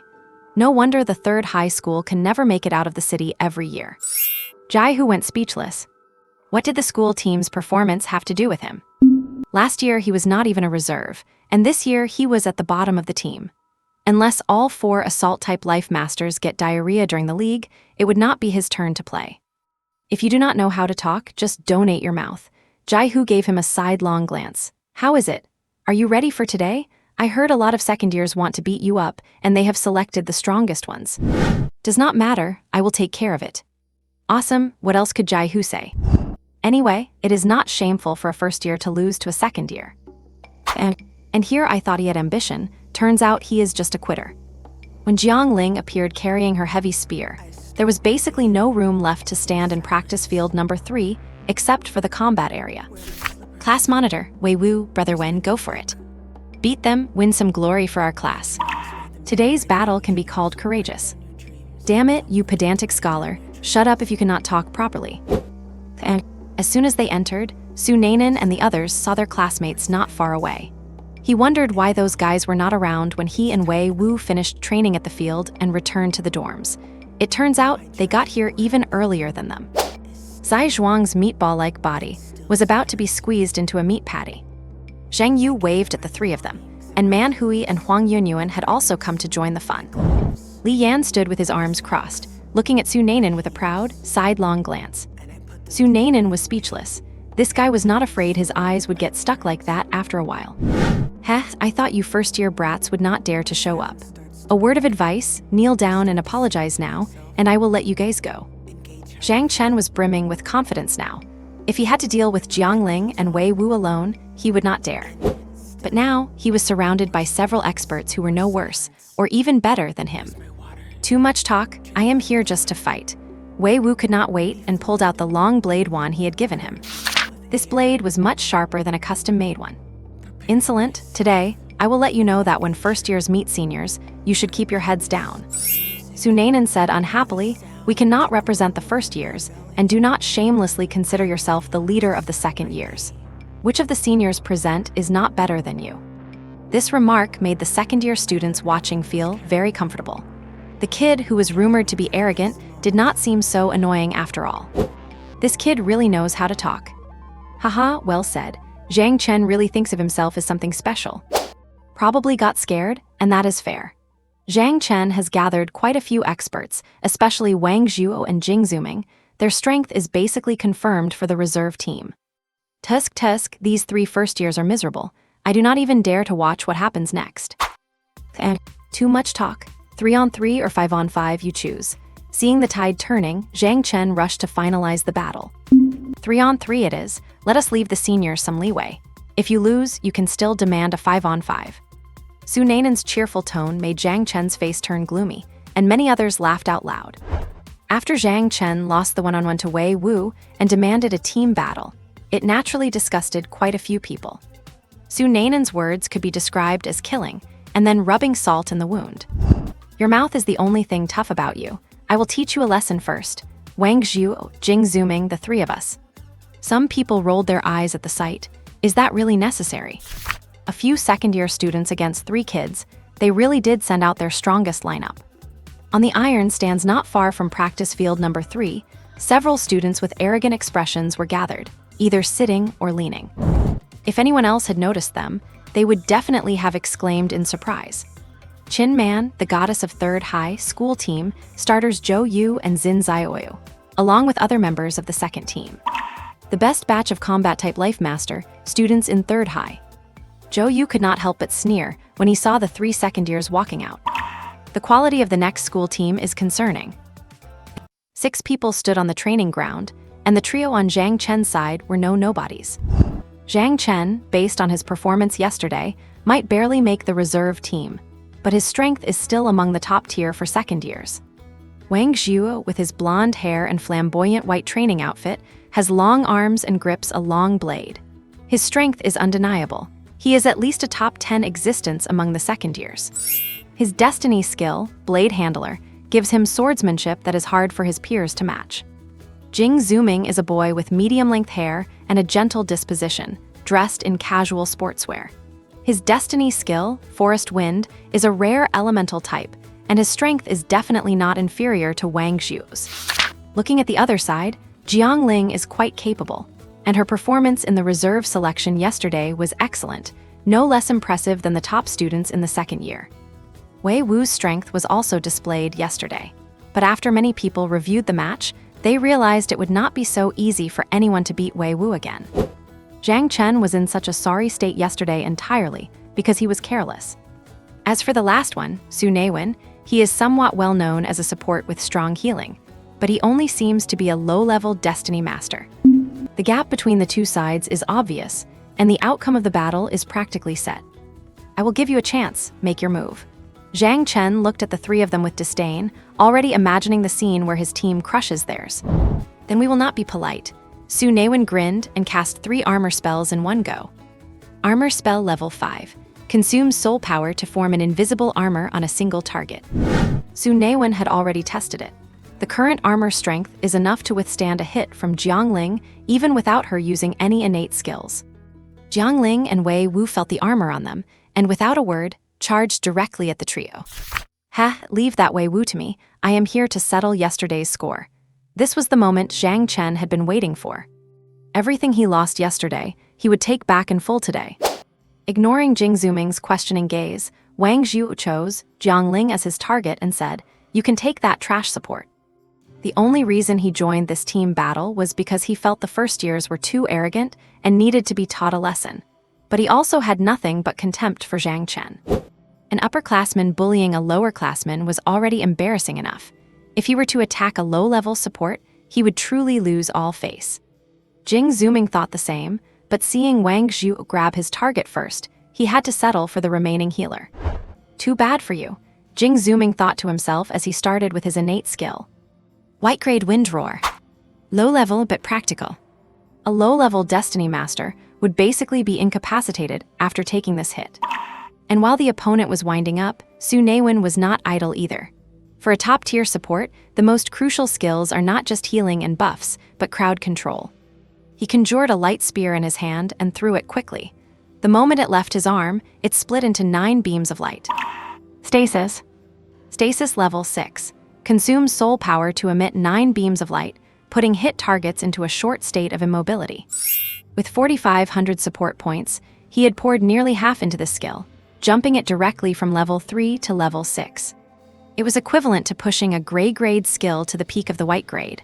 One more step, and it would evolve into a red grade skill. One must know, there are not many people in the second year who possess red grade innate skills. The 9 rapidly shot beams struck the bodies of all 3, causing the trio who were preparing to engage to freeze for a moment. Crack, crack, crack. But simultaneously, the 9 light beams shattered instantly. The time they were frozen was brief, but it provided Jiang Ling and Wei Wu with the perfect timing. Wang Zhuo, who intended to engage Jiang Ling in close quarters, had not even fully broken free before Jiang Ling knocked him out of the arena with her spear, landing him among the crowd and making him the first to be eliminated. Wei Wu was also very decisive, slashing his blade and leaving Zhang Chen with a shallow cut across his stomach. Had he not pulled his strike, he could have gutted him. And this time, Wei Wu did not even use his yellow grade diagonal slash. He simply relied on the sharpness of the blade in his hand. Kicking the bloodied Zhang Chen out of the arena, Wei Wu turned to lock his target onto Jing Zuming. Everyone was stunned. Those second-year experts thought this match would be a one-sided slaughter. In the end, it really was one-sided. Damn it, this does not make sense. In a single clash, 2 of the 3-man second-year team had already been kicked out. Jing Zuming, having broken free from the light beams, stood dazed in place, his hands still shaped for his wind roar skill, unsure whether to move or not.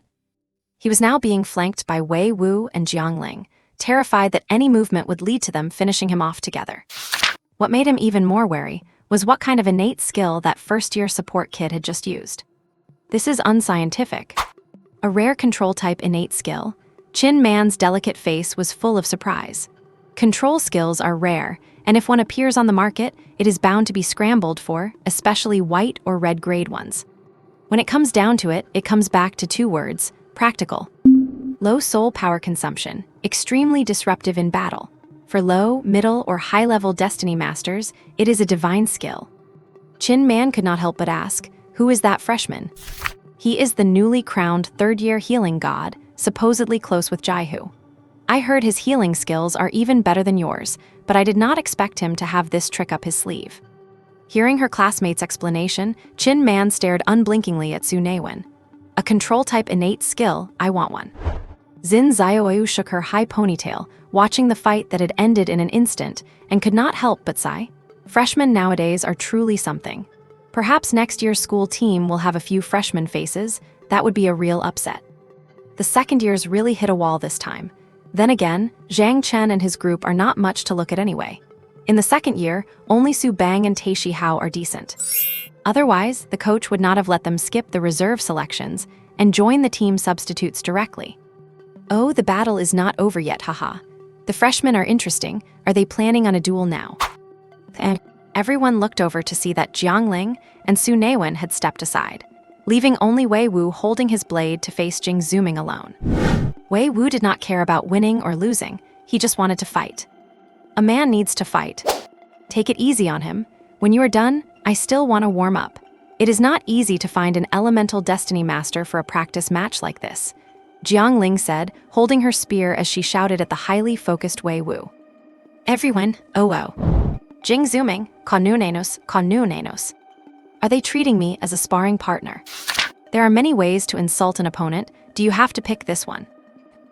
Su Naiwen had already witnessed some combat scenes involving elemental gifted ones yesterday. With fireballs and water bullets flying around, it was really something else. However, elemental gifted ones rely heavily on soul power in combat. Almost every move requires triggering a talent skill, so it is hard for them to maintain a prolonged fight when their soul power level is low. Comparatively speaking, unless one's soul power reaches the top tier, assault-type gifted ones have a much greater advantage in battle. Of course, Jiang Ling, a freak who is supposed to be an elemental type but trained herself into an assault type, does not count. Wei Wu has rarely encountered an opponent like this. The opponent's wind roar technique made his fight quite frustrating. Wind roar, a white-tier talent skill. It involves condensing a highly impactful air cannon in the palm. When it pierces through the air, it creates a howling wind sound, which is why it is called wind roar. It has high speed and impact, but its raw lethality is not very strong. For Wei Wu, whose blade techniques are exquisite, but whose footwork and speed are not particularly fast, this skill is quite annoying. Every time he could not dodge in time and had to slash with his blade to tear through the wind roar, he would be pushed back several steps by the impact. Aside from the slanting blade slash, which is a ranged skill, all of Wei Wu's other techniques are close combat blade skills. But if he uses the slanting blade slash and misses, he is basically out of options. Wei Wu had no choice but to grind it out little by little, waiting for his opponent's soul power to be exhausted. As someone capable of joining the reserves, how could Jing Zuming only have this one trick? Seeing that although Wei Wu was frustrated, he was still holding back his ultimate move, Jing realized the situation was turning against him. Although his soul power level was higher than Wei Wu's, constantly casting talent skills drained a lot of power too. Since Wei Wu would not show his hand, he would strike first. Red tier talent skill, Wind Blade Tornado. He still had more than half his mana left, but after this move, he was down to just half a bar. On the training grounds, the air began to circulate and swirl, centered at Wei Wu's feet. Realizing something was wrong, Wei Wu hurriedly jumped away from his spot. Jing Zuming sneered. The extreme sense of relief after feeling frustrated for so long made his soul tremble with ecstasy. Do not bother wasting your effort, you cannot escape. The small circle of wind seemed to be calling for reinforcements, growing stronger and stronger, until it became visible to the naked eye.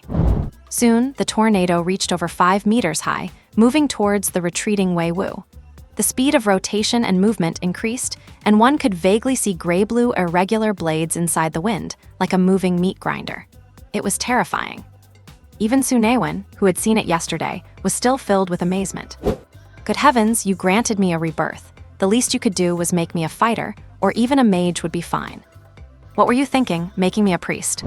Tusk, a red tier talent skill, simply terrifying. If an ordinary person were caught in that, I do not even know if my red tier healing spell could save them in time. Wei Wu, chased by the tornado, saw that it was getting faster and fiercer. He slashed his own palm, using his red tier talent skill, Blade Edge. He turned around and struck the pursuing tornado with his blade, hoping to use the sharpness of his weapon to tear through the violent storm. Screech! A teeth-grinding sound came from Wei Wu's blade. The tornado acted like an iron gear. Hacking into it was like hitting a high-speed spinning cutting disc. Sparks and lightning everywhere. What was even more terrifying was that Wei Wu felt a violent suction pulling his blade, and him toward the meat grinder-like wind. Feeling that force threatening to pull him in, Wei Wu made a decisive choice. This was no time to hold back. Yellow tier talent skill. Slanting blade slash. The name is plain, but the momentum of the blade is anything but simple. Everyone saw a flash of blood-red light, and the blade passed by without leaving a trace. Boom! The 5-meter-high violent tornado was actually split in half, turning into nothingness, slowly dispersing in the air until it vanished completely. Jing Zooming stood on the field, stunned, his hands trembling uncontrollably, a few locks of hair falling by his ears. Just a moment ago, death had brushed past him. Fast. It was a speed so fast that no one could even react. He had only seen a residual shadow of a blood-red light. By the time he regained his senses, his hair was standing on end, and his limbs felt drained of all strength. If it had been off by half a degree. What kind of talent skill is this? This time, Wei Wu did not hold back like he did when he slashed Zhang Chen yesterday. He unleashed this skill with everything he had. Only then did the yellow tier talent skill reveal its true power. Even though the current Wei Wu still could not unleash the full potential of this skill. My god, am I seeing things? That slash.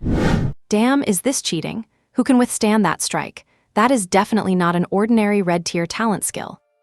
Could it be an orange tier talent skill? With just this move, there are very few in the second year who could beat him in a one-on-one. You are exaggerating, you just have to dodge it. That blade speed, my eyes could not even keep up. Could you react in time to dodge? I could not dodge it. Then what the hell are you talking about? Wei Wu's full force strike completely stunned everyone present. Green and blue lights landed on the two people in the arena one after another. Su Naiwen looked at Jiang Ling while casting his skills. Are you still going to fight? No point. I already fought 2 rounds in my head. He is just too weak, Jiang Ling said with a serious expression. Everyone's. Can these first-year monsters just act like human beings for once? You are pretty strong. It is just that you kept throwing air cannons, which was not very satisfying, Wei Wu said as he sheathed his sword, his palm healed and his soul power slightly restored. He looked at the dazed Jing Zooming opposite him and nodded seriously to acknowledge his strength. But at this moment, the more serious he was, the more others thought he was mocking them. Let us fight again when we have the chance. After this fight, Wei Wu realized some of his shortcomings. His methods were too limited, so he planned to learn a few low-tier but long-range talent skills so he could practice his blade technique against others next time. Jing Zooming clenched his fists tightly, a mix of complex feelings in his heart. Being defeated by a lower-year student left him feeling both unwilling and irritated. But the other's strength... That slash... He had nothing to say. He remembered what Zhang Chen said yesterday. That guy is only good at that one slash, you just need to dodge it. Hey, just need to dodge it. With that blade speed, few in the second year could possibly dodge it. Jing Zooming even suspected that the opponent delayed that slash just to spar with him for a bit, so the fight would not end too quickly, and he would not miss out on the practice he needed. Wu, let us go.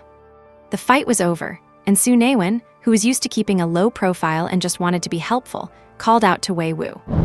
This guy is getting stronger and stronger, but knowing that even a Wei Wu like this could not beat Jiang Ling made Su Naiwen feel even worse. Who exactly is the one with the cheat? Next to these two, I cannot be high profile even if I wanted to. He tossed green lights toward Zhang Chen and Wang Xiu, who were being tended to by the onlookers, but did not seem fully recovered yet. As a result, there were no assist points produced. Shit, the young people these days really have no sense of gratitude. Su Naiwen, Wei Wu, hello there. Would you like to join the special training squad? As the three of them left training hall number 3 with Yang Yuzheng, Zai Zhuang, Zheng Yu, and Huang Yunyuan could not help but chase after them, their stream of compliments showing no signs of stopping. Fatty Zai, in particular, kept going on with phrases like so cool, insanely awesome. This left Su Naiwen quite baffled as to how some people could be so linguistically impoverished despite going through the same 9 years of compulsory education. Saying things like amazing, good, and unbelievable. Wait, what? English? Have you never played Candy Crush or something? The group was walking along when they were suddenly blocked by someone. The familiar gentle tone and a faint scent of milk gave Su Naiwen a sense of déjà vu.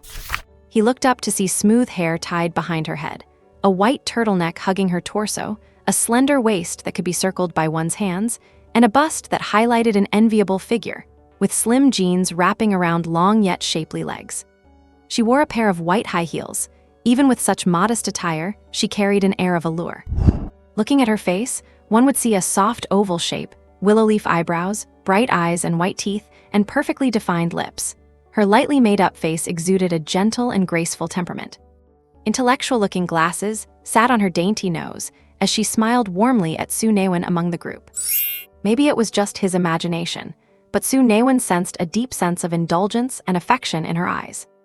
Dr. Wen. Su Naiwen recognized her. Although he had only met her once during the Otherworld invasion 2 months ago, he still remembered her. Well, obviously, who could forget such a stunning beauty?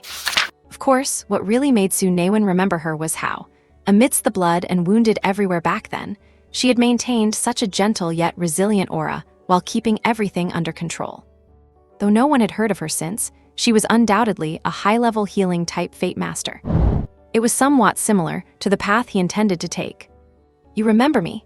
Wen Rong's eyes curved into crescents with a smile as she heard Su Naiwen recognize her.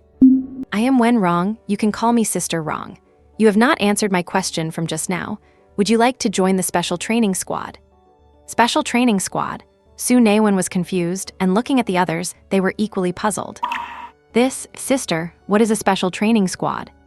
Wen Rong smiled, like a sunny big sister next door, and explained warmly. You can think of the special training squad as substitutes for the school team, reserve members, or training partners for the school team. You train alongside the school team, and you can challenge any school team member at any time. If you perform well, you can join the reserves or even enter the school team directly. Wei Wu and the others were stunned. What was this? A reserve for the reserves. Although they were freshmen, they had been at the school for over 2 months and had never heard of any special training squad. Perhaps sensing their doubt, Wen Rong explained patiently, I am the newly appointed team doctor and assistant coach for your school team. The special training squad is something I requested to be set up. Students from all 3 years can join.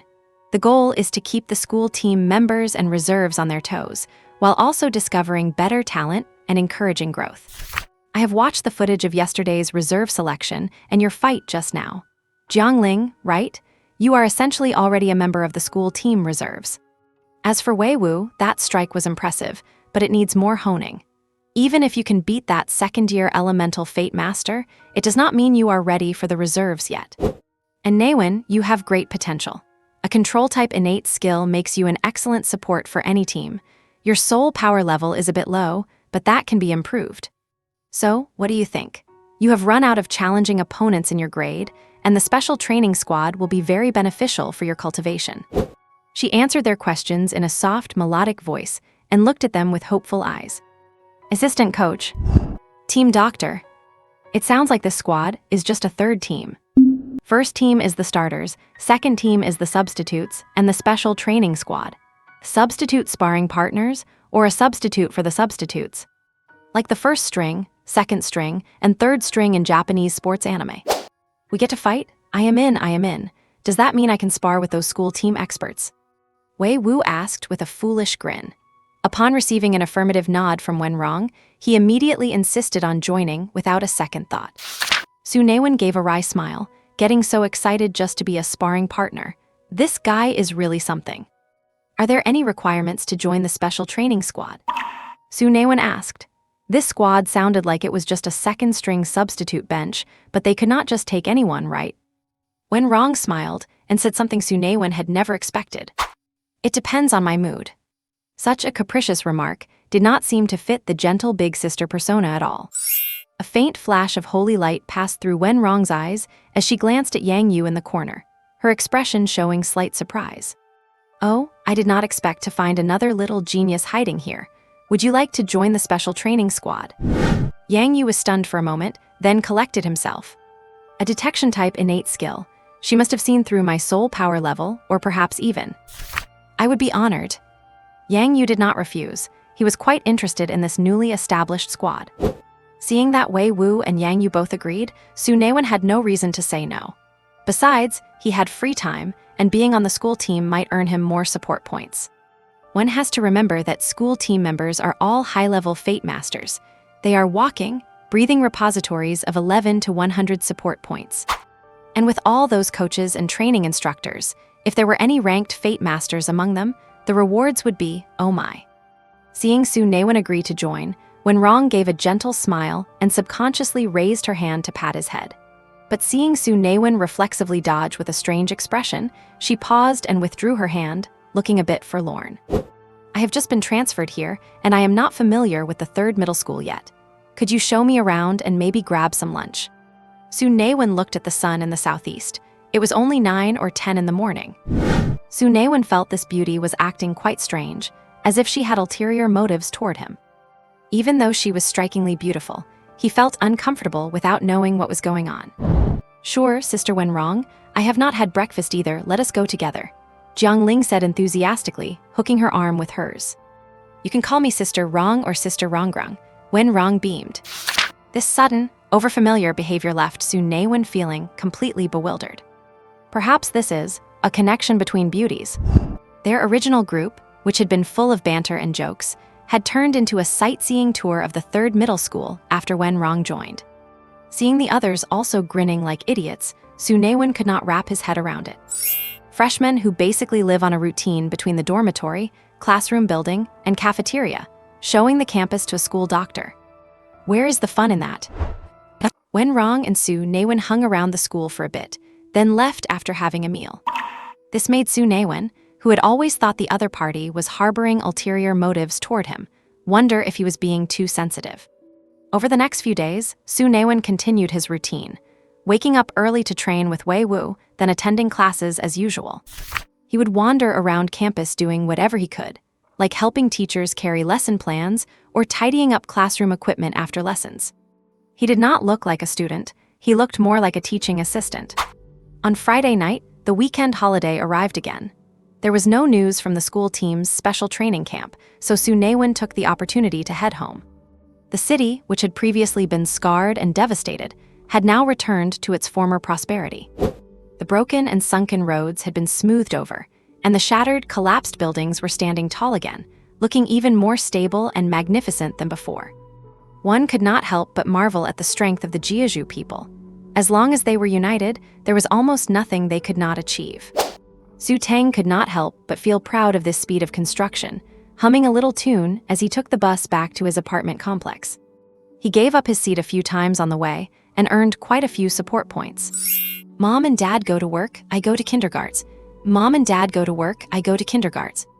It had been over 2 months since he last saw his family, except for the time his mom visited him at school to bring him some clothes. He hopped and skipped all the way home, but as soon as he unlocked the door, a cloud of thick, acrid white smoke billowed out. What the heck? Cough, cough, cough. Su Naiwen, who had not even managed to take half a step inside, retreated while cursing. What on earth is going on? Do not tell me the place is on fire. Just as Su Naiwen pulled out his phone to dial for help, a figure emerged from the thick, choking smoke. It was a face covered in soot, wearing an apron, carrying 2 plates of charred coal toward the doorway. "Hey, little one is home. Come in quickly. Did you miss your old man?" Su Naiwen scanned this person who looked like an African refugee, and through the flash of white teeth, he vaguely recognized his eccentric father. In his previous life, his old man was just a teacher, which made Su Naiwen's poor grades even more baffling. In this life, Su Zheng was also in the education field, a young professor of classical literature who often traveled for academic seminars. Or perhaps he was off investigating ancient tombs or researching some newly discovered ancient scripts. At the same time, he remained just as unreliable in daily life. "I say, old Zheng, are you experimenting with explosives at home? What is the plan, trying to reenact a bunker-busting mission?" He had been away for 3 months, and he returned to find his home had been torched, as if it had been ransacked by a guerrilla. He wondered if his dad was just slow, acting like everything was normal even though the house was a wreck. Was there something wrong with his head? But since he is the father, one does not dare ask or say anything. "Say, let the wind blow and the fog disperse." As soon as he spoke, a breeze blew from every corner of the room out the windows, and the choking smoke vanished in the blink of an eye. Su Naiwen stared with wide eyes at this display of power, but after searching his memories, he felt a bit deflated. He thought his dad was a high-level expert capable of manifesting reality through words, but it turned out this was just some holy word spell he had researched himself. It was not nearly as powerful as Su Naiwen had imagined. It was just a parlor trick for showing off. Things like "let the wind blow and the fog disperse," "the autumn wind is cold," or "the spring breeze carries the scent of flowers." Using these ancient poems and phrases to influence the surrounding air, temperature, and even smells. The only thing was, it had absolutely no offensive power or practical effect. Walking into the room, he saw the ceiling was blackened, and Su Naiwen definitely did not believe that monkeys had scratched it black 2 months ago. Looking with a bit of disdain at the 2 plates of charred coal, Su Naiwen asked his usual question, "Where is Mom?" "Hee, I called her. Your mom just got off work and is on her way. I just got back from my trip today and decided to cook myself. How about that? Are you moved, son?" "I do not know whether I should be moved or whether I should move. Anyway, I definitely do not dare move my chopsticks.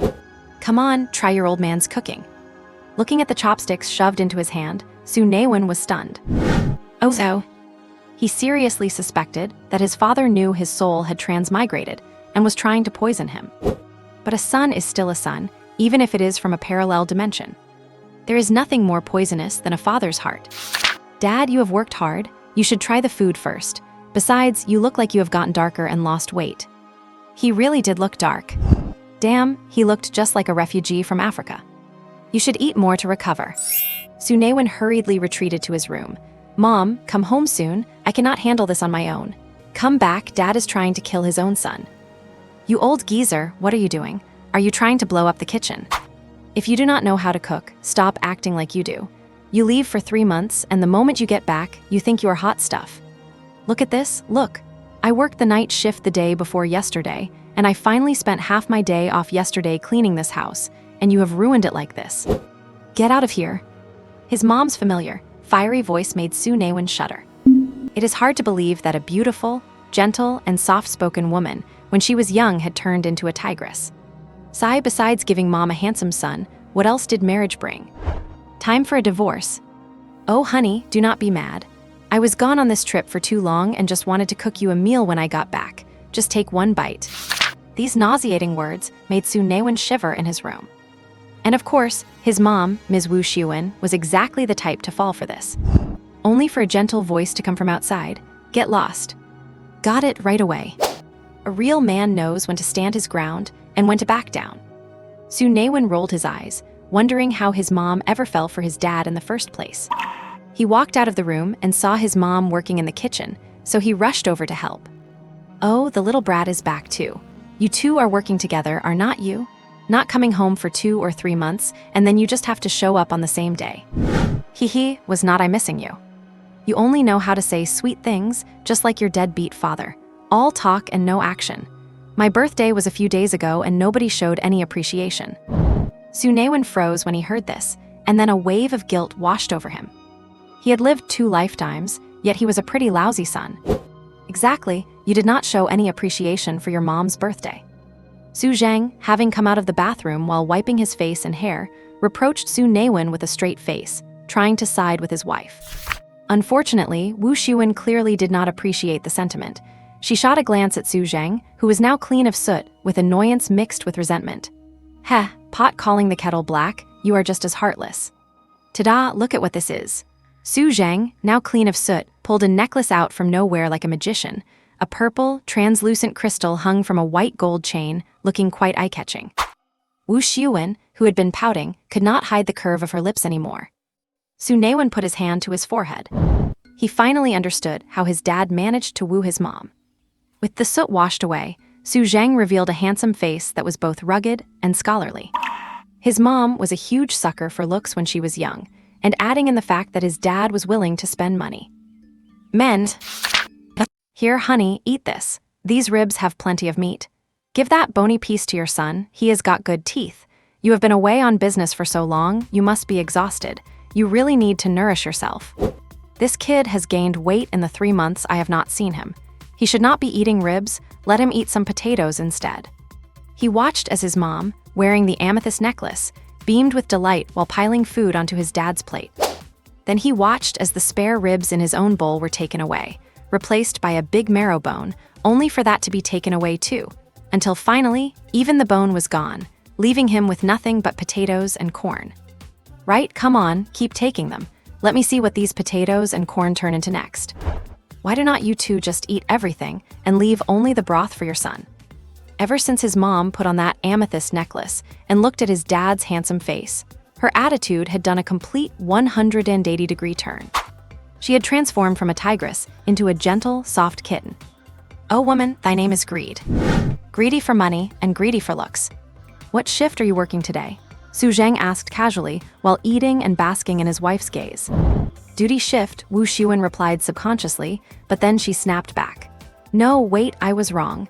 Someone switched shifts with me. I am on the morning shift today. I do not need to go this afternoon. Hee, that works, Su Zhang grinned foolishly, his handsome face looking a bit less sharp. But seeing her husband act like a dork, Wu Xuan immediately rolled her eyes, her face blushing slightly. Su Naiwen coughed to make his presence known. Are you too serious? Like really? Do you really think I am invisible?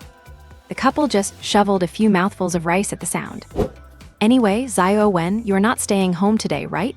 You are in your first year of high school now, the college entrance exam is coming up soon, and your studies are so intense. Eat up and hurry back to school. Su Zhang urged him with a stern and serious tone. Su Naiwen was speechless. Dad, I am only a freshman. Su Zhang got anxious at that, his voice jumping up a few octaves. Freshman? So what if you are a freshman? There are only 2 years between your first and third year.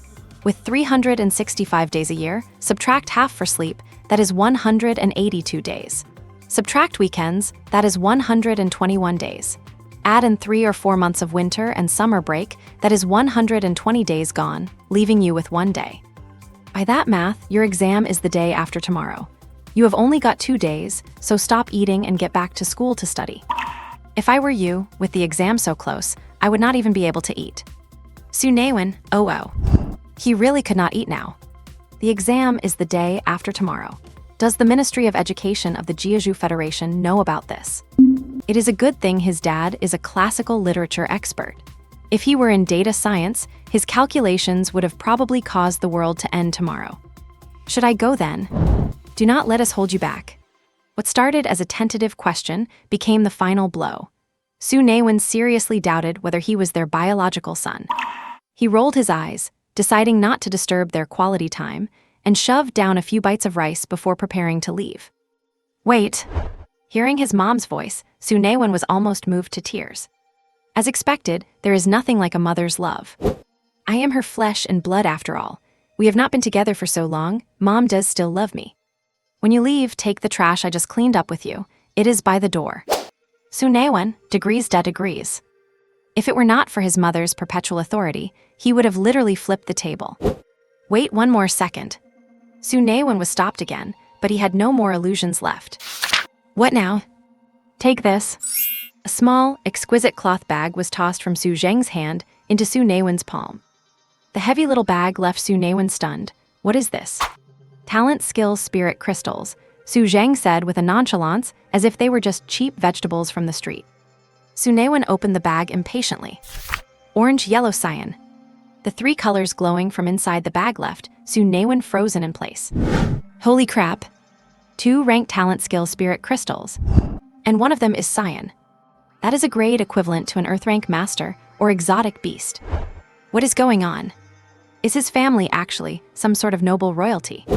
Or are his parents some kind of hidden big shots? I am rich. What are you holy crapping about? Who taught you that language? Look at how ignorant you are.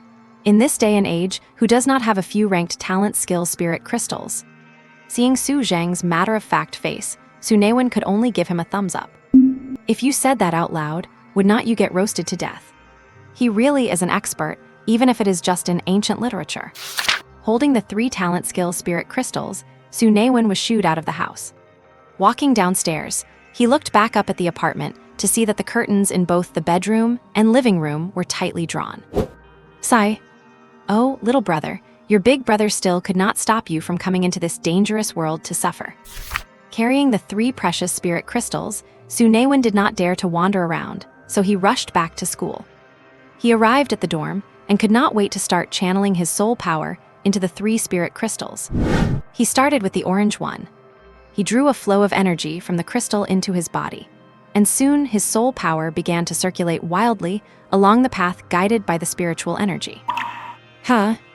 A shout escaped Su Naiwen's lips, his soul power instantly drained, and he let out a muffled groan, nearly passing out. He hurriedly dumped several hundred assistance points into his soul power level and cast recovery spells on himself one after another. The abundant soul power nourished his mind and body, and it took quite a while before he felt any relief. He was really courting death. Seeing Wei Wu use a yellow rank talent skill made him want to try an orange rank one himself. With the aid of the crystal's guidance, he managed to execute the orange rank talent skill. Strictly speaking, he only performed half of it before his soul power was exhausted, almost draining his mental energy completely. Too dangerous. Using the spirit crystal, he made his soul power circulate with the guided spiritual energy several more times, but he did not dare to try casting it again. It was not until the crystal faded from bright to dim and a new branch sprouted on his system talent tree that he finally stopped. Closing his eyes, he looked at the orange leaf on the talent tree, which was much smaller than the others, and felt happy. Soul-suppressing shout, 10%. Not yet fully grown, cannot be learned. This was another way Su Naiwen discovered the talent tree could be used. Some talent skills learned through self-study would inversely condense into new talent leaves. For instance, spark art. Spark art, 98%. Not yet fully grown, cannot be learned. This leaf emitted a red light, though it was much larger than the soul-suppressing shout leaf. Of course, not every skill he learned would condense into a talent leaf. For example, the gray rank talent skill, whip strike, that he accidentally obtained when hunting the mantis long-tailed ape, and the tiger roar fist, which he was already quite proficient with. Su Naiwen had mastered them completely, yet the talent tree showed no reaction at all. A fierce fireball descended from the sky, distorting the air around it so intensely that it looked as if space itself was about to be burned through. Goose! Coming! With a shrill cry, a petite and slender figure on the training ground rushed forward, carrying a massive shield that looked absurdly oversized for her small frame. Boom! The exploding fireball was blocked head-on by the enormous shield, as flames and gray smoke blurred the view. Cover me! Barely had the slightly childish shout faded when 2 figures clad in standard black training uniforms burst out from the lingering flames. Like 2 wild horses breaking free, they left a trail of gray smoke behind them. Snipe! Whoosh, whoosh, whoosh, whoosh. A dizzying array of countless arrows shot toward the 2 figures, a vibrant shower of multicolored meteors. The shifting lights were truly a sight to behold. But for the 2 facing this meteor shower, their hearts turned cold. Damn, they have improved again. Bright blue blade glows erupted, clashing with the colorful rain of arrows. Amid the crackling explosions, the arrows were crushed and the blade light dimmed. The other figure moved like a ghost, dodging the lightning-fast arrows with ease, leaving only blurry, phantom afterimages behind. You have to realize, moving fast enough to leave an afterimage is a completely different concept from just swinging a blade fast enough to leave one. Support! Coming! A burly, bear-like figure shouldered a heavy sword and charged to meet them. Haha. The dark figure, having dodged the arrow rain, did not use his usual fancy footwork this time. Instead, he let out a childish laugh and slammed his dark fist directly into the door-sized heavy sword without flinching. Bang! Before the burly figure could even steady his stance, he was sent flying by that single punch. Suddenly, a massive volley of arrows sealed off all escape routes around the dark figure. Haha, gotcha, ground fire burst. A 3-meter-wide fire-red circular pattern appeared, and with a roar, a violent pillar of flame erupted from the ground, striking the opponent instantly. Before the others could even laugh, a solid black stream of energy dispersed the fire pillar. The unscathed figure burst through the scattering sparks like a cannonball. Only heard bang, thud, boom. After the 3 sounds, 3 people lay sprawled on the training ground. Cough, cough, damn it. Zhou clutched his abdomen, barely able to catch his breath. His eyes bulging and face flushed red with veins popping out on his neck. Captain, was not it agreed that you would not use your innate skill? Quezong stretched, finding the warmth of the fire actually quite pleasant. That was your own suggestion. I never agreed to it. These people had improved quite a bit lately. He would let his guard down for a moment and actually fell for their trap. Cheating is cheating, do not make excuses. The burly figure who had been knocked away stood up, curling his lip. Old Liao, you cannot even take 1 punch from me, so what if I am cheating? If you are not happy, fight me. Quezong was mute around crowds because he was afraid of his unmatured, childish voice being discovered. But in front of the school team members, he was a chatterbox. They had spent so much time together, it was impossible to hide, so he just let his true nature loose. All that size and no substance, that punch was not even 2/10 of my full power. If I had gone all out, would not you be pinned to the wall? Sai, it is so lonely at the top, there is not even one person who can put up a fight. I miss the training camp days. If you ask me, you all need to keep practicing, you are all just terrible. Zhou, upset face. Liao Jai, rolling eyes. Xin Zio, annoyed face. Look, I do not ask for much, Captain, but I am still a girl, can you be a bit gentler next time? Xin Zio clutched her face, looking like she was about to cry.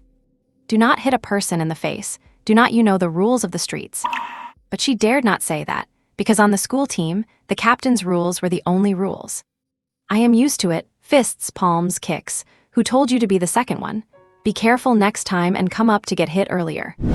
Watching Zhou retching acid to the side, his pale face and contorted features, Xin Zio felt that having only half a swollen face was not so bad after all. It seemed the captain had gone easy on her after all. You could not say he had no sense of chivalry, because he did not hit her as hard. Her injuries were lighter than Zhou's and Liao Jai's. But then again, he hit girls in the face. Seeing the 3 of them in such a pathetic state, Gook and Jing Changkong hid to the side and snickered. Quezong did not let them off either. Just because I did not mention you does not mean you are off the hook. Jing Changkong, you are still on the second team, do not you know why? Jing Changkong. Blank face. Do you really have no idea yourself? The school team consisted of 5 starters. Captain Quezong, an assault-class Destiny Master, main attacker or scout. Vice Captain Gook, a Guardian-class Destiny Master, support or auxiliary. Then there is Zhou, an Elemental Destiny Master, sub-attacker. Xin Zioyu, an Assault-class Destiny Master specializing in range, sub-attacker. And Liao Jai, an Assault-class Destiny Master specializing in interception, support. This starter configuration was not a balanced lineup at all, yet it was the strongest one. It sounds awkward, but it is the truth. A lineup of 1 forward, 2 attackers, and 2 defenders was the 3rd high school's most effective tactic this year, and the one with the best win rate against other schools during the training camp. Coach Shishang's teaching philosophy was that offensive power is everything. There were 10 members on the school team, 6 of whom were Assault-class Destiny Masters, 3 starters, and 3 on the second team. The second team included Jing Changkong, Jai Hu, and another girl named Kai Yu. The awkward part was that the traits of both Jing Changkong and Jai Hu clashed with Quezong's. Only Kai Yu was a shooter like Xin Zioyu. Liao Jai was the only one with his unique, heavy combat style. With a playstyle identical to Quezong's, how could he ever stand out at the 3rd high school? And you, Gook, do I really need to tell you how to set up a shield as a Guardian-class Destiny Master? If you keep yapping, do not come asking me for lunch money at the end of the month. Sorry, sister. And they continued training for a few more rounds until their energy was completely drained, then sat on the side to recover. I heard the new team doctor wants to form a special training unit. What is that all about? Jing Changkung asked while drinking water and wiping his sweat. Liao Jai grinned and teased, what else could it be? It is because you second team guys are too weak. They cannot stand it and want to find new blood among the third-year students. Heh, even if I am on the second team, it is not like just anyone can make it onto the school team, Jing Changkung said, displeased. During the school team selections, he had fought his way through from a pool of 30 reserves. His strength was undeniably solid. Even though he did not get a chance to play in the City League in the second half of the year because of Kwezong, it was not like any random stray cat or dog could stand shoulder to shoulder with him. It is just a special training team, essentially just sparring partners. Why are you being so reactive? The assistant coach probably wants to identify and cultivate talented people faster, so they have taken in a lot of first-year students. Liao Jai scratched his head. First years are still low-level destiny masters, still building their foundations, right? Classes have not even been divided by combat and academic yet. What is the use of dragging them in? Haha, you did not see the first-year versus second-year exhibition match a few days ago? Or hear about it? Zhou Yu thought of those 3 freshmen and grinned. If they get in, it will be very interesting. Well, speak of the devil. The door to the training room suddenly swung open, and 30 or 40 people filed in, looking quite imposing. Leading the group was none other than Wenrong, the school team's new doctor and assistant coach. Since today was Sunday, the school team was supposed to be on break, but Kwezong and his 5 teammates were there for extra training. They just had not expected to run into Wenrong leading the special training group. Oh, you're here too, Kwezong. Wenrong noticed the 6 of them and offered a gentle greeting. Coach Wen. Kwezong, unfazed by the sudden arrival of a new doctor and assistant coach, smiled and greeted her back. Good Sunday practice, that is the spirit. Everyone, line up by grade, single file. Wenrong praised them briefly before turning her full attention back to the crowd. Hearing her command, the group immediately formed 3 rows. Su Naiwen and his friends stood in the first row. After getting the 3 talent soul crystals yesterday and absorbing them, he was told to gather at the training room door the next day. There were 40 members in the special training group, but due to the short notice and the fact that it was still the weekend, only 32 had shown up.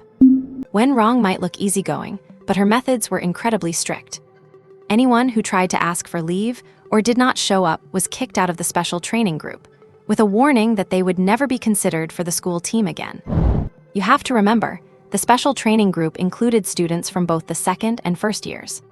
The third years did not care as much, since many of them had not joined the special group with the intention of replacing the current team members. They were just fulfilling a personal obsession, still bitter about failing the school team tryouts and missing out on the league. In fact, the majority of the special group consisted of these third-year students. Out of the 32 present, 16 were third years, 10 were second years, and 6 were first years. Nobody knew what criteria Wenrong was using. Looking at the trapezoidal formation before her, Wenrong nodded. I know many of you are confused about why you were selected for this special training. Do not waste your time looking for reasons, just follow my orders. Su Naiwen, Lin Tianrui, Han Si, you 3 will be the team leads for your respective grades. Does anyone have a problem with that? Without missing a beat, Wenrong named the 3 leaders, leaving everyone stunned and slow to react. See Coach Wen, I have an objection. You have an objection, keep it to yourself. Su Naiwen, oh boy. And here I thought she was just a gentle big sister next door. Others looked visibly frustrated, but intimidated by Wenrong's authority, they dared not say a word. Otherwise, they might end up like those who asked for leave or were late, and get kicked out immediately. There was plenty of dissatisfaction, because the 3 people Wenrong picked were not traditional combat-style mages. In the first year, there were few of them: Su Naiwen, Wei Wu, Yang Yu, and 3 others from different classes. Of the 6, Su Naiwen was the only support-type healer. Then there was Lin Tianrui from the second year, who had the chess soul fate. Strictly speaking, he was an art student, so why not just stick to his chess? Instead, when choosing his stream, he ignored both art and humanities and opted for the martial arts department, which had absolutely nothing to do with him. He had some unique talents and a decent level of soul power, but his combat ability, while not the worst in his grade, was certainly not impressive. Who could accept someone like that as a team leader? If Su Naiwen and Lin Tianrui were still somewhat debatable, Han Si was completely undisputed. 15 out of the 16 third years looked down on him. A humanities student in the special training group was already an anomaly, but making him the third-year lead. How could the other 15 martial arts students accept that? Today's training is simple: group combat. First years 3-on-3, second years 5-on-5, third years 2 groups of 4-on-4. Hearing this, the others immediately started looking for their teammates. Did I say I was finished speaking?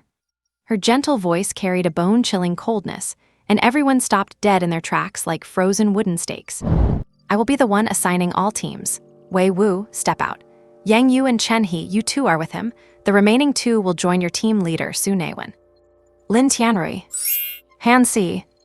Those who were grouped with people they considered strong could not hide their smiles. Like Chen He, who got grouped with Wei Wu.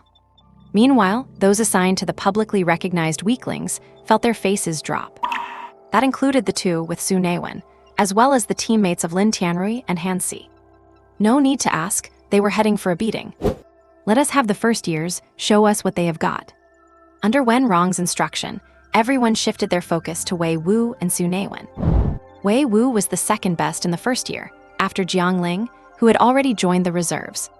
Having defeated second-year honors students, his strength was unquestionable.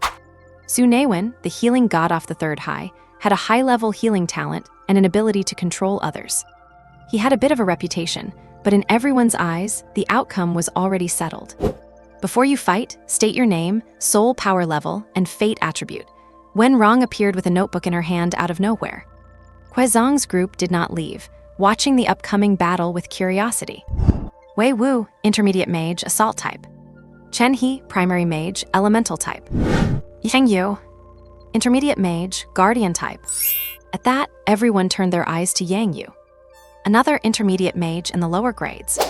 Are there really that many first-year intermediate mages now? Of course not. Chen Cheng, primary mage, assault type. Zhang Heng, primary mage, assault type. Su Naiwen, primary mage, healing type. After hearing their stats, the spectators all rolled their eyes. How are they supposed to win? Even with their lives on the line, they do not stand a chance. In terms of soul power, the other side has 2 intermediate mages. And in terms of strength, Wei Wu is no ordinary intermediate mage. Composition-wise, one side has a tank, a warrior, and a mage, while the other just has 2 warriors and a healer. No matter how you look at it, Wei Wu's side is ridiculously strong. With an advantage like that, how could they possibly lose? All right, choose your weapons and begin. At Wen Rong's command, Wei Wu charged out like a cannonball, unstoppable. Even though everyone thought he would win, Wei Wu knew this battle would not be that simple. He treated it like a serious enemy from the start, attacking even before he had a chance to draw his weapon. His target was locked onto Su Naiwen from the very first second. Geez, really now, why go so hard on your own brother? Wei Wu charged over with great speed, but Su Naiwen's reaction was even faster. A light spear was hurled out, splitting into 9 beams that struck Wei Wu's body. Caught in the attack, Wei Wu struggled to move. Last week, during a spar with 3 sophomores, just 3 beams were enough to immobilize them for a moment, let alone all 9 hitting the same person. Without a word, Su Naiwen moved away from Wei Wu while quickly casting armor and elemental shields on himself and his 2 teammates. Both teammates were now covered in a layer of invisible armor, surrounded by transparent but visible spherical shields. What are you staring at? Let us go.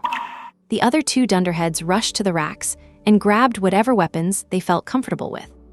Crack! The 9 light beams on Wei Wu shattered quickly. He was not surprised that Su Naiwen had pinned him. His brother Wen had always been the type to play the pig to eat the tiger.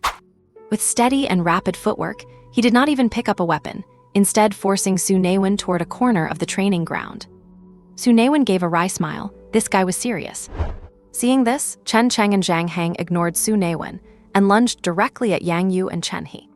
They had pulled a move to betray their teammate. The 2 of them figured that Su Naiwen had no combat capability and the battle was lost anyway, so they might as well try to take down Chen He, who was at the same level as them. Although Yang Yu was also an intermediate life master, he was a guardian type, so they might still stand a chance. Su Naiwen shook his head helplessly. What idiots! If he got kicked out and the support buffs disappeared, Wei Wu could turn around and finish both of them off in seconds. At critical moments, you can only rely on yourself. Watching Wei Wu close in and cut off his path, Su Naiwen did not continue to retreat. Instead, he gritted his teeth and charged straight at Wei Wu. Wei Wu, who had only been having fun against the sophomores, grew solemn at Su Naiwen's move. Taking a step forward, his muscles bulging, he threw a punch that carried a faint, roaring sound like a tiger. Su Naiwen was quick-witted. His level 4 spirit opening did not improve his speed or power, but it had heightened his reflexes. Just as Wei Wu was halfway through his punch, Su Naiwen closed the distance and countered with an immobilization beam. This time was different. Instead of using all 9 beams to freeze Wei Wu for a second, he controlled the split beams to strike Wei Wu in a rhythmic sequence. Click, click, click, click. The sound of shattering light was constant. None of the beams could hold him for even an instant, but Wei Wu's attack rhythm was severely disrupted. 9 times in a row. To the onlookers, Wei Wu looked like he was lagging. The repeated interruptions in such a chaotic rhythm made Wei Wu so frustrated he wanted to vomit blood. It was just like having a high ping in a solo lane duel. Taking advantage of this, Su Naiwen easily dodged the attack, using his waist and hips to swing his leg like a whip toward Wei Wu's abdomen. Great-tier talent skill, whip kick. Knowing his martial arts progress was slow, Su Naiwen did not expect to learn any flashy or complex combat talents. But he could not have 0 offensive means. This kick was the result of Su Naiwen practicing day and night, integrating the whip move into his leg work until it was perfect. The impact and force were no joke.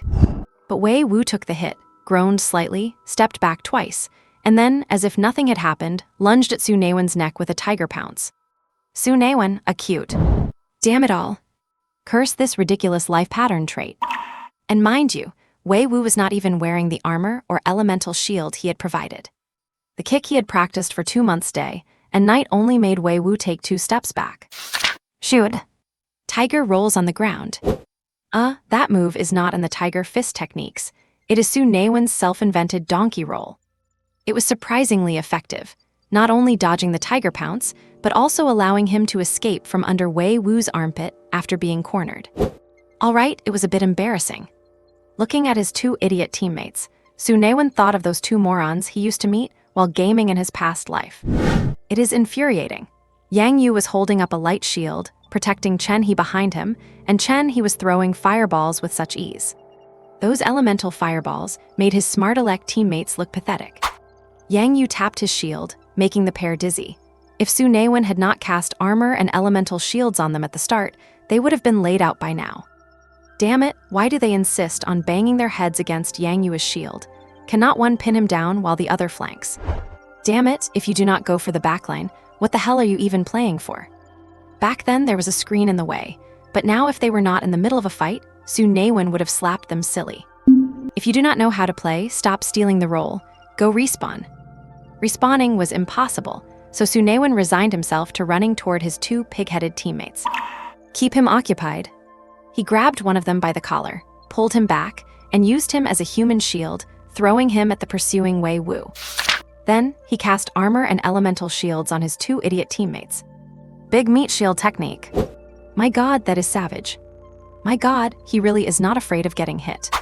Sacrificing a teammate, this brother did what I have always wanted to do, but never dared. This brother did you. You certainly know how to phrase things, damn. Su Naiwen's brazen move of sacrificing his teammate left everyone stunned. Especially Chen Cheng, who had not even reacted before his footing gave way, and he was shoved toward Wei Wu. Taking the opportunity, Su Naiwen performed a folding dash, aiming to flank and finish off Chen He, who was outputting damage from behind the shield. Yang Yu's footwork was solid, sidestepping to block Su Naiwen's path. Zhang Heng saw this and immediately started hitting Yang Yu with his staff. Su Naiwen was so angry he wanted to curse. Yang Yu is blocking me. Why do not you take the chance to finish Chen He instead of struggling against a shield bearer? Seriously, you should tell your parents to try again for another kid. Light spears glowed in his hand, 9 beams firing in 3 sets of 3, striking Wei Wu, Yang Yu, and Chen He respectively. He moved around Yang Yu and lunged in front of Chen He in 2 big strides. As intermediate life masters, Yang Yu and Wei Wu were only held for an instant by 3 beams. But that instant was enough. One step slow, every step slow. By the time they reacted, Su Naiwen was already in front of Chen He. It took the low-level elemental life master some time to break free from 3 immobilization beams. Before he could fully break free, Su Naiwen kicked him to his knees and threw him out of the training arena. With this move, Su Naiwen eliminated the weakest member of Wei Wu's team first. Seeing this, Wei Wu stopped obsessively chasing Su Naiwen. The unlucky Chen Cheng, who had been used as a meat shield, had his armor and elemental shield blown apart by Wei Wu's 2 punches, and was then struck by a leg wrapped in blood-colored soul power, aimed at his chest to secure the kill. Bang! The sound of shattering echoed. Chen Cheng, who should have flown out of the arena, only flew 3 meters away, falling to the ground coughing uncontrollably. A green light fell, and Chen Cheng slowly began to crawl back up. At the critical moment, Su Naiwen cast an armor spell on Chen Cheng. Otherwise, Chen Cheng would have definitely gone down after taking that kick powered by Wei Wu's soul energy and innate talent. Take care of Su Naiwen first. Having been played by Su Naiwen, Yang Yu let out a cold snort, dropped his shield, and charged straight at him. Wei Wu followed closely behind, muttering unhappily, "You do not have to tell me that. Su Naiwen, you two are truly my good brothers. Protect me." Faced with these two, Su Naiwen had no choice but to use his emergency guard strategy, hoping to get the others to cover him. He kept firing immobilization beams while moving his feet constantly, trying to put some distance between himself and his pursuers. Hearing Su Naiwen's cry for help, Chen Cheng and Zhang Heng rushed to his side without a second thought. At this critical moment, his 2 dim-witted teammates finally showed a spark of intelligence. Chen Cheng did not even complain about being used as a meat shield, continuing to swing his long blade at Wei Wu. His bravery was truly admirable, though he was promptly knocked back again. However, with the dual protection of the armor spell and elemental shield, Chen Cheng did not suffer any injuries. Su Naiwen quickly applied another shield, while alternating between immobilization beams, restoration spells, and healing spells. Even as low-level soul masters, they were somehow holding their own against Wei Wu and Yang Yu. In head-on clashes, the shields allowed them to tank a few hits from Wei Wu and Yang Yu without taking damage. Every time Wei Wu and Yang Yu tried to land a follow-up attack to take them out or bypass them to reach Su Naiwen, several immobilization beams would disrupt their rhythm. At times, Wei Wu and Yang Yu were even forced into a panic. Zhang Heng seized the moment Wei Wu was immobilized and landed several slashes on him. However, the battle-hardened Wei Wu used his soul energy to protect his body, leaving only a few shallow scratches. This stalemate left everyone watching in surprise. In terms of strength and team composition, Wei Wu's side held a massive advantage. Yet here they were, in a strangely evenly matched scene. Wen Rong nodded silently. The rhythm of the battle was already being controlled by Su Naiwen. As long as this stalemate continued, it was not impossible for Su Naiwen's team to win. After all, Yang Yu and Wei Wu had no one to recover their soul energy or stamina for them. Wearing your opponent down is an effective tactic if you cannot beat them directly. However, this kind of stalemate could not last forever. After kicking away Chen Cheng, who was rushing in like a mad dog, Wei Wu did not bother trying to finish him off or target Su Naiwen. Instead, he leaped to the weapon rack and picked up a long blade. The situation turned quickly. Razor edge. He swiped his palm across the blade. Armor and elemental shields that usually took 2 punches to shatter were now being cut through in a single stroke. 9 beams of light struck him, but Wei Wu backhanded and smashed 3 of them. The restraint of the remaining 6 beams was soon broken free as well. Su Naiwen gritted his teeth and accelerated his casting speed, barely keeping Chen Cheng in the fight, but he knew he could not just stand back and rely on support skills anymore. Grabbing a spear from the rack, he buffed Chen Cheng while charging toward Yang Yu. Pincer attack. Su Naiwen let out a cold shout, flashed behind Yang Yu, and swinging the spear like a staff, struck him directly. Yang Yu smiled, braced his light shield to push back Zhang Heng, and spun around to strike at Su Naiwen behind him. Damn it! This guy was waiting for me. But Su Naiwen was not reckless. He already had his armor and elemental shield up, used his light spear to pin the opponent with 9 beams, and knocked him flying with a single strike. However, Su Naiwen could feel that he had only hit the opponent's soul energy barrier, so the damage was not heavy. Luckily, Yang Yu was standing near the edge of the training ground and was knocked completely out of bounds. At the same time, Chen Cheng, who was acting as a sandbag for Wei Wu, also flew off. His condition was much worse. He was coughing up blood as he flew, his shield broken, and he had been kicked down by Wei Wu. The field suddenly became 2 against 1.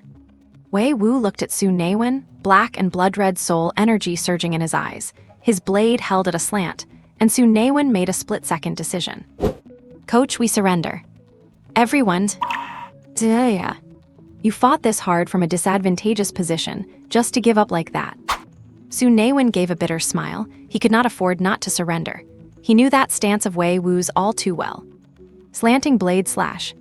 Good grief, a yellow tier talent skill. Who could block that? When Rong nodded, "All right, the match is over. Wei Wu's team wins. Next group, second-year students." Waves of green light descended, and Su Naiwen healed the minor injuries of the 6 participants. "Brother Wen, you did not have to hold back for me." Su Naiwen, *rho macron. If it were not for the fact that Wei Wu looked genuinely sincere, and not like he was teasing, Su Naiwen would have slapped him in the back of the head. Is that human language? Is that even something a human would say? You were about to use slanting blade slash. What else was I supposed to do? The armor and elemental shield spells are not bad at resisting attacks from some mid-level soul masters, but against slanting blade slash.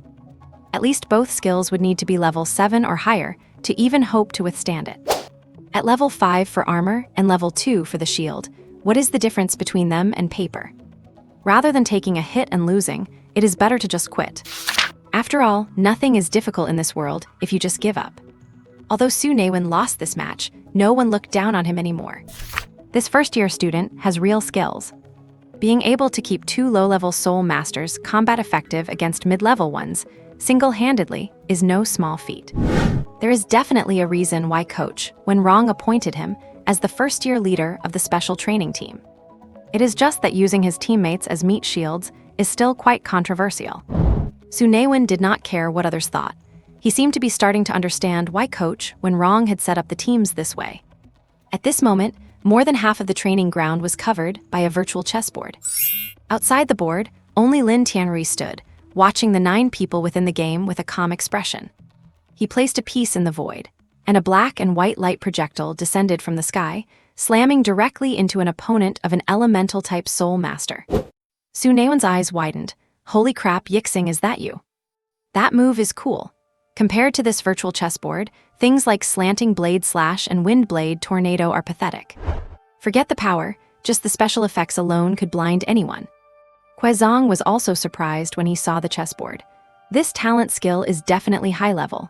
It is impressive, and the properties seem unusual too. It has an amplification effect. Just as Quezong thought, within the game, Lin Tianrui's 4 teammates felt their soul energy surging, making it easier to mobilize than ever before, with their talent skills performing much stronger than usual. But for the other 5, it was the exact opposite. Their soul energy was suppressed, making it much harder to mobilize. Using soul energy to perform talent skills was also harder than usual, and the power was significantly weakened. This ability made the 9 people in the game look at this previously obscure guy with newfound respect.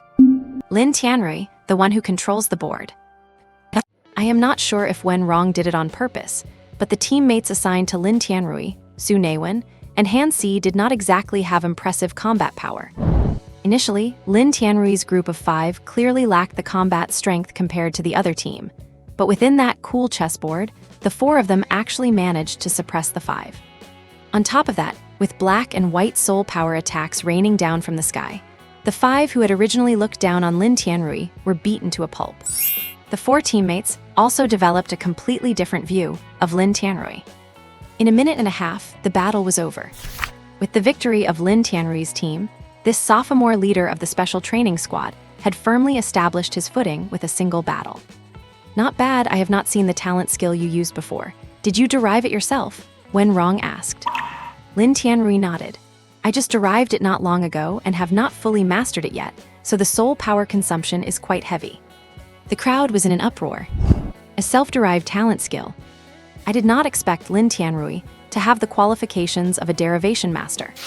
A super powerhouse may not necessarily be a derivation master, but an excellent derivation master is definitely no pushover. Using existing knowledge of talent skills to derive a special talent skill suitable for oneself. Lin Tianrui has always kept a low profile in school, but he will definitely be famous after this. Do you want to pursue the path of a derivation master? When Rong asked with interest. Lin Tianrui shook his head without hesitation. I have a deep understanding of myself. It was just by chance, due to the characteristics of my destiny, that I created a talent skill that suits me. Everyone understood this. Some masters who are very familiar with their own destiny traits will also create some bizarre talent skills that suit them. That is completely different from a derivation master, who researches various talent skills to help others create their own suitable skills.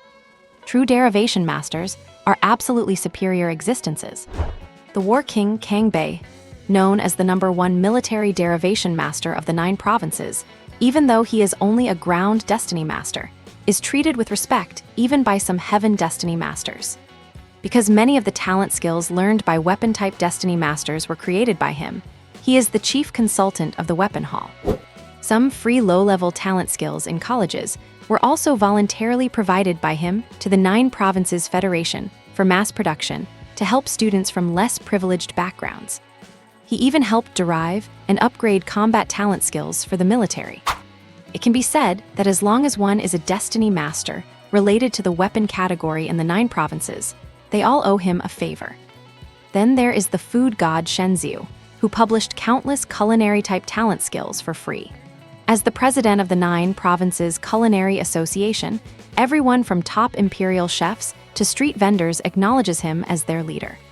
The Saint Dr. Sheng Fudu, the Saint Confucian Liu Hong, and these people are all derivation masters who have published many low-level practical skills they might have derived casually. In their respective fields, they are like kings. And a certified derivation master who enters this field is equivalent to having a powerful group behind them.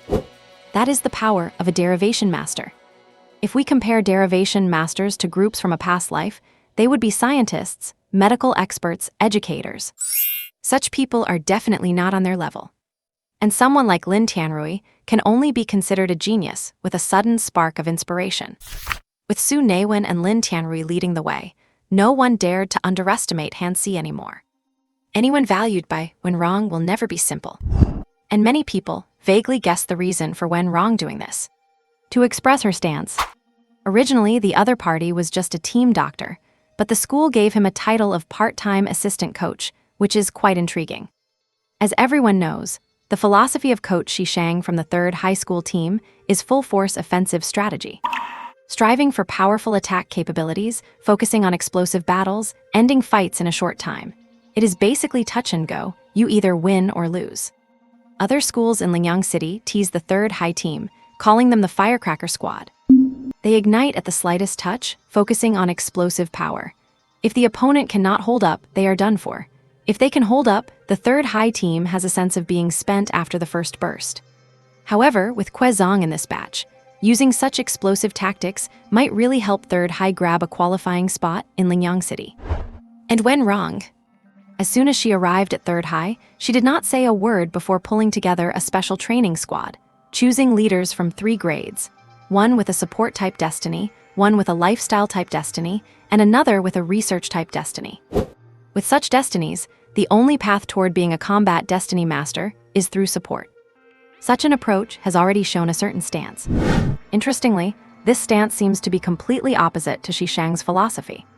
After watching 2 matches, the 6 members of Kwezong's team understood Wen Rong's ideas. They looked at each other, not saying anything to try and be clever. It is just that several of them were skeptical in their hearts. They had not failed to try serious combat lineups under Shishang. The results during the intensive training camp already showed that their 3rd high style still has the upper hand. Except for 1st high and 8th high, the other schools were no match for them. In the first match, Su Naiwen did perform well, but Wei Wu and his 2 teammates targeted Su Naiwen from the start, and the battle ended quickly. In the second match, Lin Tianrui took the initiative and trapped people in a chess game. If there were another round, it would not be that simple. And in the 3rd match, Han Si's performance confirmed the speculation of several people. He was knocked out of the field at the start, and being 4 against 5, they quickly collapsed. This made those who thought Han Si was some sort of powerful figure heave a sigh of relief. while their disdain and contempt became undisguised. Han Si, who had been knocked out of the field at the start, thanked Su Naiwen after receiving his treatment. With his buzz cut, loose clothing, thin build, square face, and thick eyebrows, he did not look heroic, but rather a bit dull. Hearing the notification of 56 support points credited in his mind, Su Naiwen felt happy. Looking at Han Si, who remained calm, ignoring the contemptuous looks of others, and sitting back in his original position, Su Naiwen rubbed his fingers. This senior guy does not seem that simple. But that had nothing to do with him. The remaining 2 groups of third-year students were basically all combat-type Destiny Masters. The blades flashed and swords whistled, fireballs and wind blades danced in the air. It was a truly spectacular fight. Although some people's combat skills might not be as good as Wei Wu's, their talent skills were getting more and more intense. The special effects, wow. These were authentic high-level Destiny Masters, and Su Naiwen's eyes were shining like light bulbs. Just after Han Si's 8-man group finished, Su Naiwen took the opportunity to harvest quite a few support points, with a minimum of 18 and a maximum of 69. He could still harvest another wave from these 8. Having only a few hundred support points left out of thousands, this time he could recover quite a bit of health at once. Looking at the soul power progress that was about to reach the intermediate Destiny Master level, as well as the other skills, Su Naiwen could not help but feel itchy. Who should he upgrade? I have basically noted down all your data. Special training team members will attend regular classes as usual and only need to come to the martial arts room during evening self-study, and I will coordinate this with your teachers. There are no holidays on Saturdays and Sundays. That is when your real training happens. If you have an emergency, I will grant leave, but if you skip training once on your own or are late 3 times, you will be automatically kicked out of the special training team. These rules left not only the special training team members stunned, but even the 6 members of the school team wide-eyed in shock. The training schedule is even tighter than the school team's, and the regulations are even stricter. Wait, are we the school team or are you? Working 9 to 9, 7 days a week right from the start. Tusk. I have to say, these new age pioneer teenagers have it far more miserable than those of us who have already secured our positions. Today is just to let everyone get to know each other. Do not be late for evening self-study tomorrow. Su Naiwen, come with me, Wen Rong said, heading toward the lounge. Su Naiwen, who had originally planned to go eat with Wei Wu and Yang Yu, was taken aback. I knew it, this woman is up to no good with me. She is calling me over. Surely she is not going to do something naughty.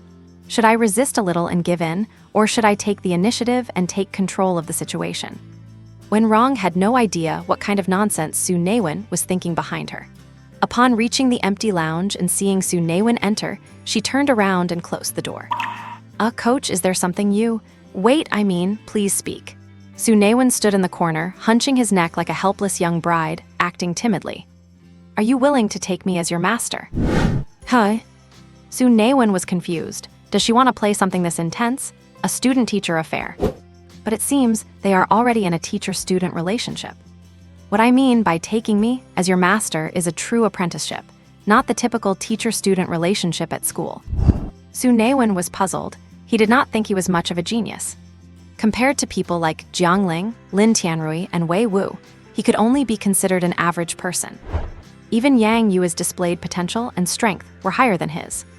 Of course, that is assuming Su Naiwen does not use his cheat. Just in half a day, he had harvested several hundred support points, catching up to his usual haul for several days. If he wanted to, he could reach the intermediate level of a soul master right now. Coach Wen, just call me Sister Rongrong. And she wants me to be her apprentice and call her sister at the same time. I am very honored that Sister Rongrong has taken an interest in me, but I really do not understand. I do not think I am a student with exceptional talent. Wen Rong smiled. You are being too modest. At this age, being able to reach the peak of the low-level soul master stage and having mastered so many excellent talent skills, your talent is no weaker than anyone else's. Besides, I am a healing-type soul master myself, so naturally, I want to take a healing-type soul master as a disciple. You might not believe it, but I came to the third high specifically to take you as my apprentice. What you displayed during the alien realm invasion was what I valued. Since she had said it so clearly, Su Naiwen stopped playing hard to get and immediately knelt down with a thud. Master, please accept my kowtow. Su Naiwen's actions startled Wen Rong. and then she could not help but laugh and cry at the same time. There are not so many formal requirements for apprenticeship nowadays. No need to kneel, get up. Looking at the boy before her who bore some resemblance to her younger brother, her nose felt a bit sore, and her eyes misted over. Her tear-filled eyes left Su Qiang feeling somewhat at a loss. Ding helped Wen Rong alleviate inner pain. Support points plus 66. Damn! I am rich. Su Naiwen stood frozen on the spot. Did I just transcend in place? 66. To generate so many support points, I have definitely latched onto a real powerhouse. As tears rolled down her cheeks, Wen Rong, still smiling brilliantly, reached out and ruffled Su Naiwen's little head. From now on, you need to arrive at the martial arts room at 5 every morning. I will conduct special training for you. Consider this a gift for our apprenticeship. Take it. A silver-white necklace was gently placed by Wen Rong into Su Naiwen's hands. Hanging from the slender metal chain was a milky white cross, the length of an index finger. I am not religious, why give me this? However, the design of this cross was a bit strange. It had an extra sharp point compared to an ordinary cross. The end pointing toward the ground was not a flat cross-section, but rather shaped like an awl. Compared to a cross, it looked more like a rough-hewn sword embryonic form. Su Naiwen felt its texture after taking it. It was warm and smooth, as if carved from a piece of fine jade. It is considered a weapon. Wearing it has the effect of nourishing your own physique, and this too. Saying this, Wen Rong took out 2 spirit crystals, one blue and one colorful. Talent skill spirit crystals. But there are only 9 levels: gray, white, red, orange, yellow, green, cyan, blue, and purple. There is no colorful level. These are 2 spirit transforming manuals. The blue one, just as you guessed, is a blue level technique. It is very suitable for your fate and can help you embark on the path to becoming a heavenly fate master, maybe even a king of the healing arts. Su Naiwen's eyes nearly popped out upon hearing this. System look, just look. What is the use of you? Might as well latch onto a big shot. In a cultivation novel, this would be a heaven-grade technique. This colorful one is also a spirit transforming manual. It is a mysterious technique someone obtained from an alien realm, and only one person has ever cultivated it. The cultivation progress is not even as good as an ordinary yellow-level technique, but it has a unique property. It can convert the attribute of your soul power. Remember, it is the attribute, not the characteristic. For example, your benevolent heart fate is strictly light attributed. Its characteristic is enhancing your ability to master auxiliary talents while reducing your ability to master combat talents. You can convert your attribute into any element. Although you cannot get rid of your fate's characteristic flaws, you can broaden the methods you can use. Su Naiwen understood. That is to say, if he practiced the technique in the colorful spirit crystal, he could use many more talent skills, like wind-type auxiliary skills to increase speed, earth-type solid shields, special water-type healing arts. Even some elemental attack spells could be learned and used, though due to the nature of his fate, learning them would be difficult, and their power probably would not be very high. After some thought, Su Naiwen took the colorful spirit crystal. This technique would be of greater use to him. That blue-level technique was definitely not simple, especially since it could be cultivated much faster than the Starfare art he currently knew. But he knew his own situation. The level he had reached was entirely bought with support points. Cultivate a spirit transforming manual. The pitiful progress of a whole day's cultivation would be worse than helping someone carry a tray or pick up a package. As long as there are enough support points, becoming a heavenly fate master is only a matter of time. How to get more support points? Master diverse auxiliary methods and provide people with better experiences. The technique in this colorful crystal can help me do just that. 3000 Spirit Manual. Seeing the leaf sprouting on the tree, Su Naiwen finally understood what kind of spirit-absorbing, soul-transforming technique he was learning. This leaf was the only colorful and unique one on the entire tree, growing at the very tip of the talent tree, gleaming and eye-catching. 3000 Spirit Manual Level 10 can absorb spiritual energy of any attribute and convert it into soul power of any attribute. Su Naiwen closed his eyes and attempted to circulate the 3000 Spirit Manual.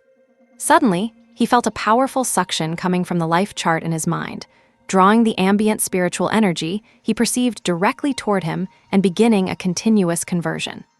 It completely bypassed the standard step of converting soul power. For a moment, Su Naiwen felt his entire body being torn apart. His frame felt like a reef in the ocean, not only squeezed by gravity, but also having to endure the constant battering of the tides. The intense pain made Su Naiwen want to stop his cultivation immediately, but he discovered that his consciousness was trapped within his mind, while the life chart frantically continued to absorb spiritual energy. With his body beyond his control, Su Naiwen grew panicked. Just then, the cross hanging on his chest emitted a faint light. His consciousness went black, and Su Naiwen knew nothing more. The sky was turning light, with the autumn sun casting a faint glow from behind the horizon. A cold wind howled, and the previously silent campus martial arts training hall began to bustle with noise. Faster, stretch out your force more. Do not use your life chart as an excuse. Your life chart's traits only affect the learning and usage of talent skills. It has nothing to do with your own combat techniques. Combat strength is nothing more than power, speed, and willpower. Attack again, use force, watch your form, stretch out, do not slack off.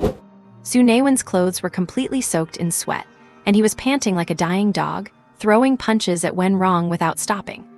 He really could not believe that the gentle-looking Wenrong was like a demon when training him. Yesterday, after practicing the 3000 Spirit Manual, he had passed out from the pain, but he still woke up in the middle of the night. Luckily, he was practicing at night, or else Yang Yu and the others would have been scared into carrying him to the infirmary. Waking up, Su Naiwen noticed his soul power had increased quite a bit, with the progression rising from 86% to 95%. A 9% increase in one night. However, when he tried circulating the 3000 Spirit Manual again, the event from last night did not repeat, and the soul power gain was not as terrifying. He estimated that daily cultivation would increase it by about 1%, and finally, he would not have to use auxiliary points to recharge his talent every day. At 4 in the morning, Su Naiwen called for Wei Wu. Instead of going to the track for their morning run, the two honored Wenrong's appointment and arrived at the training hall. Wenrong did not mind the addition of Wei Wu, and immediately began the first lesson for her apprentice. Attack. Continuous attacks. Punches, kicks, or even swords, spears, staffs, or clubs. Choose any weapon to attack Wenrong. Without a second of pause. Wenrong did not counterattack, she only defended and blocked. She rendered all of Su Naiwen's attacks useless. Was she not counterattacking because she was kind? Not at all. The rigid requirement was, no talent skills, no soul power, rely purely on physical strength to attack. Just punching, kicking, and swinging the staff without any technique. At first, Su Naiwen thought Wenrong was a healing-type life master who was not skilled at combat, so his punches and kicks were hesitant and cautious. But every punch he threw was either easily dodged by Wenrong or blocked by her forearm. The pain from his fist hitting her arm made Su Naiwen realize that his master was definitely more than just a powerless healer. After 10 minutes of continuous, fierce attacking, Su Naiwen already felt quite exhausted.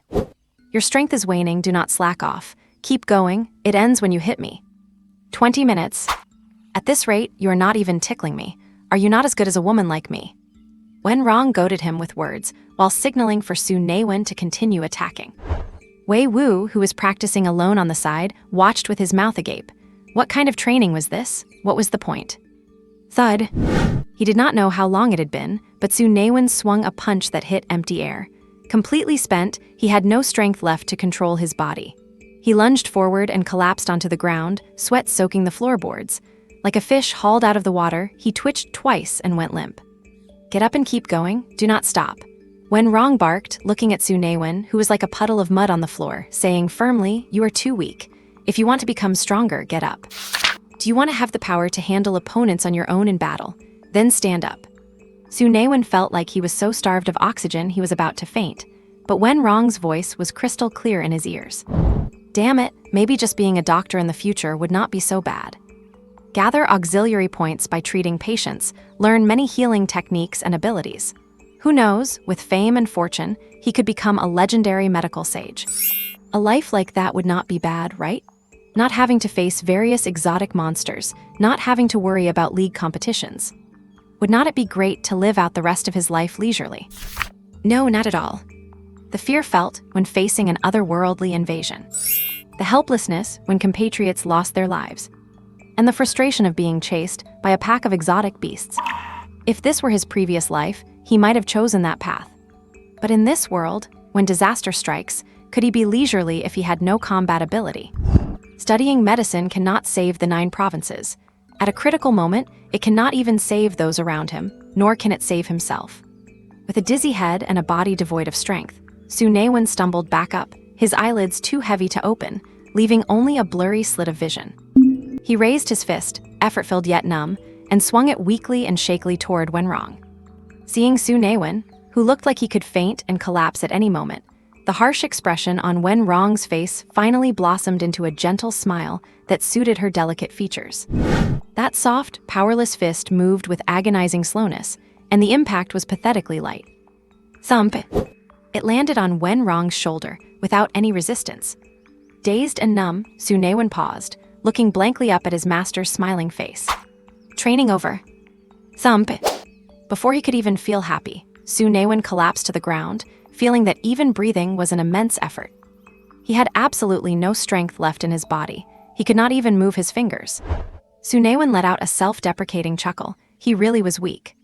As expected, when a man goes up against a woman, he is always the soft one. Before the jumble of thoughts in his head could pass, Su Naiwen lost consciousness. Coach, brother, when he... It is fine, he is just exhausted, Wenrong said, sweeping her palm to cast a faint, milky white light over Su Naiwen. Let him rest for a while, he will wake up soon.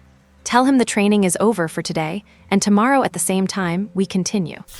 Wei Wu watched Wenrong's departing figure and scratched his head, truly unable to understand the point of such training. Wei Wu's mother was an instructor at a martial arts gym, and he had learned plenty of combat techniques since he was a kid. Otherwise, he would not have been able to dominate middle school just on size, and he would not have more combat experience than many upperclassmen now. But he had never heard that this kind of training could improve one's combat techniques.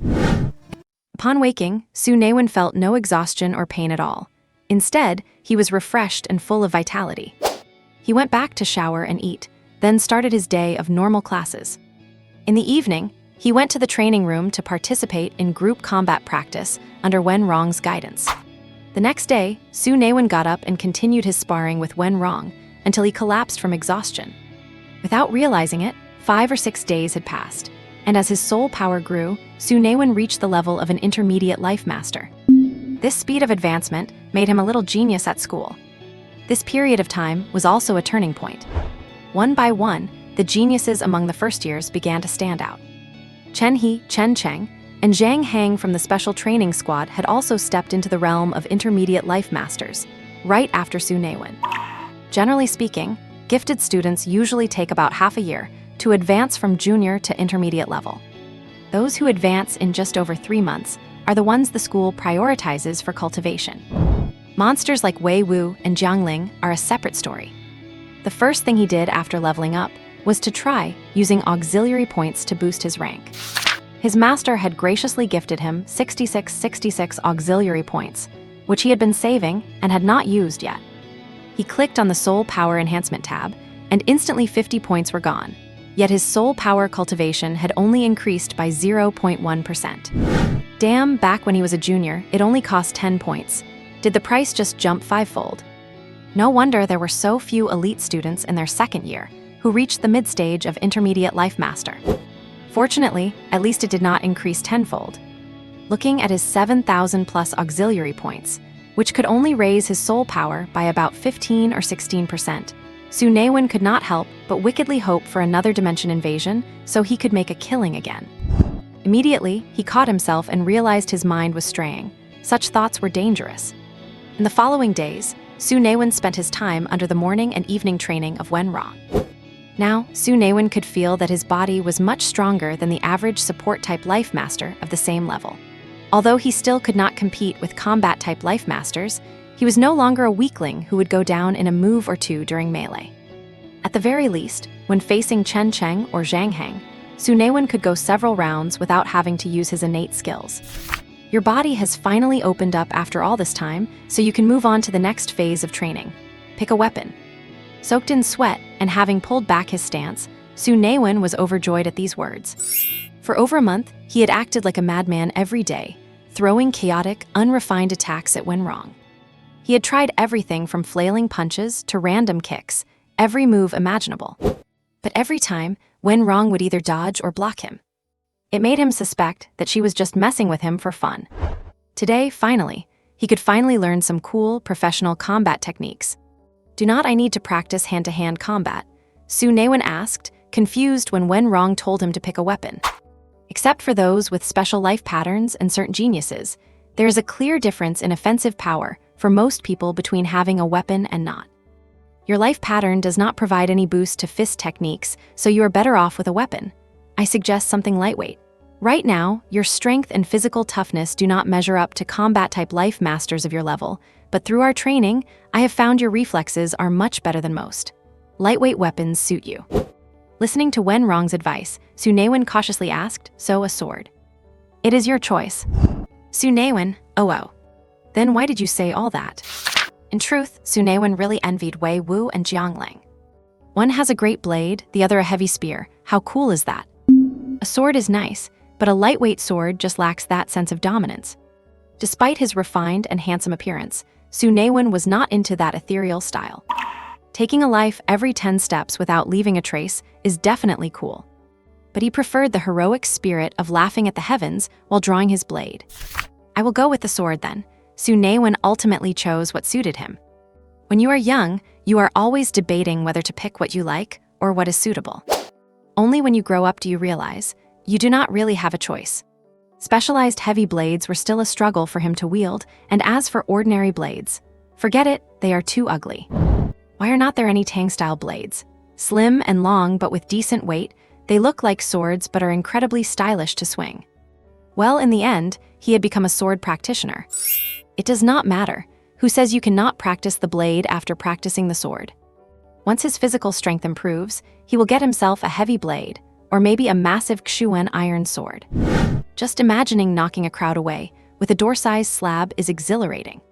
Sword techniques essentially come down to a few moves: striking, piercing, parrying, and sweeping. You will start with this one, Wenrong said, picking a long sword from the rack nearby. Su Naiwen took it and was stunned. It was a soft sword, the blade warped when he swung it with force. It was just as soft as he had been a month ago. I will only teach you 3 stances for now. Watch closely. Wenrong took a soft sword of the same material and stepped forward. Before Su Naiwen could even react, he heard the sound of a tape measure snapping back.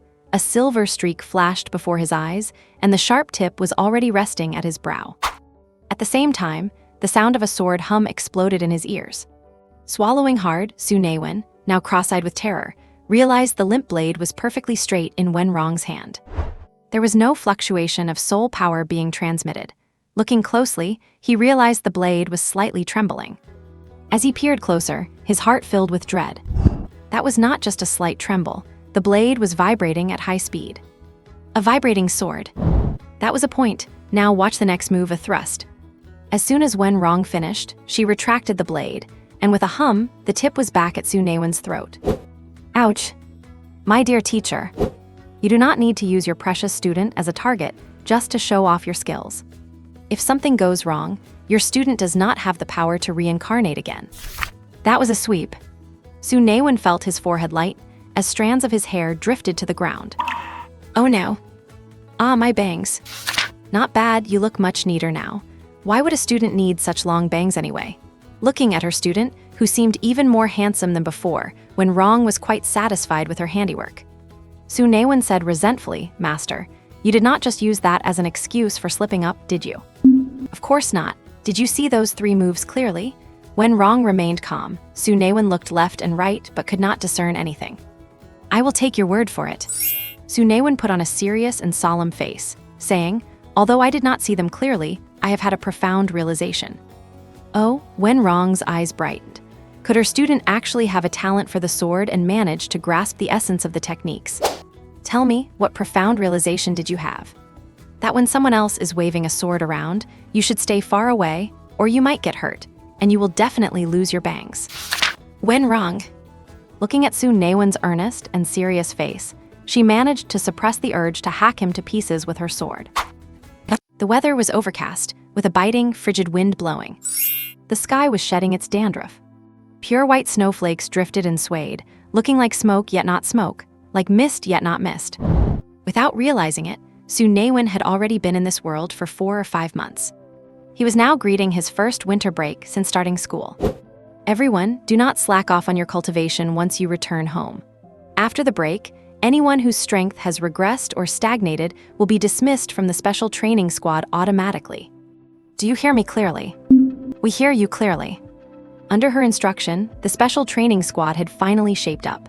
Their full-throated response made her nod with satisfaction. Dismissed. Everyone grabbed their gear and left the martial arts training room in a hurry. They had already left school 3 days later than the other regular students, so if they did not hurry, there was a risk of being forcibly kept behind for extra training. Little Wen, stay persistent every day and do not get lazy. Wen Rong gave a word of advice to Su Naiwen, who was carrying his luggage on his back. Wen Rong had already requested the soft sword, used for learning swordsmanship, for Su Naiwen to take home and practice with. Do not worry, master, I will work hard. Su Naiwen responded with a smile. As it turned out, Wen Rong's training for him was truly effective. Now, by combining his swordsmanship with his innate skills, defeating some intermediate spirit masters head-on was no longer a problem.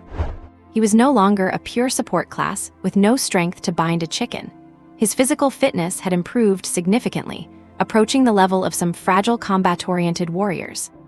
It is just that now he felt he had hit a bottleneck, and if he stuck only to ordinary training, it would be difficult to further improve his physical strength. Cultivation is not achieved in a day.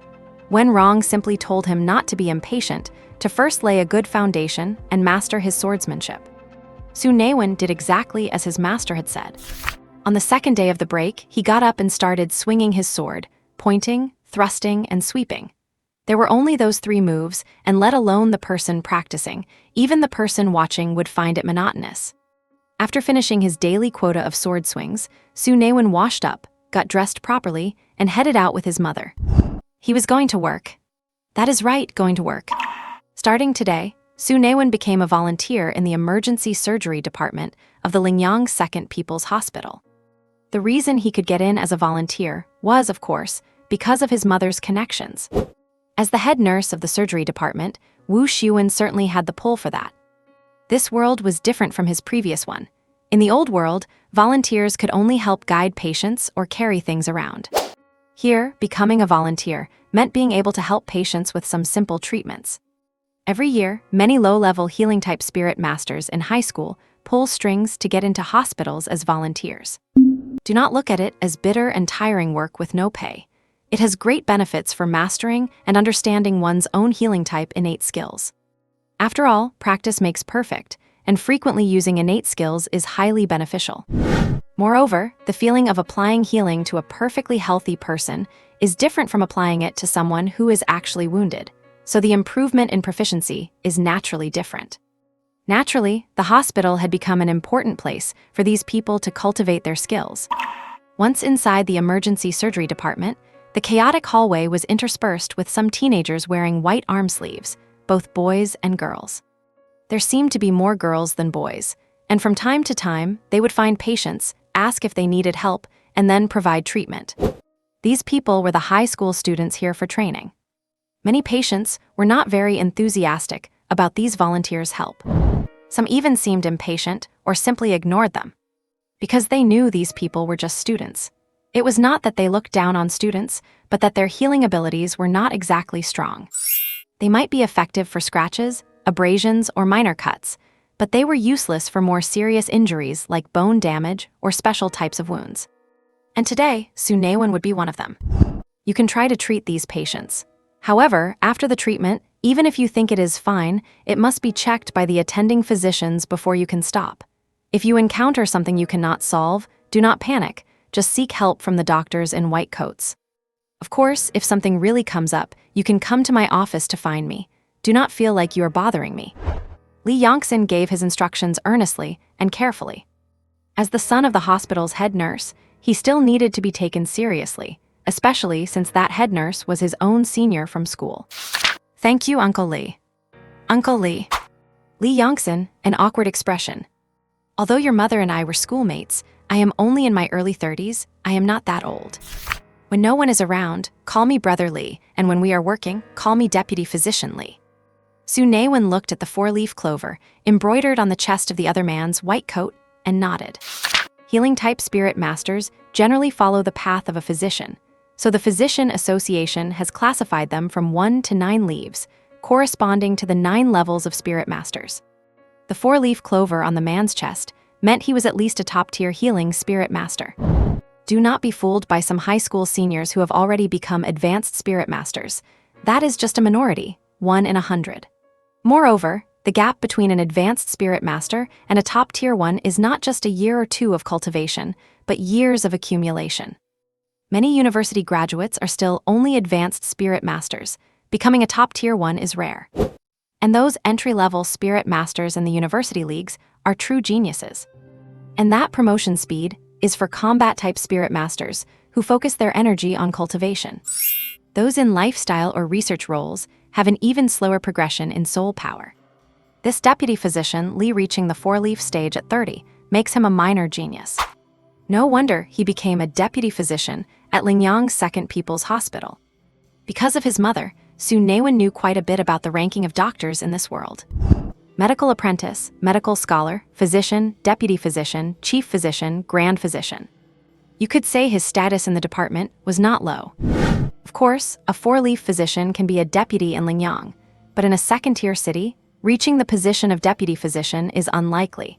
And in a major hospital in a state capital, a four-leaf physician who can get promoted to physician with independent prescription rights must have some extraordinary means. This is likely why he is not out wandering and has returned to Lingyang, a third-tier city. Seeing the man leave, Su Naiwen stopped his inner speculation and looked at the patients in the emergency surgery department, his eyes shining brightly. These were not just patients. These were golden opportunities to realize his self-worth and demonstrate his social value. He could temper his spirit, train his will, improve his abilities, and grow through learning and practice, leading to the comprehensive development of his body and mind.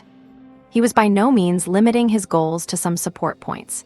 He was here to find a sense of achievement in helping others, to lay bricks and tiles for the Federation's construction, and to contribute his own strength.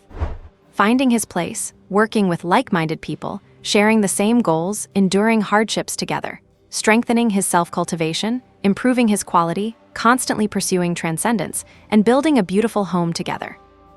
Such ideological consciousness, even Su Naiwen was moved by himself. It was definitely not for some damn support points. Definitely not. Come on, relax, let me take a look. Unhai. What, does it hurt? Yeah, go easy on me. How is it now? Do you feel better? Ah, that feels good. How about this? Not bad. Here, let us try a different position. Milky white light radiated from Su Naiwen's hands. Sitting on a chair in the corridor, a burly man looked pale, yet his face showed a sense of extreme comfort. Looking down, his 2 thick legs were somehow covered in several gruesome, bloody wounds. It looked as if they had been violently shredded by sharp blades. These were not ordinary injuries, they were special, like the kind caused by Nengkia Wei. A faint, dark green aura lingered around the wounds. If this had been the day of the otherworld invasion, Su Naiwen would have been helpless against such wounds. But after upgrading his healing spell to level 7, it seemed to have some effect on these special types of injuries. The effect was just a bit weak, though. He had to cast it several times just to heal one of the many wounds. May I ask how you got these injuries? Su Naiwen asked, frowning. He had received 21 support points just for healing 1 wound. The man must be a high-level or top-tier life master. When Rong had told him that only high-level exotic beasts or talent skills above the red level could cause such special wounds. In Biden City, such wounds were not easy to come by. You must be new here, Zhang Yicheng laughed. Although the boy before him had not completely healed his injuries, his healing talent was miraculous and had significantly eased his pain. These are wounds from a windblade crane. Have not been to an open otherworld, have you, kid? An open otherworld? Su Naiwen knew about that. Some otherworlds are destroyed, while others are managed under the control of the Federation. Some of those controllable ones are open to the public, while others are strictly regulated. The ones open to the public are known as open otherworlds. These open otherworlds contain precious resources like exotic beasts, spirit plants, and spirit ores. Around these open otherworlds, an entire industry of non-official combat life masters had emerged. For instance, materials from exotic beast corpses can be used for potions or weapon forging, fetching a good price. If you are lucky enough to find a talent, skill, spirit crystal, you could make a fortune. It was somewhat like a dungeon map in a game. It seemed this big guy must have gone to the Fingyang Otherworld, jointly managed by Lingyang, Changyang, and Taeyang cities. Although the Fingyang Otherworld was only a level 2 zone, it had existed for 50 years. When it first appeared at the intersection of the three cities, it did not cause much damage. The three city mayors pooled their resources to control it, followed by a forceful suppression by provincial authorities. It became fully regulated and a major source of economic development for the three cities. Unlike the Otherworld, where the gorilla was, the Fingyang Otherworld was not home to a single species. There were wind-blade cranes, sunflame birds, long-armed fire apes, scarlet flame snakes, as well as spirit plants like Fingyang flowers and thornvine willows. The wind-blade crane is a wind attribute beast, and its specialty is wind-blade attacks. High-level wind-blade cranes can even use wind-blade tornadoes. Exactly the same move Jingzuming used when fighting Weiwu. This guy's legs were likely wounded by that very move. Seeing how it could injure a high-level life master like this, it seems Jingzuming had not mastered that technique at all. Noticing the healing spell was not very effective, and looking at the over 8,000 support points he had saved, he gritted his teeth and poured another 2,000 points into the spell. Healing spell level 8-0. Consumes soul power to heal critical injuries on a designated target. Su Naiwen could not help but mock himself. He had been frugal with everything, reluctant to spend points on other skills, yet this healer skill he wanted the least had already cost him a small fortune. He waved his hand, casting another healing spell. A long, deep wound began to heal continuously until it was as good as new. Su Naiwen was overjoyed. The healing effect was many times better than before. Just a moment ago, it took several casts to heal a small wound, but now one cast healed a major one. That feels good. Hearing the notification sounds of support points in his head, Su Naiwen rapidly cast several more healing spells, and those horrific, gaping wounds vanished at a visible rate. After a long while, the wounds on the man's legs were completely restored. The man, whose mind had been cleared by the intense sense of relief, looked at his legs with wide, disbelieving eyes. Did you really heal me? It was not his first time entering the Fingyang Otherworld, so it certainly was not his first injury. Every time he came, he had to pay for professional medical help. After all, for injuries like this, only a high-level healing life master could do anything. He had been surprised enough when the young man struggled to ease his pain and heal just one small cut. He had thought he just got lucky running into a volunteer with some minor tricks. But having him fully healed, he had not even dared to imagine it. In the entire emergency department of the second hospital, there were not even 10 doctors capable of treating him like this. What kind of beast is this kid? All right, stand up and walk a bit so I can check the results. Su Naiwen cast a few recovery spells on himself. Ever since he reached mid-level, this level 3 recovery spell did not seem to have much effect. It took forever to get back to full status. Seeing that the proficiency was at 457 out of 500, he did not hesitate to spend 43 support points to upgrade it to level 4. Well, the recovery effect is doubled. Not bad, good enough for now. You are amazing, kid. Are you a top senior from the 1st or 8th high? I cannot believe I got lucky enough to run into a genius from our Lingyang city. The man was grinning from ear to ear. You know, volunteers offer free treatment, and for his injury, even if a doctor could handle it in a few waves, it would still cost a few hundred continent coins. After all, many people get hurt adventuring in the Otherworld every day, and doctors have costs for the potions used to restore their own soul power. Having this genius volunteer heal him meant saving hundreds of coins. Hey, just a small favor. Welcome back next time. Hearing the continuous chimes of 66 and 79 points entering his account, Su Naiwen was feeling great. Welcome back next time. The big guy was left speechless. The young genius has great skills, but he is not very good at small talk. He called over a busy doctor to check on the man. The wounds were indeed healed, and the doctor signaled for him to pay and leave. Of course, he only paid the 5-coin fee for the doctor's examination. As for the fact that Su Naiwen had healed such severe injuries, the doctor did not notice at all. During the exam, the man mentioned he had wounded his legs, and the doctor assumed they were minor cuts, as everything seemed perfectly healed. After this, Su Naiwen continued with his time of healing and helping others. Strange, why have there been fewer and fewer patients these past few days? Is not it good that there are fewer?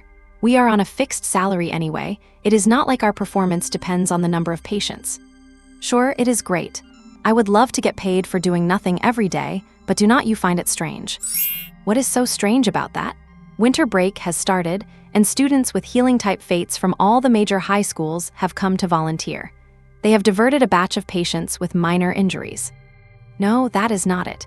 I used to see a few adventurers with special wounds every day, but lately I am lucky if I see one. Is something wrong with the other world? Are adventurers just avoiding it? I heard there is a high-level fate master among these volunteers. That would not be able to treat that many, though. Who knows? During their lunch break, several doctors on duty gathered to chat while eating. They were clearly puzzled, but it was just casual small talk for them. For people like them, who had grown accustomed to coasting through their shifts, the number of patients did not really matter. Su Naiwen, who had been freeloading off patients in the hallway, was busy eating a cafeteria meal someone had helped him get. You have to admit, the food at the second hospital's cafeteria is actually pretty good, especially with the braised pork today. Little Wen, I could not tell. You treated quite a few wounded people all morning. A teenager wearing white sleeves, sitting carelessly on the floor while shoveling rice into his mouth, praised Su Naiwen. I did not expect to find a decent healing-type fate master in the third high besides Chin Man. Hee, Brother Liu, my little skills do not count for much in front of you. That patient today, I was completely helpless with them. Su Naiwen said with a naive, goofy look. Liu Tian was very satisfied with Su Naiwen's flattery. As the only high-level healing-type fate master among the volunteers at the second hospital, he certainly had his own sense of pride. He cast a disdainful glance at the other volunteers in the hallway. Do you guys even know what a special wound is? Do you have any way to treat them? I can. Even Su Naiwen, the one who treats the most wounded daily, has to ask for his help when encountering special cases he cannot solve. Su Naiwen chuckled to himself as he saw how proud the other guy looked. This young man, he let him assist just once, and he is already acting so full of himself. In this past week, Su Naiwen had made a small fortune. He had been earning 1,000 or 2,000 support points every single day. He even started to think that being a doctor might not be bad after all. Perhaps this is the correct way to use the system. This made him waver in his decision to join the martial arts stream after the second year of high school. He already had a master, so he was already being taught how to fight. Being a doctor in the general stream did not seem so bad. Who says a doctor cannot make a name for themselves? Look at those urban miracle doctors. They can both save lives and take them. Man, that is just so cool. VRRMMM. A sudden alarm interrupted Su Naiwen's daydream, and a sense of urgency instantly filled the department. Emergency report, emergency report. A monster attack has occurred at the Western Suburban Food Factory, causing large-scale casualties. All on-duty doctors in the ER must assemble immediately, follow instructions from senior staff, and prepare to be dispatched to the scene for treatment. Repeating, emergency report, emergency report. Emergency assembly. A 50-something-year-old doctor with a balding head and a white coat walked over with brisk, confident strides, followed by 2 other doctors. Before the echo of his resonant, powerful voice had even faded, the on-duty doctors had already rushed out. The student volunteers in the hallway were a bit bewildered by the sudden scene. What is going on? Group 1 of the emergency surgical team, you 2 stay behind. Everyone else come with me. No extra words, just a single sentence to handle the assignments. The others did not waste time either, just followed him out. Deputy Dr. Li, can I come along? Su Naiwen hurried over to catch up. Li Yongxin, walking behind the department head, frowned slightly, looking conflicted. If the youngster wants to get some experience, let him tag along. Just listen to commands at the site, the department head said without even looking back. Seeing that, Li Yongxin naturally agreed as well.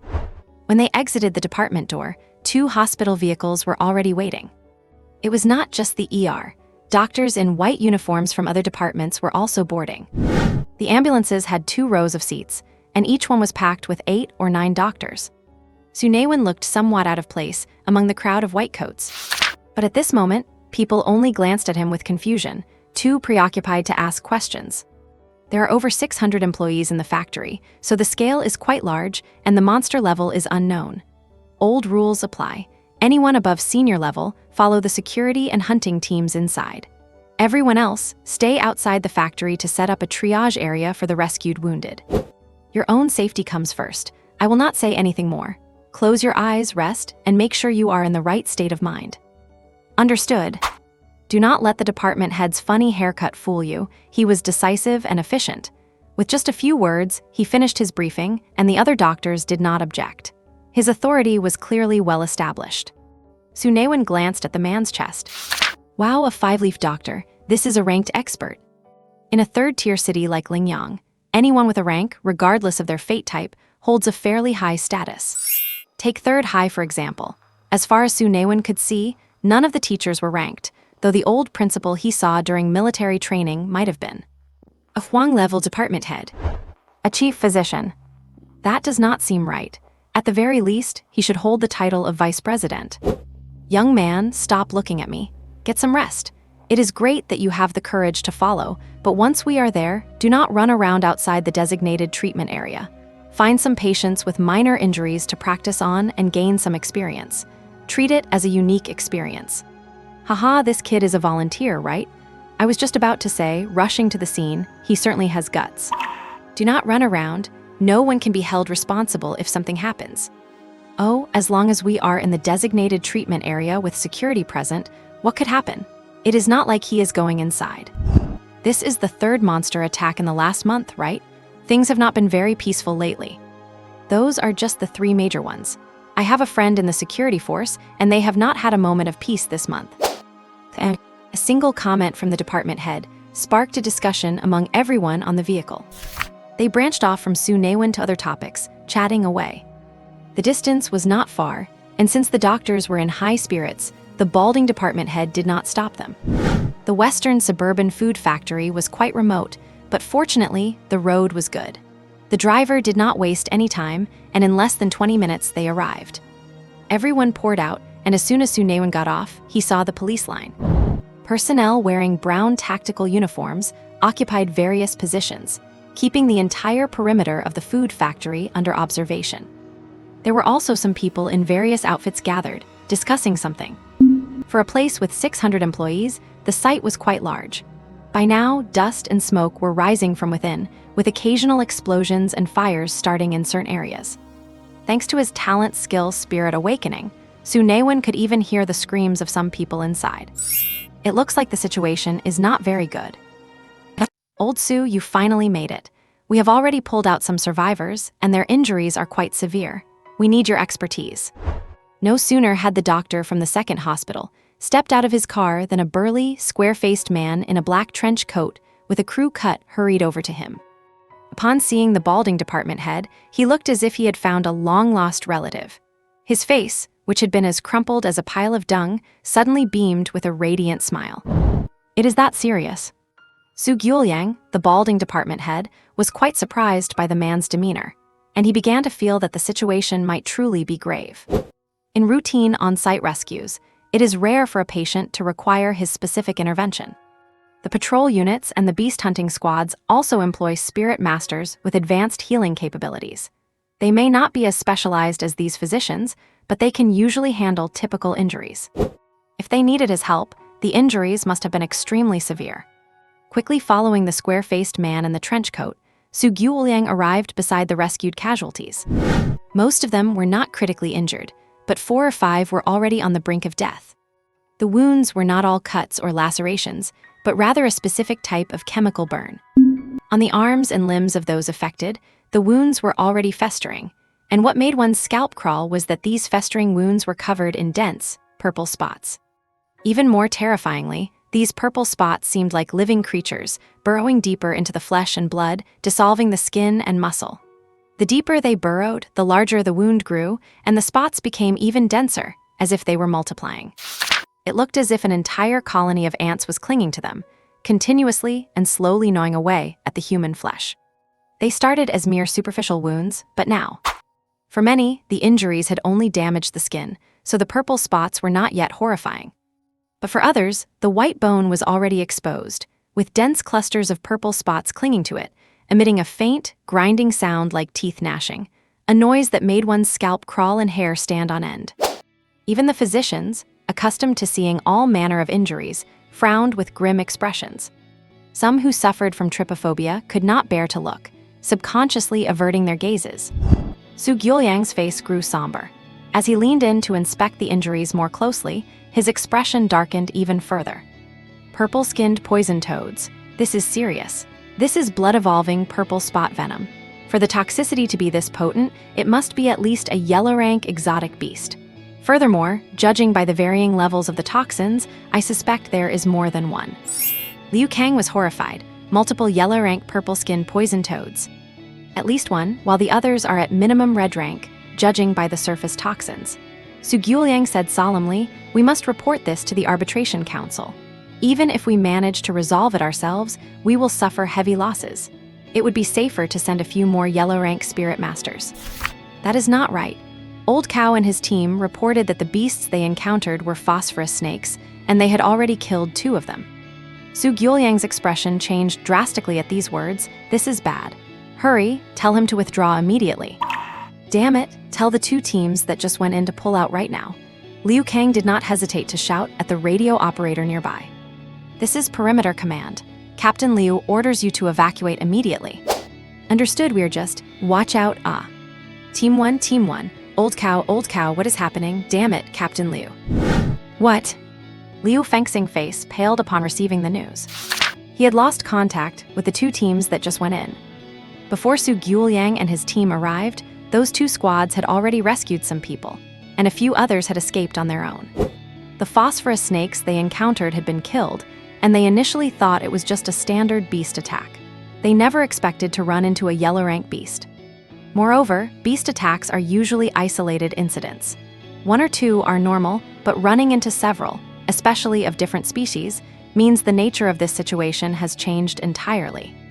Damn it, everyone on alert. Ziohe, contact headquarters and request reinforcements. Old Zhang, you are now in charge of Perimeter Command. Captain Liu, what are you doing? You expect me to just watch Old Cow and his men go down? Get lost. Liu Kang gritted his teeth, and strange veins crawled across his neck and arms. With a flick of his wrist, a long blade appeared in his hand. Dressed in black, he leaped into the factory alone. The others had no time to stop him, and could only grit their teeth and follow his orders to request reinforcements. Something is wrong. Ziohe tried repeatedly to place a call using the equipment, but every attempt failed to connect. A foreboding sense of dread began to rise within him. If even this professional gear could not get a signal out, let alone cell phones. "Our signal has been cut off." He hurriedly reported this to Old Zhang, who had taken over command of the perimeter. "What, quickly everyone, assemble and stand guard." As a veteran patrolman, Old Zhang's instincts were sharp. He immediately shouted the order for all scattered personnel to return and take up defensive positions. "Report, 4 men are missing." The others acted swiftly, and those patrolling around the factory quickly returned to the Perimeter Command. But upon conducting a roll call, Old Zhang discovered they were missing 4 people. This operation involved over 30 people, a significant scale. Yet now, the 10 patrolmen who entered were missing, and out of the dozen or so guarding the perimeter, 4 were gone. You have to understand, the patrolling guards were basically in each other's sight. How could 4 people simply vanish without a trace or any detection? It was safe to assume they were likely doomed. This was definitely not a simple beast attack. Either it was a rare intelligent exotic beast, or this was human-made. Heh, your reactions are quite fast. What a shame, I cannot enjoy the dining experience of devouring you all little by little. An eerie laugh echoed, causing everyone's expressions to shift as they looked toward the sound. In a secluded corner near the factory entrance, an old man emerged, dressed in strange green robes with long, disheveled hair, looking like a beggar. His green robe was embroidered with images of pythons, toads, scorpions, and other poisonous creatures.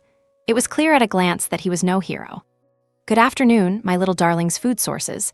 I really have kept you waiting. I will call my babies to dine now." Clap, clap.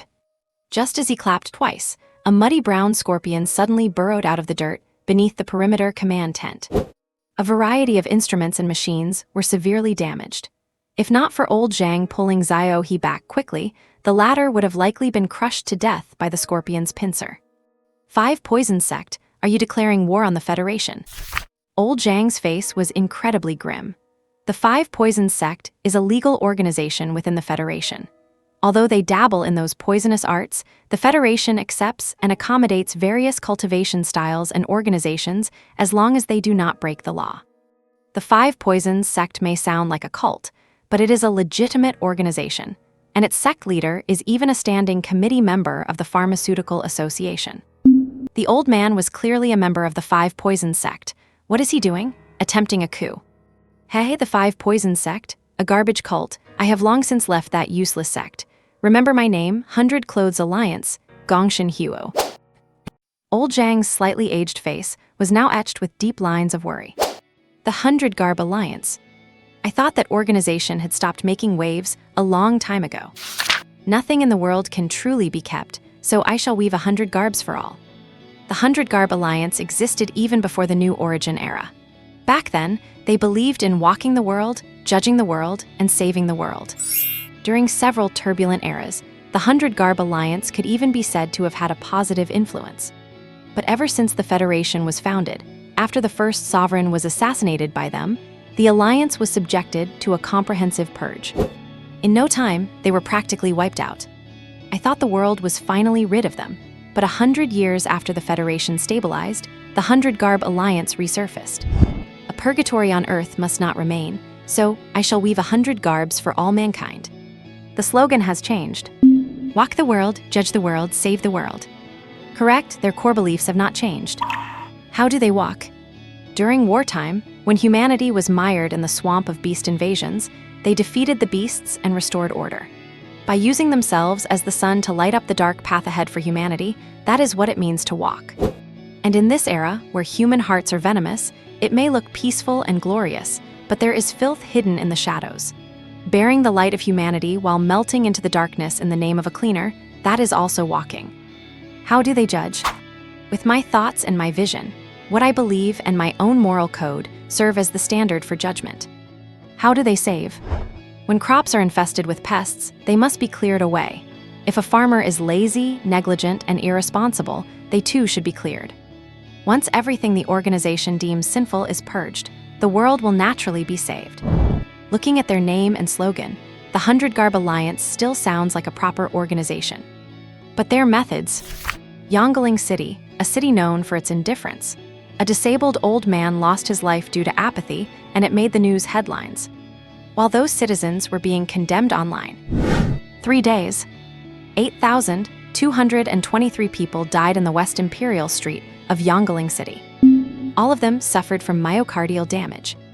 And the one who caused this upheaval was one of the 5 great celestials of the 100 Garb Alliance, the heart demon, Yuliang. Why did people find out about it? Because on the Sky Eye map, when you connected the deaths of those people in the exact order of seconds they occurred, it formed a sentence. Acting as the judgment of heaven, 100 Garb Alliance, Yuliang. It was a blatant provocation against the Federation. From then on, the 100 Garb Alliance went from being a second-tier remnant to a top-level terrorist organization marked for extermination. Whenever someone from the 100 Garb Alliance appears, trouble is bound to follow. If this old man in front of us is really from the 100 Garb Alliance, we are in serious trouble. The behavior of the 100 Garb Alliance has become increasingly lawless. The Federation Patrol. They are exactly who we kill.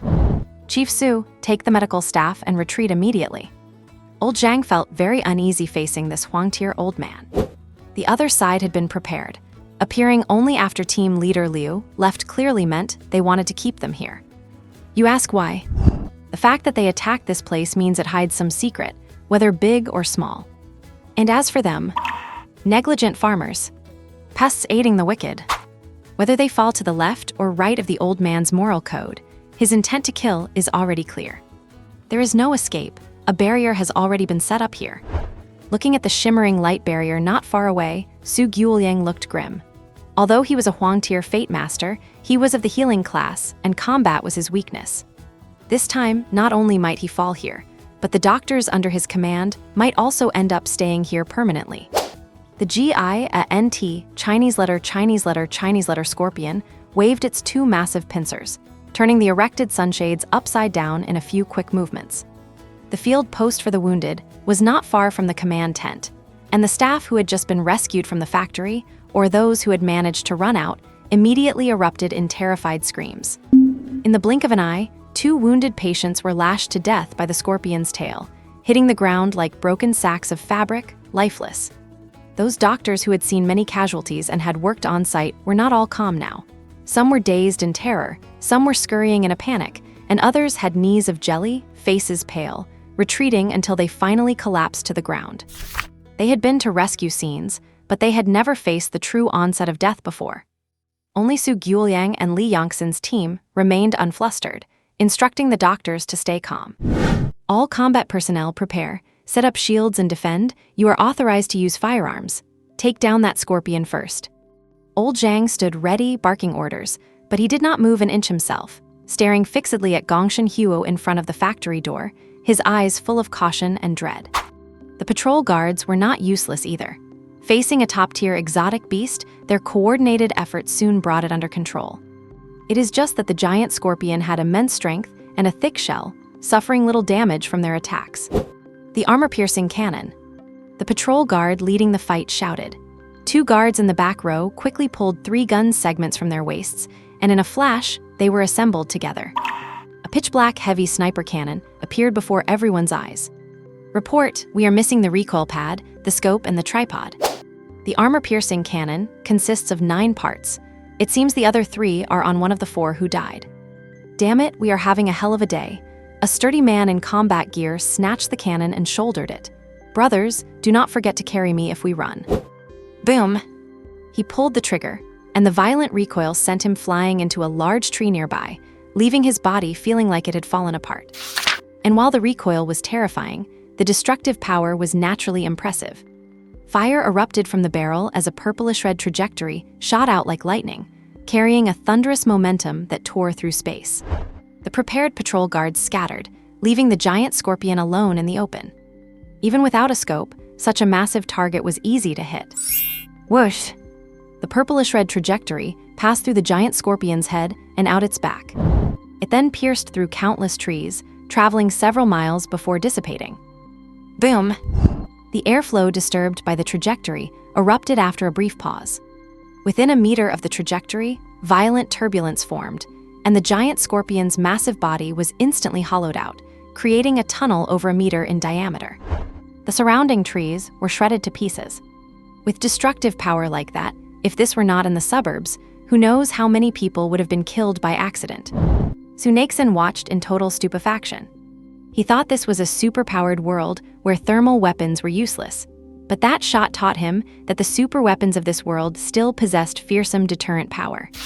Of course, they could not be called thermal weapons anymore. They were super weapons. If that shot even grazed him, he would be dead. Oh, the armor-piercing cannon is indeed impressive. Tusk, tusk, tusk. If that shot hit me, I would really be dead for sure, ha ha ha ha. Gongshan Huo put on an act of being scared, but the overly exaggerated expression was dripping with sarcasm. Come on, fire the cannon at me. Watching the patrol guard pick up the fallen armor-piercing cannon, Gongshan Huo walked toward them slowly, laughing like a fanatic with his arms wide open. The guard holding the gun gritted his teeth, desperate to pull the trigger. But he could not, because the damned old man was standing right in front of the factory. If he fired, he did not know how many factory employees would be wiped out along with him. After all, they were not the Tsar's troops. They could not conduct a Tsar-style rescue, neither in discipline nor in conscience. Everyone retreat, keep your distance. Old Zhang ordered everyone to pull back, not daring to give an attack order. He felt that if his side started attacking in a stalemate, something terrible would happen. Although it was just an intuition, his intuition had always been accurate. Gongshan Huo walked toward them slowly, while the patrol guards retreated under orders. Until they hit the barrier. Bang! With no way to retreat and the immense pressure of being pushed step by step, one of the patrol guards snapped. The rookie who had just joined the team drew his small pistol and pulled the trigger. A beam of white light shot out with incredible speed, striking Gongshan Huo square in the chest, and blood began to gush out. Gongshan Huo looked down at his pierced chest, his face filled with terror and disbelief as he muttered, How could this be? The young guard was overjoyed, never expecting the target to fall so easily. His dazed mind was already busy wondering if he had performed a heroic deed worthy of a reward. With a heavy thud, the sight of the fallen figure and the blooming flowers of blood turned his joyful gaze into one of horror.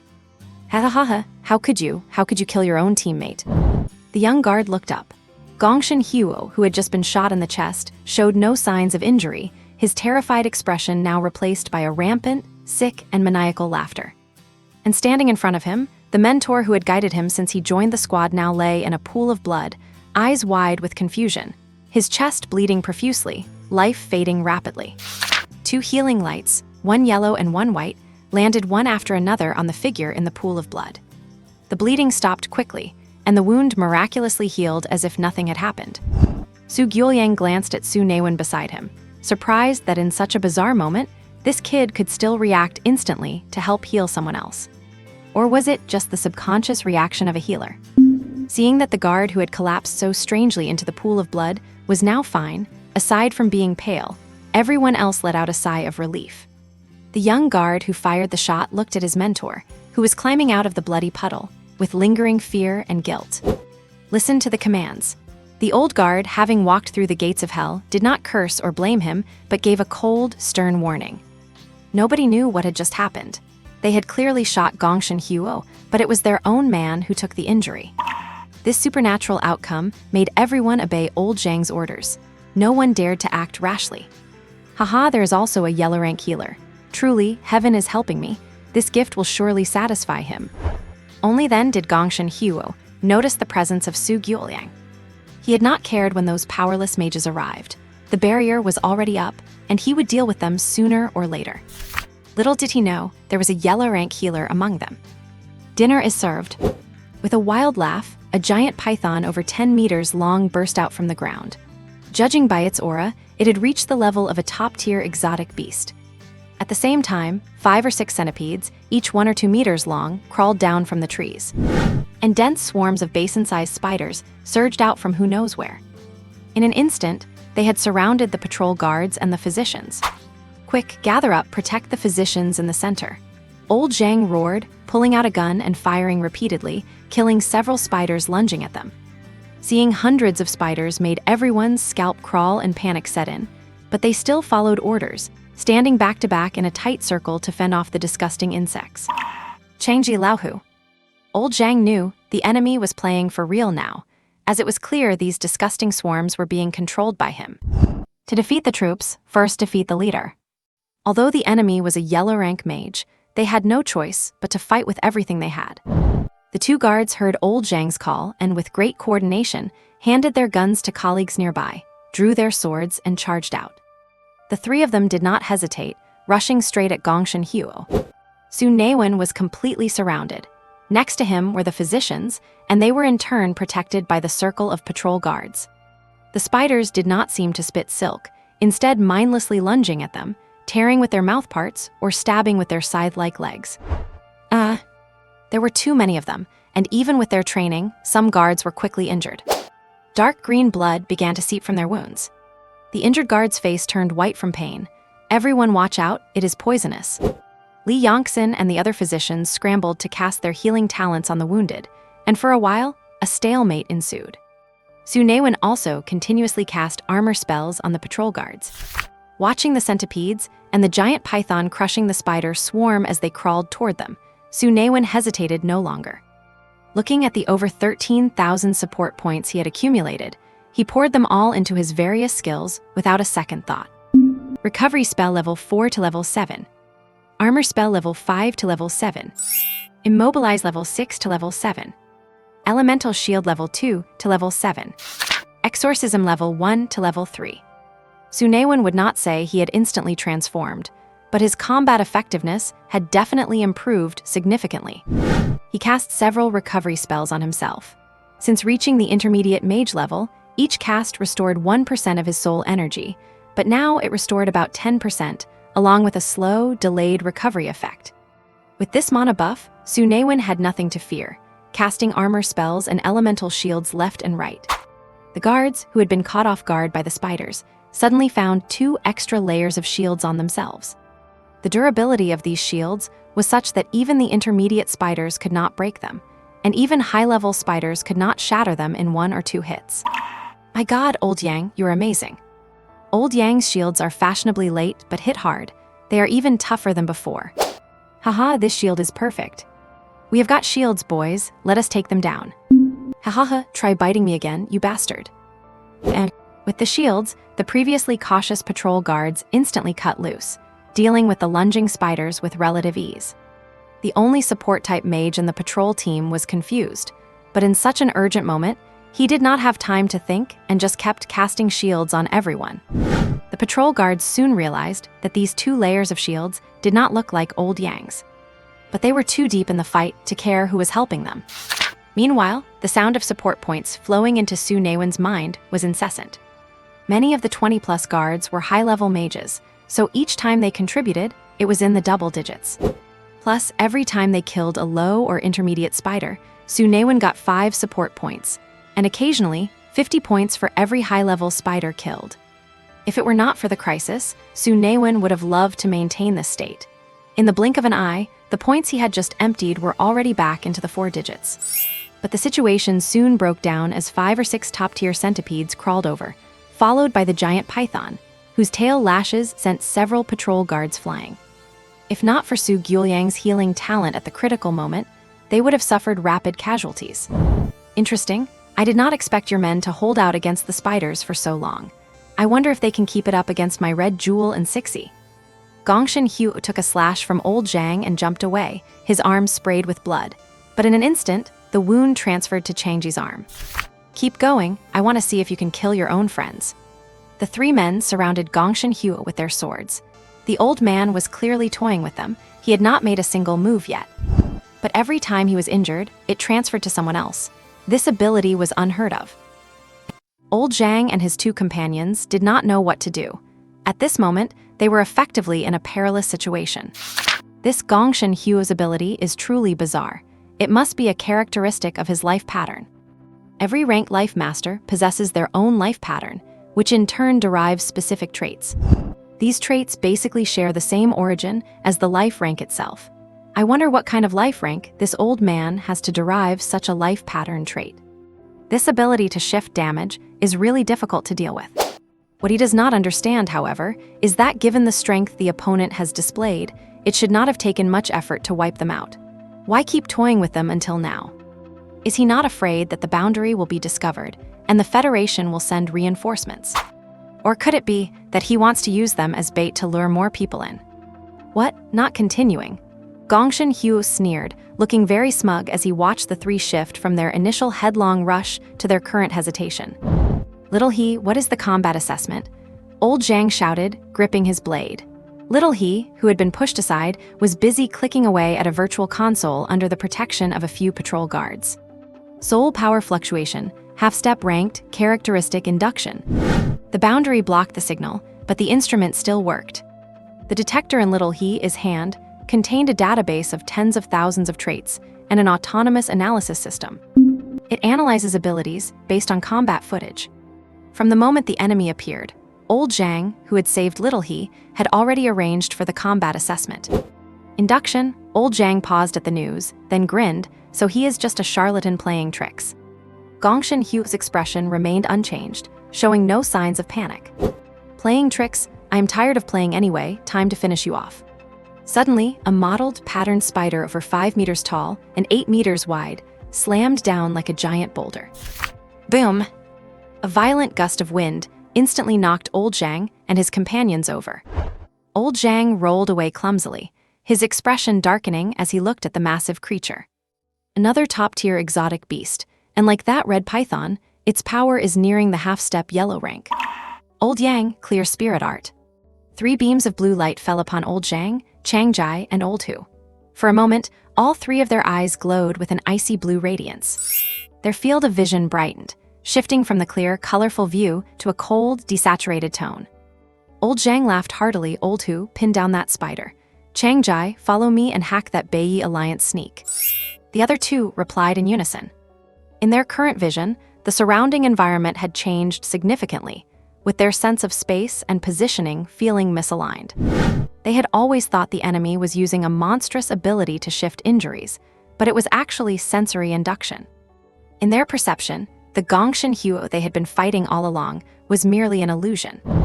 In reality, leaning against a corner outside the western suburb food factory was a severely injured, emaciated middle-aged man.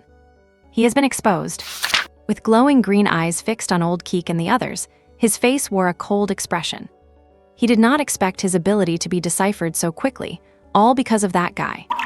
Red Python.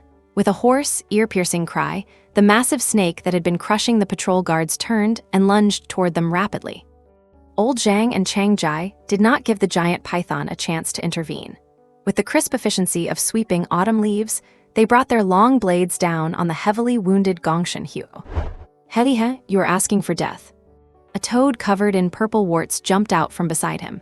Compared to the giant spider and the red python, this half-meter-sized toad looked pathetic, but old Zhang's expression shifted drastically.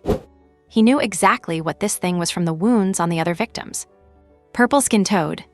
Given its size, its level should not be very high, but nobody dared to touch its terrifying venom. Croak. With a toad's croak, a pitch-black tongue shot out like a cold arrow, fast and ruthless. It struck directly at Chang Jai's face, while simultaneously, the warts all over its body burst, spraying a cloud of purple pus. The two, who had intended to close in and finish the fight, retreated in a panic, not daring to let a single drop of the fluid touch them. They swung their long blades, letting loose a flurry of slashes, hoping to kill it within the turbulence of their sword aura. Wind barrier. As he uttered these words, the already heavily injured Gongshin Huo turned even paler. With a raspy whisper, a barrier of gale force winds materialized around him out of thin air. It did not block the sword slashes. Instead, the swirling winds deflected them, forcing the blades that should have struck him to veer off course, carving into the corner of the factory behind him and shattering it. Chang Jai felt a sharp pain in his arm and gasped in horror. While dodging the toad's tongue and the purple pus, he had been too flustered and accidentally took a hit. A patch of flesh on his arm had been corroded by the pus, covered in purple spots, and his wrist felt too weak to grip his blade properly. Old Zhang did not have time to dwell on it. He swung his blade, unleashing a slash wreathed in fire. Only by finishing the guy off quickly would they have a chance to breathe. But time was not on their side. The golden opportunity to slay Gongshin Huo had already passed. The dozen-meter-long python was slow, but its tail whip had already arrived. Old Zhang, single-mindedly focused on killing Gongshin Huo, took the full force of the blow and was sent flying. 2 yellow and 2 white healing lights fell upon Old Zhang and Chang Jai respectively. The toxins were purged and the injuries mended, allowing the two, whose combat rhythm had been thrown off by their desperate rush to kill Gongshin Huo, to steady themselves. Su Naiwen. That is right, they still had a yellow rank healing life master. If Gongshin Huo were truly at the yellow rank, they would have to fight for their lives, but the man was already so heavily wounded that he had to rely on induction to play tricks. There was no need for them to panic and lose their composure. The advantage is ours. Old Zhang, help me. Over on Old Hu's side, he was struggling against the giant spider. The spider's 8 legs were like spears, stabbing at him repeatedly. Seeing the reflective sheen on the tips, how could he risk taking a hit? He could only keep dodging. It was fortunate that Old Hu was agile. Otherwise, he would have been skewered like a sieve long ago. Generally speaking, a combat-oriented top-tier life master can handle an ordinary top-tier exotic beast, but this spider was clearly not ordinary. Its strength was immense, and judging by its flashy appearance, its toxicity was even worse. Damn it, Chang Jai, go help Old Hu take care of that spider. Old Zhang could not help but feel relieved that he had not hesitated to use the armor-piercing gun to blast the giant scorpion to death earlier. If they were already this exhausted, another powerful top-tier exotic beast would have likely finished them off. On the other side, with the red python gone, the crisis facing Su Naiwen and the others had temporarily passed. It was just that the swarms of spiders and those few centipedes were still quite difficult to handle. Restock on potions. We are running low on potions. Save your soul power and prioritize giving recovery potions to the elemental life masters. And it was evident that even though the patrol guards were not all elites, they had not completely lost their footing in such a situation. Within the team, there was only ever one voice, and orders were carried out decisively. With With a yellow rank healer like Su Naiwen present, their squad had managed to avoid any casualties even while facing the top-tier exotic red python. However, many of the wounded who had escaped were devoured by the spider swarms. They are no saints, either. Facing a scene like this, the first thing those physicians chose to do was to save the patrol guards. Without these patrol guards, they would all be dead, so it was naturally inevitable that they could not get around to treating the already severely wounded victims in time. When someone is already dead, even healing-type Fate Masters are helpless. In such a situation, there is not even time to feel regret. One must focus intensely on helping the wounded patrol guards by casting healing-type innate skills. Su Naiwen's healing output could no longer be hidden.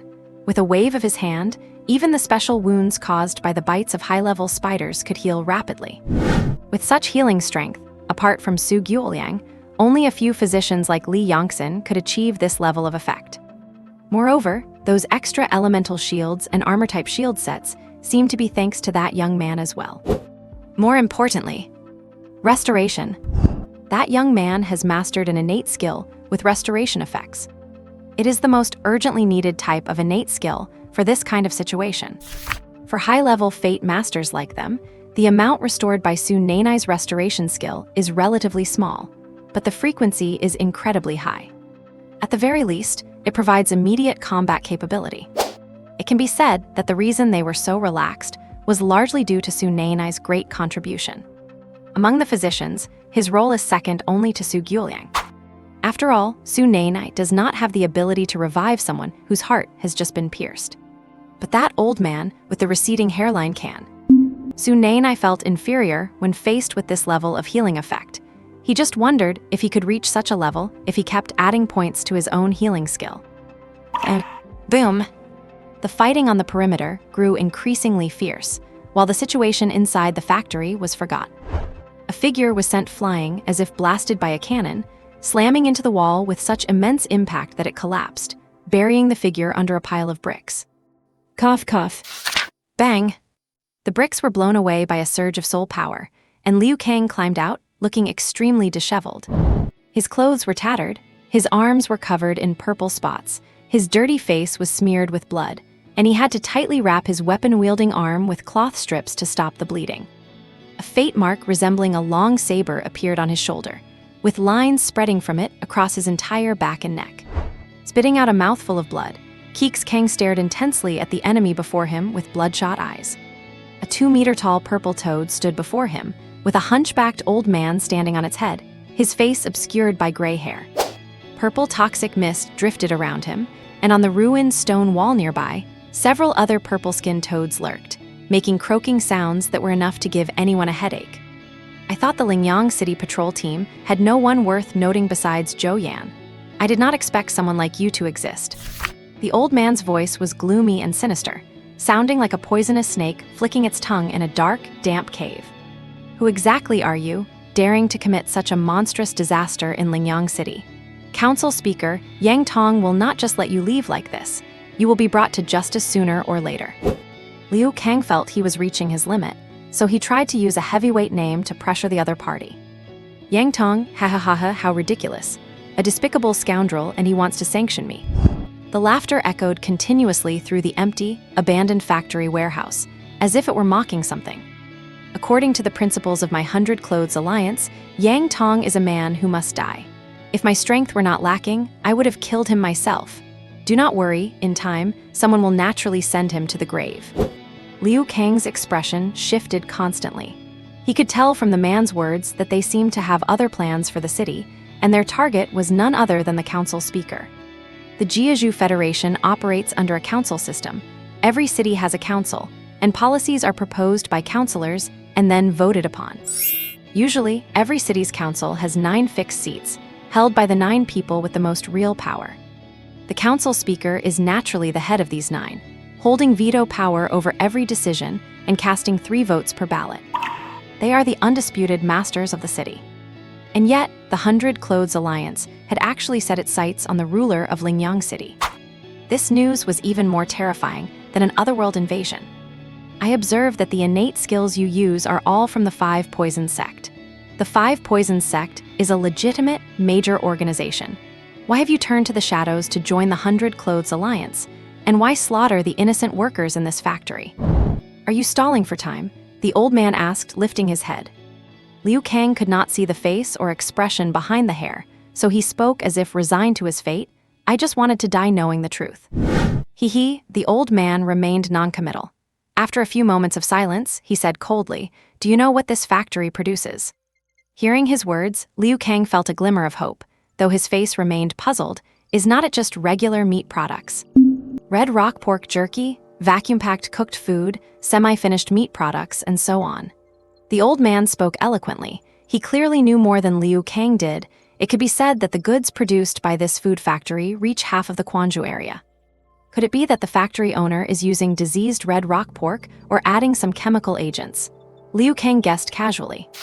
Your imagination of evil is truly narrow. The old man laughed, his laughter filled with scorn. Even though it was just a verbal exchange, being looked down upon like that made Liu Kang feel awkward. Do you know about the delusion beast? Liu Kang's expression changed instantly. His attempt at verbal sparring collapsed, and his face turned as dark as lead. Seeing Liu Kang's expression, the old man roared with laughter. Ha ha ha ha, it seems you have figured it out. The delusion beast sounds like a meatstock species, but it is the exact opposite. The delusion beast has no aggression, is pig-like in shape, and moves extremely slowly. Besides growing quickly, it has no special abilities. Whether in the otherworld or the wilderness, it is easily killed. But it is a species that must be culled every year. Do you know why? Liu Kang remained silent. Because of its meat. Why does one kill a beast? For humans, it is for the creature's corpse materials. Some are used, some are eaten. For other beasts, it is quite simply for predation. But every year, this species proliferates because it is useless. Especially its meat, which contains trace toxins that cause neurological paralysis in any species that consumes it in large quantities. The irony is that, because the toxin content is too low, it is not worth refining for research materials due to high costs. Every year, the meat of the delusion beast is burned directly. No one wants it, and no one dares to eat it. But in Lingyang City, there is a food processing plant that uses this meat as its raw material. Tusk, the daily output of this factory is quite substantial. I wonder where they get all that raw material. Tell me, if the meat is discarded on the ground and no one picks it up, what is the acquisition cost? If it were cheap enough to be basically free, that would be one thing, just a greedy factory owner. But if they are paying standard market prices for red rock pork, where is all that money going every time they make a purchase? Liu Kang remained silent, trembling uncontrollably. That is no excuse for what you have done. Liu Kang gritted his teeth. Such matters should have been handled by us, for the 100 Robe Alliance to act in this manner. Handle it. What kind of punishment would the factory manager even receive? The old man asked with a sinister sneer. It is dictated by the heavenly laws of the 9 Provinces Federation. If large-scale casualties occur, the penalty is almost certainly death. The old man threw his head back and laughed uncontrollably, as if he had heard a joke. If possible, when someone commits such acts, is there still room for ifs and maybes? He is already dead. And what about the employees? Liu Kang retorted angrily. Though he believed the manager deserved to die for such actions, he did not condone the man's methods. The meat of the maize beast is distinct from red rock pork. Can you guarantee that the factory workers were unaware of the situation? Even if they were ignorant, they must have had their suspicions. If they had their suspicions, and yet continued to work in that factory, what else could you call that but complicity? Some people are just confused and killed wrongly. Liu Kang stared at the man, who stood looking down from above, wielding self-righteous justice like a judge, and was consumed by rage. When weeding a field, it is inevitable that some wheat will be damaged. Sacrifice is necessary. The old man looked up and leaped from the back of the purple toad, his tone dripping with false compassion. I can see that you are a man of justice yourself. Why not join our 100 Robe Alliance? With our combined strength, we can carve out a new world. What a load of nonsense. Liu Kang scoffed at the man's sanctimonious display. It is nothing more than an excuse you use to justify murdering these people. The old man sighed at this. You and your team members are all so stubborn, then I have no choice but to send you to join them.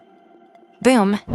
The pitch-black toad tongue, like a stabbing spear, slammed into the spot where Liu Kang had been standing. Oh, you still have the reflexes to dodge even when injured like that? Then you might as well enter my children's bellies and achieve sublimation. The old man let out a croak, and the several toads crawling on the walls immediately lunged at Liu Kang. At the same time, their tongues shot out, coiling toward Liu Kang. Ha/slash. Liu Kang's eyes were bloodshot, his body red as a cooked shrimp and steaming with heat. With a single swing of his standard-issue blade, it erupted with a dazzling glow, and a massive wave of sword energy surged outward, crushing all the purple toads in its path. The empty warehouse was sliced in two and collapsed with a roar. The gale whipped up by the sword energy stirred the old man's hair, revealing a withered face with crumpled features and a flicker of slight surprise in his eyes. A technique that burns blood to boost power, a suicidal innate skill. Heh, you were stalling for time just to use this move. Enough to kill you? Liu Kang wasted no more words. He could feel his blood burning rapidly. He could not hold this state for long, so he had to finish it quickly. The life vein patterns on his shoulders retreated from his back and quickly spread down both of his arms. Boom! The ground caved in as Liu Kang appeared instantly before the old man, his blade sweeping in a dazzling arc, charged with his unstoppable momentum, intent on cutting him in two. Naive, the old man was calm in the face of this explosive strike. Since he dared to arrogantly play along to stall for time, he naturally trusted his own power above all else. Although his specialty was controlling venomous creatures, he was also an offensive-class life master. Purple mist swirled around the old man, and he reached out a claw. His 5 fingers, hooked like talons, were wreathed in flickering purple ghost fire. Clang! The unstoppable, 10-meter-long blade wave was caught by that single claw, and the immense impact sent the old man flying out of the warehouse. A figure slid through the smoke. It was the old man, still holding onto the sword energy with his claw. He clenched his 5 fingers. Crack! The sword energy, already losing its momentum, was crushed to nothingness by that grip. Ha ha ha ha, is that all you? Rumble! Before the old man could roar with laughter or enjoy seeing Liu Kang's despair, a thunderclap exploded. A figure shot out from the completely ruined warehouse. Liu Kang, now completely charred and billowing white smoke, held his left hand in a blade shape. In front of his palm, a cyclone was compressed to the size of a fist. Within that cyclone, lightning flickered and thundered, holding terrifying power. I told you, this move I was brewing, while stalling for time, is more than enough to kill you.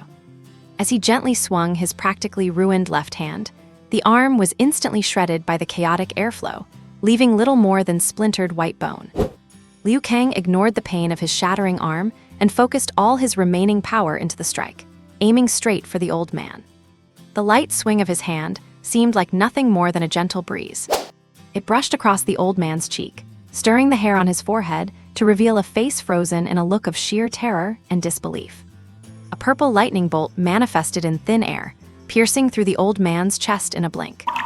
Whoosh vroom! Like a cannon blast from a vortex, the area in front of Liu Kang's swinging arm was swept away by a hurricane cannon, leaving only debris. The brick walls and the toads were ground into nothingness, leaving only a barren, open space. In the center, the old man still stood.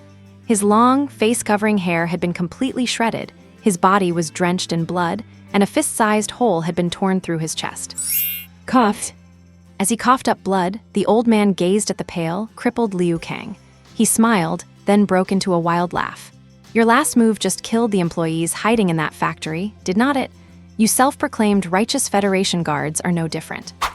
On the edge of the open space, a steel factory building had been caught in the crossfire, half of it demolished by Liu Kang's strike.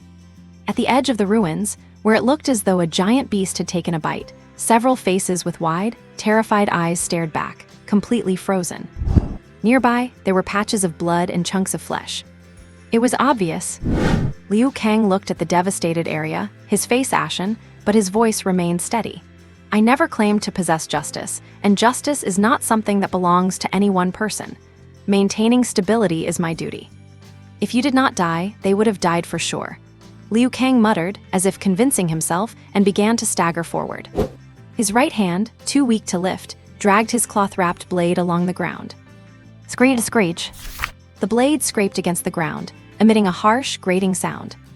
Liu Kang had no strength or soul power left, but the monster was still alive. After taking that hit, the old man was all but finished. Finish him off. It was an obsession, and a matter of combat discipline. Your strength truly is impressive. What a pity. The blood-drenched old man let out a mournful sigh. Suddenly, a purple symbol, a bizarre insect, began to glow on his forehead. Countless venomous insects began to crawl out from the barren ground. Instead of crawling toward the exhausted Liu Kang, they swarmed onto the old man's broken body. Crunch, crunch. The sound of chewing and grinding bone filled the air, making one's skin crawl. A centipede crawled into the old man's chest cavity, and his broken body actually began to stretch and reform. Haha, with a body of 1,000 insects, I am immortal. Do you really think you can kill me? The old man, who had just been shattered by a single blow, now had poisonous insects crawling all over his body. He touched the destiny mark on his forehead, and with a wave of his hand, a black robe appeared out of thin air, draping over him to hide the wriggling insects on his skin. One could still see insects crawling across his face from time to time, making anyone who saw it shudder with cold. Watching the old man recover as if nothing had happened, becoming even more terrifying, Liu Kang collapsed to the ground, his broken body swaying, his eyes filled with helplessness. Hey, so this is the end. Ever since he became a patrol guard, he had seen many comrades, seniors, and subordinates sacrifice their lives. Sometimes he would wonder if he would face this day himself, and now it seemed the time had come. Have you accepted your fate? The old man looked at Liu Kang, who was lying on the ground staring blankly at the sky, his mouth curling into a sneer. Then it ends here. He reached out a claw, aiming his ghost fire claw directly at Liu Kang's throat. A pillar of light reaching toward the sky pierced through the invisible barrier and descended upon Liu Kang, even dispersing the purple ghost fire claw that was about to strike. What? The old man, who had always viewed everyone as his own little nibble of fun, showed a look of terror on his face for the first time. How could this be? The barrier was actually seen through. The barrier he set up had a deceptive effect from the outside. If one did not come to the edge to observe carefully, even a yellow-grade Destiny Master would not have discovered it. But now, this also did not fit the patrol habits of the Lingyang City Guards. Generally, if there was no request for support, the patrol team would send a signal connection to headquarters every half hour. In other words, headquarters would know within at most half an hour if the team lost contact. Half an hour, that was enough for him to do many things. He was not afraid of patrol reinforcements either. After all, the strongest chief of the Lingyang City Patrol was only at the yellow-grade peak of Destiny Essence Theory. Even if he could not win, he could still run. But the aura of this beam of light, it was by no means something a yellow grade could compare to. Even Lingyang Arbitration Chairman Yang Tong might not have such momentum. Dangerous, extremely dangerous. Run! The thought flashed through the old man's mind, and without another word, he ran toward the west side of the factory. There were some factory workers hiding on the west side, which might make this barrier-breaking powerhouse a bit cautious. Moreover, the west side was a dense forest, which would aid in his escape. Run, do you think you can escape? A sharp, clear shout rang out in the air. A massive sword of holy light not only blinded the fleeing old man, but also forced Su Naiwen, Su Guoliang and his team, and even Liu Kang, who was sitting up in confusion, to shut their eyes against the glare. A miserable, high-pitched scream, short and sharp, was followed by a ground-shaking tremor. A few breaths later, the glare dissipated, and the ground slowly returned to calm. Liu Kang, however, stood dumbfounded, staring at a puddle of mush and a tattered black robe not far away. That old man just died like that. He slowly lifted his head to look at the figure gracefully landing from the air. Her hair was coiled up, revealing a swan-like neck, and a pair of intellectual glasses rested on her gentle face. Her loose loungewear clung to her figure in the wind, making one afraid to look directly. Lingyang City Patrol Captain Liu Kang thanks, Senior, for helping us eliminate the heretics of the Hundred Clothes Alliance. Liu Kang did not dare look directly at her. That pillar of light that had pierced the barrier had instantly recovered most of his injuries. Even his left arm, which had been reduced to bone, was nearly restored.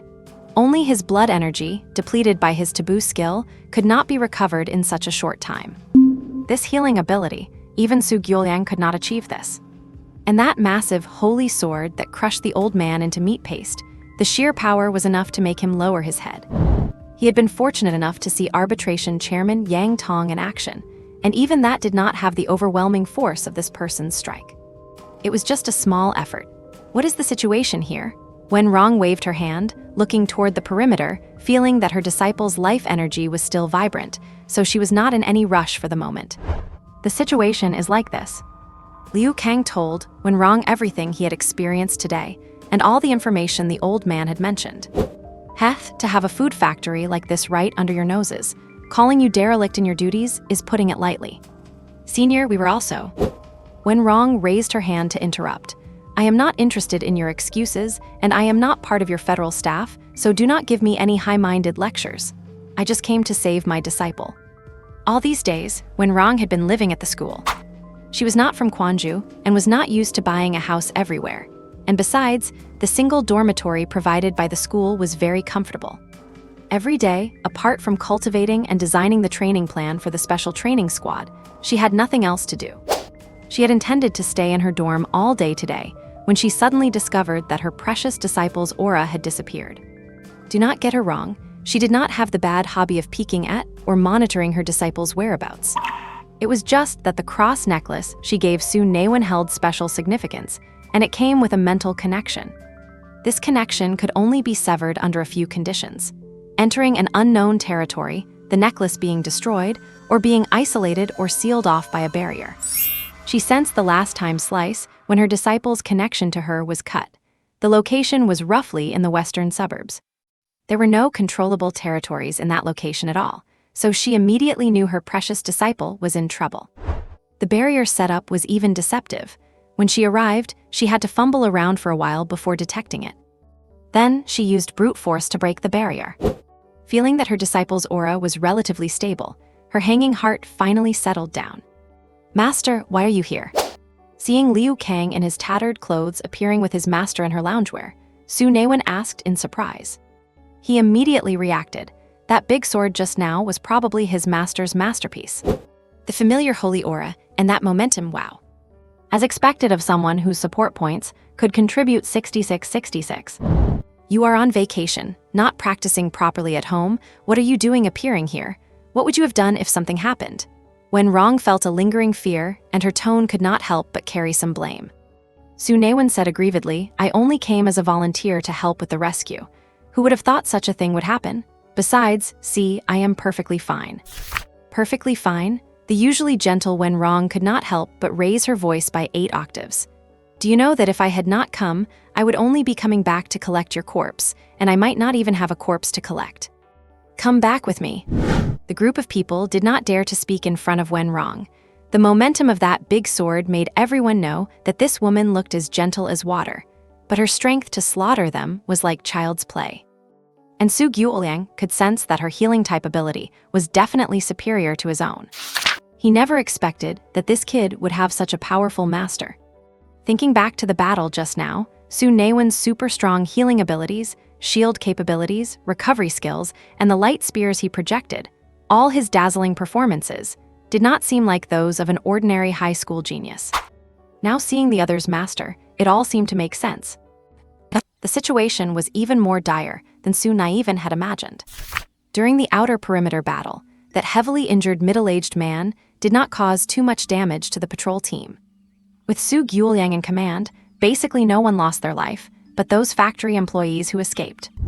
They are healers, not gods. In that chaotic scene, the factory employees, who were unable to protect themselves and lacked combat capability, were essentially destined to be bitten by the spider's mouthparts or pierced through by their legs when facing the swarm. At the beginning of this battle, Su Naiwen had not felt it was particularly dangerous either. After all, as the weakest healer, he had been surrounded tightly by the patrols and other healers, protected very well. But looking at the mess of flesh and blood on the ground, the corpses riddled with holes by the spider's swarm, and the faces of the dead exposed to bare white bone from being gnawed on. Su Naiwen's complexion did not look so good anymore. Under Su Guoliang's treatment, Old Zhang and the other two, who had mostly recovered, looked at Liu Kang. Old Cow and the others. Hearing this, Liu Kang closed his eyes, took a deep breath, and only after a long while spat out 2 words, they are gone. These 2 words seemed to have exhausted all his strength. Old Zhang and the other two swayed upon hearing this, and the rest of the patrols were also filled with gloom and disbelief. Comrades who were still chatting and playing cards together yesterday, today. 2 squads, 10 people. These 10 were the frontline team of the patrol, the absolute elite among the frontlines, and their strength was among the best in the squad. Otherwise, that top-tier Fate Master with sensory induction would not have been injured so heavily, giving old Zhang and the others a chance to kill him. This battle resulted in heavy losses. Liu Kang gripped his fists tightly. He was accustomed to the sacrifice of his colleagues. When rescuing during alien domain invasions, comrades had also fallen before his eyes. Besides feeling grief and a sense of powerlessness, he also felt a heavy sense of pride. They sacrificed themselves for the city to save more people. This is duty. I cannot say it was worth it, but it counts as having no regrets. But this time, the old man's sneer and that appalling darkness echoed in his ears. He dared not tell the 20-odd colleagues before him about these things. Senior Wen, before this incident is truly settled, please. I do not like to repeat what I have said. I am not interested. Wen Rong knew what the other party wanted to say. It was nothing more than keeping it secret and not talking nonsense.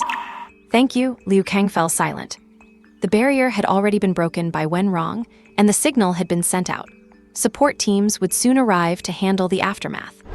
Of the 10 fallen colleagues, only 3 complete bodies were found, the rest. Of the 600 or so factory employees, fewer than 100 were unscathed, over 300 were missing or dead, and the rest were either maimed or seriously injured.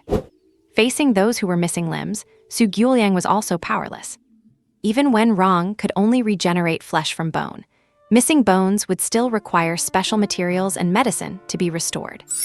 Naturally, these materials and drugs were not something these factory employees could afford. Su Naiwen helped treat the wounded factory workers, and although each gave only a single-digit amount of auxiliary points, even a mosquito's leg is meat. What is more, with so many people added together, it counted as a grasshopper's leg, enough for him to chew on for a bit. Are you the factory's cashier? I ask, you answer. Looking at the sharp-mouthed, pale-faced, middle-aged man in front of him, Liu Kang said coldly, "Where are the factory's accounts and raw material entry information?" The old man from the 100 Clothes Alliance had laid out the darkness of this factory, so naturally, Liu Kang could not just listen to one side. He needed to verify it. The finance department where the accounts were kept has been smashed, and the accounts can no longer be found. The cashier's face turned white. It was hard to tell if he was scared or if his body had been hollowed out by alcohol and debauchery. Cannot find them? Heh, what about the electronic accounts? Liu Kang's eyes contained a hint of coldness. Tell the truth, otherwise, I can check them on the Sky Eye sooner or later by mobilizing my authority. This. Seeing him cowering and refusing to speak, Liu Kang had a guess in his heart. Do you know what the raw materials you used were? I do not know, the cashier said in a panic. Liu Kang smiled. He was so angry he laughed. You are a factory cashier, and you do not know what raw materials were brought in. The state of this cashier basically confirmed that there was definitely something fishy about the factory, and this guy was one of those in the know. Soul power gathered in his palm, and he wished he could slap this guy in front of him to death. But he could not. The factory manager had already been killed by that old man. The accountant was likely gone too. And if this cashier survived by luck, he was very likely a person in the know. If this factory was just doing evil on its own, then the matter would be over. But what kept Liu Kang uneasy were the things the old man had said. The Western Suburb Food Factory was not a small plant, and it is not like they could just ship goods out whenever they wanted. If there was no one else behind this, Liu Kang could not convince himself to believe it. Call 2 people, take him back to the bureau, guard him strictly, and without my orders, do not let him leave. Liu Kang called over 2 trusted subordinates and solemnly instructed. Understood. Seeing Captain Liu so serious, the 2 did not ask any extra questions and strictly carried out the order. What are you doing? What are you doing? I am a casualty, a victim. Why are you arresting me? The cashier panicked, especially with Liu Kang's attitude, which filled him with a fear that his days were numbered. Mr. Sun, we are just asking you to return to the bureau to make a statement. Please cooperate. Without another word, Liu Kang shoved him into the car and had 2 colleagues send him back to the bureau. Next, Liu Kang questioned several more people, and watching the factory employees' reactions, his heart grew colder and colder. It turned out that it was just as the old man had said.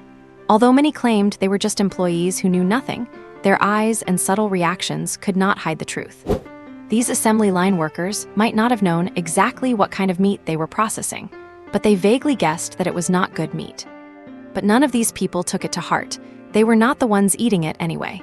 At most, they would go home and tell their family members not to eat anything that came out of this factory. These people were not entirely innocent.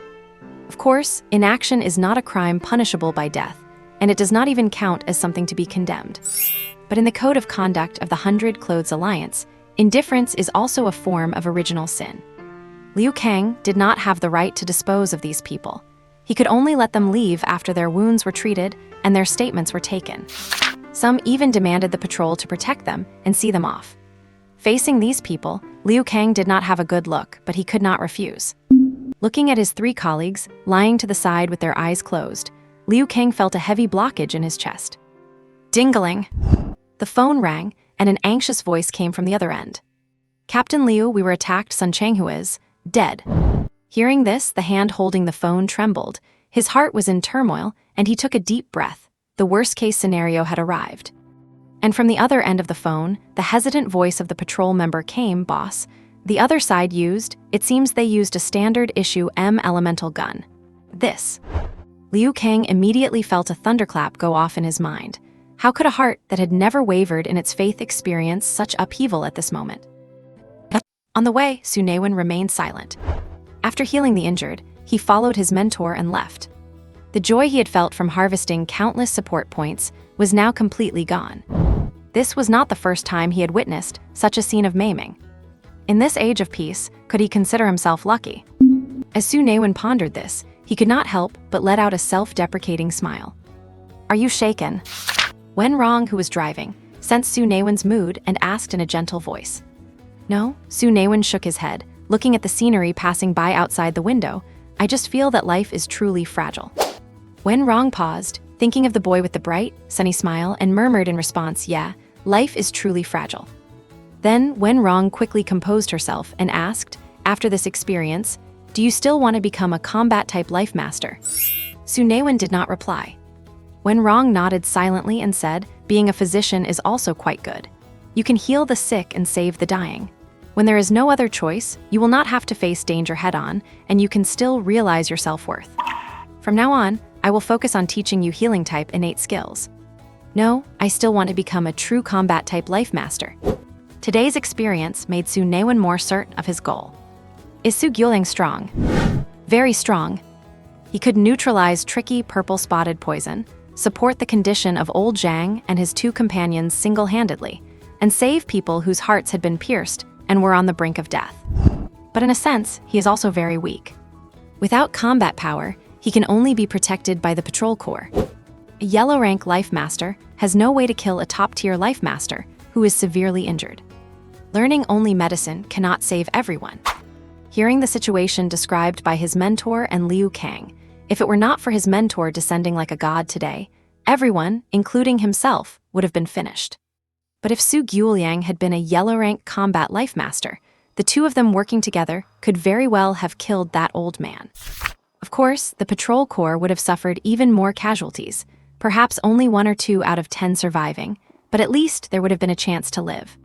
So Su Naiwen had a sudden realization. Cultivating both medicine and combat is the right way. A combat-type healing life master is the path he should take. Su Naiwen had thought so in the past as well, but today he was even more determined. Looking at the now high-spirited Su Naiwen, Wen Rong smiled. The 2 of them are really alike. Are you really sure? Yes. Seeing Su Naiwen's unhesitating response, Wen Rong nodded, let us start intensive training tomorrow. Huh? Su Naiwen could not process this immediately. It is still the holidays. Why is there suddenly intensive training? If you want to improve your strength, practicing behind closed doors is useless. Tomorrow, I will take you to the Fengyang secret realm. Combat is the best way to improve your strength. So sudden, Su Naiwen had always been the type to put off until tomorrow what could be done today, needing a long time to prepare for anything. Wen Rong's decisive decision on the training time left him completely stunned. Since you have made up your mind, strike while the iron is hot. Also, take this. It is a decent item that can hide your presence. It is the life artifact of that heretic from the 100 Garment Alliance whom I beat into pulp. As Wen Rong spoke, she tossed the black robe beside her to Su Naiwen.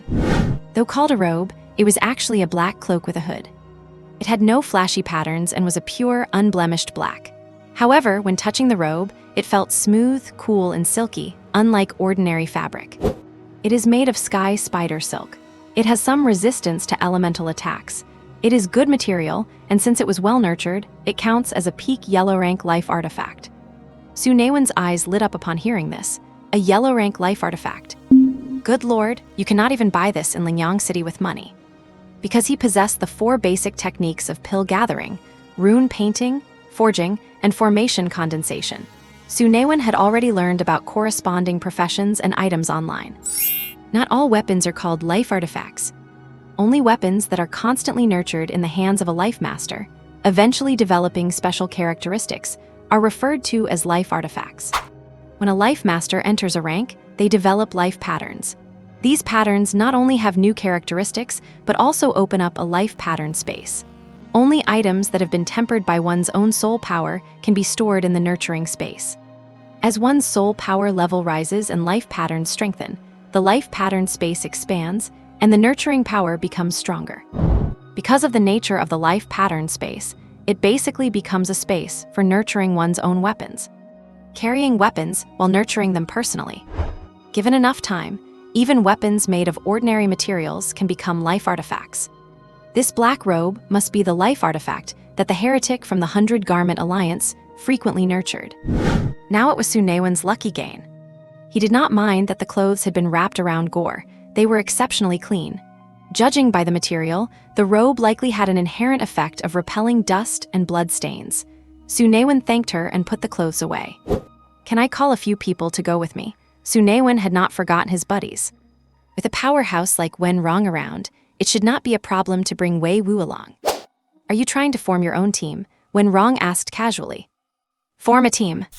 Seeing Su Naiwen's confused expression, Wen Rong explained, the diversity of life masters represents the diversity of abilities.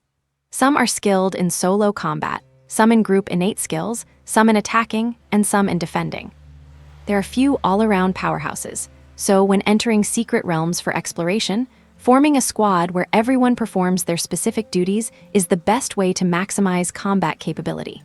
This is why 5-on-5 matches are the most popular in the Flag Capture League.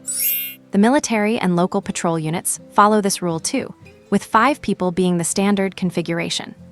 Many independent adventure teams are also groups of 5. Seeking comrades to stand side by side with as early as high school is a good decision. Su Naiwen scratched his head. I had not thought that far ahead. I just get along well with Wei Wu. That little girl named Jiangling and your roommate Yang Yu also have good potential, and your life grid characteristics are complementary, making them good team choices. Su Naiwen did not quite know what to think. She really is a mentor who acts like a parent, choosing his teammates for him and being even more overbearing than his own mother. After sending Su Naiwen home, Wen Rong left after reminding him to be ready for the Fingyang secret realm tomorrow. Su Zhang, who had been acting like a couch potato since returning from his business trip, did not pay much attention when his son got home. He had no idea that his son had just walked through the gates of death in the suburbs. Dad, my mentor is taking me to the Fingyang secret realm tomorrow, just letting you know. Oh, the secret realm, then you should. What? The secret realm? Su Zhang, who was flipping through a book in his study, suddenly looked up, looking at Su Naiwen in disbelief. The Fingyang secret realm? Are you crazy? Why go to such a dangerous place? You are just a high school freshman, are not you? Su Cooldones asked in surprise. Although the Fingyang secret realm is only a level 2 realm, it is still very dangerous, as there are ranked alien beasts inside. My mentor is taking me there for combat practice. Your mentor? Who is your mentor? Is the Fingyang secret realm a place just anyone can enter? My mentor is at least a profound rank life master. A profound rank life master is not. Wait, profound rank? Forget I said anything, go have fun. Since his mother was working the night shift and had not come home, Su Naiwen did not tell her anything. Early in the morning, he threw on a black cloak, shouldered his backpack, and headed to school. He had received a message last night from his mentor, that heavy hitter of a teacher, telling him to meet at the school. Brother Wen, I am here. Just as he stepped out of the street corner, he saw Wei Wu, that burly guy with a baby face, carrying a travel bag and grinning broadly at him. Su Naiwen walked up and gave him a slap on the back. What are you grinning about? Did not you say yesterday that your dad would not let you come? Wei Wu scratched his head and chuckled foolishly. My dad did not want me to go, but my mom agreed. Su Naiwen glanced toward the direction of Wei Wu's home. Recalling Wei Wu's mother, he was filled with deep emotion. Your father truly possesses the spirit of a real man. The two of them, loaded down with big and small bags, took a vehicle to the school. At the school gate, Su Naiwen spotted 3 figures. Huh, what is going on with you two? Seeing Jiang Ling carrying her spear, and Yang Yu standing there with his arms crossed looking aloof, Su Naiwen was completely baffled. His mentor could not have actually called these two back, could she? Having spent so much time together, although Su Naiwen did not know the full details of their family backgrounds, he did know that neither of them seemed to be from Quanzhou. Though he did not know why they had traveled so far to reach this small third-tier city, it seemed impossible that they could just be summoned back with a single phone call. They just happened to both be at school, so I called them when Rong said. Su Naiwen was a bit confused. Are not you going home for the New Year? Some holidays had vanished in this parallel world, but the Lunar New Year had persisted throughout. Jiang Ling ran away from home. Yang Yu, same here. Su Naiwen, impressive. Wei Wu looked left and right, feeling left out for not saying anything. After thinking for a long while, he managed to squeeze out 2 words, amazing. Wen Rong looked at the 4 of them, speechless. All right, it is getting late. Let us get moving and head to the Fengyang secret realm first. The 5 of them squeezed into the car, especially with Wei Wu's massive travel bag and Jiang Ling's long spear. There was simply nowhere to put them. Damn, Wei Wu, what kind of junk is in your bag? An iron pot, a griddle, a solar-powered stove, plus chicken wings, steaks, sausages, a tablecloth, tableware, little stools. What the hell do you think we are going on a picnic? And you, as a young girl, what does it look like carrying a spear around all day? How can you go to a secret realm without a weapon? It would be wrong to go empty-handed. Damn, my gear is wrapped around my waist. Yang Yu, what the hell are you staring at? I am talking about a soft sword, though of course, that thing too. Yang Yu, I do not believe you. Su Naiwen, get lost. That eager-to-try look in his eyes gave him goosebumps. After swaying and bickering for over 2 hours, they finally left the city and reached their destination. When they first arrived, Su Naiwen thought he had ended up in another city. Crowds of people, tall buildings used as guest houses, and all sorts of eclectic shops. This was hardly the outskirts. It looked exactly like a bustling small town, with street vendors everywhere. Step right up, do not miss out. Blade crane claws, fire ape eyes, only 3,700 for one. Snake gall, crimson flame snake gall. Who the hell is buying snake gall? Roasted bird eggs, nice and hot, delicious, super fragrant. Mommy, I want a roasted bird egg. Eat the big one, are 2 enough? Yes, thank you, mommy is the best. Bow vegetables, dirt cheap. Bow vegetables, dirt cheap, bow vegetables. Normally worth over 3,000, now only 500. Do not ask me why. The secret realm manager is my cousin. And no matter what world you are in, there is never a shortage of talent. For a fleeting moment, Su Naiwen actually had the illusion that he had returned to his original world. There is even someone selling talent skill spirit crystals. Are not they afraid of getting robbed?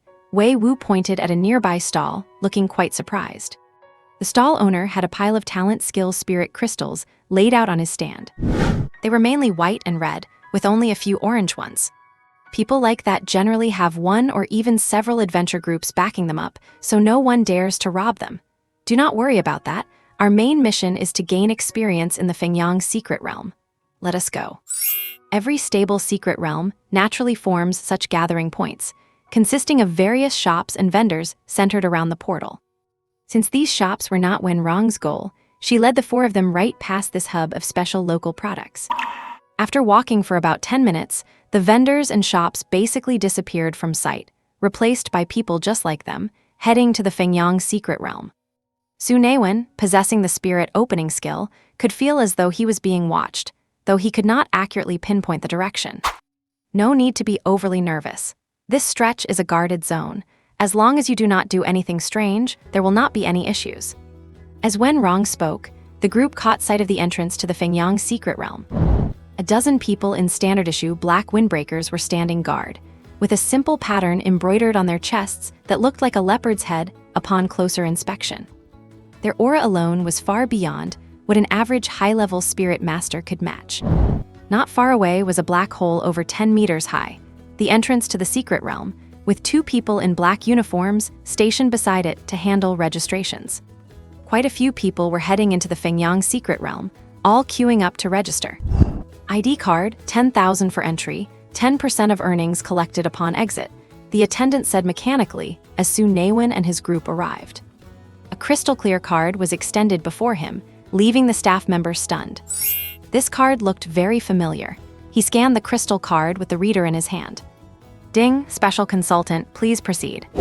The staff member froze, then jerked his head up to see Wen Rong's calm expression. He hurriedly saluted, and after finishing, respectfully returned the crystal card.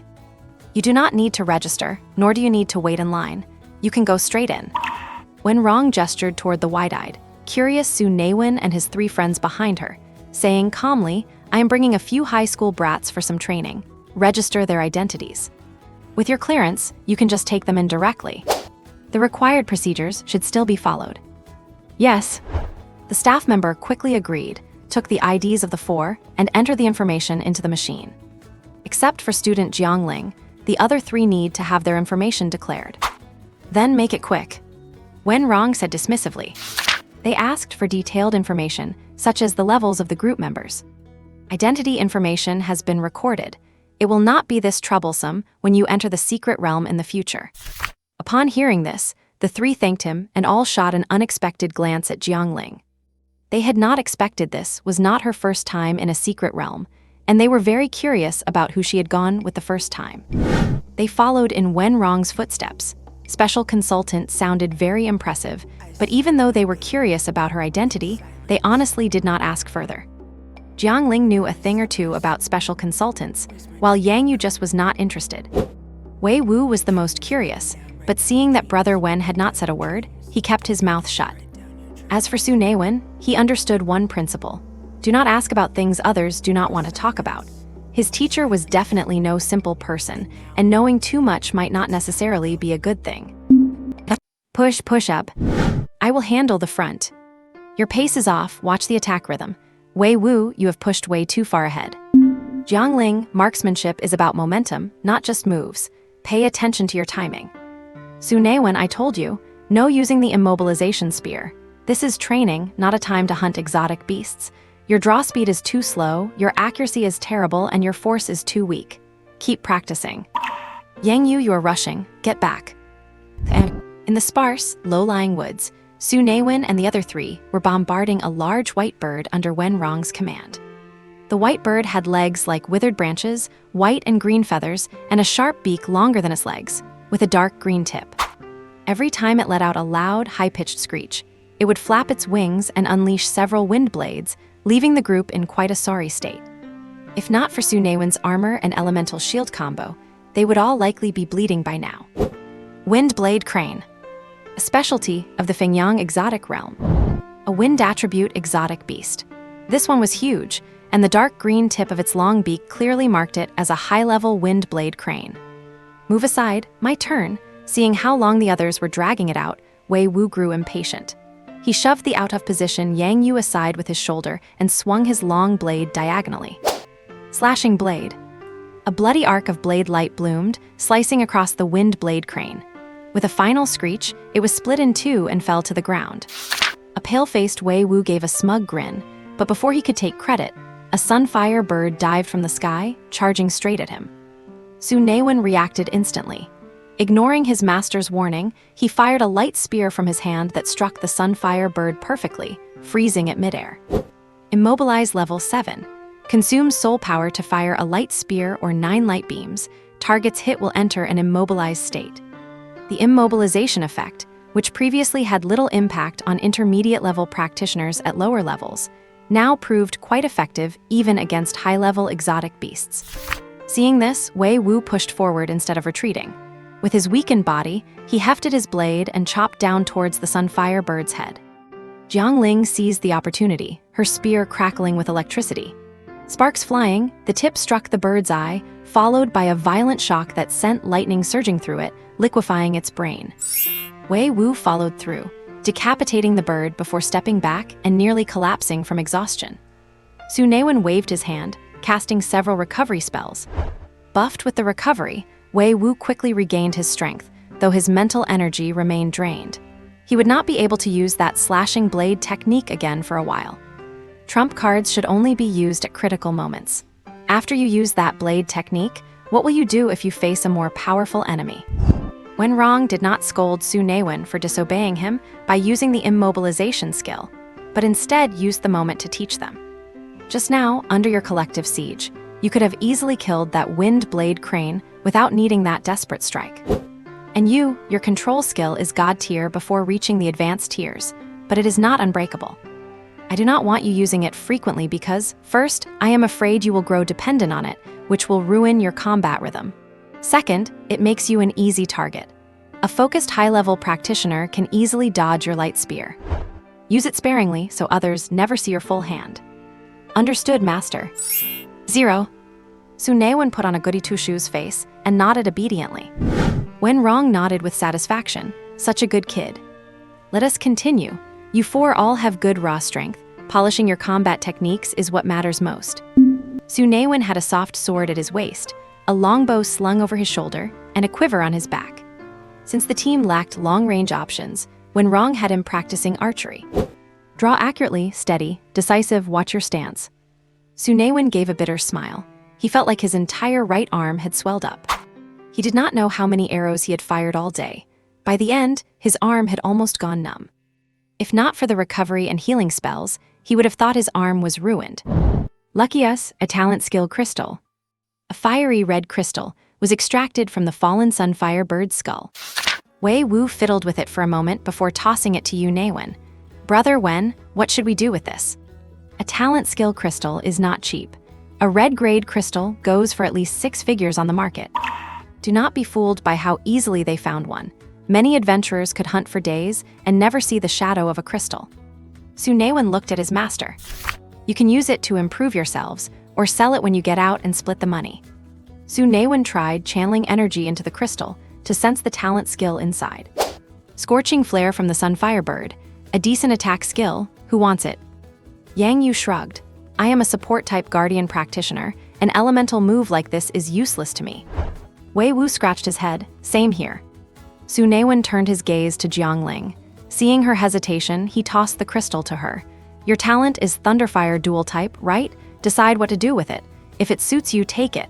If not, we will sell it and split the proceeds. Jiangling bit her lip, hesitated, and then put the crystal away. I will take it. I will pay you all the market price for your shares. Consider it a purchase. Su Naiwen did not play coy or tell her she did not have to pay. He waved his hand. Up to you. Wenrong nodded silently. It was starting to look like a team that could go the distance. There is a small group of long-armed fire apes ahead. They are not high-level, perfect for you to practice on. Su Naiwen and the other 3 sneaked over and spotted the small group of fire apes. At first glance, one might mistake them for mantis long-tailed apes. They were about human height, if not taller. However, these apes had bright red fur, piercing red eyes, and sturdy builds.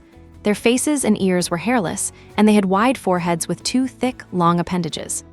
There were about 7 of them, some rubbing their backs against trees, others hanging from branches with their long, thick arms, swinging leisurely.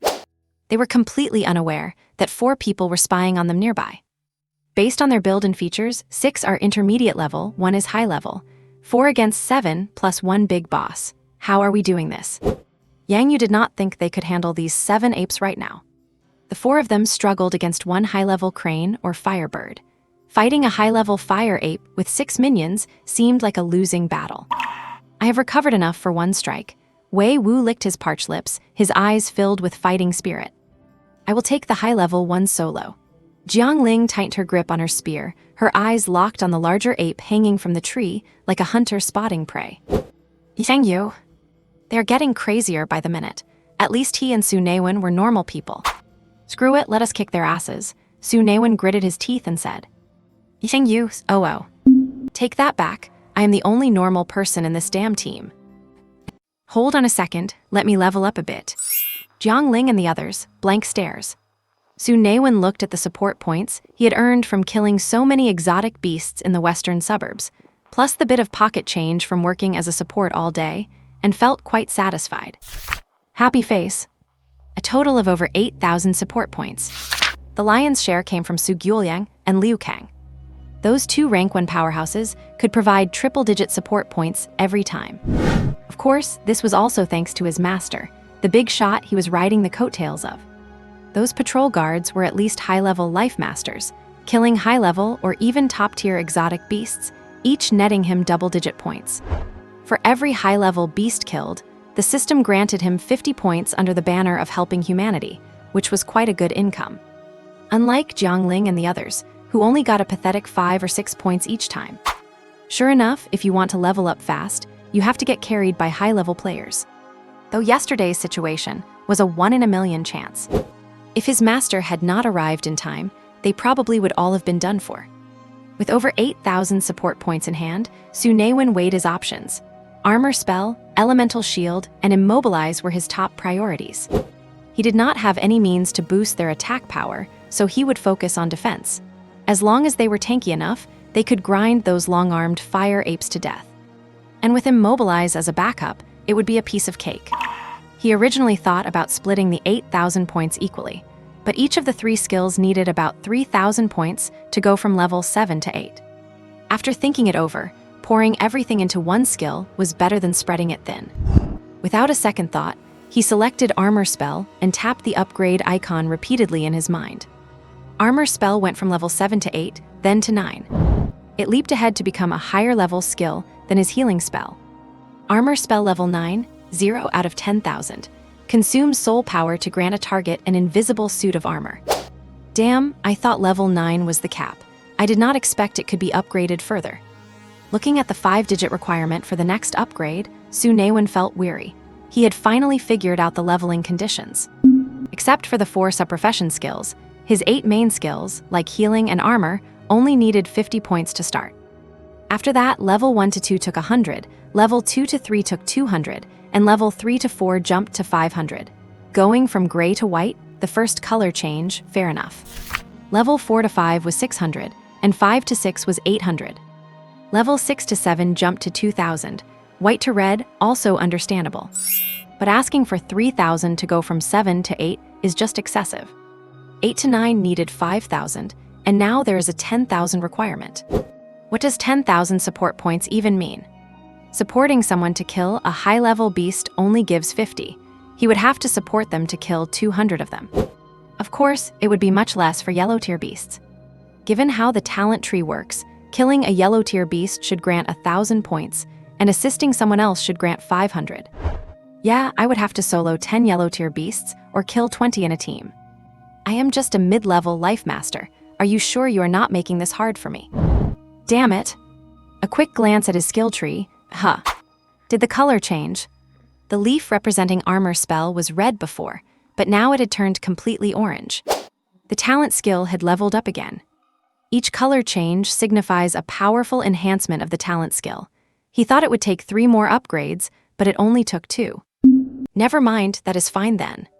What is 10,000 support points anyway? Su Naiwen's specialty is riding coattails. Master, please carry me. Wen Rong noticed her dear apprentice looking at her with sparkling eyes, and felt very gratified by his good fighting spirit. She was completely unaware that her dear apprentice just wanted to cling to her like a piece of luggage and slack off. Listen to my command, I have a strategy. Here is the plan. Jiangling, you go stall that single high-level long-armed fire ape. For the remaining 6 mid-level ones, Yang Yu, you hold off 3, Wei Wu, you take out the other 3, then assist Yang Yu and Jiangling. Jiangling, speechless. Yang Yu, dumbfounded. My God, what an amazing strategy. Do you think you are doing elementary school arithmetic? How do you divide 7 fire apes equally among 4 people? 1 big one for the girl, and the remaining 6 split evenly between the other 2. Wei Wu, brother Wen, do not worry, we will definitely beat them to pulp. Jiangling and Yang Yu looked at Wei Wu, who was eager to try and saw nothing wrong with the plan, and both face-palmed. This idiot. What about you, if they are all assigned to us? Yang Yu finally voiced his dissatisfaction and confusion. Even if you are a support, you cannot just stand against the wall and watch. I will protect you all, I will be your strongest backing. Go, Pika. I mean my friends. If Su Naiwen did not look so serious and sincere, the 2 would have already kicked him in the face. It is a deal. If things go south, I am calling for help. Yang Yu set a safety net. If they could not win, he did not care about looking like a coward. he was going to ask Wen Rong for help immediately. This strategy is absolutely ridiculous. If not for Wen Rong the coach being there, he would never have agreed to this. He may act indifferent to everything, but he had not reached the point of treating life and death lightly. I will go first, you guys follow up and lock the mobs. Jiangling, who had learned a lot of terminology from Su Naiwen, thought his strategy was child's play, but she still charged out with her spear. Charge! Su Naiwen gave the order and stepped back. Wei Wu shouted and charged out with his blade. For him, as long as there was a fight and monsters to chop, he would always be hot-blooded and inspired. Yang Yu curled his lips in helplessness and followed along with his shield. If Su Naiwen was just messing with them, he would definitely smash that shield against Su Naiwen's face later. Grunt roar. The burly leader of the fire apes, with bright red fur, sensed danger immediately. Seeing the three charging towards it and sensing their aura, it roared angrily. 3 mid-level small fries dare to provoke a high-level fire ape like me. Hearing their leader's roar, the other 6 fire apes bared their teeth and screeched. Seeing the 3 humans show no signs of stopping, the 6 apes bristled with fury, their crimson eyes glaring as they leapt high and lunged at the trio. 12 pillar-like arms pounded the ground, shaking the earth. They looked ferocious, determined to pound the 3 into meat paste. Jiangling, who had surged forward first, took the brunt of the attack. A fire ape leapt down from a tree, its arms raised high like 2 massive wrecking balls, smashing down towards her, the intense air pressure crushing the space and making it hard to breathe. Jiangling did not hesitate. Lightning coiled around her, her feet crackled as she carved a jagged mark in the ground, dodging the ape's strike in an instant while vaulting over the other 5 apes charging in behind. Clad in white, spear in hand, she glided through the air, leaping over the minions to strike the leader, truly a female Zhao Zilong. This lightning movement technique made Su Naiwen envious. He wondered how Jiangling had converted an elemental talent into such an aggressive, hard-hitting style. With a boom, the ape missed its punch, leaving 2 craters in the ground. It let out an angry roar and turned to chase Jiangling. Had a nice strength, play with me. Wei Wu arrived, a sick, scorching intensity in his eyes, swinging his broadsword at the ferocious ape. With blood-stained palms, his blade bloomed with a crimson glow. His red-level talent skill, Blade, was activated. I am starting to regret hanging out with you guys. Yang Yu braced his energy shield, his feet erupting with wind energy as he smashed into 2 fire apes, positioning himself right in the middle of their swarm. Looking at those arms, each thicker than his entire frame, Yang Yu twitched his mouth, damn it. Let the storm rage even harder.